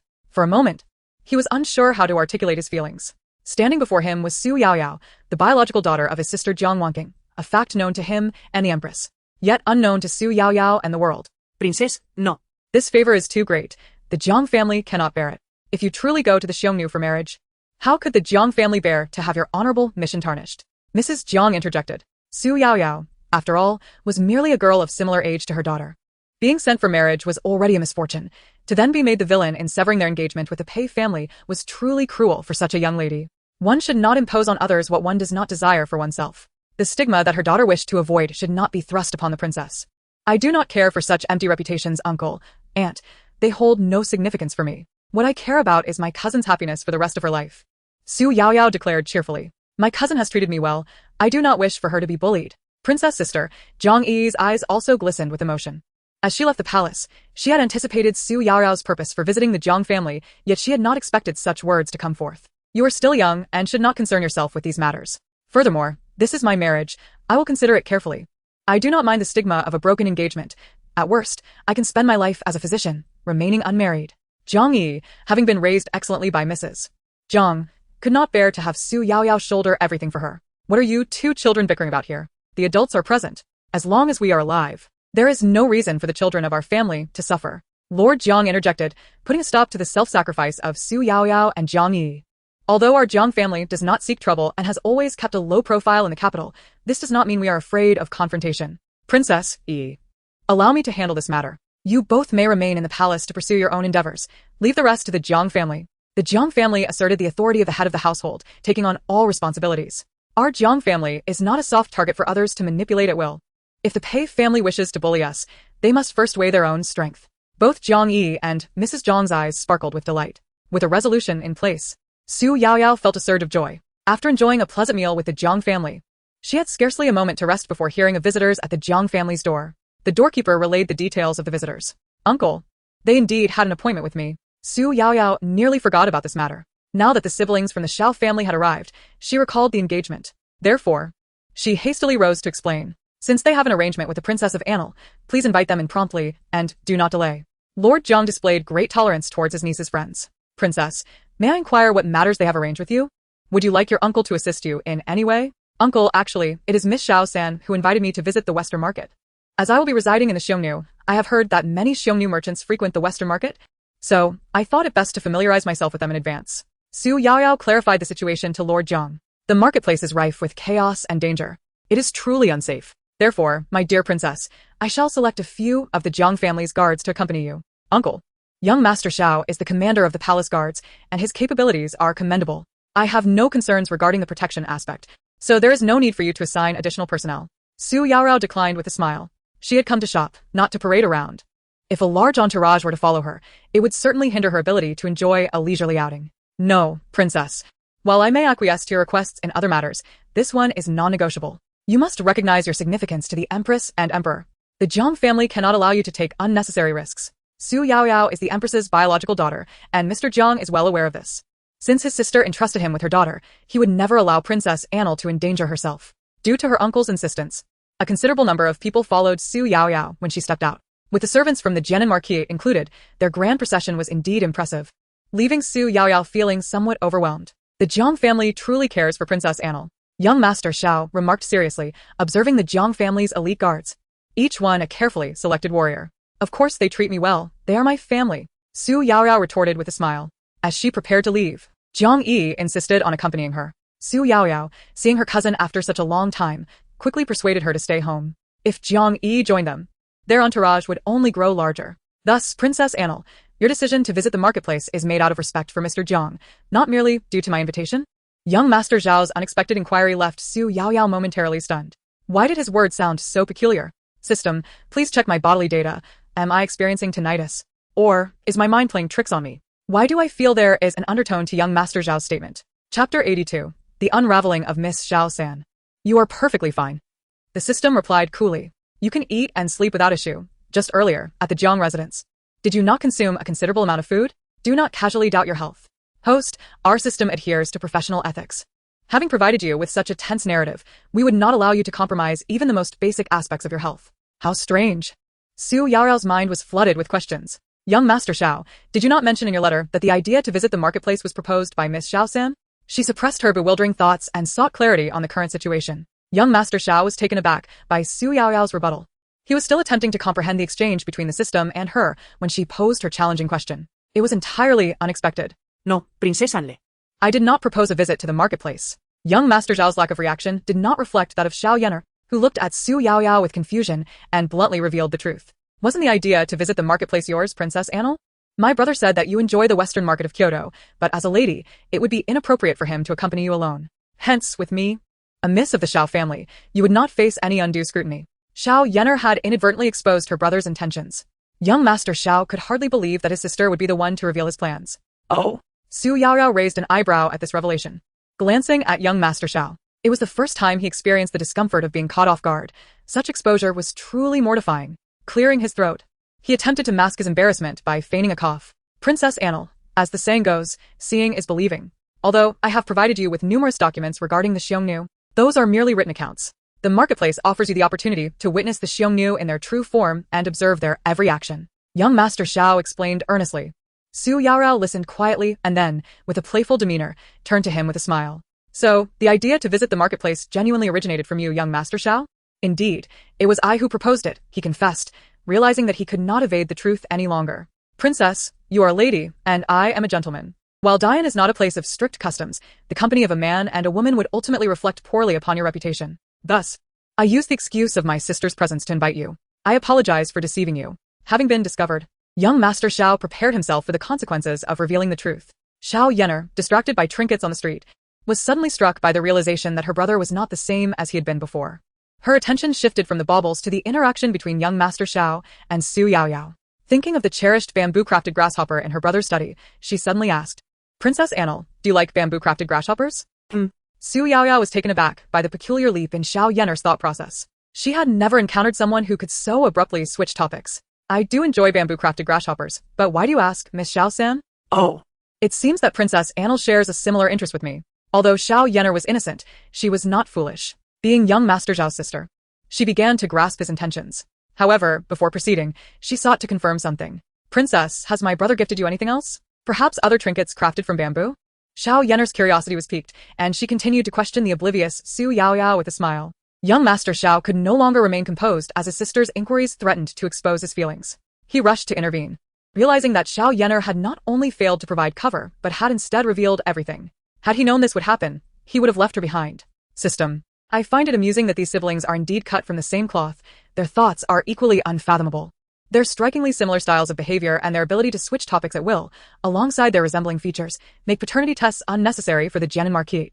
Young Master Xiao and Xiao Yener are undoubtedly siblings. Having encountered each member of the Xiao family, I must say, they are each distinct in their own right. Xu Yaoyao watched as young Master Xiao covered his mouth, and she couldn't help but comment on the scene. How had she not realized that the usually serious young Master Xiao had such a quirky sister? What other surprises might the Xiao family have in store for me? My curiosity only grows. Xu Yaoyao mused as her mind buzzed with thoughts. Young Master Xiao was left in a state of bemusement. Today, the two young ladies accompanying him were not to be trifled with. In his view, this excursion to the West Market was proving to be more mentally taxing than leading troops into battle. Xiao Yi could only hope that the remainder of the journey would not present him with any more formidable individuals. However, he had forgotten the adage that fate does not always align with one's wishes. Princess, third sister, it is time to disembark. We have arrived at the West Market. The The streets are bustling with people, and remaining in the carriage will only obstruct your passage, Xiao Yi informed the two within the carriage.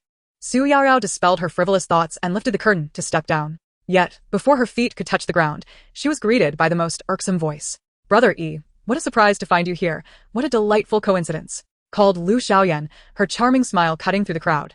This instantly sent a shiver down Xu Yaoyao's spine. Brother Yi, Xu Yaoyao felt her hair stand on end. She instinctively shook her arms, trying to rid herself of the goosebumps ignited by Lu Xiaoyan's presence. Has Lu Xiaoyan lost her senses? Did she secretly follow us out of the palace just to seek out Xiao Yi? Is she truly unaware of how awkward this encounter is? What to do? What to do? My tendency to feel secondhand embarrassment has resurfaced. Xu Yaoyao stifled her urge to voice her thoughts. Xiao Yi is undeniably a man of both looks and capability. How could he be swayed so easily by mere utterance of Brother Yi? It seems the fate of the Jianan Marquis, accused of treason and doomed to annihilation, remains unchanged. In Xu Yaoyao's eyes, it appeared that Xiao Yi still held affections for Lu Xiaoyan. Otherwise, how could he remain unfazed by her calling him Brother Yi?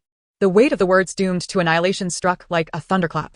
Xiao Yi instinctively distanced himself from Lu Xiaoyan, as if fearing contamination from something unsavory. During this exchange, Xu Yaoyao, lost in her own thoughts, was startled by Xiao Yi's sudden movement, causing her to stagger and nearly fall. She braced for impact with the soft earth below, having endured numerous tumbles while training with Master Xia these past days. A fall was hardly a concern for her. Princess Annal, be careful. Xu Yaoyao, unfazed, was nonetheless caught by Shiao Hong, who pushed past Lu Xiaoyan from a distance to study her. His intervention chilled the atmosphere around them by several degrees. Is this real? Could it be? System, wake up. You must check if your plot settings are truly sound. The male lead has just shoved aside his destined partner for my role as a mere supporting character.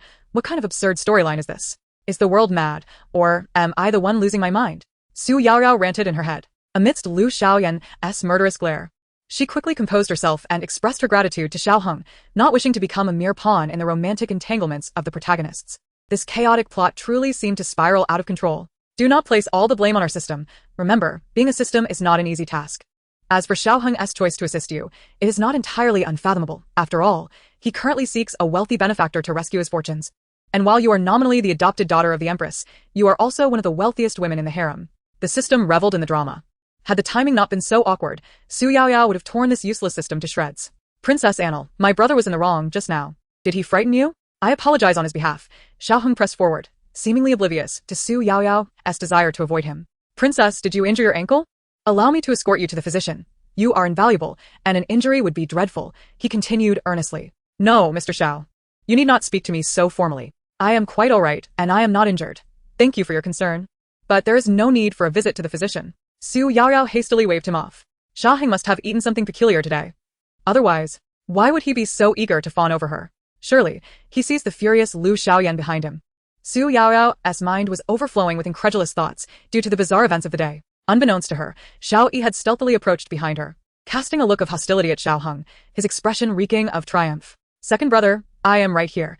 There is no need for you to apologize on my behalf. Xiao Yi interjected coldly, blocking Shiao Hong's gaze towards Princess Annal. Also, did you not mention you had matters to attend to today? Why have you suddenly appeared here? Is your business merely a stroll through the West Market? Shiao Hong's intentions were far from innocent. Xiao Yi was determined to keep Xu Yaoyao away from him. He had not forgotten Shiao Hong's clandestine communications with the third princess, Lu Xiaoyan, and their dealings with the Lu family. The third princess, petty and vindictive, would target Xu Yaoyao without hesitation. Xiao Yi was resolute in his intent to protect Princess Annal, who represented the rare embodiment of patriotism and virtue in the Dayan kingdom, from any harm. Brother, are you not also accompanying Princess Annal? Shiao Hong retorted with sarcasm. As the captain of the Imperial Guard, you have set aside your duties to escort Princess Annal through the streets. Surely, it is only fitting that I, your younger brother, follow your example and ensure her safety. This scene left Xu Yaoyao utterly astonished. Of course, she was not moved by Shiao Hong's self-serving declarations. She simply felt that this outing from the palace was a veritable eye-opener. Wasn't this a classic scene of the male lead and his rival vying for the affection of the female lead? Xu Yaoyao was thoroughly entertained. She rummaged through her small bag and produced some sunflower seeds, generously sharing them with the dumbfounded Xiao Yan, pulling her into the fray of this unfolding drama. Completely oblivious to the fact that she was at the center of this rivalry. Shiao Hong, Lu Xiaoyan shouted in fury. She had never before experienced such utter disregard. It was one thing for Xiao Yi to ignore her, but why was Shiao Hong, who had always been so attentive, suddenly neglecting her to focus on Xu Yaoyao? Did you forget that you were meant to accompany this princess for a leisurely outing today? Lu Xiaoyan had summoned Shiao Hong with the intention of having him reprimand Xu Yaoyao, yet upon seeing her, he had completely abandoned that plan. intent only on pleasing Xu Yaoyao. Princess, the individual you sought is now here, to avoid disturbing the enjoyment of my brother and the third princess. May I accompany you for a stroll instead? Shiao Hong appeared oblivious to Lu Xiaoyan's displeasure and, in a seamless motion, pushed Xiao Yi forward. Shiao Hong's actions were quite disconcerting. Thus, rather than feeling grateful for his intervention, Lu Xiaoyan raised her hand in anger, aiming to strike Xu Yaoyao. She intended to eliminate Xu Yaoyao, believing that once she was out of the way, both Xiao Yi and Shiao Hong would belong to her alone. However, Xu Yaoyao was no fool. When a hand was poised to strike, anyone who did not evade was a simpleton. Xu Yao not get. Yet, eager to make an impression, Xiao Hong rushed forward, colliding with Lu Xiaoyan, who was now sent tumbling into the lake. Lu Xiaoyan, being a princess, was not accustomed to such indignities. Xiao Yanea. Who had initially been excited to accompany them, was now alarmed at the sight of Lu Xiaoyan splashing into the water. After the commotion, only Xiao Yi remained by Xu Yaoyao's side. Young Master Xiao, are you certain you do not wish to accompany them? Xu Yaoyao observed Lu Xiaoyan, who appeared to have truly been submerged, and the situation seemed dire. Xiao Hong had gone with her, yet Xiao Yi, the male lead who should be utterly devoted to Lu Xiaoyan, stood here unfazed. This was utterly incongruous with the narrative. The third princess had fallen into the water. Having grown up in the palace, she had always been cherished and had hardly encountered misfortune. Now, having fallen into the water, the circumstances were so severe that a moment's negligence could cost her life. Xu Yaoyao could not help but fret over the plot. However, to Xiao Yi, her words sounded rather awkward. Princess Lu, do you wish to tend to the third princess? Xiao Yi furrowed his brow and inquired. If I were to follow them, who would remain by your side? Even so, do you truly wish for me to depart with the third princess's entourage? To be frank, Xiao Yi felt a twinge of irritation. He was upset with Princess Lu and also with himself. What precisely he was vexed about, perhaps even Xiao Yi himself could not discern. He merely felt distressed at Xu Yaoyao's urging him to meet another woman. Xu Yaoyao paused. Nevertheless, she could not shake the feeling that there was something peculiar about Xiao Yi's statement. I do not wish to be left here, but with the third princess in trouble. Can we continue to stroll through the West Market? Unable to fathom the oddity of Xiao Yi's words, she ultimately expressed her opinion candidly. She pointed to herself, then gestured toward Xiao Yi. I, Princess Lu, the nominal sister of the third princess, and you, the commander of the Imperial Guards, responsible for the safety of all royal family members within the palace. Is it appropriate for us to simply leave? Xu Yaoyao harbored no desire to rescue Lu Xiaoyan. Yet, on the surface, she felt compelled to inquire. Princess Lu, are either of us physicians? Upon seeing that Xu Yaoyao did not insist on pushing him towards the third princess, but was merely suggesting a due to his position, Xiao Yi finally felt relieved. Xu Yaoyao shook her head honestly. Of course, they were not physicians. If cousin Yi were present, she would undoubtedly be a proper physician. Now, being outside the palace, and both of them having encountered the third princess by chance, her unexpected fall into the water was of no concern to them. This sentiment holds true, Xiao Yi remarked. After careful consideration, Xu Yaoyao found no fault in his reasoning. Indeed, to be honest, I do not wish to involve myself in such matters. I have never had good fortune when encountering the third princess. Xu Yaoyao laughed with a hint of melancholy. Lu Xiaoyan was the protagonist. Merely drawing near to her would trigger a quest, and Xu Yaoyao, who merely wished to preserve her life as a cannon fodder character, truly hoped to keep her distance from the female lead. The further away, the better. Princess. Ahead lies the West Market. Allow me to accompany you for a look, Xiao Yi said, his heart tinged with sympathy as he listened to Xu Yaoyao's words. In recent days, as the commander of the Imperial Guards in the capital, he had heard much about the tensions between the third princess and Princess Lu. Therefore, his gaze towards Xu Yaoyao was filled with a fair amount of tenderness. Although Xu Yaoyao had received a title as a princess, she was, after all, the adopted daughter of the Empress and Emperor. Hence, whenever conflicts arose between Xu Yaoyao and the third princess, despite the Emperor and Empress punishing Lu Xiaoyan, they ultimately never sought to take the life of the third princess. The law does not extend to physicians.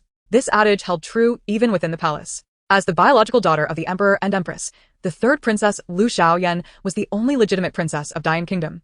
It was likely that even if she committed grievous acts, the Emperor and Empress would not truly harm their own daughter. Princess Lu. Should the third princess intrude upon your palace again, do let me know. Xiao Yi could no longer contain the tumultuous emotions within him and spoke earnestly to Xu Yaoyao. Xu Yaoyao was taken aback. Xiao Yi's words were rather ambiguous. Could it be that he truly harbored feelings for her? The moment this thought crossed her mind, her rationality swiftly dealt her a sharp blow. The male supporting character loves the female lead, sacrificing his entire narrative for her. She, as a mere cannon fodder, would never receive such treatment. Upon realizing this, Xu Yaoyao's mind cleared considerably. Young Master Xiao, I understand you are the commander of the Imperial Guards and possess the authority to manage palace affairs. Yet, as a man, your presence in the palace is ultimately inconvenient. I shall not impose upon you further, Xu Yaoyao said with a smile, shaking her head. She recognized Xiao Yi's good intentions, but she dared not accept the kindness of a male supporting character. Upon hearing this, Xiao Yi clenched his fists tightly, ultimately biting his tongue and saying nothing. The two arrived at the West Market. Xu Yaoyao observed the distinctly different layout from the streets of the capital and understood why Xiao Yi had brought her here. Young Master Xiao. This place is indeed as different as you described, she remarked. Call me Xiao Yi. Here, referring to me as young master could draw unnecessary attention, he corrected with a smile, noticing that Xu Yaoyao's focus was entirely on the West Market. And I shall call you Yao Yao, hoping Princess and Lu does not mind. Xu Yaoyao gazed at the majority of the individuals in the West Market, who dressed differently from those in the capital, and realized Xiao Yi's concerns were not unfounded.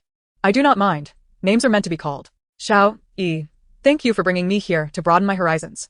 Xu Yaoyao had encountered numerous references to the Xiongnu within books and Xiao Yi's travelogues, but upon arriving at this place, she truly understood the meaning of one realizes the shallowness of knowledge from written words. True understanding comes from personal experience. Hearing Xu Yaoyao naturally utter his name, Xiao Yi's lips curled into a smile. Yao Yao need not be so courteous with me. Indeed, Xu Yaoyao replied with a smile. Chapter 85. Affection in the Gaze. To my utmost delight, Xiao Yi observed Xu Yaoyao's joyful exploration of the West Market, her enthusiasm contagious. Xiao Yi, what is this? This is a type of delicacy from the Xiongnu, dried beef. It is prepared differently from our beef. If Yao Yao likes it, you may purchase some to try. But be cautious of your teeth, it is quite hard. And what is this? It appears to be a bone. These are instruments made from cow and sheep bones. I have seen others play them, though I do not know how to play myself. Xu Yaoyao admired the myriad of goods, fascinated by each item. Xiao Yi accompanied her, explaining each one in detail. This one, I recognize. It is clothing made from cow and sheep hide. I have seen it before. I never imagined garments made from such materials could be so unique. Finally, among the numerous Xiongnu items, Xu Yaoyao encountered something familiar. She held the clothing up to herself, comparing its fit.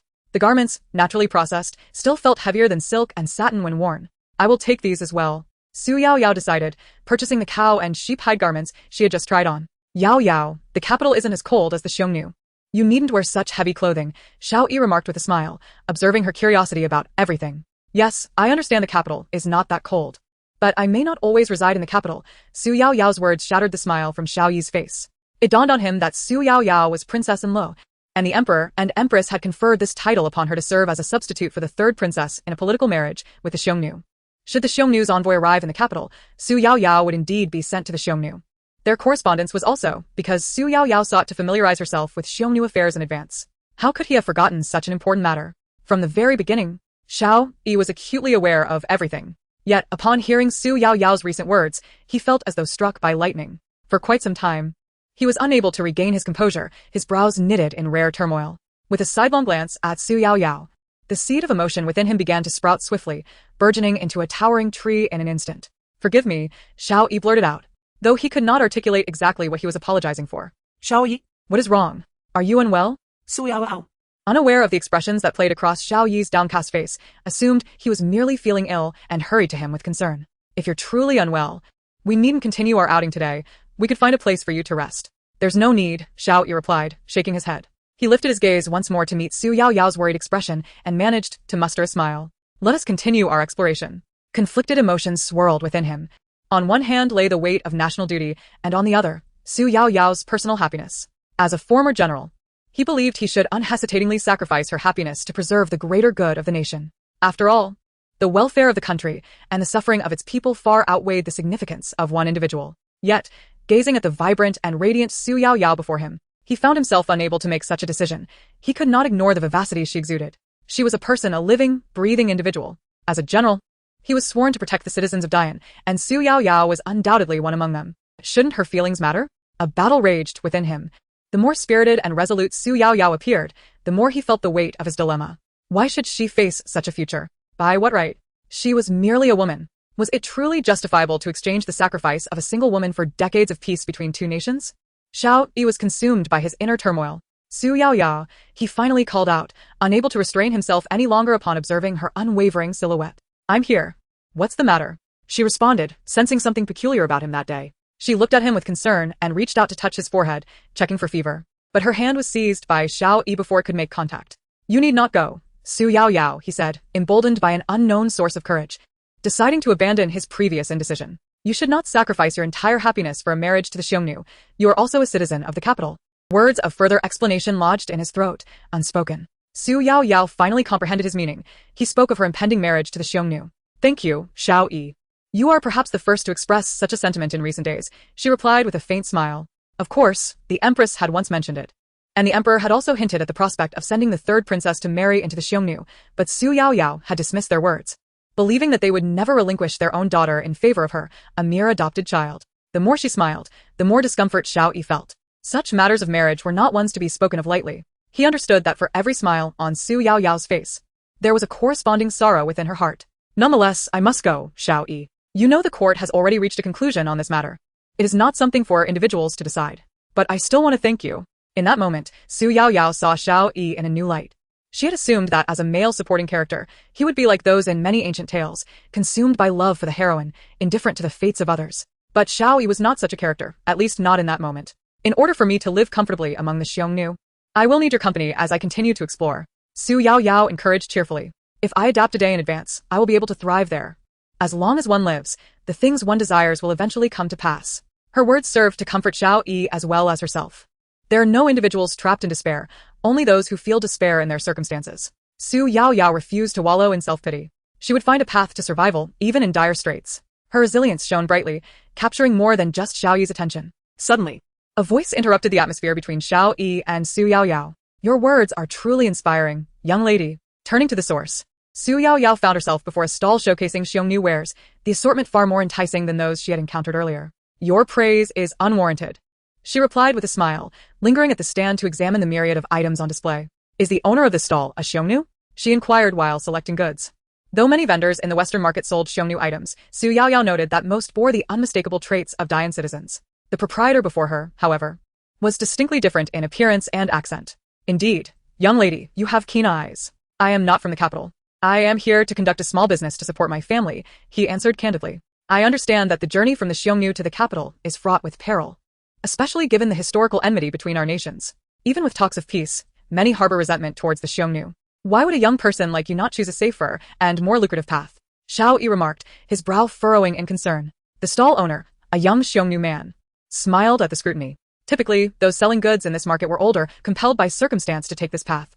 Akin to the rarity of young beggars on the streets, youths often found ways to avoid such fates. Young sir, your words missed the mark. The Dian and Xiongnu will soon reconcile, and your esteemed and beautiful princess will marry into our royal family. At that point, our nations will be united. Peace will foster trade, and while my current endeavors seem risky, once harmony is achieved, commerce will flourish. I am merely seizing an opportunity. Xu Yaoyao paused in her selection, mulling over the mention of the marriage alliance. This matter had evidently spread widely, even reaching the Xiongnu. However, if this could indeed enable prosperous trade between their nations, then her efforts would be worthwhile. The proprietor is truly forward-thinking, she remarked with a smile. Such discernment. I consider you a kindred spirit. Please wait a moment, I shall fetch some true treasures for you. The stall owner grinned, encouraged by her acknowledgement, and bent down to retrieve several fine items. Among them, Xu Yaoyao immediately spotted a knife embedded with wolf teeth. She is currently training in martial arts under Master Xia, and of course, the palace is filled with divine weapons. However, after much deliberation, Xu Yaoyao has yet to find a weapon that suits her. Today, she finds this short dagger, inlaid with wolf teeth, quite appealing. As a princess, carrying swords and daggers is inappropriate and invites gossip, but possessing a suitable dagger, like this one, seems quite advantageous. The young lady has exquisite taste in her choice of the short dagger. The stall vendor, noticing Xu Yaoyao's lack of interest in the agate and jade trinkets, is visibly pleased that she has taken a liking to the dagger adorned with wolf teeth. Is this wolf tooth genuine? In truth, what Xu Yaoyao is primarily drawn to is the wolf tooth itself. Earlier, she examined the dagger closely. While it is indeed impressive, the material does not appear to be of the highest quality. She requires a reliable weapon for self-defense, not merely an ornament. Yes, it is authentic, my lady. Our Xiongnu men hunt wolf packs upon reaching adulthood, and upon a successful hunt, they adorn their weapons with the teeth of their prey. This wolf tooth symbolizes courage and fearlessness, much like our Xiongnu warriors, and the dagger inlaid with wolf teeth is believed to ward off evil spirits. The stall vendor enthusiastically promotes his wares. My lady, will you purchase it? I can offer you a discount. Xu Yaoyao, oblivious to any oddity in his demeanor, does not perceive his excessive enthusiasm, as she has encountered similarly zealous salespeople in the modern world. However, Xiao Yi, having dealt with the Xiongnu before, finds this vendor's fervor considerably more pronounced than those he has encountered in the past. Nevertheless, if the vendor's intentions are merely to sell his goods, his approach seems reasonable. No, I am simply fond of this wolf tooth, Xu Yaoyao responds, shaking her head. I think wolves are incredibly cool animals, cool meaning brave and undaunted. Only after her exclamation does she realize the inappropriate nature of her words, prompting her to quickly amend her statement. You like wolves? The stall vendor's smile broadens, as if Xu Yaoyao has pleasantly surprised him. Indeed, I do. What is wrong with that? Suya dito. My lady, it is just that upon arriving in Dian, I have observed that most of the women here prefer flowers, jewelry, and fine garments. If they were to encounter a wolf, they would likely flee in fear. The vendor explains with a chuckle. Thus, to hear that you admire wolves is quite astonishing. You truly are remarkable. Preferences and aversions are inherently ordinary and do not warrant distinctions of superiority or inferiority. Xu Yaoyao disagrees with the vendor's perspective. Some people appreciate gold and silver adornments, fine silks and satins. As long as they obtain them lawfully, there is no wrongdoing. My own fondness for food and wolves is equally unremarkable. In this vast world, with its myriad of beings, each is unique, and it is only natural that they cherish different things. Affectionate inclinations never reflect superiority or inferiority.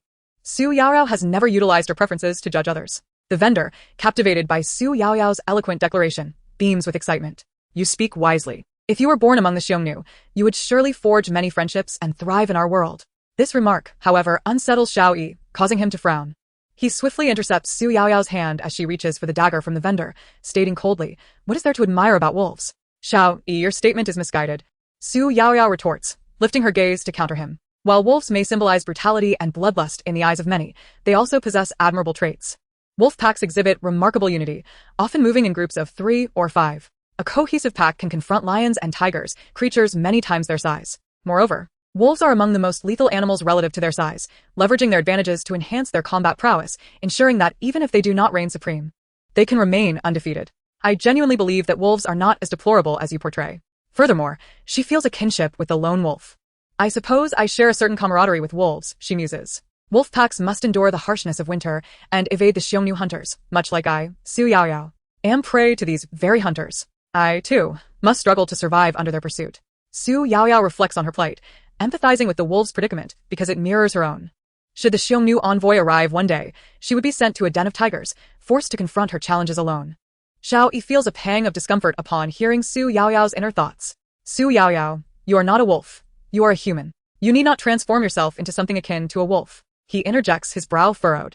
He is determined not to allow the animal princess to endure the same fate as the wolves. Xiao Yi silently vows to protect Xu Yaoyao with all his might, ensuring she does not bear the burdens alone. Wolves are selfish and ruthless creatures. You are not, Xu Yaoyao. You are human.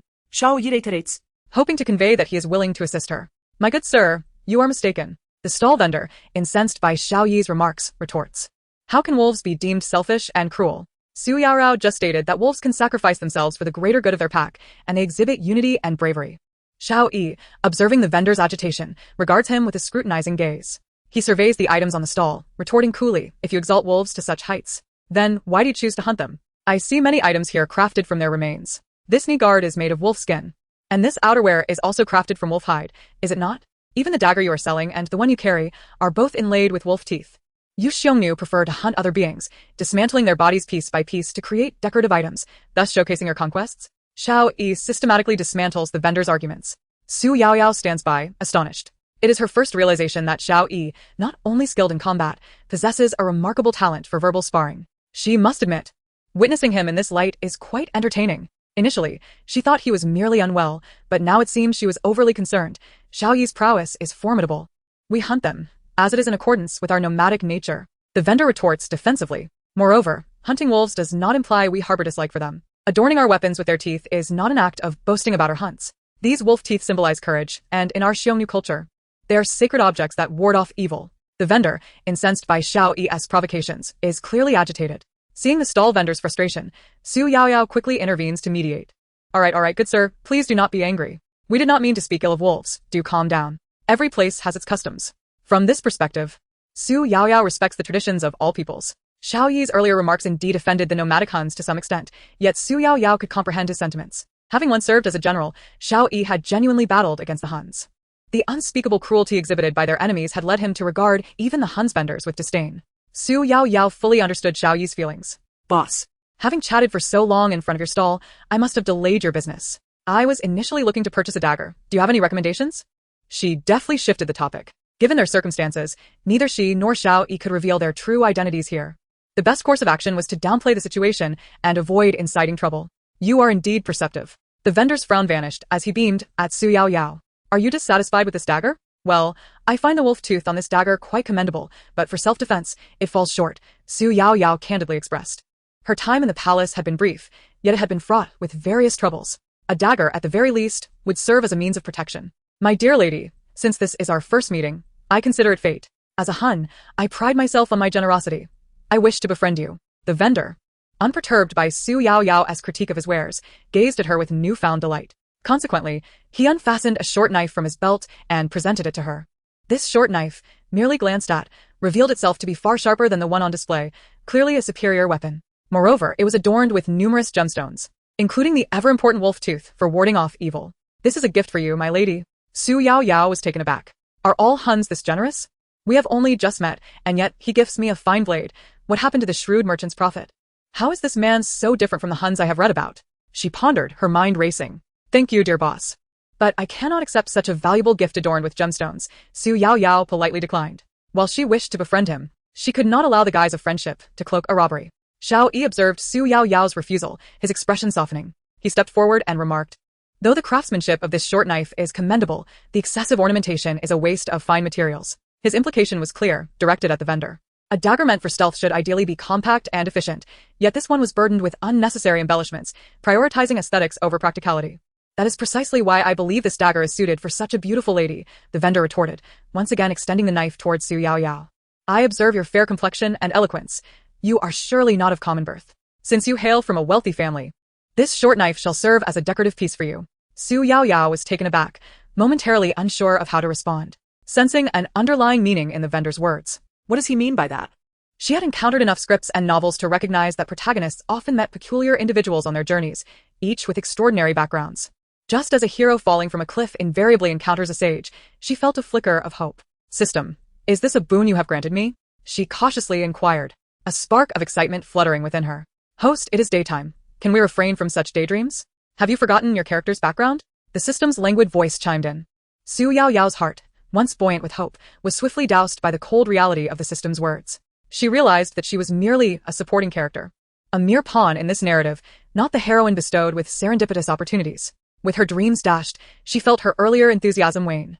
Thank you for your compliments. But I am not from a wealthy family, she awkwardly fibbed, though it was not entirely untrue. As she was perceived as a mere substitute for the third princess in the eyes of others. This dagger is indeed too extravagant for our brief encounter. I cannot accept such a precious gift. She could neither accept nor purchase it, for her purse bore insufficient silver. Even without fully grasping the currency of Dian, she knew that her meager coin pouch could not procure such a splendid short knife. My lady, in Dian, we say that a fleeting encounter can shape one's lifetime. Although we have just met, our conversation flows so effortlessly. While the gemstones on this dagger are indeed valuable, they pale in comparison to a kindred spirit. Having spent time in Dian, I have never encountered someone who admires wolves as you do, hence, for your fondness for wolves, I wish to bestow this exquisite blade upon you. Xu Yaoyao was bewildered. She was still grappling with the vendor's earlier remark about fleeting encounters shaping one's lifetime. Is he implying what I think he is? Or is it merely a misunderstanding, a result of his unfamiliarity with Dian's culture? Feeling awkward, she hesitated. If she corrected the vendor's wording and explained the ambiguity of the phrase, it could lead to an even more uncomfortable situation. Conversely, remaining silent would leave her in a state of disarray, caught between laughter and tears. Accepting this knife truly feels inappropriate, she stammered, ultimately choosing not to dampen the vendor's enthusiasm for learning about foreign cultures. After all, she too had faced her share of challenges while studying the customs of the Huns. One must not impose upon others what they themselves do not desire. Xu Yaoyao, possessing a kind heart, could not bring herself to commit such an act. My lady, this knife is not just adorned with gemstones, it also features a wolf tooth, the tooth of the Wolf King, one I personally hunted. It is a singular treasure in the world. Do you truly not wish to accept it? The vendor pressed on, determined to entice her. At the mention of the wolf tooth, Xu Yaoyao's eyes flickered with conflict, while Xiao Yi's expression darkened. He had come to a resolute conclusion. This vendor harbored ulterior motives towards Xu Yaoyao. A legend among the Huns stated that upon reaching adulthood, every Hun would undertake a hunt, and upon capturing their prey, they would adorn their blades with the most beautiful teeth. Subsequently, they would present the embellished knife to their beloved as a token of affection. Xu Yaoyao, unfamiliar with such customs, simply liked the short knife and the wolf tooth for their aesthetic appeal. However, the vendor, being a Hun, understood the implications of his actions all too well. Moreover, he had just proclaimed that their brief encounter could shape a lifetime. All signs pointed to the fact that this vendor did not harbor innocent intentions. Xu Yaoyao was still hesitating when Xiao Yi grasped her wrist and pulled her away. She hadn't had the chance to explain herself to the vendor before Xiao Yi led her into the crowd. Soon, Xu Yaoyao could no longer see the vendor, and naturally, she could not hear his musings. Miss, sooner or later, you will accept my wolf-tooth dagger. We have plenty of time ahead, he said, gazing in the direction of Xiao Yi and Xu Yaoyao, his eyes filled with determination. Young Master Xiao, let go. You're hurting me. And why are you so peculiar? Dragging me away, without a word? Xu Yaoyao initially thought Xiao Yi sensed danger and was silently whisking her away, but upon closer inspection, she realized there was no peril at all. You must give me a reasonable explanation. Xu Yaoyao pulled her wrist free from Xiao Yi's grip, rubbing her slightly reddened skin, and looked up at him, demanding an answer. That person is not a good man. Although the dagger he holds is exquisite, you cannot accept it. Princess, I do all this for your own good. Xiao Yi's gaze at Xu Yaoyao was laden with unspoken complexities. Why can't I accept a fine dagger? If he is indeed a rogue, then I should accept it even more. It would be a case of robbing the rich to aid the poor. Chapter 89. Sudden heartache, what a loss. Xu Yaoyao silently fumed, her heart bleeding at the thought of that gem-adorned dagger. Had she taken it? She could have sold it for a pretty penny. Her hard-earned savings. She had missed the opportunity to turn the tables on a wrongdoer, and resentment filled her. Given how despicable the Xiongnu were, and considering Xiao Yi had fought against them, she felt she should be free of guilt in accepting the fine blade. Xiao Yi. That S.A. fortune waiting to be seized. Why won't he let me do this good deed of taking from the wicked? Xiao Yi was taken aback by Xu Yaoyao's perspective, feeling increasingly helpless. Yet, he realized that Princess Annel truly did not comprehend the significance behind the vendor's gift of the dagger. Enough, he sighed, explaining to the still chattering Xu Yaoyao. Princess. Among the youth of the Xiongnu, there exists a custom where they offer a token to a girl they fancy. This token is often a dagger or a short knife adorned with animal teeth. The reason I stopped you and pulled you away is that I suspected that vendor was offering you a love token. At this revelation, Xu Yaoyao's face flushed crimson. Oh my, I was not mistaken. That vendor truly has feelings for me. Am I not supposed to be an inconsequential supporting character? When did I become someone who attracts secret admirers on the street? Xu Yaoyao's mind raced with excitement and embarrassment. It must be said, the aura of a leading lady truly stirs the heart. To encounter someone who secretly admires her on the street, though somewhat kitsch, was undeniably exhilarating. System. Did you see what the vendor looked like? Was he handsome? Attractive? Damn. I was so focused on his wares that I didn't catch a good look at his face. If he were decent looking, I could have been happy all day. Xu Yaoyao's thoughts spiraled wildly. Of course, she did not genuinely fall for the vendor she had only seen once. Yet, the fact that she had experienced something akin to the aura of a leading lady was thrilling in its own right. Host, do not rejoice too soon. You merely encountered a vendor. Had the true heroine not fallen into the water today, she would have met the Xiongnu's prince. Thus, there remains a significant gap between you and the true heroine. As for your serendipitous encounter today, it is merely a flicker of the leading lady's aura affecting you. Unfortunately, it is a fleeting effect. The system was quite the wet blanket. Xu Yaoyao now doubted whether the system was truly an observer or merely a harbinger of cold truths. Her excitement to share her thoughts was doused by the system's chilling remarks. If you remain silent, no one will think you are mute. Xu Yaoyao huffed, choosing to ignore the system. In this world, it is not the lies that wound but the stark, cruel truths. Why is it that all good things belong to Lu Xiaoyan while we, the small fry, are destined to encounter misfortune? Once Xu Yaoyao grasped the reality of her supporting character status, she ceased to struggle, walking dejectedly through the Western market. Her unvoiced sentiments fell squarely on Xiao Yi's ears. Xiao Yi did not fully comprehend many of Xu Yaoyao's words, yet he understood the reason for her despondency. Within the palace, everyone claimed that Xu Yaoyao was merely a substitute for Lu Xiaoyan, a notion that had long become an open secret. Xu Yaoyao was aware of this fact. Simultaneously, Xiao Yi understood that she had accepted her fate, yet in the face of such unfairness, she was still just a young girl. In his interactions with her, Xiao Yi felt both admiration and sorrow for Xu Yaoyao's current plight, while the Emperor and Empress appeared to care for Xu Yaoyao, showering her with affection. Xiao Yi discerned the depths of imperial favor, which could change in an instant. Unable to dwell further on the matter, he focused his attention on the slightly despondent Xu Yaoyao and cheerfully suggested, Princess, would you like a suitable dagger for self-defense? At this, Xu Yaoyao, who had been staring downcast, suddenly lifted her head. Can I really have a dagger? She yearned for one, yet knew that the palace's strict regulations prohibited her from carrying weapons. She understood this well. Of course, Princess. You are currently studying martial arts under Master Xia from the Ministry of Rites. Master Xia, known as the Lone Wolf, specializes in solo combat and surprise attacks, making the dagger his weapon of choice. Xiao Yi blinded. The Emperor is aware of your serious training with Master Xia, and therefore, it is only fitting that you master your skills. Having a dagger will aid you in truly grasping Master Xia's techniques. The more Xu Yaoyao listened to Xiao Yi, the more reasonable his words appeared. Since she was not the heroine blessed with an aura, she could only strive for success on her own. However, Relying on herself felt quite satisfying. At least it brought her a sense of security. Then I shall buy a dagger. Xiao Yi. Do you know where in this market weapons are sold? Being unfamiliar with the area, Xu Yaoyao turned to Xiao Yi for guidance, as this was the place he had recommended. This time, please do not lead me to a vendor run by Xiongnu. I worry it may lead to another embarrassing situation. I simply want to buy a dagger from an ordinary weapon shop. Xu Yaoyao was still somewhat perturbed by the earlier incident, so she mentioned it before embarking on their quest. Very well, princess. It is not difficult to find a shop selling ordinary weapons. While there are many vendors run by the Xiongnu in this Western market, there are also several owned by the Great Yan people, who, due to their disdain for the Xiongnu, usually set up shop across the street. Follow me, princess. Coexistence and mutual exchange with the Xiongnu is the court's intention. Yet the common folk have not fully accepted them. Xiao Yi, what is happening over there? Why is it so lively? Chapter 90. The suffering common people, how dare you? A blind man, speak such nonsense here? Do you think we are gullible? Indeed. Look at the rags he wears. They are no different from those beggars at the temple. In my opinion, we should disperse and not linger here. This man is merely toying with us. That piece of hide in his hand is likely left over from ages past. I share your view. That hide is filthy, the fur all matted, and it clearly lacks any sheen, indicating it has not been cared for with diligence. If it truly possessed the fame he claims, I would write my surname backward today. The crowd erupted in laughter at this declaration. As Xu Yaoyao and Xiao Yi squeezed into the throng, they discovered that the target of the mockery was an old blind man selling animal hides. Do not laugh here. The old man, never speak lies. The blind man, agitated, jumped up and argued with the crowd. Though I appear unkempt and not like a citizen of the city, every word I utter is the truth. These hides I sell hold significant value. During my days in the army, I fought valiantly in a war against the Xiongnu, and these hides were taken from a chieftain of their tribe. The Xiongnu herd horses and sheep and live by hunting.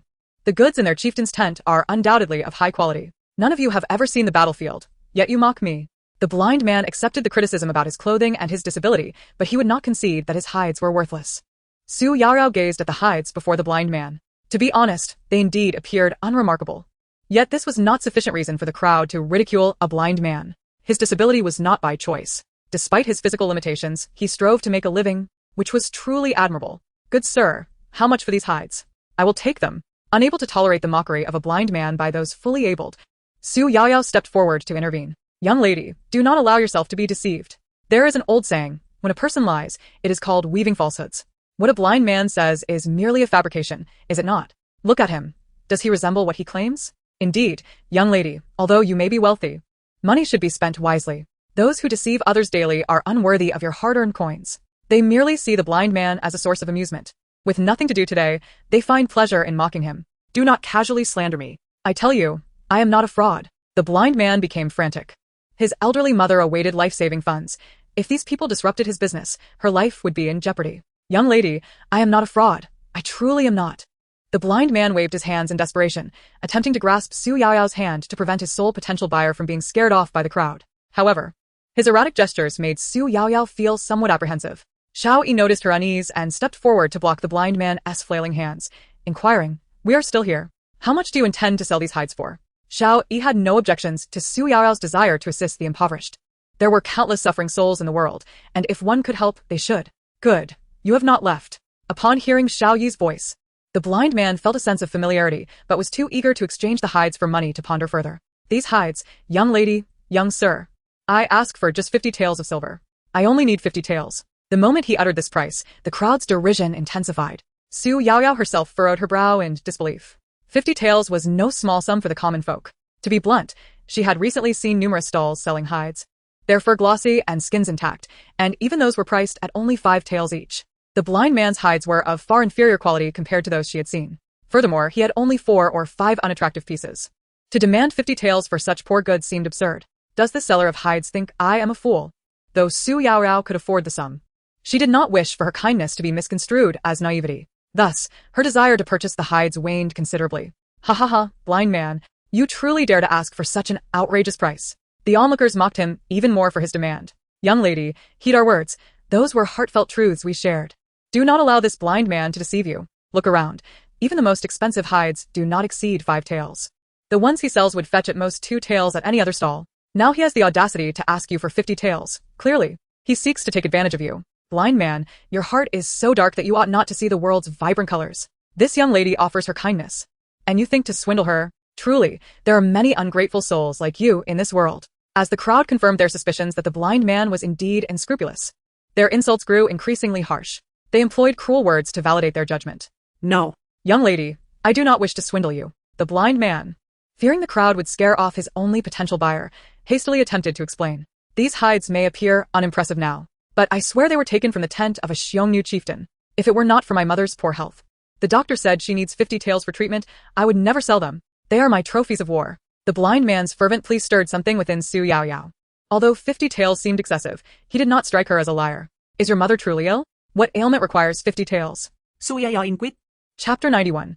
The veteran of the battlefield. Young lady, I am not deceiving you. The doctor said my mother injured her back from working too much in her youth.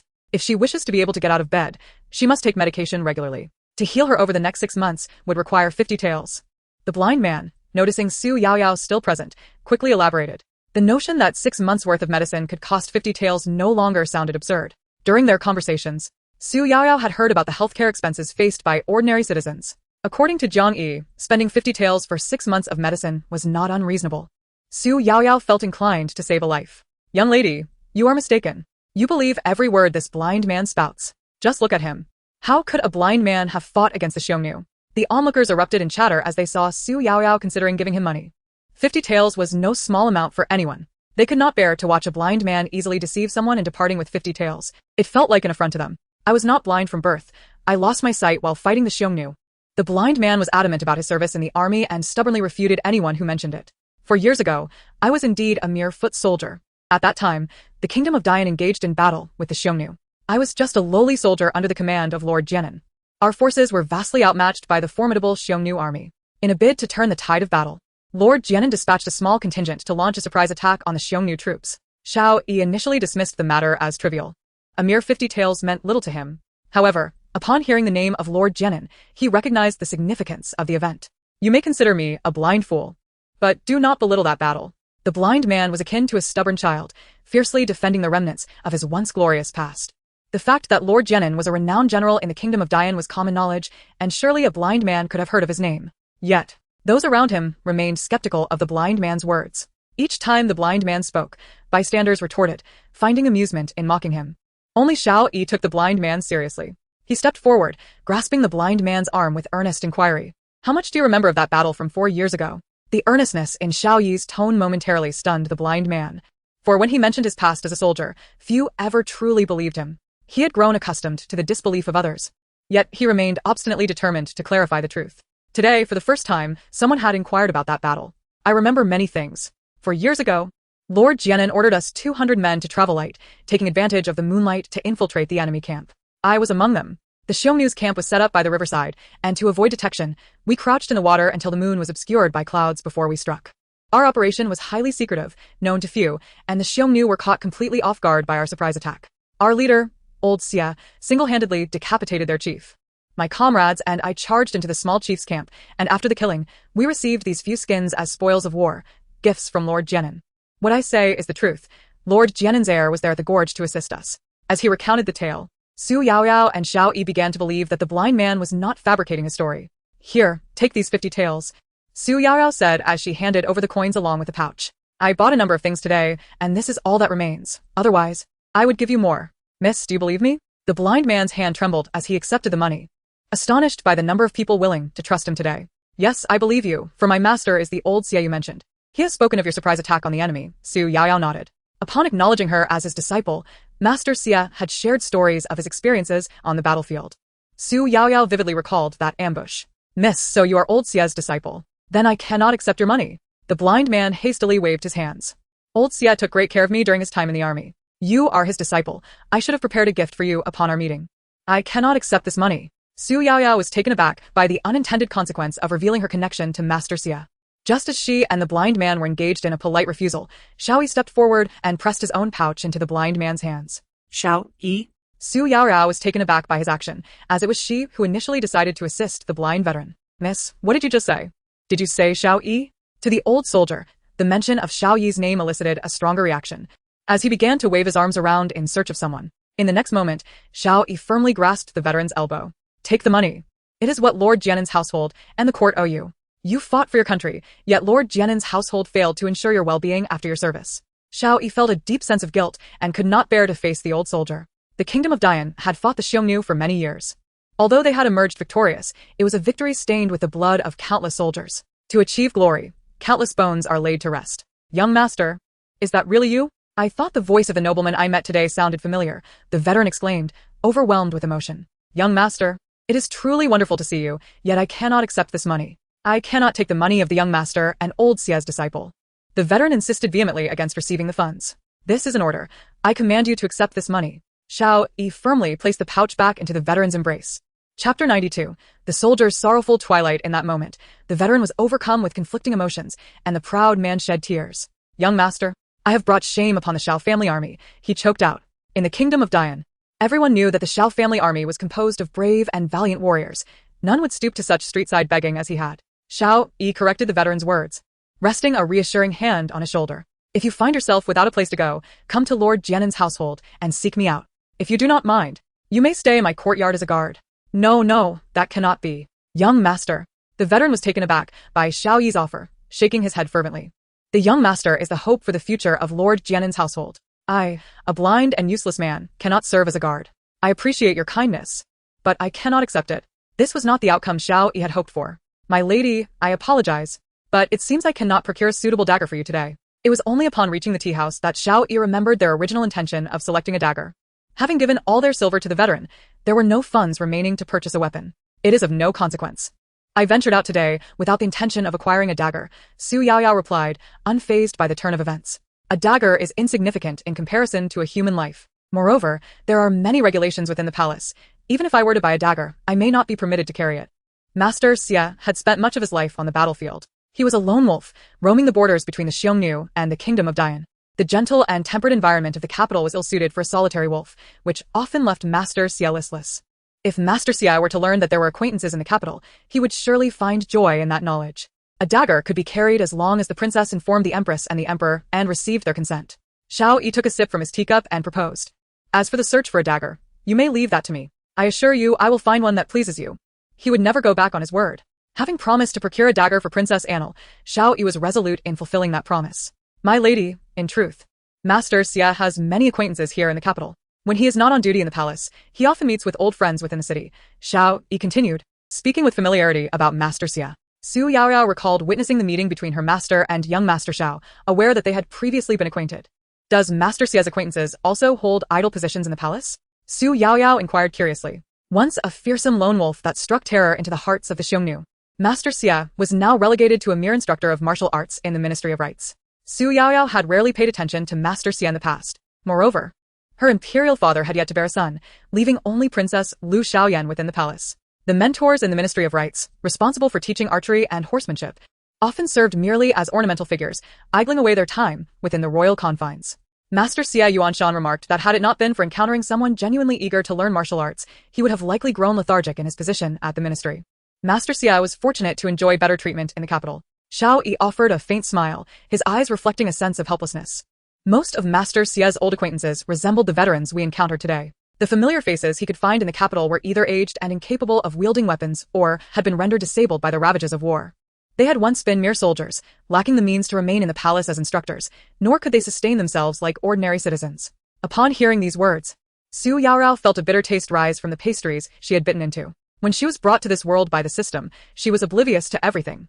To safeguard her own life to the greatest extent, Xu Yaoyao chose to acknowledge the Empress, and since that recognition, she had remained within the palace, learning about the outside world solely from textbooks. It was precisely for this reason that she was profoundly shaken by Xiao Yi's words. Their later years should not be marked by such a fate. They had sacrificed their youthful lives to preserve the nation and protect the people. The Yen kingdom ought to bestow upon them the dignity that is the least a human can receive. Xu Yaoyao murmured, insisting that at the very least, they should be allowed to live like ordinary citizens. A person who sacrifices everything for the country and its people should not be ridiculed by those they once protected. This was unbearably cruel. Your Highness, I have taken note of your words. On behalf of all the soldiers, I thank you for advocating for them, Xiao Yi expressed, once again witnessing the brilliance of humanity in Xu Yaoyao.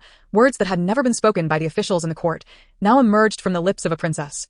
How could Xiao Yi not be moved? Xiao Shizi, please refrain from such remarks. The more you say, the more uncomfortable I feel, Xu Yaoyao responded with a bitter smile. Shaking her head, she felt unworthy of Xiao Yi's sentiments. I have done nothing for them before today. All I did was give the veteran a few pieces of silver. However, when I marry into the Xiongnu as a political marriage, I shall surely be able to do something for the soldiers of the Yan kingdom. Those who have bled and sacrificed for this nation should not be let down. Though Xu Yaoyao harbored no grand ambitions, she understood the fundamental duty to her country. Chapter 93, An Assassination Encounter. This was the second time Xu Yaoyao solemnly mentioned her impending marriage to the Xiongnu in front of him. The last time she spoke of it, Xiao Yi was filled with excitement and admiration for Princess Annal. However, upon hearing it again, Xiao Yi found himself unable to muster a smile for reasons unbeknownst to him. Your Highness, those soldiers protect the citizens of the Yan kingdom. And you are also one of them, Xiao Yi said, his eyes filled with reluctance as he spoke with difficulty. Of course I am a citizen of the Yan. Xiao Yi. I understand your meaning. Rest assured, I will not shy away from the marriage to the Xiongnu, Xu Yaoyao replied, not fully grasping Xiao Yi's intent. She assumed he was merely reminding her of her duty to contribute to the peace of the Yan kingdom. That's not what I meant, Xiao Yi began to clarify, but was interrupted as an arrow suddenly flew toward them. Princess, be careful, Xiao Yi shouted. Alongside the guards sent by the Jiang family, they rushed forward to shield Xu Yaoyao. Alerted by Xiao Yi's warning, Xu Yaoyao instinctively spotted the arrow. Recognizing that evading it entirely was unlikely, she aimed to minimize the injury by redirecting the arrow to a less fatal area. The training she had undergone with Master Xie bore fruit. With a swift motion, she dodged the arrow aimed at her face, though her arm was grazed, resulting in a minor wound. Your Highness? Xiao Yi hurried to assess the situation. Xu Yaoyao remained composed, extending her arm to indicate that there was no need for alarm. Protect the princess. I shall pursue the archer. Upon hearing of Xu Yaoyao's injury, Jiang Yi rushed over with a medical kit. Princess, how is your injury? Besides your arm, do you feel any other discomfort? Jiang Yi asked while tending to Xu Yaoyao's wound, tears streaming down her face upon seeing the blood. Cousin, as a physician, you should know that my injury is not severe. It is merely a superficial cut, just a bit of blood, Xu Yaoyao replied, attempting to comfort Jiang Yi. Even as an injured person herself. Cousin, let us cease the tears. If you cry any further, you shall not look as beautiful. How could the most stunning person in the world be saddened by such a trivial injury? Xu Yaoyao jested, hoping to lighten the mood. Unfortunately, among the gathered crowd, only she managed to muster a semblance of cheer. Your Highness, it is my fault. I could not ensure your safety. Please punish me. Minister Jiang, leading the guards, knelt to Xu Yaoyao, seeking forgiveness. Xu Yaoyao felt utterly speechless. Kneeling before a younger generation could be detrimental to one's health. As a mere pawn in this narrative, she certainly did not wish to jeopardize her life in such a manner. With her uninjured hand, she struggled to pull him upright. Uncle, the pressing matter is to send your men to assist Xiao Shitzi. He has gone after those who shot the arrows. If anything were to happen to him, it would be utterly disastrous. She worried for Xiao Yi. The saying goes, 2 fists cannot match 4 hands. While Xiao Yi was skilled, he faced adversaries armed with hidden arrows. Xu Yaoyao understood the danger of concealed threats all too well. Very well, Your Highness, you shall rest and recuperate. I will send someone to locate Xiao Shitzi. Minister Jiang acknowledged the gravity of the situation and promptly departed with the Jiang family's guards. Inside the room, as Jiang Yi bandaged Xu Yaoyao's injury, Madame Jiang, noticing the blood in the basin, wore a worried expression, clutching her handkerchief as she prepared to leave. And where are you going? Xu Yaoyao, quick to notice Madame Jiang's departure, inquired. Your Highness, Yi's medical skills are still developing. I believe it is prudent to summon a court physician for a proper examination of your injury, Madame Jiang stated. I shall inform the Emperor and Empress of this matter and have someone sent to treat your wound. Xu Yaoyao felt overwhelmed. The Jiang family, while steadfastly devoted, seemed rather obstinate. My mother was right. She always considered everything. I will go to the palace and invite my master to treat the princess, Jiang Yi said, suddenly realizing her mother's wisdom as she prepared to leave. Xu Yaoyao, unable to stop them due to her injury, called out after them. Aunt, cousin, do you wish for the Jiang family to bear the blame for failing to protect the princess? As I understand it, the Jiang family has been targeted by the Lu family in court.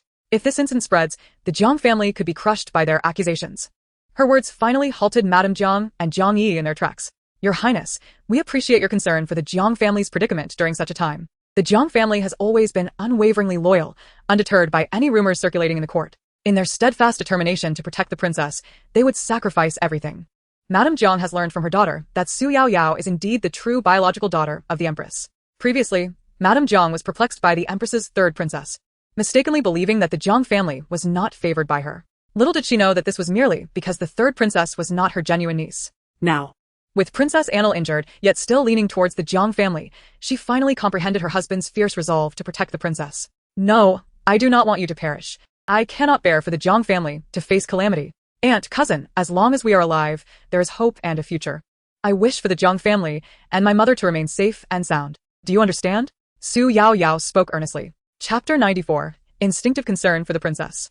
Madame Jiang was taken aback by Xu Yaoyao's unexpected reaction. For a moment, she forgot to rise, until Xu Yaoyao came over and helped her up. Aunt. If you enter the palace at this moment, it will fulfill the desires of those malicious individuals who wish to use this assassination attempt to severely wound me and the Jiang family. In such an event, we would all suffer, leaving my mother isolated and helpless in the palace. If that occurs, it would be our undoing. Xu Yaoyao elucidated the gravity of the situation to the Jiang women. Having lived in the palace for quite some time, she had learned a thing or two about court intrigues. Princess, could this matter simply be overlooked? Madame Jiang inquired, perplexed. No, this matter certainly cannot be brushed aside. I currently feel no ill effects, and my cousin has not detected any poison in the wounds caused by the hidden arrows. They are merely superficial injuries. I have sustained wounds while training in martial arts before, and they are nothing of consequence. She was not one to be overly sentimental. Furthermore, those who are overly dramatic are ill-suited for martial practice. If a minor injury were to incite a storm of rumors, it would truly become a source of joy for our enemies. What you must do now is instruct everyone in the household who witnessed my injury to remain silent, ensuring that not a single word of today's events escapes. She harbored concerns for Xiao Yi's situation, for when the assailant struck, his guard Yun Fei was not by his side. Very well, princess. You should rest easy here. I will have Yi keep you company, and I shall handle matters within the Jiang household. Madame Jiang asserted with the authority befitting the matriarch. Yi insisted on taking matters into her own hands, even preparing the medicine herself. Thus, Xu Yaoyao lay alone in bed, but unfortunately, the pain of her wounds made sleep elusive. System, are you there? Xiao Yi should not be in danger, right?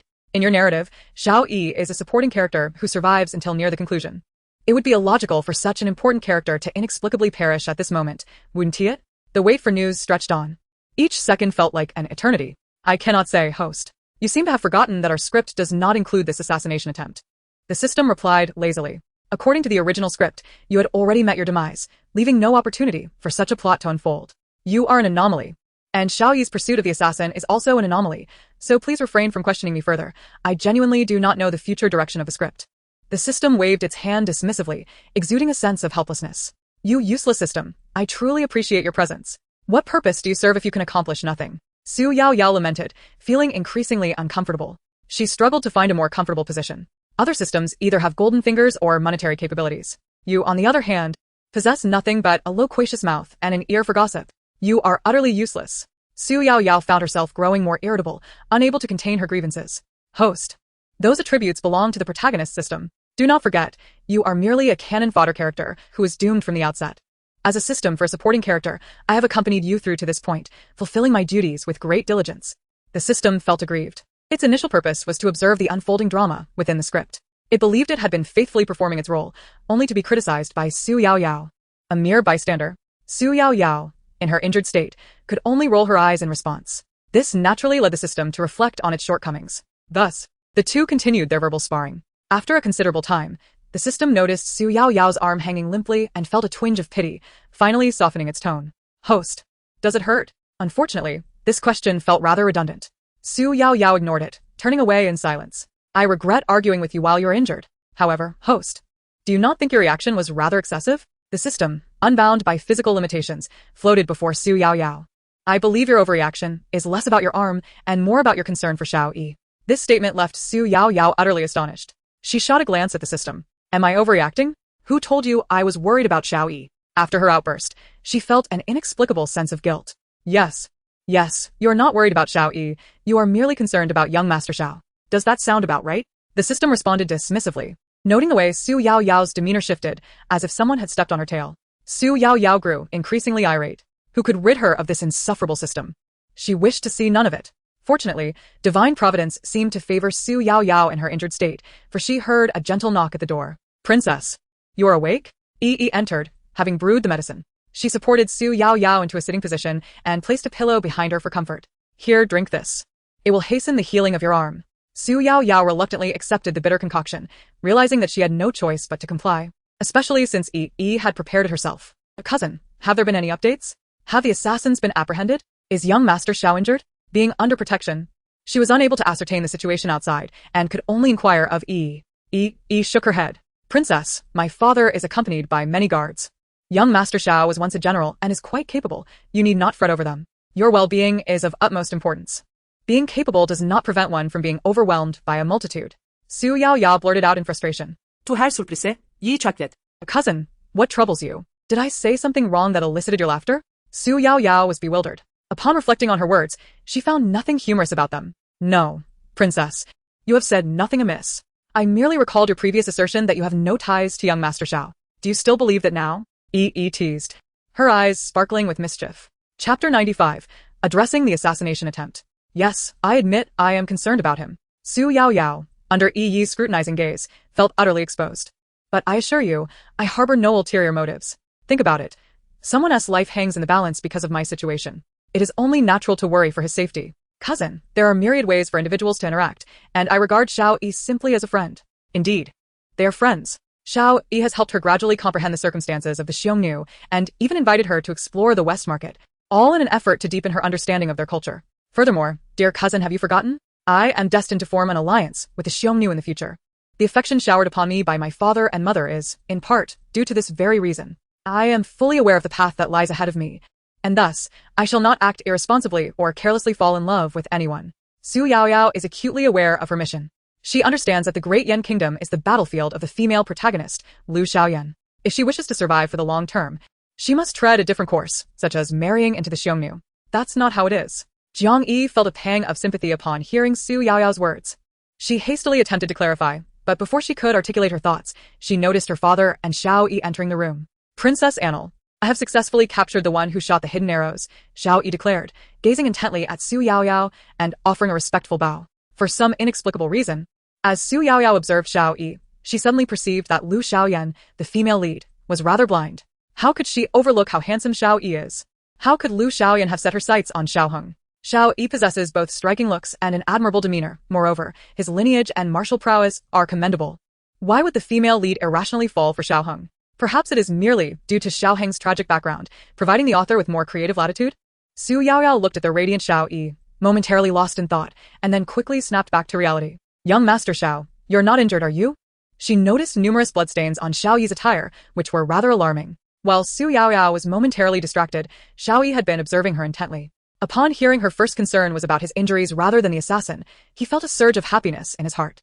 Xiao Yi patiently and gently explained the situation before bowing to the side to express his gratitude to Lord Jiang. Thank you, Lord Jiang, for your assistance. Actually, I did not do much, young Master Xiao. You are too courteous. Everyone in the capital speaks highly of your martial skills, and having witnessed them today, I can confirm their truth. I am truly enlightened. Lord Jiang held a genuine admiration for Xiao Yi. After all, it is rare to find a young man of such noble lineage and remarkable martial prowess in the capital. Furthermore, considering his daughter's betrothal to the Pei family, coupled with a rather troublesome cousin, Lord Jiang found Xiao Yi even more exceptional. Xu Yaoyao watched the two express their gratitude to one another. A sense of helplessness in her gaze. However, she felt genuine happiness seeing them return safely. Princess, we have captured the individual. What are the plans moving forward? Shall we report to His Majesty and the Empress? Lord Jiang inquired regarding Xu Yaoyao's opinion. Uncle, is the person you captured alive? Xu Yaoyao asked earnestly, her expression turning serious. During the ambush, the other assassins committed suicide by poison, while the archer was swiftly incapacitated by young Master Xiao, leaving only one survivor. Does the assassin bear any markings? Can we ascertain his origins? Xu Yaoyao pressed on, furrowing her brows. I wrestled with them for quite some time and have some understanding of their martial skills. However, their techniques are quite ordinary and unremarkable, making it difficult to discern their origins at first glance. Xiao Yi recounted the confrontation with the assassin in detail. As for their attire and weapons, nothing particularly stood out, suggesting that further time would be required to investigate the assassin's background. Xu Yaoyao nodded in understanding, formulating a plan in her mind. Uncle, young Master Xiao, please do not publicize this matter just yet, nor inform my father and mother. I wish to keep the assassin at the Jiang residence. You will be responsible for uncovering his origins and, if possible, obtaining his confession swiftly. To ensure that those behind this pay the price, we must present concrete evidence. Understood? Princess, leave this matter to your uncle.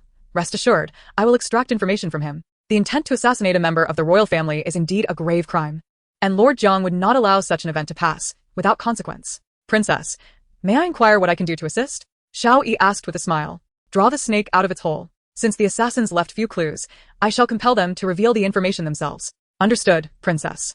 I shall conceal your identity and dispose of the bodies of the assassins who took poison, spreading the rumor that I captured them all. Xiao Yi's eyes sparkled with admiration as he gazed at Xu Yaoyao. He had previously underestimated Princess Annal, but now recognized that her strategies were not those of an ordinary individual. Thank you, Uncle and young Master Xiao, for your assistance. Xu Yaoyao smiled. Becoming too engrossed in the moment, she almost forgot her own injuries and winced when her wound was inadvertently brushed against. Ouch! Princess, be careful. Xiao Yi instinctively moved closer to examine Xu Yaoyao's injuries, while Lord Jiang exchanged a knowing glance with his daughter, then quietly stepped outside. Outside.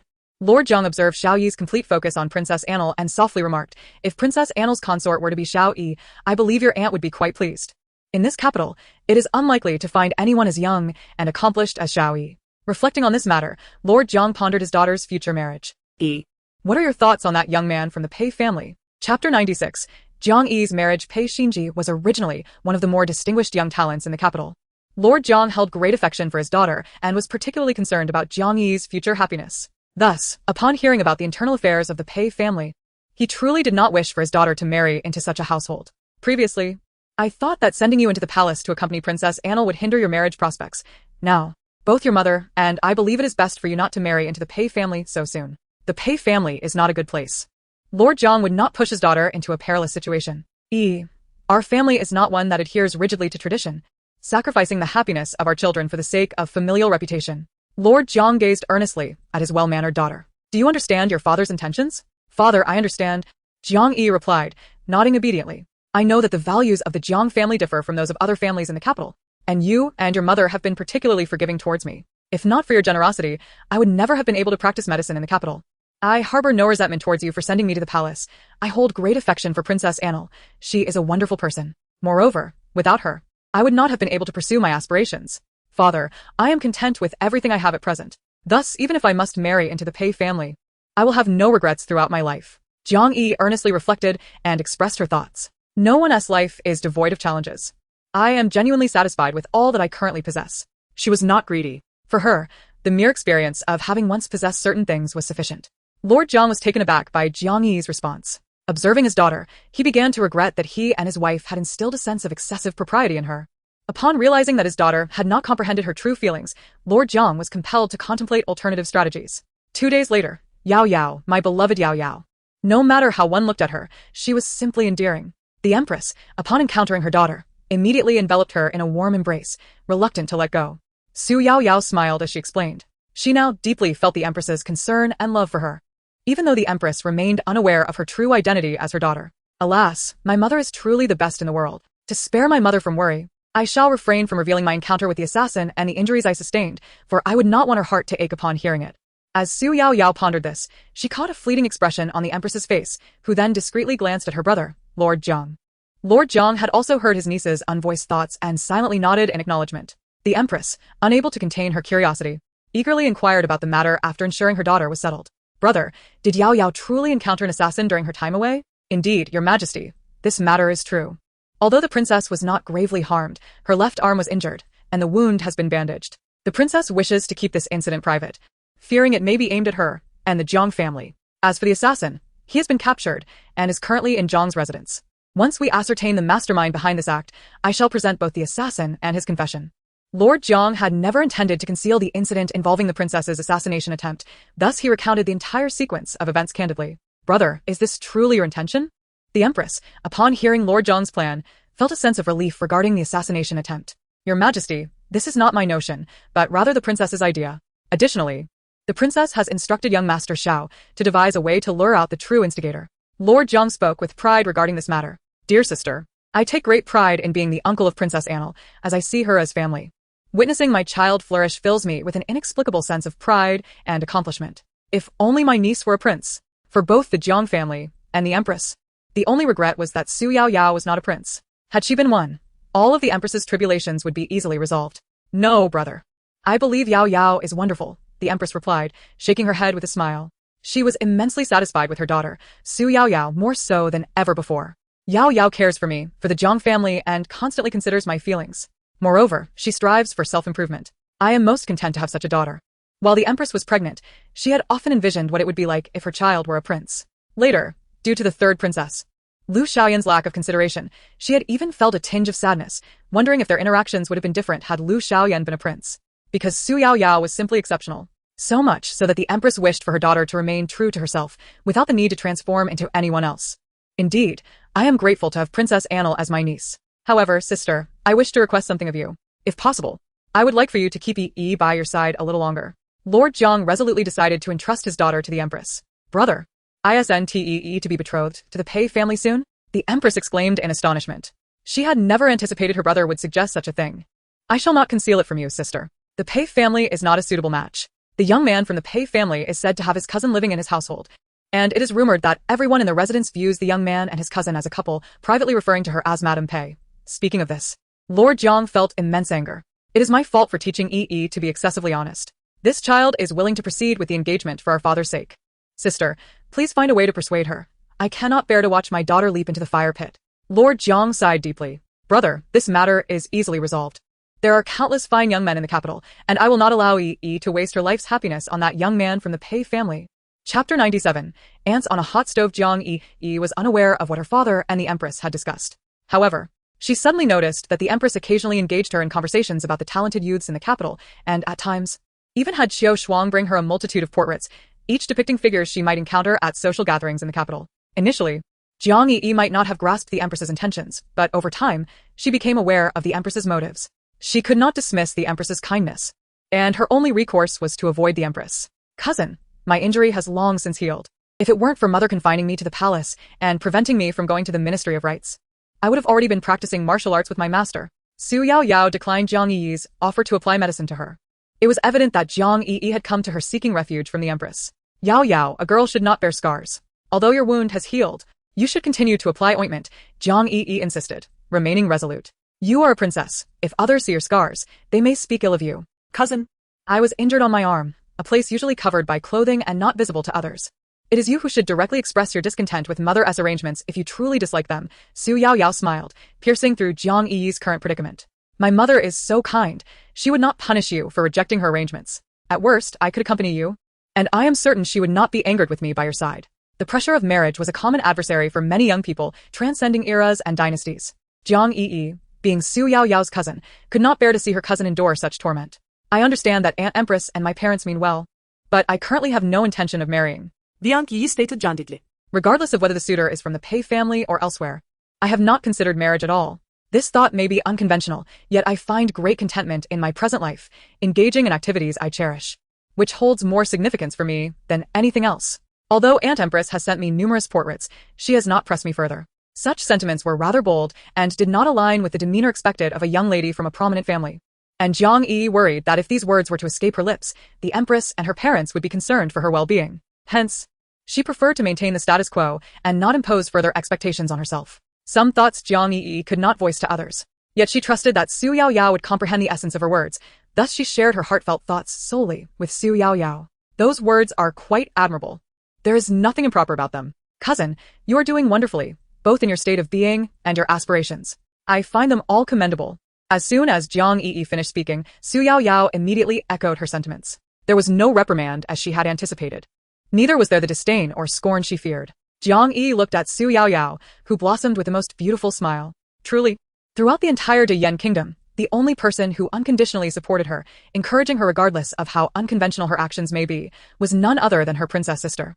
Yaoyao, you are my dearest sister, Jiang Yi exclaimed, embracing Xu Yaoyao with a feeling of gratitude.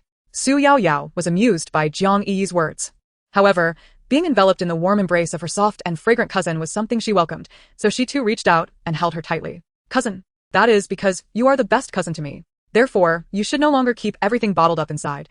Even if your thoughts may not be immediately comprehensible to others, speak them aloud, and I can work with you, dear cousin Jiang Yi, to find solutions.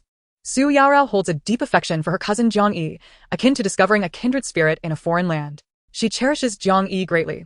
Without her, Xu Yaoyao's days within the palace would undoubtedly be devoid of much joy. In the Fengyi Palace, Xu Yaoyao shares a profound sisterly bond with Jiang Yi. Meanwhile, the third princess, Lu Xiaoyan, is in a state of agitation. It has been 10 days. A full 10 days. Lu Wanwan, do you understand what this implies? The assassins dispatched by your Lu family have not provided a single update in these 10 days. Lu Xiaoyan, feeling irritable, lashes out at Lu Wanwan. Everyone in the capital speaks highly of your Lu family's capability, yet in my view, the general's residence is quite underwhelming. All this princess asked was for your family to undertake a minor task, and yet you have managed to botch it entirely. Surely, the general's residence has become a laughingstock. Lu Xiaoyan feels both frustrated and enraged. Were it only at this stage, she would not be in such a state of despair. At worst, it could be considered a failed assassination. However, The assassins sent to target Xu Yaoyao have gone missing. Every time she closes her eyes at night, she dreams of someone unveiling the assassins and bringing them before her father, accusing her of being the mastermind behind it all. This nightmare has tormented Lu Xiaoyan for 10 days, compelling her to summon Lu Wanwan. Your family's standing in Dian Kingdom is such that a single word from the princess could obliterate it, Lu Wanwan coldly interjects, dismissing Lu Xiaoyan's outburst. As for the assassination, the current predicament warrants some self-reflection on the part of the third princess regarding her own actions. How dare you, lowly servant, accuse this princess of wrongdoing? Lu Xiaoyan's fury erupts at these words, and she retaliates with indignation. Princess, this situation arose precisely because of your miscalculations. Prior to this, my aunt, Concubine Lu, had already warned you that the Lu family was not fully prepared for the assassination. Yet you insisted on pushing us to act hastily as Princess Annal departed the palace, resulting in the current chaos. The third princess is livid. In truth, the Lu family is even more incensed. What was once a flawless plan has now been utterly ruined by the third princess's jealousy and reckless impulsiveness. Lu Wanwan. Who do you think you are to dare to criticize this princess? Lu Xiaoyan, in a fit of rage, raises her hand to strike Lu Wanwan, only to be intercepted midway. Lu Xiaoyan struggles to break free. Let me go. Third princess, times have changed. You are no longer the daughter, most cherished by the emperor and empress. Furthermore, the news of the assassination plot has spread throughout the capital. If I were you, I would keep a low profile. Chapter 98.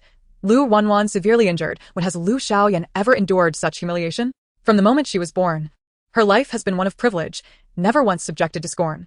A mere illegitimate daughter of the Lu family now dares to raise her voice against her, showing her no respect. Xian Chao, hold Miss Lu down. The Lu family has grown accustomed to arrogance, and today, this princess will teach them the meaning of hierarchy. Alone, Lu Xiaoyan may not be able to subdue Lu Wanwan, but this is her palace, and with numerous servants at her disposal, there is no reason for her to suffer indignities here. Yes, princess. Xian Chao understands well the consequences of disobedience, so without hesitation, she moves to restrain Lu Wanwan.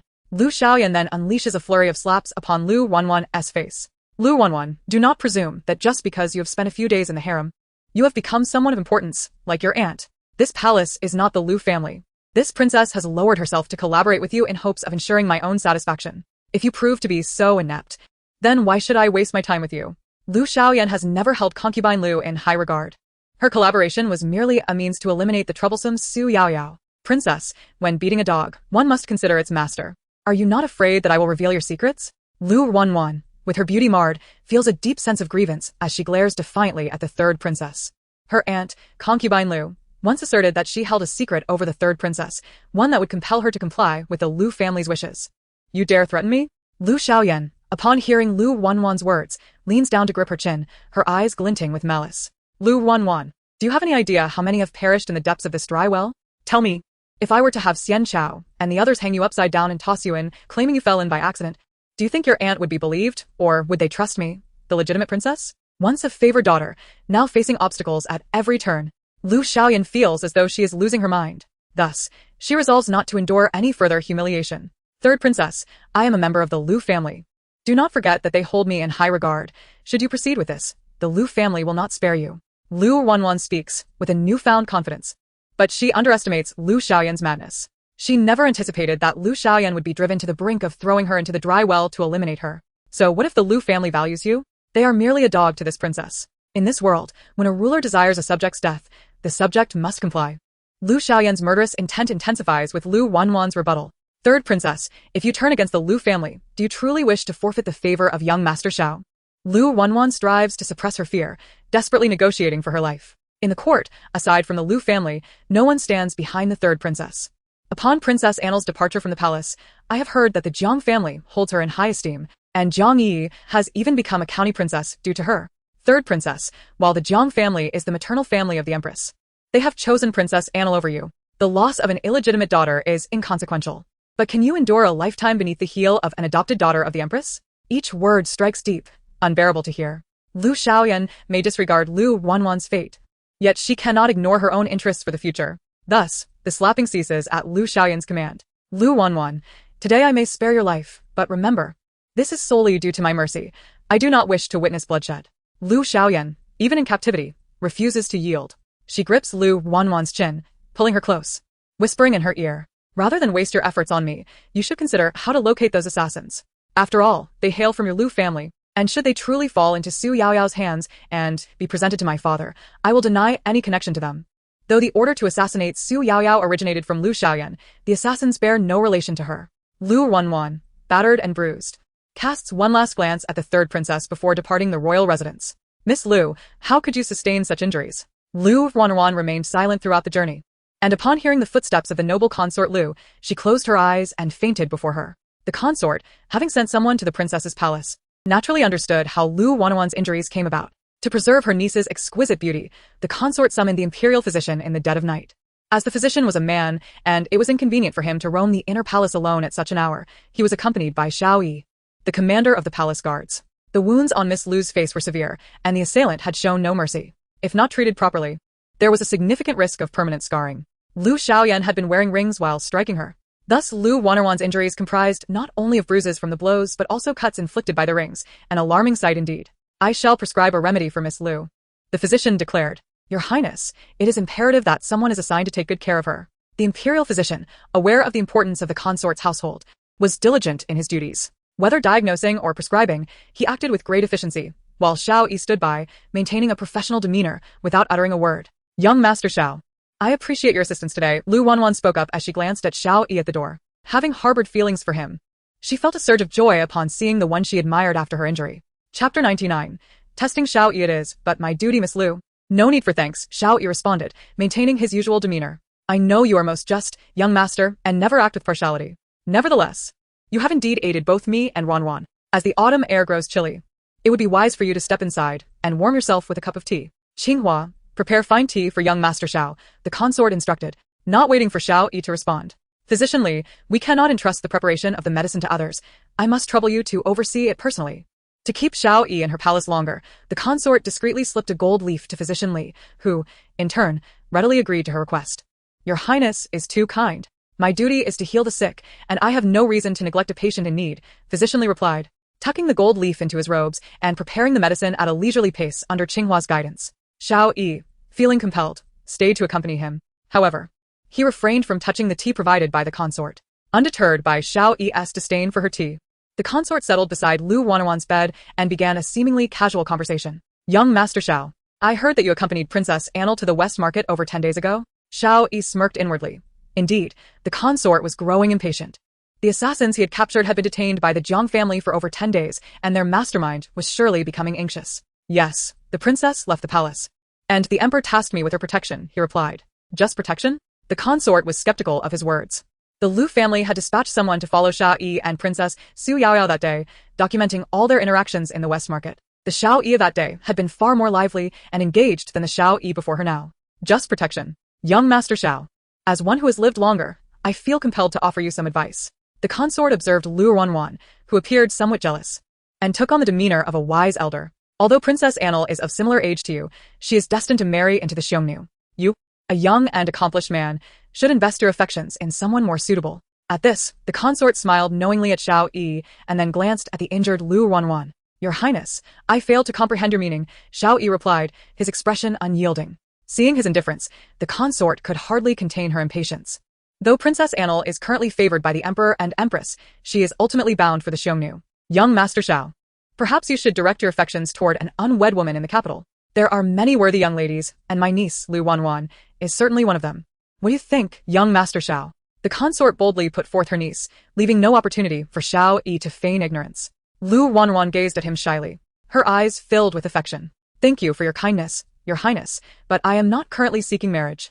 The truce between Dian and the Xiongnu may only be temporary, and the future is uncertain. A man must first establish a career before considering marriage. Miss Lu is indeed admirable, but a woman's youth is precious. She should not waste her time on someone like me. Xiao Yi's rejection was forthright, almost as if he had written, I do not favor Lu Wanwan across his forehead. Young Master Xiao, with your military achievements and position as the commander of the palace guards at such a young age, is that not the career you speak of? The consort pressed on, undeterred. These are merely titles. The world remains unsettled, and the common people have yet to find peace.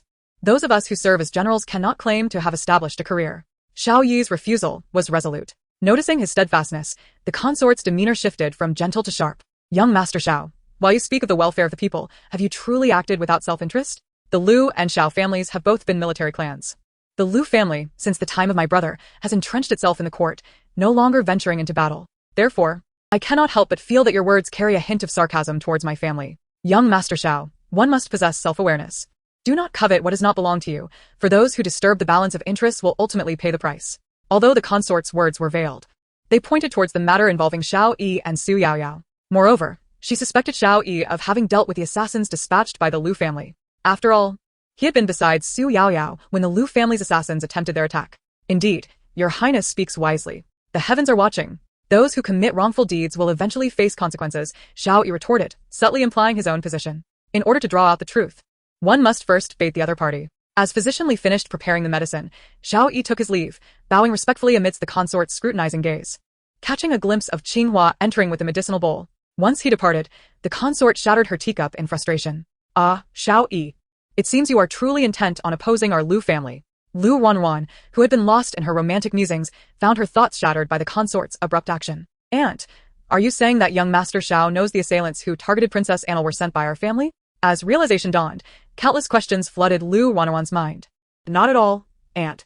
The Jianan Marquis's residence and our general's residence have maintained a neutral relationship for years. He has no reason to confront us on such matters. The military strength of Dian had been jointly managed by the Jianan Marquis and the Lu family. Aside from that, the emperor held command over the forces in the capital. As the Lu and Xiao families served the emperor as his right and left arms, they traditionally refrained from interference, following orders as needed. Chapter 100. Xu Yaoyao's regret. After an intense debate between Lu Wanwan and Concubine Lu, no conclusion was reached. However, Concubine Lu sent a message out of the palace, instructing her family to keep a close watch on Xiao Yi's recent activities. Once the discussion about Xiao Yi concluded, Lu Wanwan remembered to relay Lu Xiaoyan's words to Concubine Lu verbatim. Aunt, the third princess mentioned that the leverage you hold over her can no longer be used against her. What does this truly mean? Lu Wanwan was unaware of Lu Xiaoyan's true identity. Did Lu Xiaoyan truly say this? Concubine Lu queried, her disbelief evident. Yes, she spoke with utmost certainty. From my perspective, she is likely telling the truth, Lu Wanwan replied. And if we cannot control the third princess, how can we hope to severely undermine the Empress and elevate you to the esteemed position of the mistress of the six palaces? Lu Wanwan's ambitions were directed toward Xiao Yi, while Concubine Lu's aspirations lay with the Empress's throne. Lu Xiaoyan, being the Empress's biological daughter, was her greatest vulnerability. If they could manipulate Lu Xiaoyan, the Empress would no longer pose a threat. Wanwan, focus on maintaining your beauty and leave these matters to me. Although Xiao Yi may currently show no interest in you, this does not guarantee he will feel the same in the future. A hint of mockery flickered in Concubine Lu's eyes as she comforted Lu Wanwan. She perceived that Xiao Yi most likely had feelings for someone else, namely, the Princess Xu Yaoyao. However, should Xu Yaoyao marry into the Xiongnu for an alliance, Xiao Yi would inevitably seek a suitable lady in the capital to serve as his heiress wife. But Aunt, the third princess is wholly devoted to young Master Xiao. Compared to her, I stand no chance, Lu Wanwan lamented. She was indeed fond of Xiao Yi as a potential husband, yet she recognized that as long as the third princess existed, her chances of becoming Xiao Yi's wife were non-existent. What is the third princess compared to us? She is unworthy to even carry our shoes.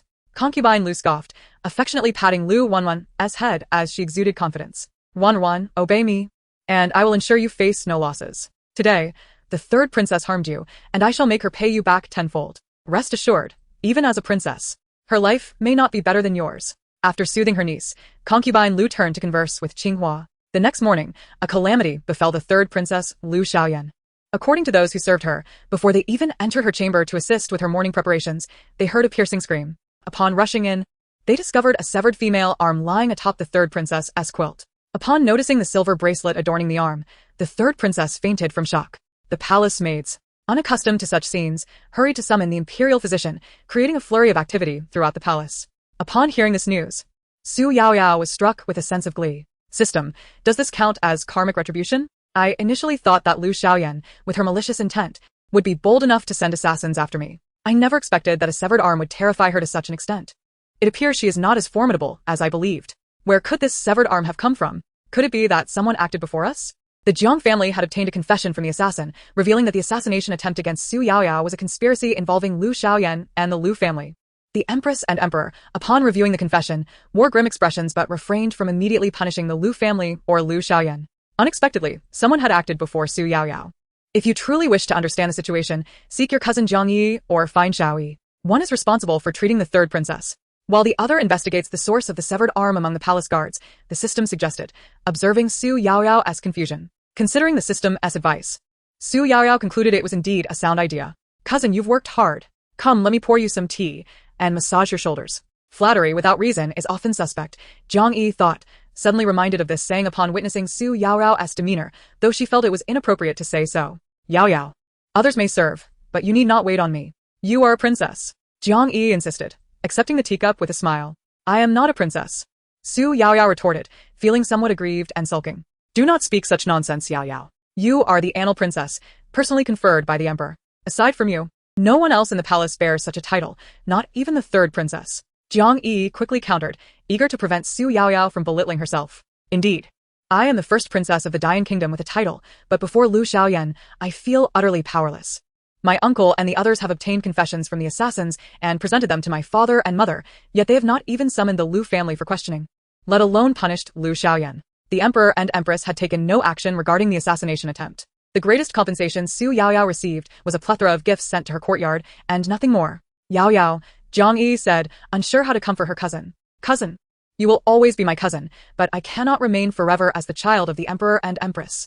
They treat me as if I were a wild child who appeared from nowhere, indulging me in small trinkets merely because I am amusing. However, the moment my interests conflict with Lu Xiaoyan's, they will change their tune. To them, only Lu Xiaoyan is their true daughter, Xu Yaoyao said stubbornly, feeling genuinely hurt. Previously, she had never truly contemplated her position in the eyes of the emperor and empress. To her, living peacefully with her parents and enjoying a carefree life was sufficient. But now, she found herself regretting her choices. Cousin, I wish I had never entered the palace to acknowledge my lineage, Xu Yaoyao sighed, a bitter smile gracing her lips. The world outside was vast, filled with endless possibilities. Though she might initially face hardships, perseverance could lead to a better life. Yaoyao, actually. Jiang Yi began, but the words hung unspoken on her lips. Regarding Xu Yaoyao's true identity, she felt uncertain how to broach the subject without the emperor and empress's permission. Chapter 101. The Empress's Guilt. Yaoyao, trust me, both the empress and the emperor regard you as their true daughter. Jiang Yi earnestly sought to uplift Xu Yaoyao's spirits. In the adjacent chamber, the empress had intended to visit Xu Yaoyao but overheard these heart-wrenching words instead. Tears welled in her eyes as she listened, her heart aching for her own daughter. Why should her legitimate daughter suffer such indignities? A rightful princess, yet subjected to assassination by the impostor Lu Xiaoyan. Such thoughts ignited a burning hatred within the empress. If not for the emperor's insistence on patience and caution, would she have remained so passive while her daughter endured such mistreatment? Wonking, I promise, when the time is right, I will ensure the Lu family and Lu Xiaoyan pay dearly for their actions. The emperor, too, felt a sense of injustice for Xu Yaoyao. Yet he was the emperor. The Lu family had flourished over generations and was no longer the same as before. If he were to uproot the Lu family entirely, he needed to be fully prepared. For now, any actions taken could only scratch the surface, not threaten their foundation. If they cannot eliminate the Lu family at once, then all their previous efforts will be in vain. The queen wept uncontrollably at the thought. It had been a long time since the emperor had seen his first wife in tears. She hailed from the esteemed Jiang family, raised with utmost refinement and grace. Always composed and dignified, never the type to publicly weep. Even when Concubine Lu was favored, the queen merely visited the temple to chant and pray, never resorting to tears. Thus, when the emperor suddenly witnessed the queen crying, he could only fumble awkwardly, attempting to wipe away her tears, clumsily and cautiously. A stark contrast to his usual regal demeanor while seated upon the dragon throne. The queen, gazing at the youthful emperor she had not seen in years, felt her eyes redden further. Tears streamed down her face like pearls unstrung, and the emperor became increasingly flustered. Before the palace gate of Xu Yaoyao, as the emperor and queen wiped each other's tears, they inadvertently opened the door without warning. Father, mother, Xu Yaoyao was bewildered to see the emperor and queen before her. What brings you here? Is it my manner of opening the door that was improper? Shouldn't you be in Princess Lu Xiaoyan's chamber at this hour? How could you be at my door? My cousin mentioned that Lu Xiaoyan was not feigning her fainting. She truly lost consciousness. Xu Yaoyao's mind was flooded with questions. She looked at the red-eyed queen and instinctively exclaimed, Mother, the third princess merely fainted from fright. My cousin reassured me that her health is fine. So do not worry or distress your eyes. Xiaju said you should take care, as your eyes were injured when you sewed for the third princess in her youth. Xu Yaoyao misunderstood. She did not perceive that the emperor and queen were grieving for her. She assumed they were mourning Lu Xiaoyan's plight. It seemed both her father and mother had visited the third princess. Are you here to suspect that I secretly placed the severed arm that frightened the third princess? Are you seeking evidence against me? Xu Yaoyao no longer believed in her parents' love and trust. This realization led her to doubt the sincerity behind each of the emperor and queen's actions. No, my child, your mother does not weep for Xiaoyan. She weeps for you. The queen could not bear to see her daughter's despondent expression and hurriedly embraced Xu Yaoyao. The words pierced her heart, more painful than the ordeal of giving birth to Xu Yaoyao. Yaoyao, I believe in you. From the moment I first saw you, I knew you were my child. My own flesh and blood. I do not need the palace physicians to confirm our bond through blood. You are a part of me. Upon seeing your visage, I knew you were my biological daughter. The queen wished to spare Xu Yaoyao from feeling wronged and, without consulting the emperor, directly revealed the truth in his presence. Mother, do you truly believe I am your daughter? Xu Yaoyao hesitated. You have always claimed publicly that I am your adopted daughter, while Lu Xiaoyan is your biological child. If the queen had uttered these words before the assassination attempt on Xu Yaoyao, she would have believed wholeheartedly in the connection with her mother. However, now, Xu Yaoyao was less convinced. Yaoyao, both I and your mother believe you to be my daughter. When you were born, your mother experienced great difficulty. Your father caught a brief glimpse of you swaddled in blankets, and you had a birthmark in your palm. Xu Yaoyao was stunned. She instinctively extended her hand, staring blankly at the birthmark in her palm. So, you truly know I am your daughter, and not someone you randomly recognized? Somehow, upon realizing that the emperor and queen were aware of her true identity, Xu Yaoyao felt an even greater sense of grievance. But why treat me this way? I was almost harmed by Lu Xiaoyan's arrow. She sought to kill me, and the evidence lies before you, father. Yet, you refuse to grant me even a fair resolution. Why? I do not understand. Initially, Xu Yaoyao felt wronged because she believed the emperor and queen considered her a false daughter. Now, her grievance stemmed from the fact that, even knowing she was their biological child, they still could not treat her justly. The emperor grasped Xu Yaoyao's shoulders with heartfelt sincerity. Your mother and I have only you as our child. Even if the whole world pressures me, I would never send you to the Xiongnu in marriage. If someone must go, it shall be Lu Xiaoyan. She has impersonated you for so long, enjoying all the privileges of a legitimate princess. Now, she must pay for her transgressions. Every word spoken by the emperor was understood by Xu Yaoyao, yet when pieced together, she felt utterly bewildered. After the emperor and queen departed, Xu Yaoyao remained in a daze. They had assured her that the one sent to the Xiongnu would be Lu Xiaoyan, never her. They also promised that once they gathered sufficient evidence against the Lu family, they would avenge the assassination attempt on her. Everything is in disarray. The entire plot has crumbled. System, has the entire storyline shattered into fragments?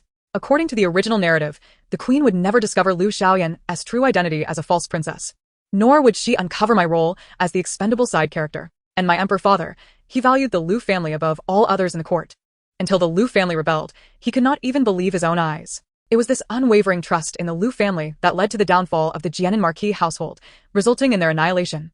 How could the entire narrative be so misaligned?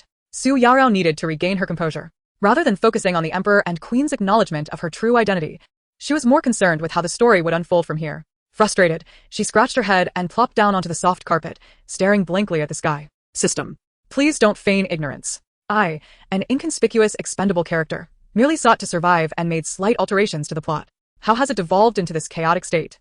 Weren't you just at odds with me? Now you remember me? The system's cool voice chimed in. Xu Yaoyao was left speechless. No. This is the place where you and I are most familiar. System, why are you still upset with me here? Shouldn't our priority be the plot that has devolved to the point where even a mother fails to recognize her child? I have remained obedient in the palace after clinging to the queen.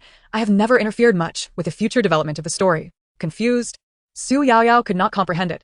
Host, during those years you idled away, did you ever hear the term butterfly effect? Suddenly, the system spoke. I have. That concept has circulated for years. It would be strange for someone not to have heard of it. A butterfly in the tropical rainforests of the Amazon may flap its wings, potentially causing a tornado in Texas 2 weeks later. The system continued, then fixed its gaze on Xu Yaoyao. Host, you are that inconspicuous butterfly living in the tropical rainforest. You, like the butterfly, are an expendable character. If it can instigate a terrifying tornado, why can't you alter the fate of Dian Kingdom? The system's words seemed to open a window for Xu Yaoyao, illuminating the flicker of hope in her eyes. Do not forget, dear one, that the Emperor and Empress have personally assured you that you are their daughter. And you shall no longer be sent to the Xiongnu for a marriage alliance. Host, do you wish to abandon your passive skills and take the initiative in this vast land of Dian? For as long as she could remember, Xu Yaoyao had been acutely aware of her role as a mere insignificant supporting character. In order to avoid standing in opposition to the protagonists and becoming an impediment to their grand narratives, she had lived a life of passivity, with her sole aim being survival. Now, everything was different. System, we can let loose and embark on a grand endeavor. Xu Yaoyao shook off the oppressive feelings of the past few days, and the clouds of despair within her dissipated entirely. Xiao Yi had initially worried that Xu Yaoyao might be distressed over the lack of punishment for the assassin and the third princess. He had planned to comfort her after dealing with the third princess's matter, only to find her alone in her palace courtyard, happily roasting sweet potatoes. Your Highness, you are a princess. Is it possible that the palace does not provide enough food for you? Xiao Yi jested with a smile. You have come. Xu Yaoyao looked up to see a familiar face, and was not surprised. Instead, she casually handed him a roasted sweet potato. I am indeed hungry.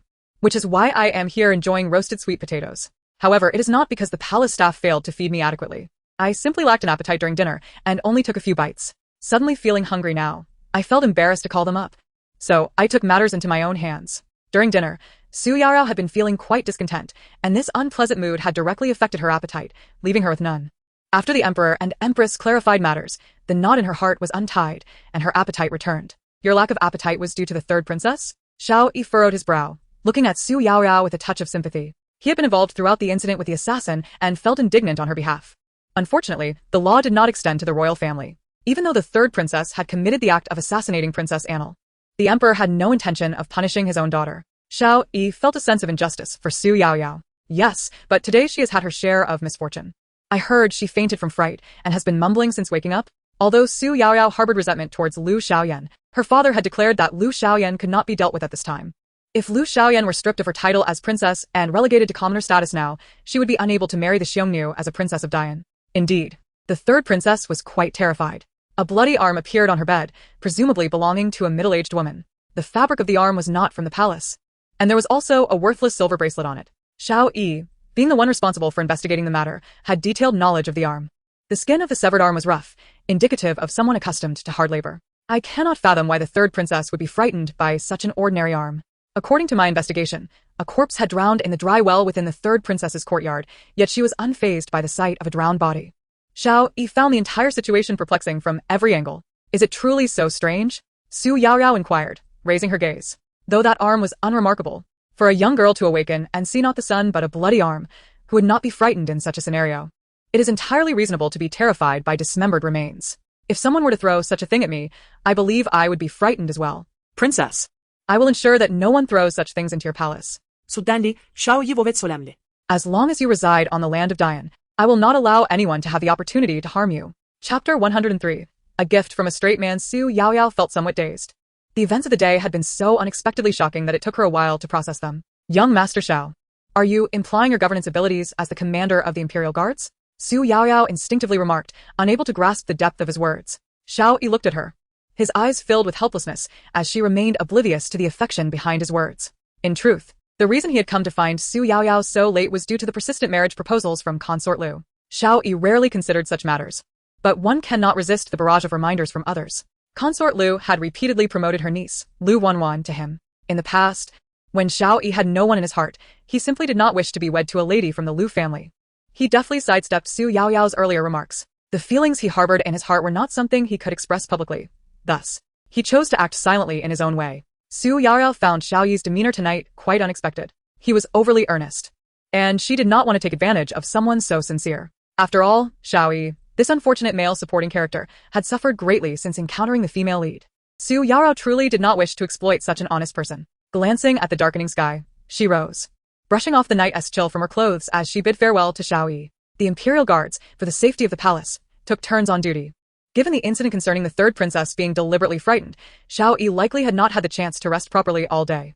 The same could be said for the princess. However, instead of heading to his residence for rest, Xiao Yi busied himself with a weapon in the study. Xiaoyan, initially believing that her father, Duke Jianan, had not rested all night, was surprised to find her brother returning from the palace guard duty in the study. Doubting her memory, she curiously inquired, "You must be mistaken. I indeed did not sleep all night, but I am not tired now, as there are more pressing matters to attend to." Xiao Yi continued without looking up. Xiaoyan grew curious about what her brother was handling. She approached to see that he was organizing a dagger, which appeared quite antique. Unable to gauge its value, she sensed that it was heavier than it looked. "Brother, how do you plan to handle this dagger? Are you giving it to someone?" Xiaoyan was astonished to see her brother selecting an exquisite box in the study. "Your soldiers in the military indeed appreciate swords and such. But when did you become so meticulous? I recall you used to simply hand gifts directly to them, tossing them into their arms upon meeting. You once threw Yunfei his first sword just like that." As she assessed the gift, Xiaoyan concluded that the dagger was intended for a man. However, her brother's sudden awkwardness in placing the dagger into a brocade box left her uncertain about whom he intended to gift it to.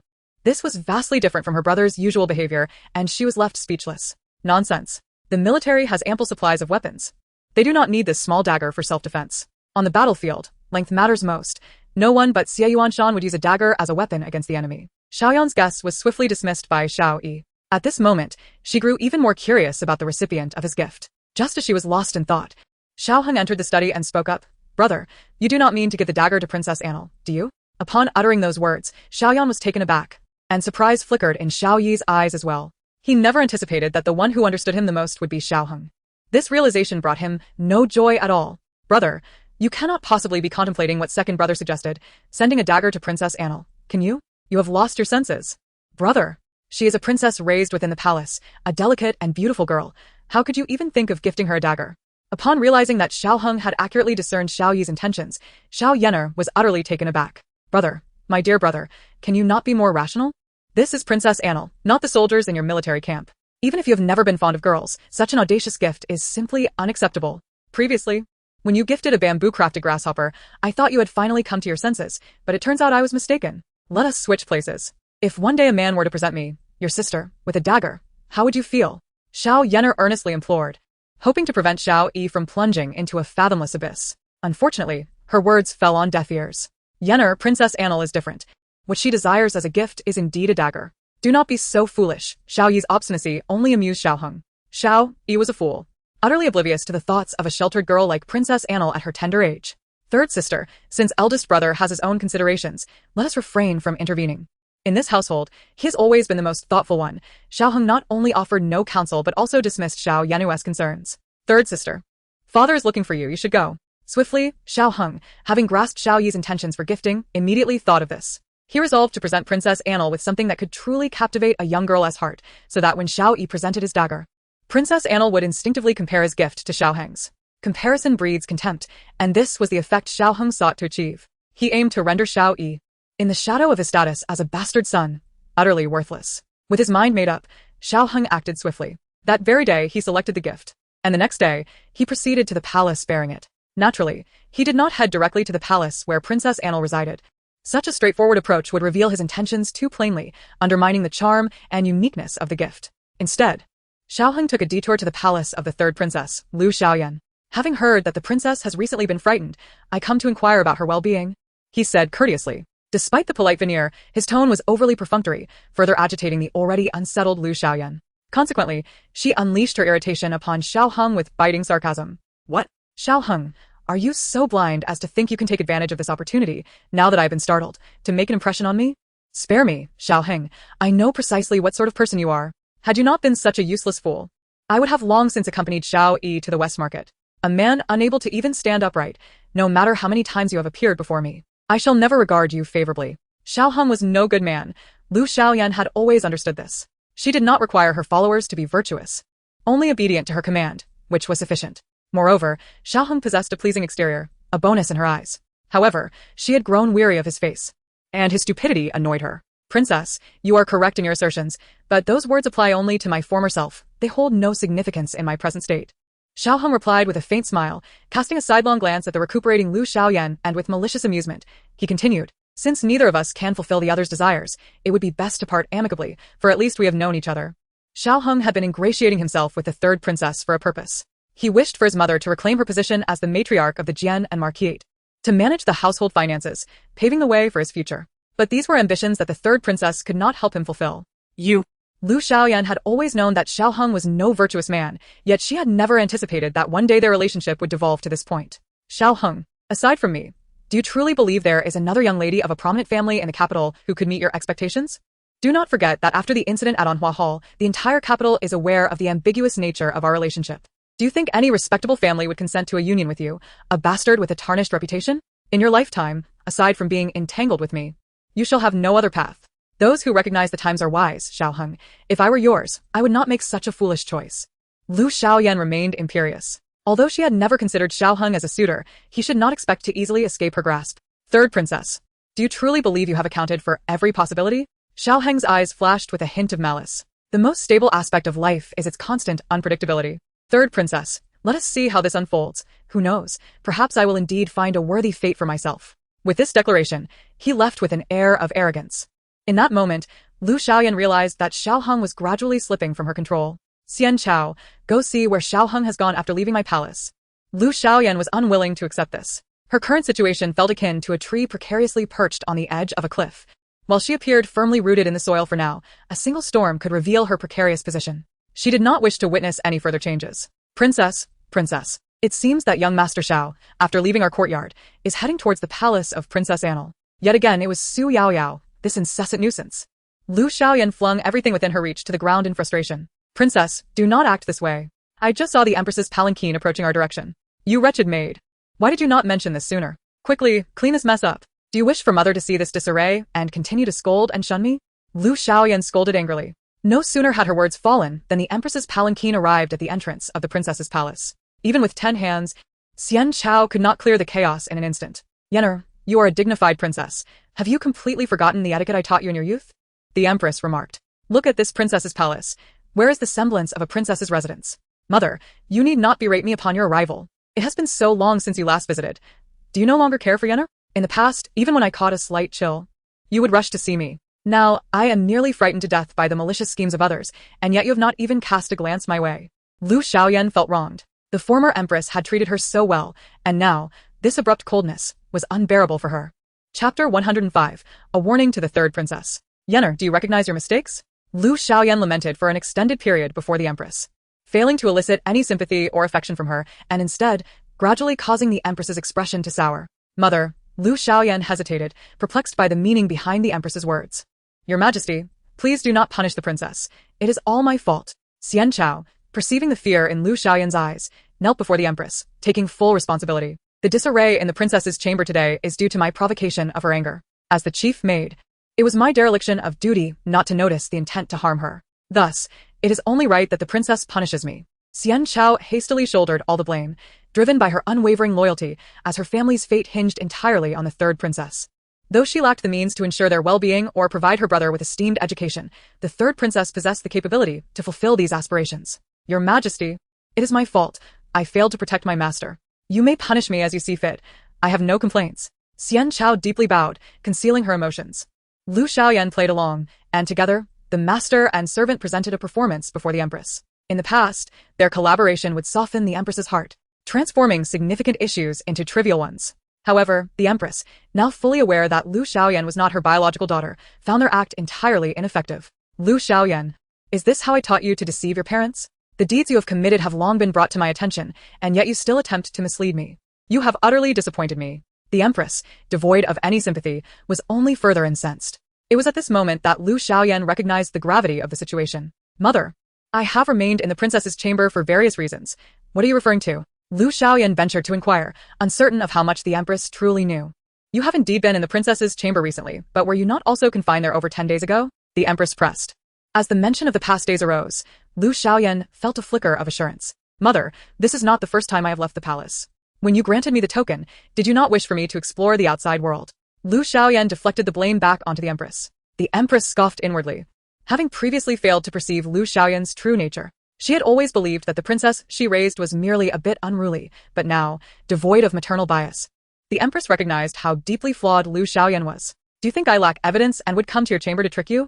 I did not expect you to refuse to speak the truth even in my presence. The Empress's words struck Lu Xiaoyan with alarm. She had been preoccupied with maintaining her image in the Empress's eyes, neglecting the peculiarities of the Empress's behavior in recent days. In the past, even feigning illness would have drawn the Empress's concern. Yet now, despite her genuine distress and multiple visits from physicians, the Empress had not come to inquire after her. This was telling. Mother, I realize my mistakes. From now on, I shall proceed with utmost caution, adhering to the principles you have taught me, to be a worthy princess. Lu Xiaoyan fervently vowed. Lu Xiaoyan, did I not explicitly instruct you not to provoke Princess Annal? The Empress, having seen through Lu Xiaoyan's ruse, had hardened her heart. Lu Xiaoyan should not expect any remnants of past affection from her. Do you still wish to remain the third princess? Upon the Empress's utterance, Lu Xiaoyan could no longer lie in bed, swiftly rolling off to plead desperately. Mother, I truly understand my error. It is only because I perceived your and father's favoritism towards Xu Yaoyao that I felt unloved, prompting my foolish actions. Mother, I now comprehend my wrongdoing. Please do not present the evidence you have gathered to father. If you do, he will surely take my life. The accusation of attempting to harm a princess carried grave implications, even if Xu Yaoyao was merely the nominal daughter of the emperor and empress. If word of Lu Xiaoyan's actions were to spread, her reputation in the capital would be irreparably tarnished. Lu Xiaoyan yearned to maintain her exalted status as the unparalleled legitimate princess and could not allow herself to be tainted by any scandal. Mother, I implore you to save me. I am your and father's only child. If my reputation is destroyed, you and father will also face public scorn. Lu Xiaoyan instinctively sought to drag the Empress and Emperor down with her rather than accept responsibility or punishment. In that moment, the Empress fully grasped the adage that dragons beget dragons and rats give birth to rats. Lu Xiaoyan, having been pampered in the palace for so many years, had not cultivated the dignity and responsibility befitting a legitimate princess. Your father is already aware of this matter. After much discussion, we have decided to conceal everything this time. However, Lu Xiaoyan, heed my words, this is your sole opportunity to amend your ways. Should you commit such a grievous error again, you will face the full extent of the law, and no matter that you are my daughter, you shall not escape punishment. The Empress admonished Lu Xiaoyan sternly. I thank you, father and mother. I assure you, I will not err again. Chapter 106. A dog-eat-dog world. In that moment, Lu Xiaoyan felt a renewed sense of security. She was convinced that her father and mother still loved her, as they always had. With this understanding, the accumulated anxiety and despair of recent days dissipated, and Lu Xiaoyan respectfully and obediently escorted the Empress to the door. Congratulations, Princess. Xian Chao, having been by Lu Xiaoyan's side for many years, accurately gauged her feelings. Thus, after the Empress departed, she expressed her congratulations. Rise, you are indeed a loyal maid. Rest assured, as long as I exist, your family shall continue to enjoy their current prosperous life. Lu Xiaoyan promised Xian Chao. Thank you, Your Highness. I shall serve you diligently until my last breath. Though Xian Chao's actions today were rash, she believed that in doing so, she secured a life of luxury for her family. It felt worth the risk. Your Highness, the Emperor and Empress still cherish you as before. Do not entertain any wild thoughts. No one in the harem can surpass you in their affections. Lu Xiaoyan understood this principle well. She was reassured that she had not fallen from grace in the eyes of the Emperor and Empress, and felt a resurgence of pride. Her parents favored her portrayal as a refined young lady, so for the time being, she would embody that role in the harem. From childhood, Lu Xiaoyan had been chastised by the Empress for her lack of propriety and etiquette. In the past, she found this irksome, but she now realized that her mother's strictness could be more easily navigated. Princess, since you wish to conduct yourself with propriety in the inner palace and win the favor of the Emperor and Empress, should we refrain from taking action against certain individuals? Xian Chao sought Lu Xiaoyan's opinion. Regarding Xu Yaoyao, let us not take any measures. None among the Lu family can be deemed reliable. With the support of my father and mother, I have no need for their useless assistance. The assassination plot has been exposed, and Lu Xiaoyan is uncertain of how far the Emperor and Empress have investigated. Thus, the best course of action is to sever all ties with the Lu family. Yes, I shall remember that. Additionally, I must teach Shiao Hong a lesson. He dares to flaunt his power before me. If I do not discipline him, he may forget his place as merely a dog at my side. For now, we can set aside the matter of Xu Yaoyao. However, Lu Xiaoyan has not forgotten about Shiao Hong. My princess, Shiao Hong's position at the Jianan Marquis's residence is now quite dispensable. Aside from being the illegitimate son of the Marquis, he possesses virtually nothing. Xian Chao pondered, unsure of what leverage could be used against Shiao Hong for revenge. Does the princess desire Shiao Hong to pay with his life as an apology? Killing someone is a last resort. Presently, every one of my actions is under the watchful eyes of my father and mother. To provoke a murder scandal would be sheer folly. What shall the princess have me do? Xian Chao inquired further. Lu Xiaoyan detests those who betray her. Therefore, Shiao Hong must not have a favorable outcome. I understand. Xian Chao comprehended and proceeded to arrange the matter. Unbeknownst to Shiao Hong, he remains blissfully unaware of Lu Xiaoyan's plans for retribution against him and his mother, Lady Li. Currently, he is pleased that the Annal Princess has accepted his gift. He believed that no woman could resist jewelry crafted by the finest artisans in the capital. Xiao Yi. As long as my bond with the Annal Princess grows, the future of the Jianan Marquis's residence remains uncertain, whether it belongs to you or to me. Shiao Hong left the palace brimming with confidence. In truth, he had merely enlisted a palace maid from Fengyi Palace to deliver the gift, as he had not even met Xu Yaoyao, who had already gone to the Ministry of Works to study. Her injuries were superficial, and the Empress had kept her in Fengyi Palace out of concern, prohibiting her from leaving. However, Xu Yaoyao found nothing peculiar about the gift. Thus, she remained unfazed by any gifts that appeared in the palace. Yaoyao, this jewelry does not seem to be crafted by the palace's artisans. It resembles the work of street craftsmen in the capital. Jiang Yi, having been raised in a prominent family, was familiar with such matters. Whose craftsmanship it is does not matter. I shall not wear these ornaments. Dear cousin, you are unaware that the martial arts my master teaches require agility and stealth to eliminate foes. Wearing these clanging ornaments would surely earn me a scolding. Xu Yaoyao dismissed the gift and set it aside. Look at my sleeves. They are tailored to a narrow style to facilitate my training. Now that I am engrossed in martial arts, my entire attire is designed for that purpose. Xu Yaoyao, immersed in her martial pursuits, disregarded any embellishments. Not only did she overlook the jewelry gifted by Shiao Hong, but even the splendid garments and ornaments prepared by the Emperor failed to capture her interest. Very well, Yaoyao. Wear only what you like. Regardless, I believe that no matter your appearance, you are still the Annal Princess. Jiang Yi smiled. Then, as she set down her medicine box, a letter unexpectedly fell out. What is this? Xu Yaoyao swiftly picked up the letter. Chapter 107. A letter from Pei Xinji. Upon glancing at the signature on the envelope, Xu Yaoyao's expression soured. This letter was written by Pei Xinji. What does the Pei family mean by this?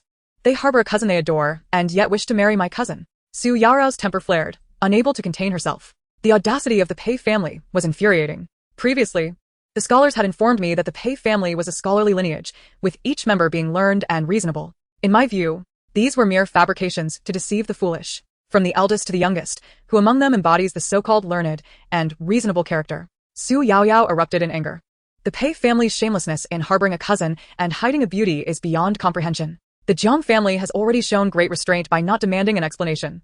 I never expected the Pei family to engage in such disgraceful behavior. Cousin, come, let us seek out mother and have her address this matter. Jiang Yi observed that Xu Yaoyao would not tolerate any slight against her, and amusement flickered in her eyes. Yaoyao, do not be so agitated. The letter has not yet been opened. We cannot know what Pei Gongzi intends to convey until I read it. Perhaps we should wait until I have finished reading the letter before seeking out Aunt. Xu Yaoyao, upon hearing this, reluctantly returned the letter to Jiang Yi. Nonetheless, she remained distrustful of the Pei family. The conduct of this family was utterly repugnant, and Xu Yaoyao worried that Jiang Yi, being so gentle and demure, might be taken advantage of by such scoundrels. Thus, while Jiang Yi examined the letter, Xu Yaoyao patiently awaited her response. Jiang Yi, not anticipating any offensive remarks from Pei Xinji, nevertheless felt her composure falter upon reading the contents of the letter. Cousin, what is wrong? What did Pei Xinji say? Xu Yaoyao noticed Jiang Yi's change in expression and rushed to inquire. Jiang Yi, with a wry smile, handed the letter to Xu Yaoyao, urging her to read it. Xu Yaoyao took the letter and perused its contents, unable to suppress her expletives. The Pei family truly possesses a remarkable degree of shamelessness. Previously, when you treated Pei Darren, their lack of gratitude was already exceedingly rude, yet now they have the audacity to write and request your assistance in treating Pei Xinji's cousin? Are they out of their minds? In my view, it is not just Pei Xinji's childhood sweetheart who requires a physician. Everyone in the Pei family ought to consult a doctor for their mental faculties. Xu Yaoyao vented her anger. Pei Xinji, who appears so refined, does not lift a finger. Does the Pei family think the Jiang family is easy to bully? What were they thinking to approach you during Pei Xinji's cousin's illness? Do they believe they have been toying with the Jiang family all along, deriving pleasure from it? Xu Yaoyao's words struck a chord with Jiang Yi. Upon reading the letter from Pei Xinji, Jiang Yi felt deeply disappointed. However, after Xu Yaoyao's outburst, for some reason, the discomfort she had been holding within seemed to dissipate. All right, Yaoyao, I am not angered by the contents of this letter, so why should you let it upset you? Anger harms the body. The Pei family does not deserve your ire. Cousin, why are you so patient? If I were in your position, I would not endure such unreasonable demands. This is simply excessive. Xu Yaoyao felt increasingly uncomfortable as she pondered the situation. Cousin, everyone has their temper. You need not suppress your character and bottle everything up inside. That is what truly harms the body. It pained Xu Yaoyao to see her cousin, Jiang Yi, who had been wronged, trying so hard to comfort her. Cousin, why are you not angry? Jiang Yi held Xu Yaoyao's elbow, offering a faint, resigned smile. At that time, many remarked that my actions brought shame to both the Jiang and Pei families. The Pei family, renowned for their scholarly lineage, would never accept a daughter-in-law like me. I even imagined a day when the Pei family, unable to withstand the external gossip, would come to call off the engagement with Pei Xing. Jiang Yi was not devoid of anger. She had merely foreseen various potential outcomes with Pei Xing. Although the letter was unexpected, it ultimately fell within the realm of her predictions. Cousin. Xu Yaoyao was taken aback to learn that Jiang Yi had contemplated such matters, though her soul belonged to another world. Xu Yaoyao understood the rules of this one and was well aware of the scorn a woman faced if her engagement was annulled. Cousin, how do you intend to handle this letter? Xu Yaoyao inquired. Rest assured, whatever you choose to do, I will support you unconditionally. Feel free to act as you wish. Jiang Yi's plight moved Xu Yaoyao, and she found no reason not to assist her. I plan to do nothing. Jiang Yi replied with a smile. Since this letter was secretly slipped into my box, and the sender has not shown their face, there is no need for me to acknowledge it. I shall treat it as if it never existed. She chose not to delve deeper into the matter. However, for the first time, Jiang Yi entertained the notion of calling off the engagement. No matter how esteemed the Pei family, if they did not respect her as an individual, she had no desire to remain engaged to them. There are many physicians in the capital. I am not an extraordinary healer. If Pei Xing's cousin is ill, they will surely seek other doctors when they notice my silence. All right, cousin. Let us act as if we have not seen anything. Xu Yaoyao agreed. Out of sight, out of mind. The mere mention of Pei Xing, his cousin, or any member of the Pei family made Xu Yaoyao feel an overwhelming sense of discomfort. Thus, since Jiang Yi wished to pretend the incident had never occurred, Xu Yaoyao was more than willing to comply. Consequently, they continued their routine of attending the Thai hospital and the Ministry of Rights to study. However, they did not anticipate that Pei Xing would block their path, lying in wait for Jiang Yi. Chapter 108. Unreasonable demands. Greetings, Princess and Lu, and esteemed lady. Young Master Pei need not be overly courteous. However, this path does not lead to your father, Lord Pei, does it? Xu Yaoyao felt a surge of indignation for her cousin Jiang Yi whenever she thought of the troubles associated with the Pei family. The words she spoke were naturally not pleasant. Indeed, Princess Lu is correct. Pei Xing was already troubled by what he was about to say.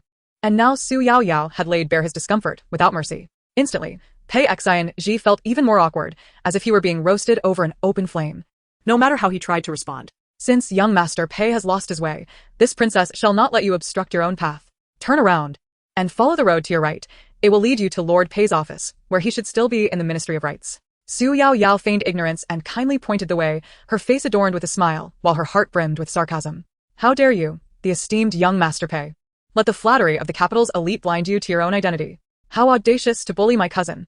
Let me warn you, Pei Xing. If you dare to bully my cousin, I shall ensure your disgrace today, if not your ruin. Jiang Yi entered the palace as the legitimate daughter of the Jiang family, preserving Xu Yaoyao's dignity. Therefore, as her sister, it was her duty to shield her cousin from any indignity. Cousin, let us depart. Mother has sent Xiaju to inform us that she has prepared osmanthus milk in Fingyi Palace. Xu Yaoyao not only aimed to divert Pei Xing, but also sought to whisk Jiang Yi away. Jiang Yi, having overheard the princess's heartfelt sentiments, felt a warmth envelop her heart, understanding that Xu Yaoyao was aiding her. Since she had already entertained thoughts of disengaging from Pei Xing, there was no reason to prolong their conversation today. All right, Yaoyao, let us leave. As Princess and Lu expressed her intention to depart, Pei Xing grew anxious. Upon hearing Jiang Yi's swift agreement, he could no longer concern himself with face-saving and stepped forward to block their path. Pei Xing, how dare you? Xu Yaoyao frowned, for this was the first time she had asserted her identity as a princess in public and wielded her title to assert authority. Forgive me, Princess Lu. I do not wish to obstruct you. I merely have a few matters to discuss privately with Miss Jiang. I hope the princess can grant me this favor. Upon hearing this, Xu Yaoyao was truly incensed. She shielded Jiang Yi behind her, casting a cold smile at the kneeling, evasive Pei Xing. Young Master Pei, a private conversation? Are you aware of the consequences of a man and woman conversing alone in this palace, aside from my father? Previously, I had considered you a well-mannered scholar due to Lord Pei's reputation, but it appears you are no different from those debauched youths in the capital. Jiang Yi, entrusted to Xu Yaoyao by her uncle, could not afford to let any scandalous rumors arise from a private conversation with him. Therefore, young Master Pei, if you truly have something to say, you may do so openly in the presence of my cousin. Pei Xing, you cunning man. You wish to isolate me to harm my cousin. Not a chance. You are a scheming, irresponsible scoundrel. How could my grandfather have failed to see the flaws in Pei Xing, this grandson-in-law? What merits does he possess? Xu Yaoyao left no stone unturned in her criticism of Pei Xing. In her eyes, he held no worth whatsoever. Princess and Lu, I am not the sort of person you think I am. Moreover, I am still engaged to the princess.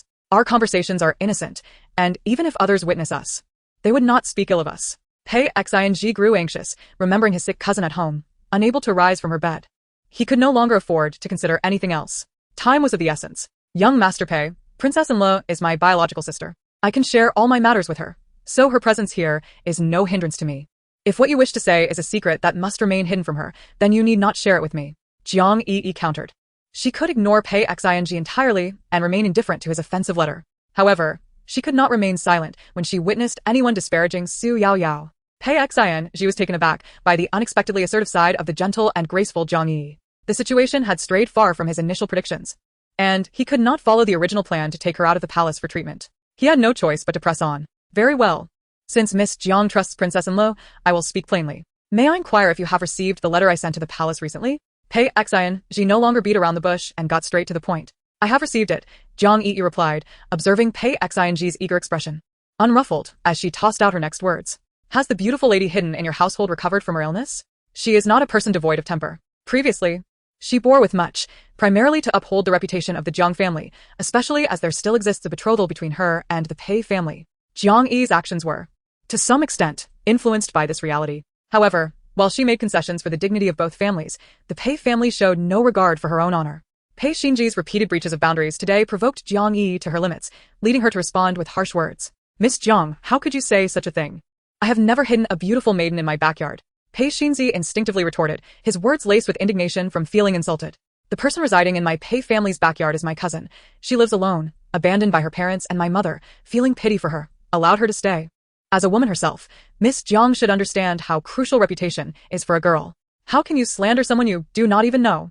Pei Xinji was incensed, each word aimed at Jiang Yi while he defended his cousin at every turn. Oh, Young Master Pei, it seems you do care for your cousin's reputation. Then why do your servants refer to her as Lady Pei? Xu Yaoyao mocked with a cold smile. Princess Annal, where did you hear such absurd claims? Pei Xinji was taken aback by Xu Yaoyao's words, glancing nervously at Jiang Yi before stammering a rebuttal. None of that is true. Please do not take it seriously. Your Highness and Miss Jiang, although my cousin and I grew up together, our relationship is merely that of siblings. Pei Xinji. Can swear I have never considered making her my wife. Xu Yaoyao laughed, a cold, disdainful laugh. It seems Pei Xinji is a complete scoundrel. He even leaves himself room when swearing. Since his cousin is an orphan now, she cannot possibly be the Lady Pei. Yet, he could easily bestow her the title of a favored concubine after marrying his cousin. At that point, with a lovely wife and a beautiful concubine, Pei Xinji seeks to enjoy the best of both worlds. Indeed, the most heartless individuals are often those who are educated, for a scholar's words can deceive the world. Were it not for Xu Yaoyao as consideration of Jiang Yi as presence, she would have long since resorted to violence. Young Master Pei, have you considered that your intentions are inconsequential? After all, when we left the palace, we encountered your family's South people on the street, who repeatedly referred to a frail young lady as Lady Pei. Your family is renowned for its scholarly heritage, with everyone in the capital claiming that you uphold strict decorum with your servants. So, do those servants accompanying your cousin not speak for your family? These assertions were not entirely fabricated by Xu Yaoyao. To be precise, they stemmed from her system overhearing the gossip on the street. Thus, their authenticity was beyond doubt. Princess Annal's words left Pei Xinji's face alternating between shades of blue and white. Although he did not frequent the palace, he had heard of Princess Annal's recent outing. Yet, he never expected her to recognize his cousin in the streets. Even more surprising was that the loose-tongued servants at home had their words overheard by Princess Annal and Jiang Yi. The situation had escalated to a disastrous level. His demeanor during their encounter today was markedly different from their previous meeting. Princess Annal, Miss Jiang, I assure you, this matter is certainly not as you have heard. My cousin is truly just a relative to me. Neither I nor my parents ever intended for her to be a daughter-in-law of the Pei family.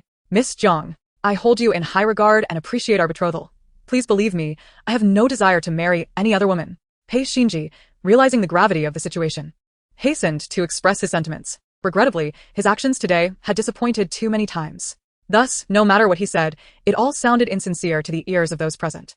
Young Master Pei, why have you come to the palace to see my cousin? Xu Yaoyao had no desire to hear a scoundrel profess fidelity. Scoundrels' words are as trustworthy as a pig climbing a tree. I came to the palace to meet Miss Jiang, Pei Xinji stammered, ultimately sidestepping his original purpose for being there, realizing it was not the moment to reveal his true intentions. Lies. Xu Yaoyao scoffed. Jiang Yi regarded Pei Xinji with cool indifference. The pleasant feelings she had during their last encounter were dissipating gradually. With the initial impression faded, Pei Xinji appeared devoid of any charm in her eyes, leaving her heart unaffected by his presence. Xu Yaoyao's and Jiang Yi's inquiries left Pei Xinji feeling exposed. He understood that whatever he said or did at this moment was wrong. So, he decided to abandon all pretense and openly declare his true intentions. I was wrong. I should not have hidden this from you. Miss Jiang, to speak frankly, my cousin is gravely ill. Being a woman, it is inconvenient for her to receive a careful diagnosis from a doctor. Miss Jiang, you possess a compassionate heart. Would you consider visiting the Pei family to examine her? I am aware that my previous actions must have caused some mistrust in you. However, these are my faults, not hers. As long as you visit the Pei family to see her, I shall certainly visit you afterward to seek your forgiveness. Pei Xinji, believing himself to be sincere, rambled on. Xu Yaoyao could hardly contain her laughter. I have seen shamelessness, but nothing compares to Pei Xinji's audacity. He claims to have no connection with his cousin and would never marry her, yet here he is, pressuring my cousin to treat her. Although I have never seen Pei Xinji's cousin, I can already guess she is no virtuous lady. This is infuriating. I am sorry, but I am unable to assist you with this matter, Jiang Yi stated succinctly, rejecting Pei Xinji's request. Miss Jiang, how can you say that?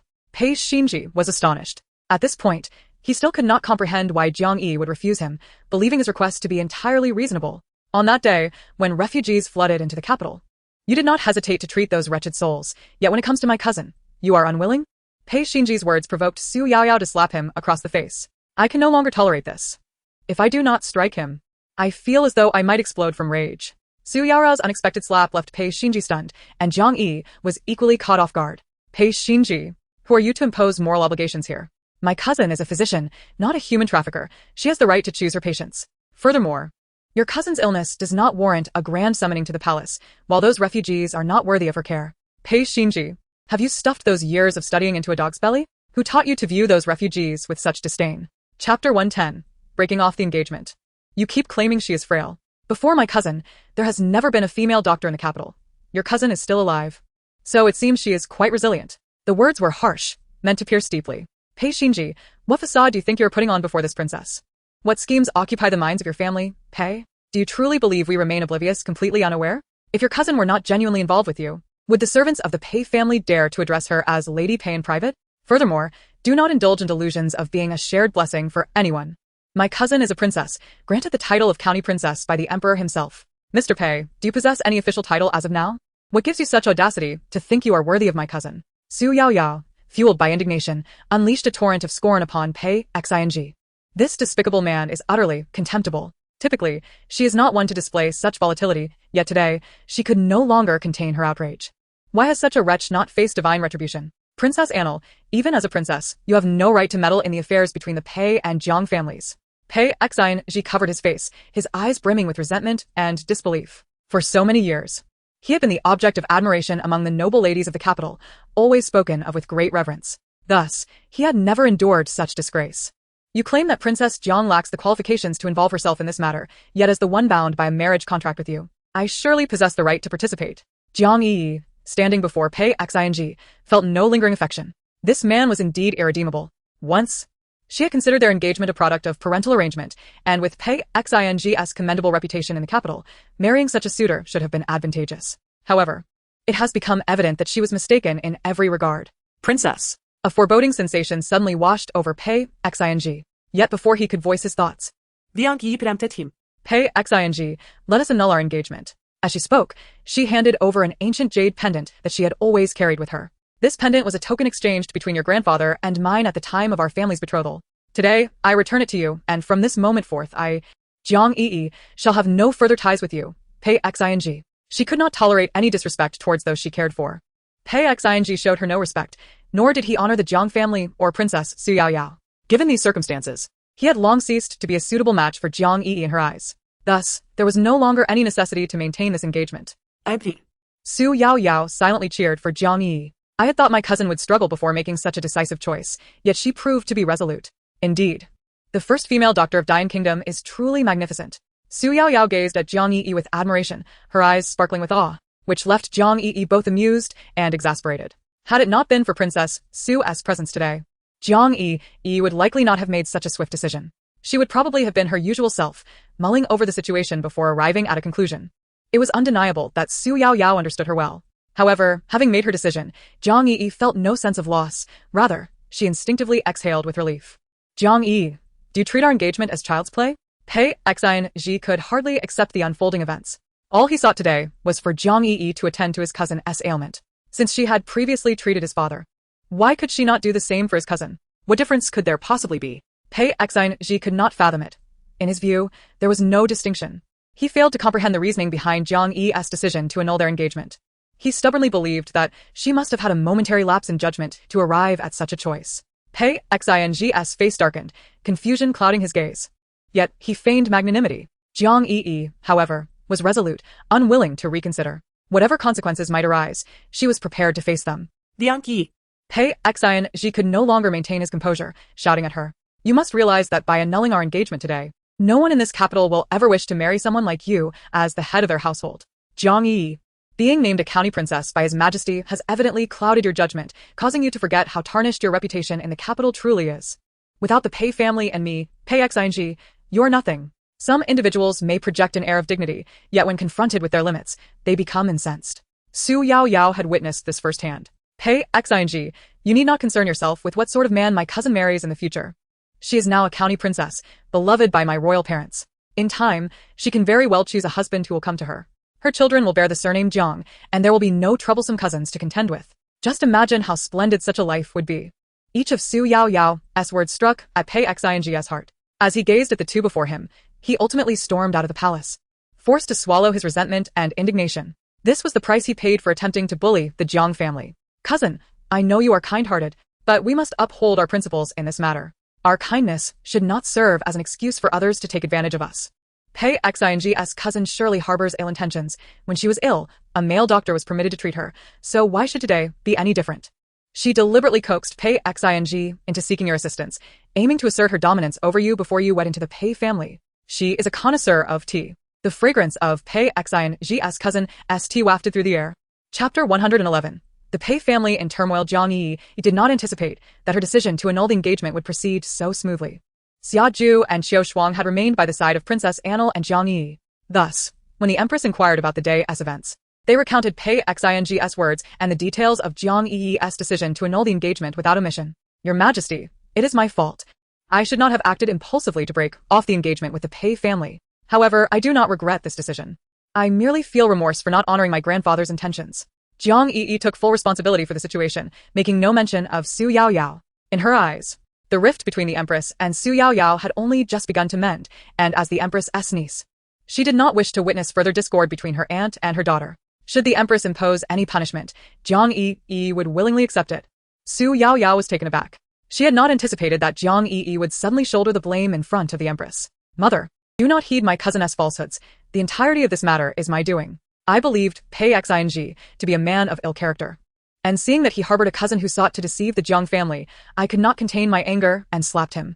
If Pei Run or anyone from the Pei family causes a ruckus, I will bear the consequences. Jiang Yi did not regret her actions, and likewise, Xu Yaoyao felt no remorse. Such a scoundrel as Pei Xing should be bound to his green tea cousin for life, preventing him from entering the marriage market and causing havoc for others. Enough, the Empress suddenly exclaimed. The Pei family had truly gone too far. Yaoyao, rise. You did nothing wrong in this matter. If we, the Jiang family, were to remain indifferent after hearing Pei Xing's words, then it would be I, as the Empress, who should face consequences. Yaoyao, you did well. Do not feel guilty towards your grandfather. I must tell you, he has grown rather eccentric in his old age. This marriage was hastily arranged from the outset, merely because the Pei family held a decent reputation in the capital. Your parents and I thought it prudent to accept the engagement. Little did we know the true nature of the Pei family. Do not fret, for your father mentioned your marriage when he entered the palace. After hearing the troubling matters concerning the Pei family, he hopes you will sever ties with them and find someone you truly love to share your life with. Although it was Jiang Yi who called off the engagement, it is evident that the Jiang family, including her parents and the Empress Jiang Wanqing, held reservations about this union with the Pei family. The outcome is fortuitous. They no longer desire this alliance. My dear child, cast aside any psychological burdens and focus on your studies within the palace. Leave the remaining matters to us adults to manage. The Empress's words were final. Furthermore, upon receiving the letter from the Empress, the Jiang family understood the situation clearly and felt no blame towards their daughter for her actions. This incident erupted in the capital like wildfire. The Pei family, known for their scholarly heritage, had never faced such disgrace. Thus, Mr. Pei promptly summoned the family law.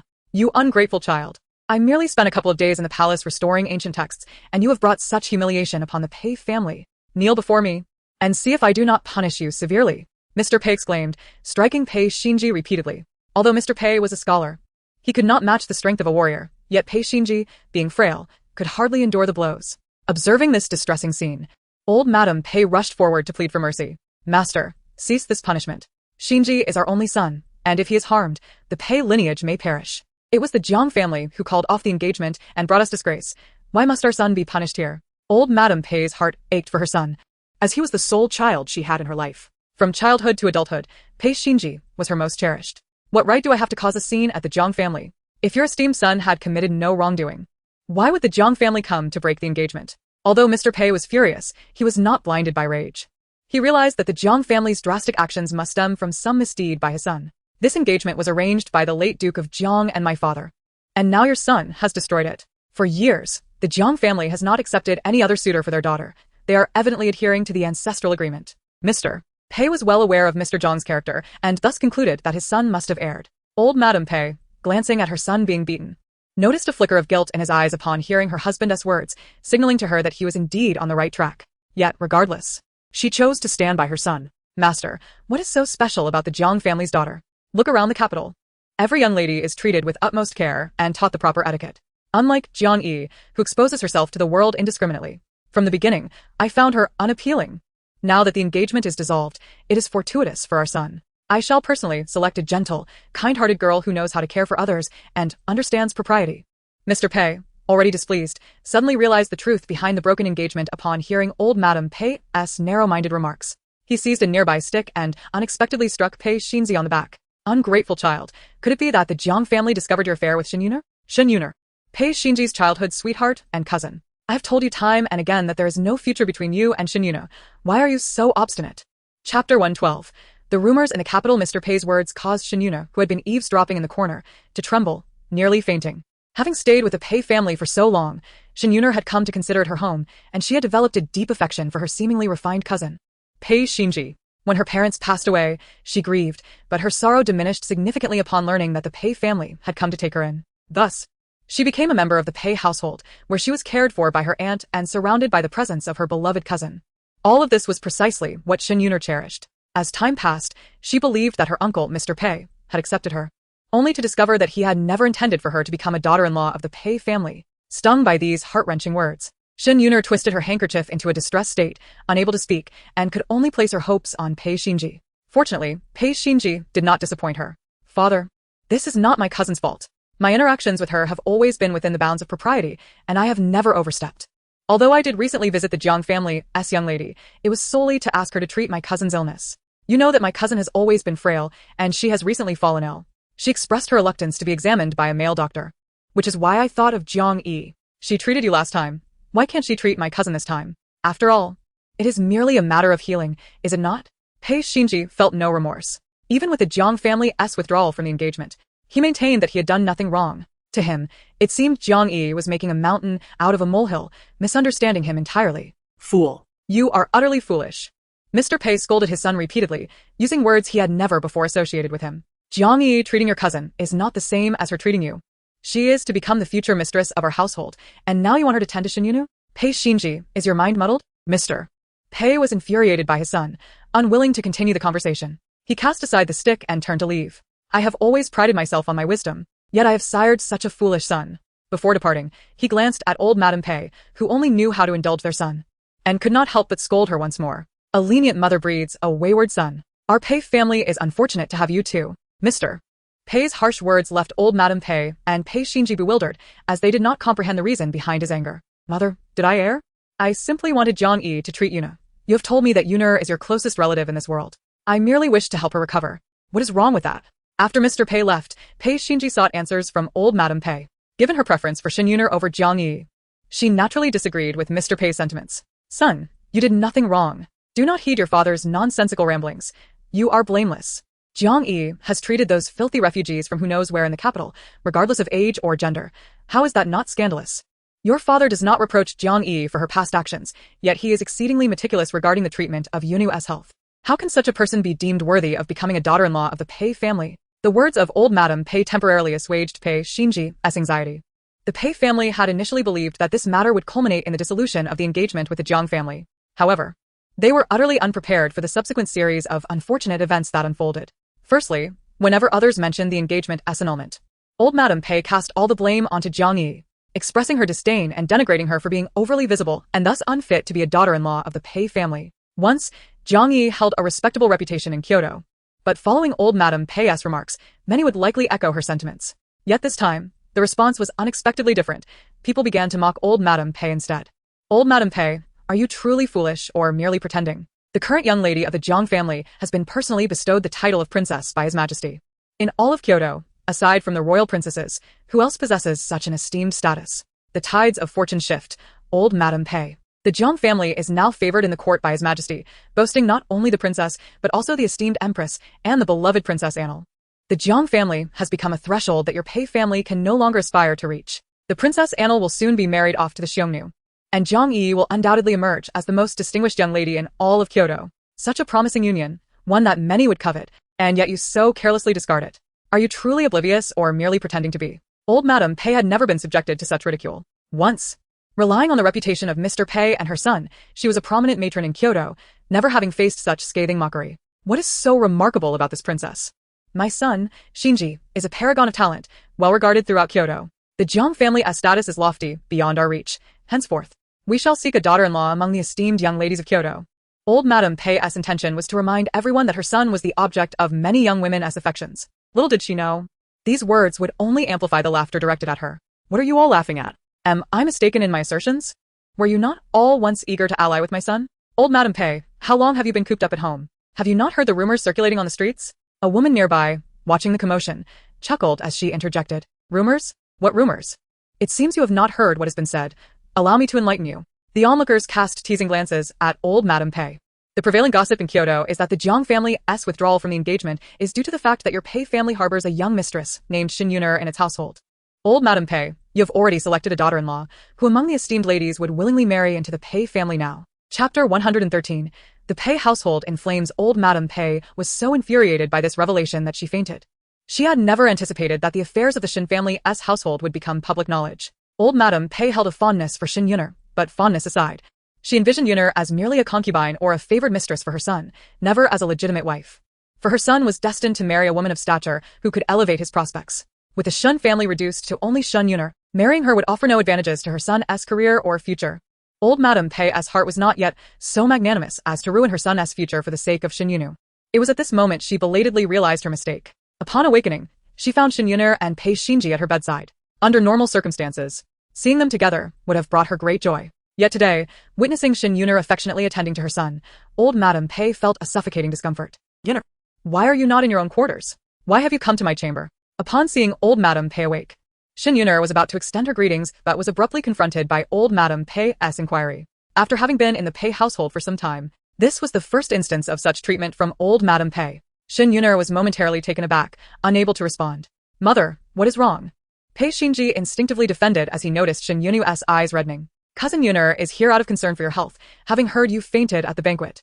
Is it wrong to care for a family member's well-being? Pei Xinji's defense only served to intensify old Madame Pei's discomfort.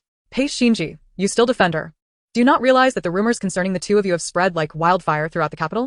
My fainting today is entirely due to the two of you. Old Madame Pei's ire flared up at the mere mention of the matter. Is mother upset because of my relationship with cousin Yunu? Pei Xinji was at a loss. He pointed at himself and Xin Yuner bewildered. What is wrong with us? Mother, you see us every day. Why would you believe the malicious gossip circulating outside? Pei Xinji was unconcerned. In his eyes, his interactions with Xin Yuner were purely platonic, entirely unproblematic. A gentleman is untroubled by such slanders, and thus he remained indifferent to them. I am unaware of what you two have been up to behind my back. Old Madame Pei was furious, her heart aching with anger. Do you think that being innocent will suffice? Do you know that outsiders are saying that the Pei family has taken Xin Yuner as a daughter-in-law? They mock me for losing a princess daughter-in-law and for treating a mere weed as a treasure. The very fact that you lack propriety in your association with Xin Yuner has led to these rumors, and now, the daughters of prestigious families in Kyoto are unwilling to marry into our family. Pei Xinji, do you understand what this means? My son, you will no longer have a powerful father-in-law to rely upon in the court. Do you still believe I am overreacting? Old Madame Pei poured out her grievances in that moment. In that instant, Xin Yuner was no longer a relative. She felt more like an adversary. What have I done to deserve this? Xin Yuner, I took you in out of respect for your father's friendship, yet you are intent on ruining my son's life. I regret this deeply. Old Madame Pei's heart ached uncontrollably at the thought. After nurturing my son for over 20 years, expending so much effort, and upholding the esteemed reputation of the Pei family, you have now brought ruin upon him. Pei Xinji did not become well known in Kyoto by mere chance. His current standing is the result of his parents and the Pei family's painstaking efforts. Ruining her son felt akin to annihilating her entire family. Old Madame Pei gazed at Xin Yuner, wishing she could consume her whole. I am innocent. I have done nothing wrong, aunt. You must believe me. There is absolutely nothing improper between me and cousin. Xin Yuner, with her skirts gathered, knelt pitifully at old Madame Pei's bedside. This display of vulnerability successfully stirred Pei Xinji's compassion. He instinctively moved to assist his cousin to her feet. Pei Xinji, keep your distance from her. At this moment, old Madame Pei could not bear to see her son even a step closer to Xin Yuner, interpreting it as an affront to her. Xin Yuner, I will ask you once more, from whom did the rumors in Kyoto originate? Are you not involved? Old Madame Pei, as the matriarch of the household, was well aware of some of the intrigues within the inner chambers. Upon awakening from her faint, she had contemplated the entire affair from beginning to end. The annulment of the engagement held no advantages for Jiang Yi. Even if the Pei family bore initial culpability, she would still be subject to scrutiny in future matrimonial discussions. The true beneficiary of this tumultuous engagement debacle was none other than Xin Yuner. Should her son's reputation be tarnished before the eligible young ladies of the capital, Xin Yuner would then have a legitimate claim to become the mistress of the Pei household. Xin Yuner, I have not been unkind to you. After the Xin family fell into misfortune, I took you in, treating you as my own child. How could you repay the Pei family in this manner? Aunt, you have treated me with such kindness, and my cousin has regarded me as family. Xin Yuner, could never stoop to such treachery. Xin Yuner exclaimed, prostrating herself on the ground, hastily explaining, Aunt, I swear I have done no such thing. If you do not believe me, I will invoke the heavens to bear witness. Should I have committed these acts, may I live a life of solitude, deprived of all that I desire. Xin Yuner fervently swore to prove her innocence. Xin Yuner, there is no need for you to utter such words before me. You are but an orphan, destined for a life of loneliness. The old matriarch of the Pei family, having lost all patience, unleashed her vitriol. Let me be clear, Shinyuna. Regardless of your schemes, my son Pei Shinji's future wife shall never be you. The mistress of the Pei family will forever remain out of your reach. Mother, why utter such hurtful words? Pei Shinji asked, bewildered. Silence. Shinyuna. Heed my words. As long as I draw breath, you shall never ascend to the position of mistress of the Pei family. Chapter 114. The heart of benevolence kneeling on the ground, Shinyuna left in disgrace after the old matriarch's reprimand. Upon returning to her modest dwelling, she expelled everyone from her presence, locking herself away in her chamber. Her sorrow was not for her aunt's words, rather, her heart brimmed with resentment and dissatisfaction. After enduring so many years in the Pei household with the singular aim of becoming their daughter-in-law, it was outrageous for the old matriarch to so sternly deny her aspirations of being the mistress of the Pei family. Who was behind the malicious spread of rumors concerning me and Pei Shinji? Why not make the tale more definitive and claim I have already pledged myself to him? Shinyuna murmured to herself. She was well aware of the gossip circulating in the capital and had initially thought it beneficial, allowing it to persist in hopes of reaping the rewards. Yet, unbeknownst to her, it had only succeeded in driving a wedge between her and her aunt. Who could it be? Shinyuna could not fathom who was spreading these rumors, but Xu Yaoyao knew precisely who that person was. No, to be more accurate, she was the one disseminating the rumors. The Pei family had gone too far, and Xu Yaoyao, unwilling to let her cousin Jiang Yi be the sole victim, discreetly enlisted Xiao Yi to deliver a letter to the Jiang family. In the letter, she implored her uncle and aunt to take action against the shameless Pei family. Xia Ju told me that the entire capital is abuzz with tales of Pei Shinji and his scheming cousin. My cousin's engagement annulment has conveniently vanished from view. System. I suddenly realized that I am quite resourceful, adept at deftly shifting the blame. In the empty chamber, Xu Yaoyao entertained herself. Then, she noticed the handcrafted items she had made herself, and an idea struck her. With her creations in hand, she hurried to where Xiao Yi was stationed. Others had long sensed the special relationship between their leader and the Princess of Anil, thus they always ensured to grant them opportunities for private interaction.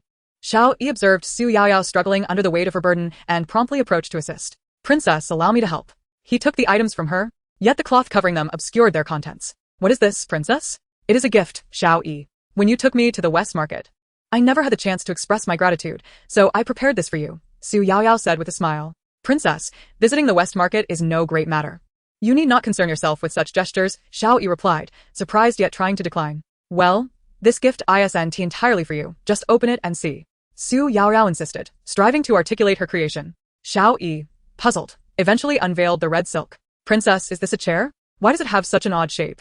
You have not seen the whole truth. This is a special type of chair. Xiao Yi. Do you recall the old soldier with the damaged eyes we encountered at the West Market?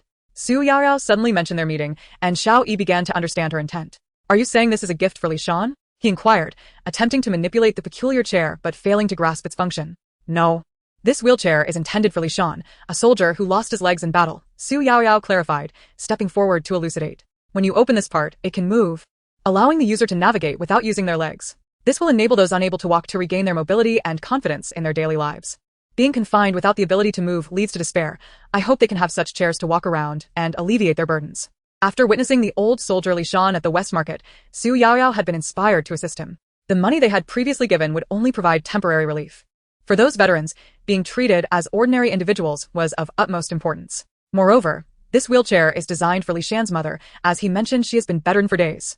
I hope this can be of service to her. Additionally, the wheelchair comes with a cane, which I made for Li Shan. One end of the cane is equipped with an airbag.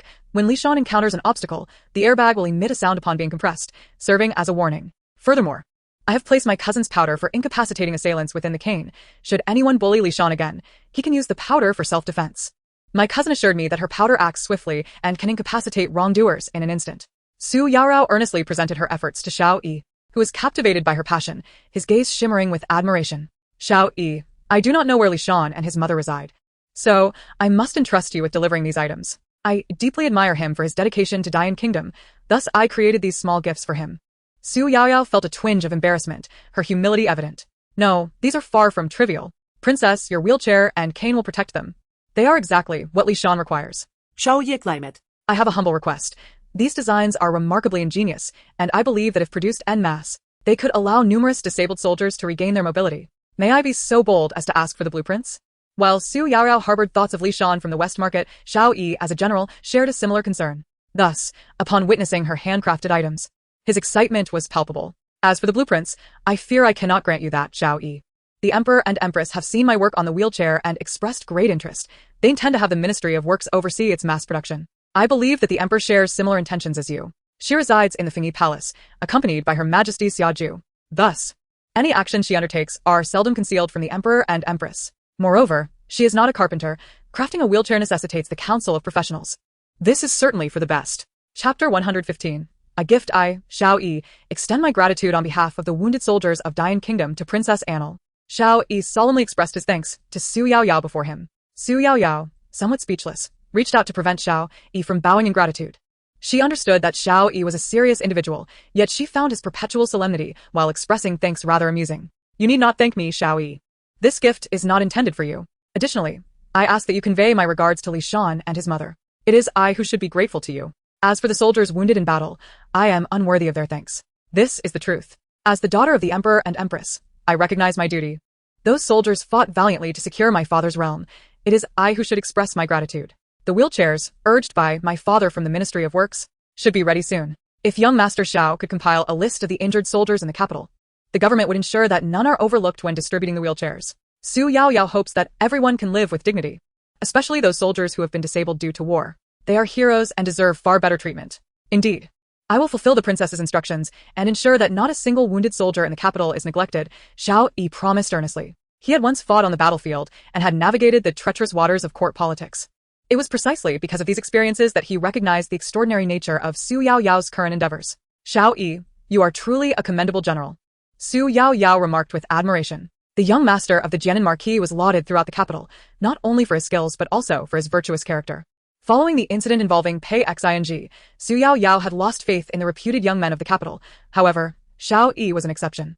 She had witnessed firsthand the good deeds he had done for the injured commoners. On the contrary, I believe Princess Annal is the true princess of Dian Kingdom.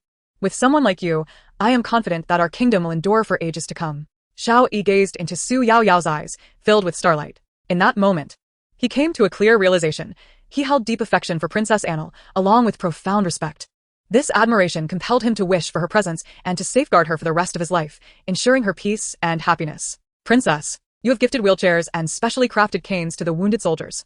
I, too, have something to present to you, Xiao Yi said, calming his excitement as he regarded Xu Yaoyao earnestly. You wish to give me something? Xu Yaoyao inquired, puzzled. Xiao Yi, undeterred, swiftly turned and made his way toward the palace where he rested. Xiao Yi, what are you up to? System, do you know? Xu Yaoyao felt a twinge of panic. She sensed something peculiar about Xiao Yi's demeanor moments ago. The system replied languidly, of course, my hearing is intact. However, this is quite strange. Xiao Yi is merely a supporting character in this narrative, perpetually enamored with the third princess, Lu Xiaoyan. How could he possibly desire to gift me? A mere background character? Or is it customary in Dian for men and women to exchange gifts? Could it be that I am the one out of place? Am I overthinking this? Xu Yaoyao found herself in utter confusion. To be honest, this was not her first instance of bewilderment. System, do you think Xiao Yi could also be a time traveler? Or rather, a strategist? What if his target is not bound to the female protagonist but rather to me, this inconsequential character? Xu Yaoyao's imagination ran wild. Host, you are allowed to speculate, but do not lose your train of thought. Did you not recall Xiao Yi's astonished expression upon seeing the wheelchair? If he were a strategist, how could he have never encountered one before? Moreover, have you forgotten that the male protagonist also gifted you something? The system retorted sharply. Host, I can't help but feel that it's not Xiao Yi who has feelings for you, but rather you, who harbor feelings for Xiao Yi. These words from the system startled Xu Yaoyao, causing her to jump. Her cheeks flushed as she hastily retorted, do not speak nonsense. System, I am discussing serious matters. Are you aware that casually taking something from the female protagonist could lead to dire consequences? I do not harbor any feelings for Xiao Yi. I am merely concerned for our safety. Suddenly, she realized she had overlooked something significant. Wait. You mentioned that Shiao Hong also gifted me something? When did this happen? I have no recollection of it at all. Let me think.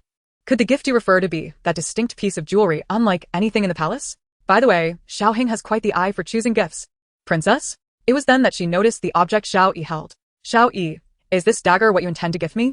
However, he had just heard Xu Yaoyao's innermost thoughts. In that instant, Xiao Yi found himself at a loss for words. Princess, do all women prefer gifts of cosmetics and jewelry? Initially, he had been certain that Xu Yaoyao would appreciate the gift he intended to present. Yet now, his confidence wavered. Not necessarily. Every girl is unique, and their preferences differ. For example, my cousin adores various herbs, while I, on the other hand, am quite fond of the dagger you are holding. Xu Yaoyao observed that Xiao Yi appeared somewhat bashful about presenting the dagger to her. Thus, she took the initiative. Indeed, upon hearing her words, the earlier conflict vanished from Xiao Yi's face. Chapter 116. The emergence of affection here. Take this copper coin. Xu Yaoyao received the dagger from Xiao Yi and then retrieved a copper coin from her small pouch to hand to him. What does this mean? For a moment, Xiao Yi was taken aback by Xu Yaoyao's gesture. Xu Yaoyao was momentarily bewildered by his question. Although this was a custom from her homeland, she was now the Princess Annal of Dian Kingdom, so she had to concoct an explanation. Actually, I once heard that it is best for two people who know each other not to exchange weapons, as they carry a sense of malice. However, by giving you this copper coin, it signifies that I have purchased your weapon. In this way, we shall both remain safe, unaffected by the weapon's malevolence. Xu Yaoyao worried that Xiao Yi might misinterpret her words, so she concealed the origin of the custom and simply explained it. It was akin to the notion that two people in love should not share a pair. Both are intended to bring good fortune. In a moment of spontaneity, Xu Yaoyao thought of this tradition, but she did not fully process it. Yet, as Xiao Yi gazed at the copper coin in his palm, a smile graced his lips, and his spirits lifted. Princess, I understand your intention now. Today, I shall accept this copper coin for the dagger. Xiao Yi solemnly placed the coin in the fragrant pouch at his waist, taking great care to avoid mixing it with the other coins. Xiao Yi. Thank you for the dagger. I truly appreciate it. Xu Yaoyao drew forth the dagger, admiring its keen edge and sincerely expressing her gratitude. She was genuinely fond of this gift. It sufficed for the princess to be pleased. The giver of a present delights in witnessing the recipient smile. A mere utterance of appreciation from Xu Yaoyao filled Xiao Yi with contentment. Regardless of the lengths he had gone to procure this dagger, in Xiao Yi's eyes, it was all worthwhile. Upon returning home, Xiao Yi felt the coin nestled within the fragrant pouch at his waist and urged Yunfei to find him a red string. In the Jianan market, aside from Xiao Yenu, who would possess such a string. Reluctantly, Yunfei approached the third miss to request a red string. Xiao Yener, aware that Yunfei was loyal to her elder brother, was intrigued by his request. Thus, she personally delivered the string to Xiao Yi. What a surprise! I thought you were summoning Yunfei at this late hour to secure something precious, but it is merely to tether a coin. Xiao Yener expressed her disappointment upon realizing that her brother had gone to such lengths for a mere coin. Brother, are our days in the Jianan market so financially strained that you hold such reverence for a coin? If you truly seek money, I can provide it. Having been raised in affluence, Xiao Yener had never sensed a lack in their household. The sight of Xiao Yi's actions left her utterly perplexed. Yet, her confusion did not diminish her concern for him. As Xiao Yi reached for his small purse to offer her the coins within, he quickly declined to prevent the mixing of Xu Yaoyao's coin with the money in his sister's hand. What does this mean? Xiao Yana was bewildered.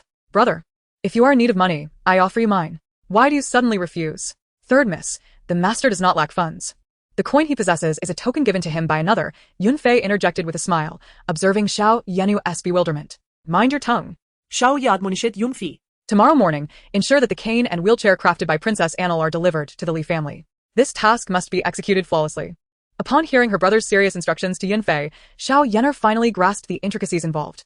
Oh, she exclaimed, suddenly enlightened, as she seized the coin from Xiao Yi's grasp.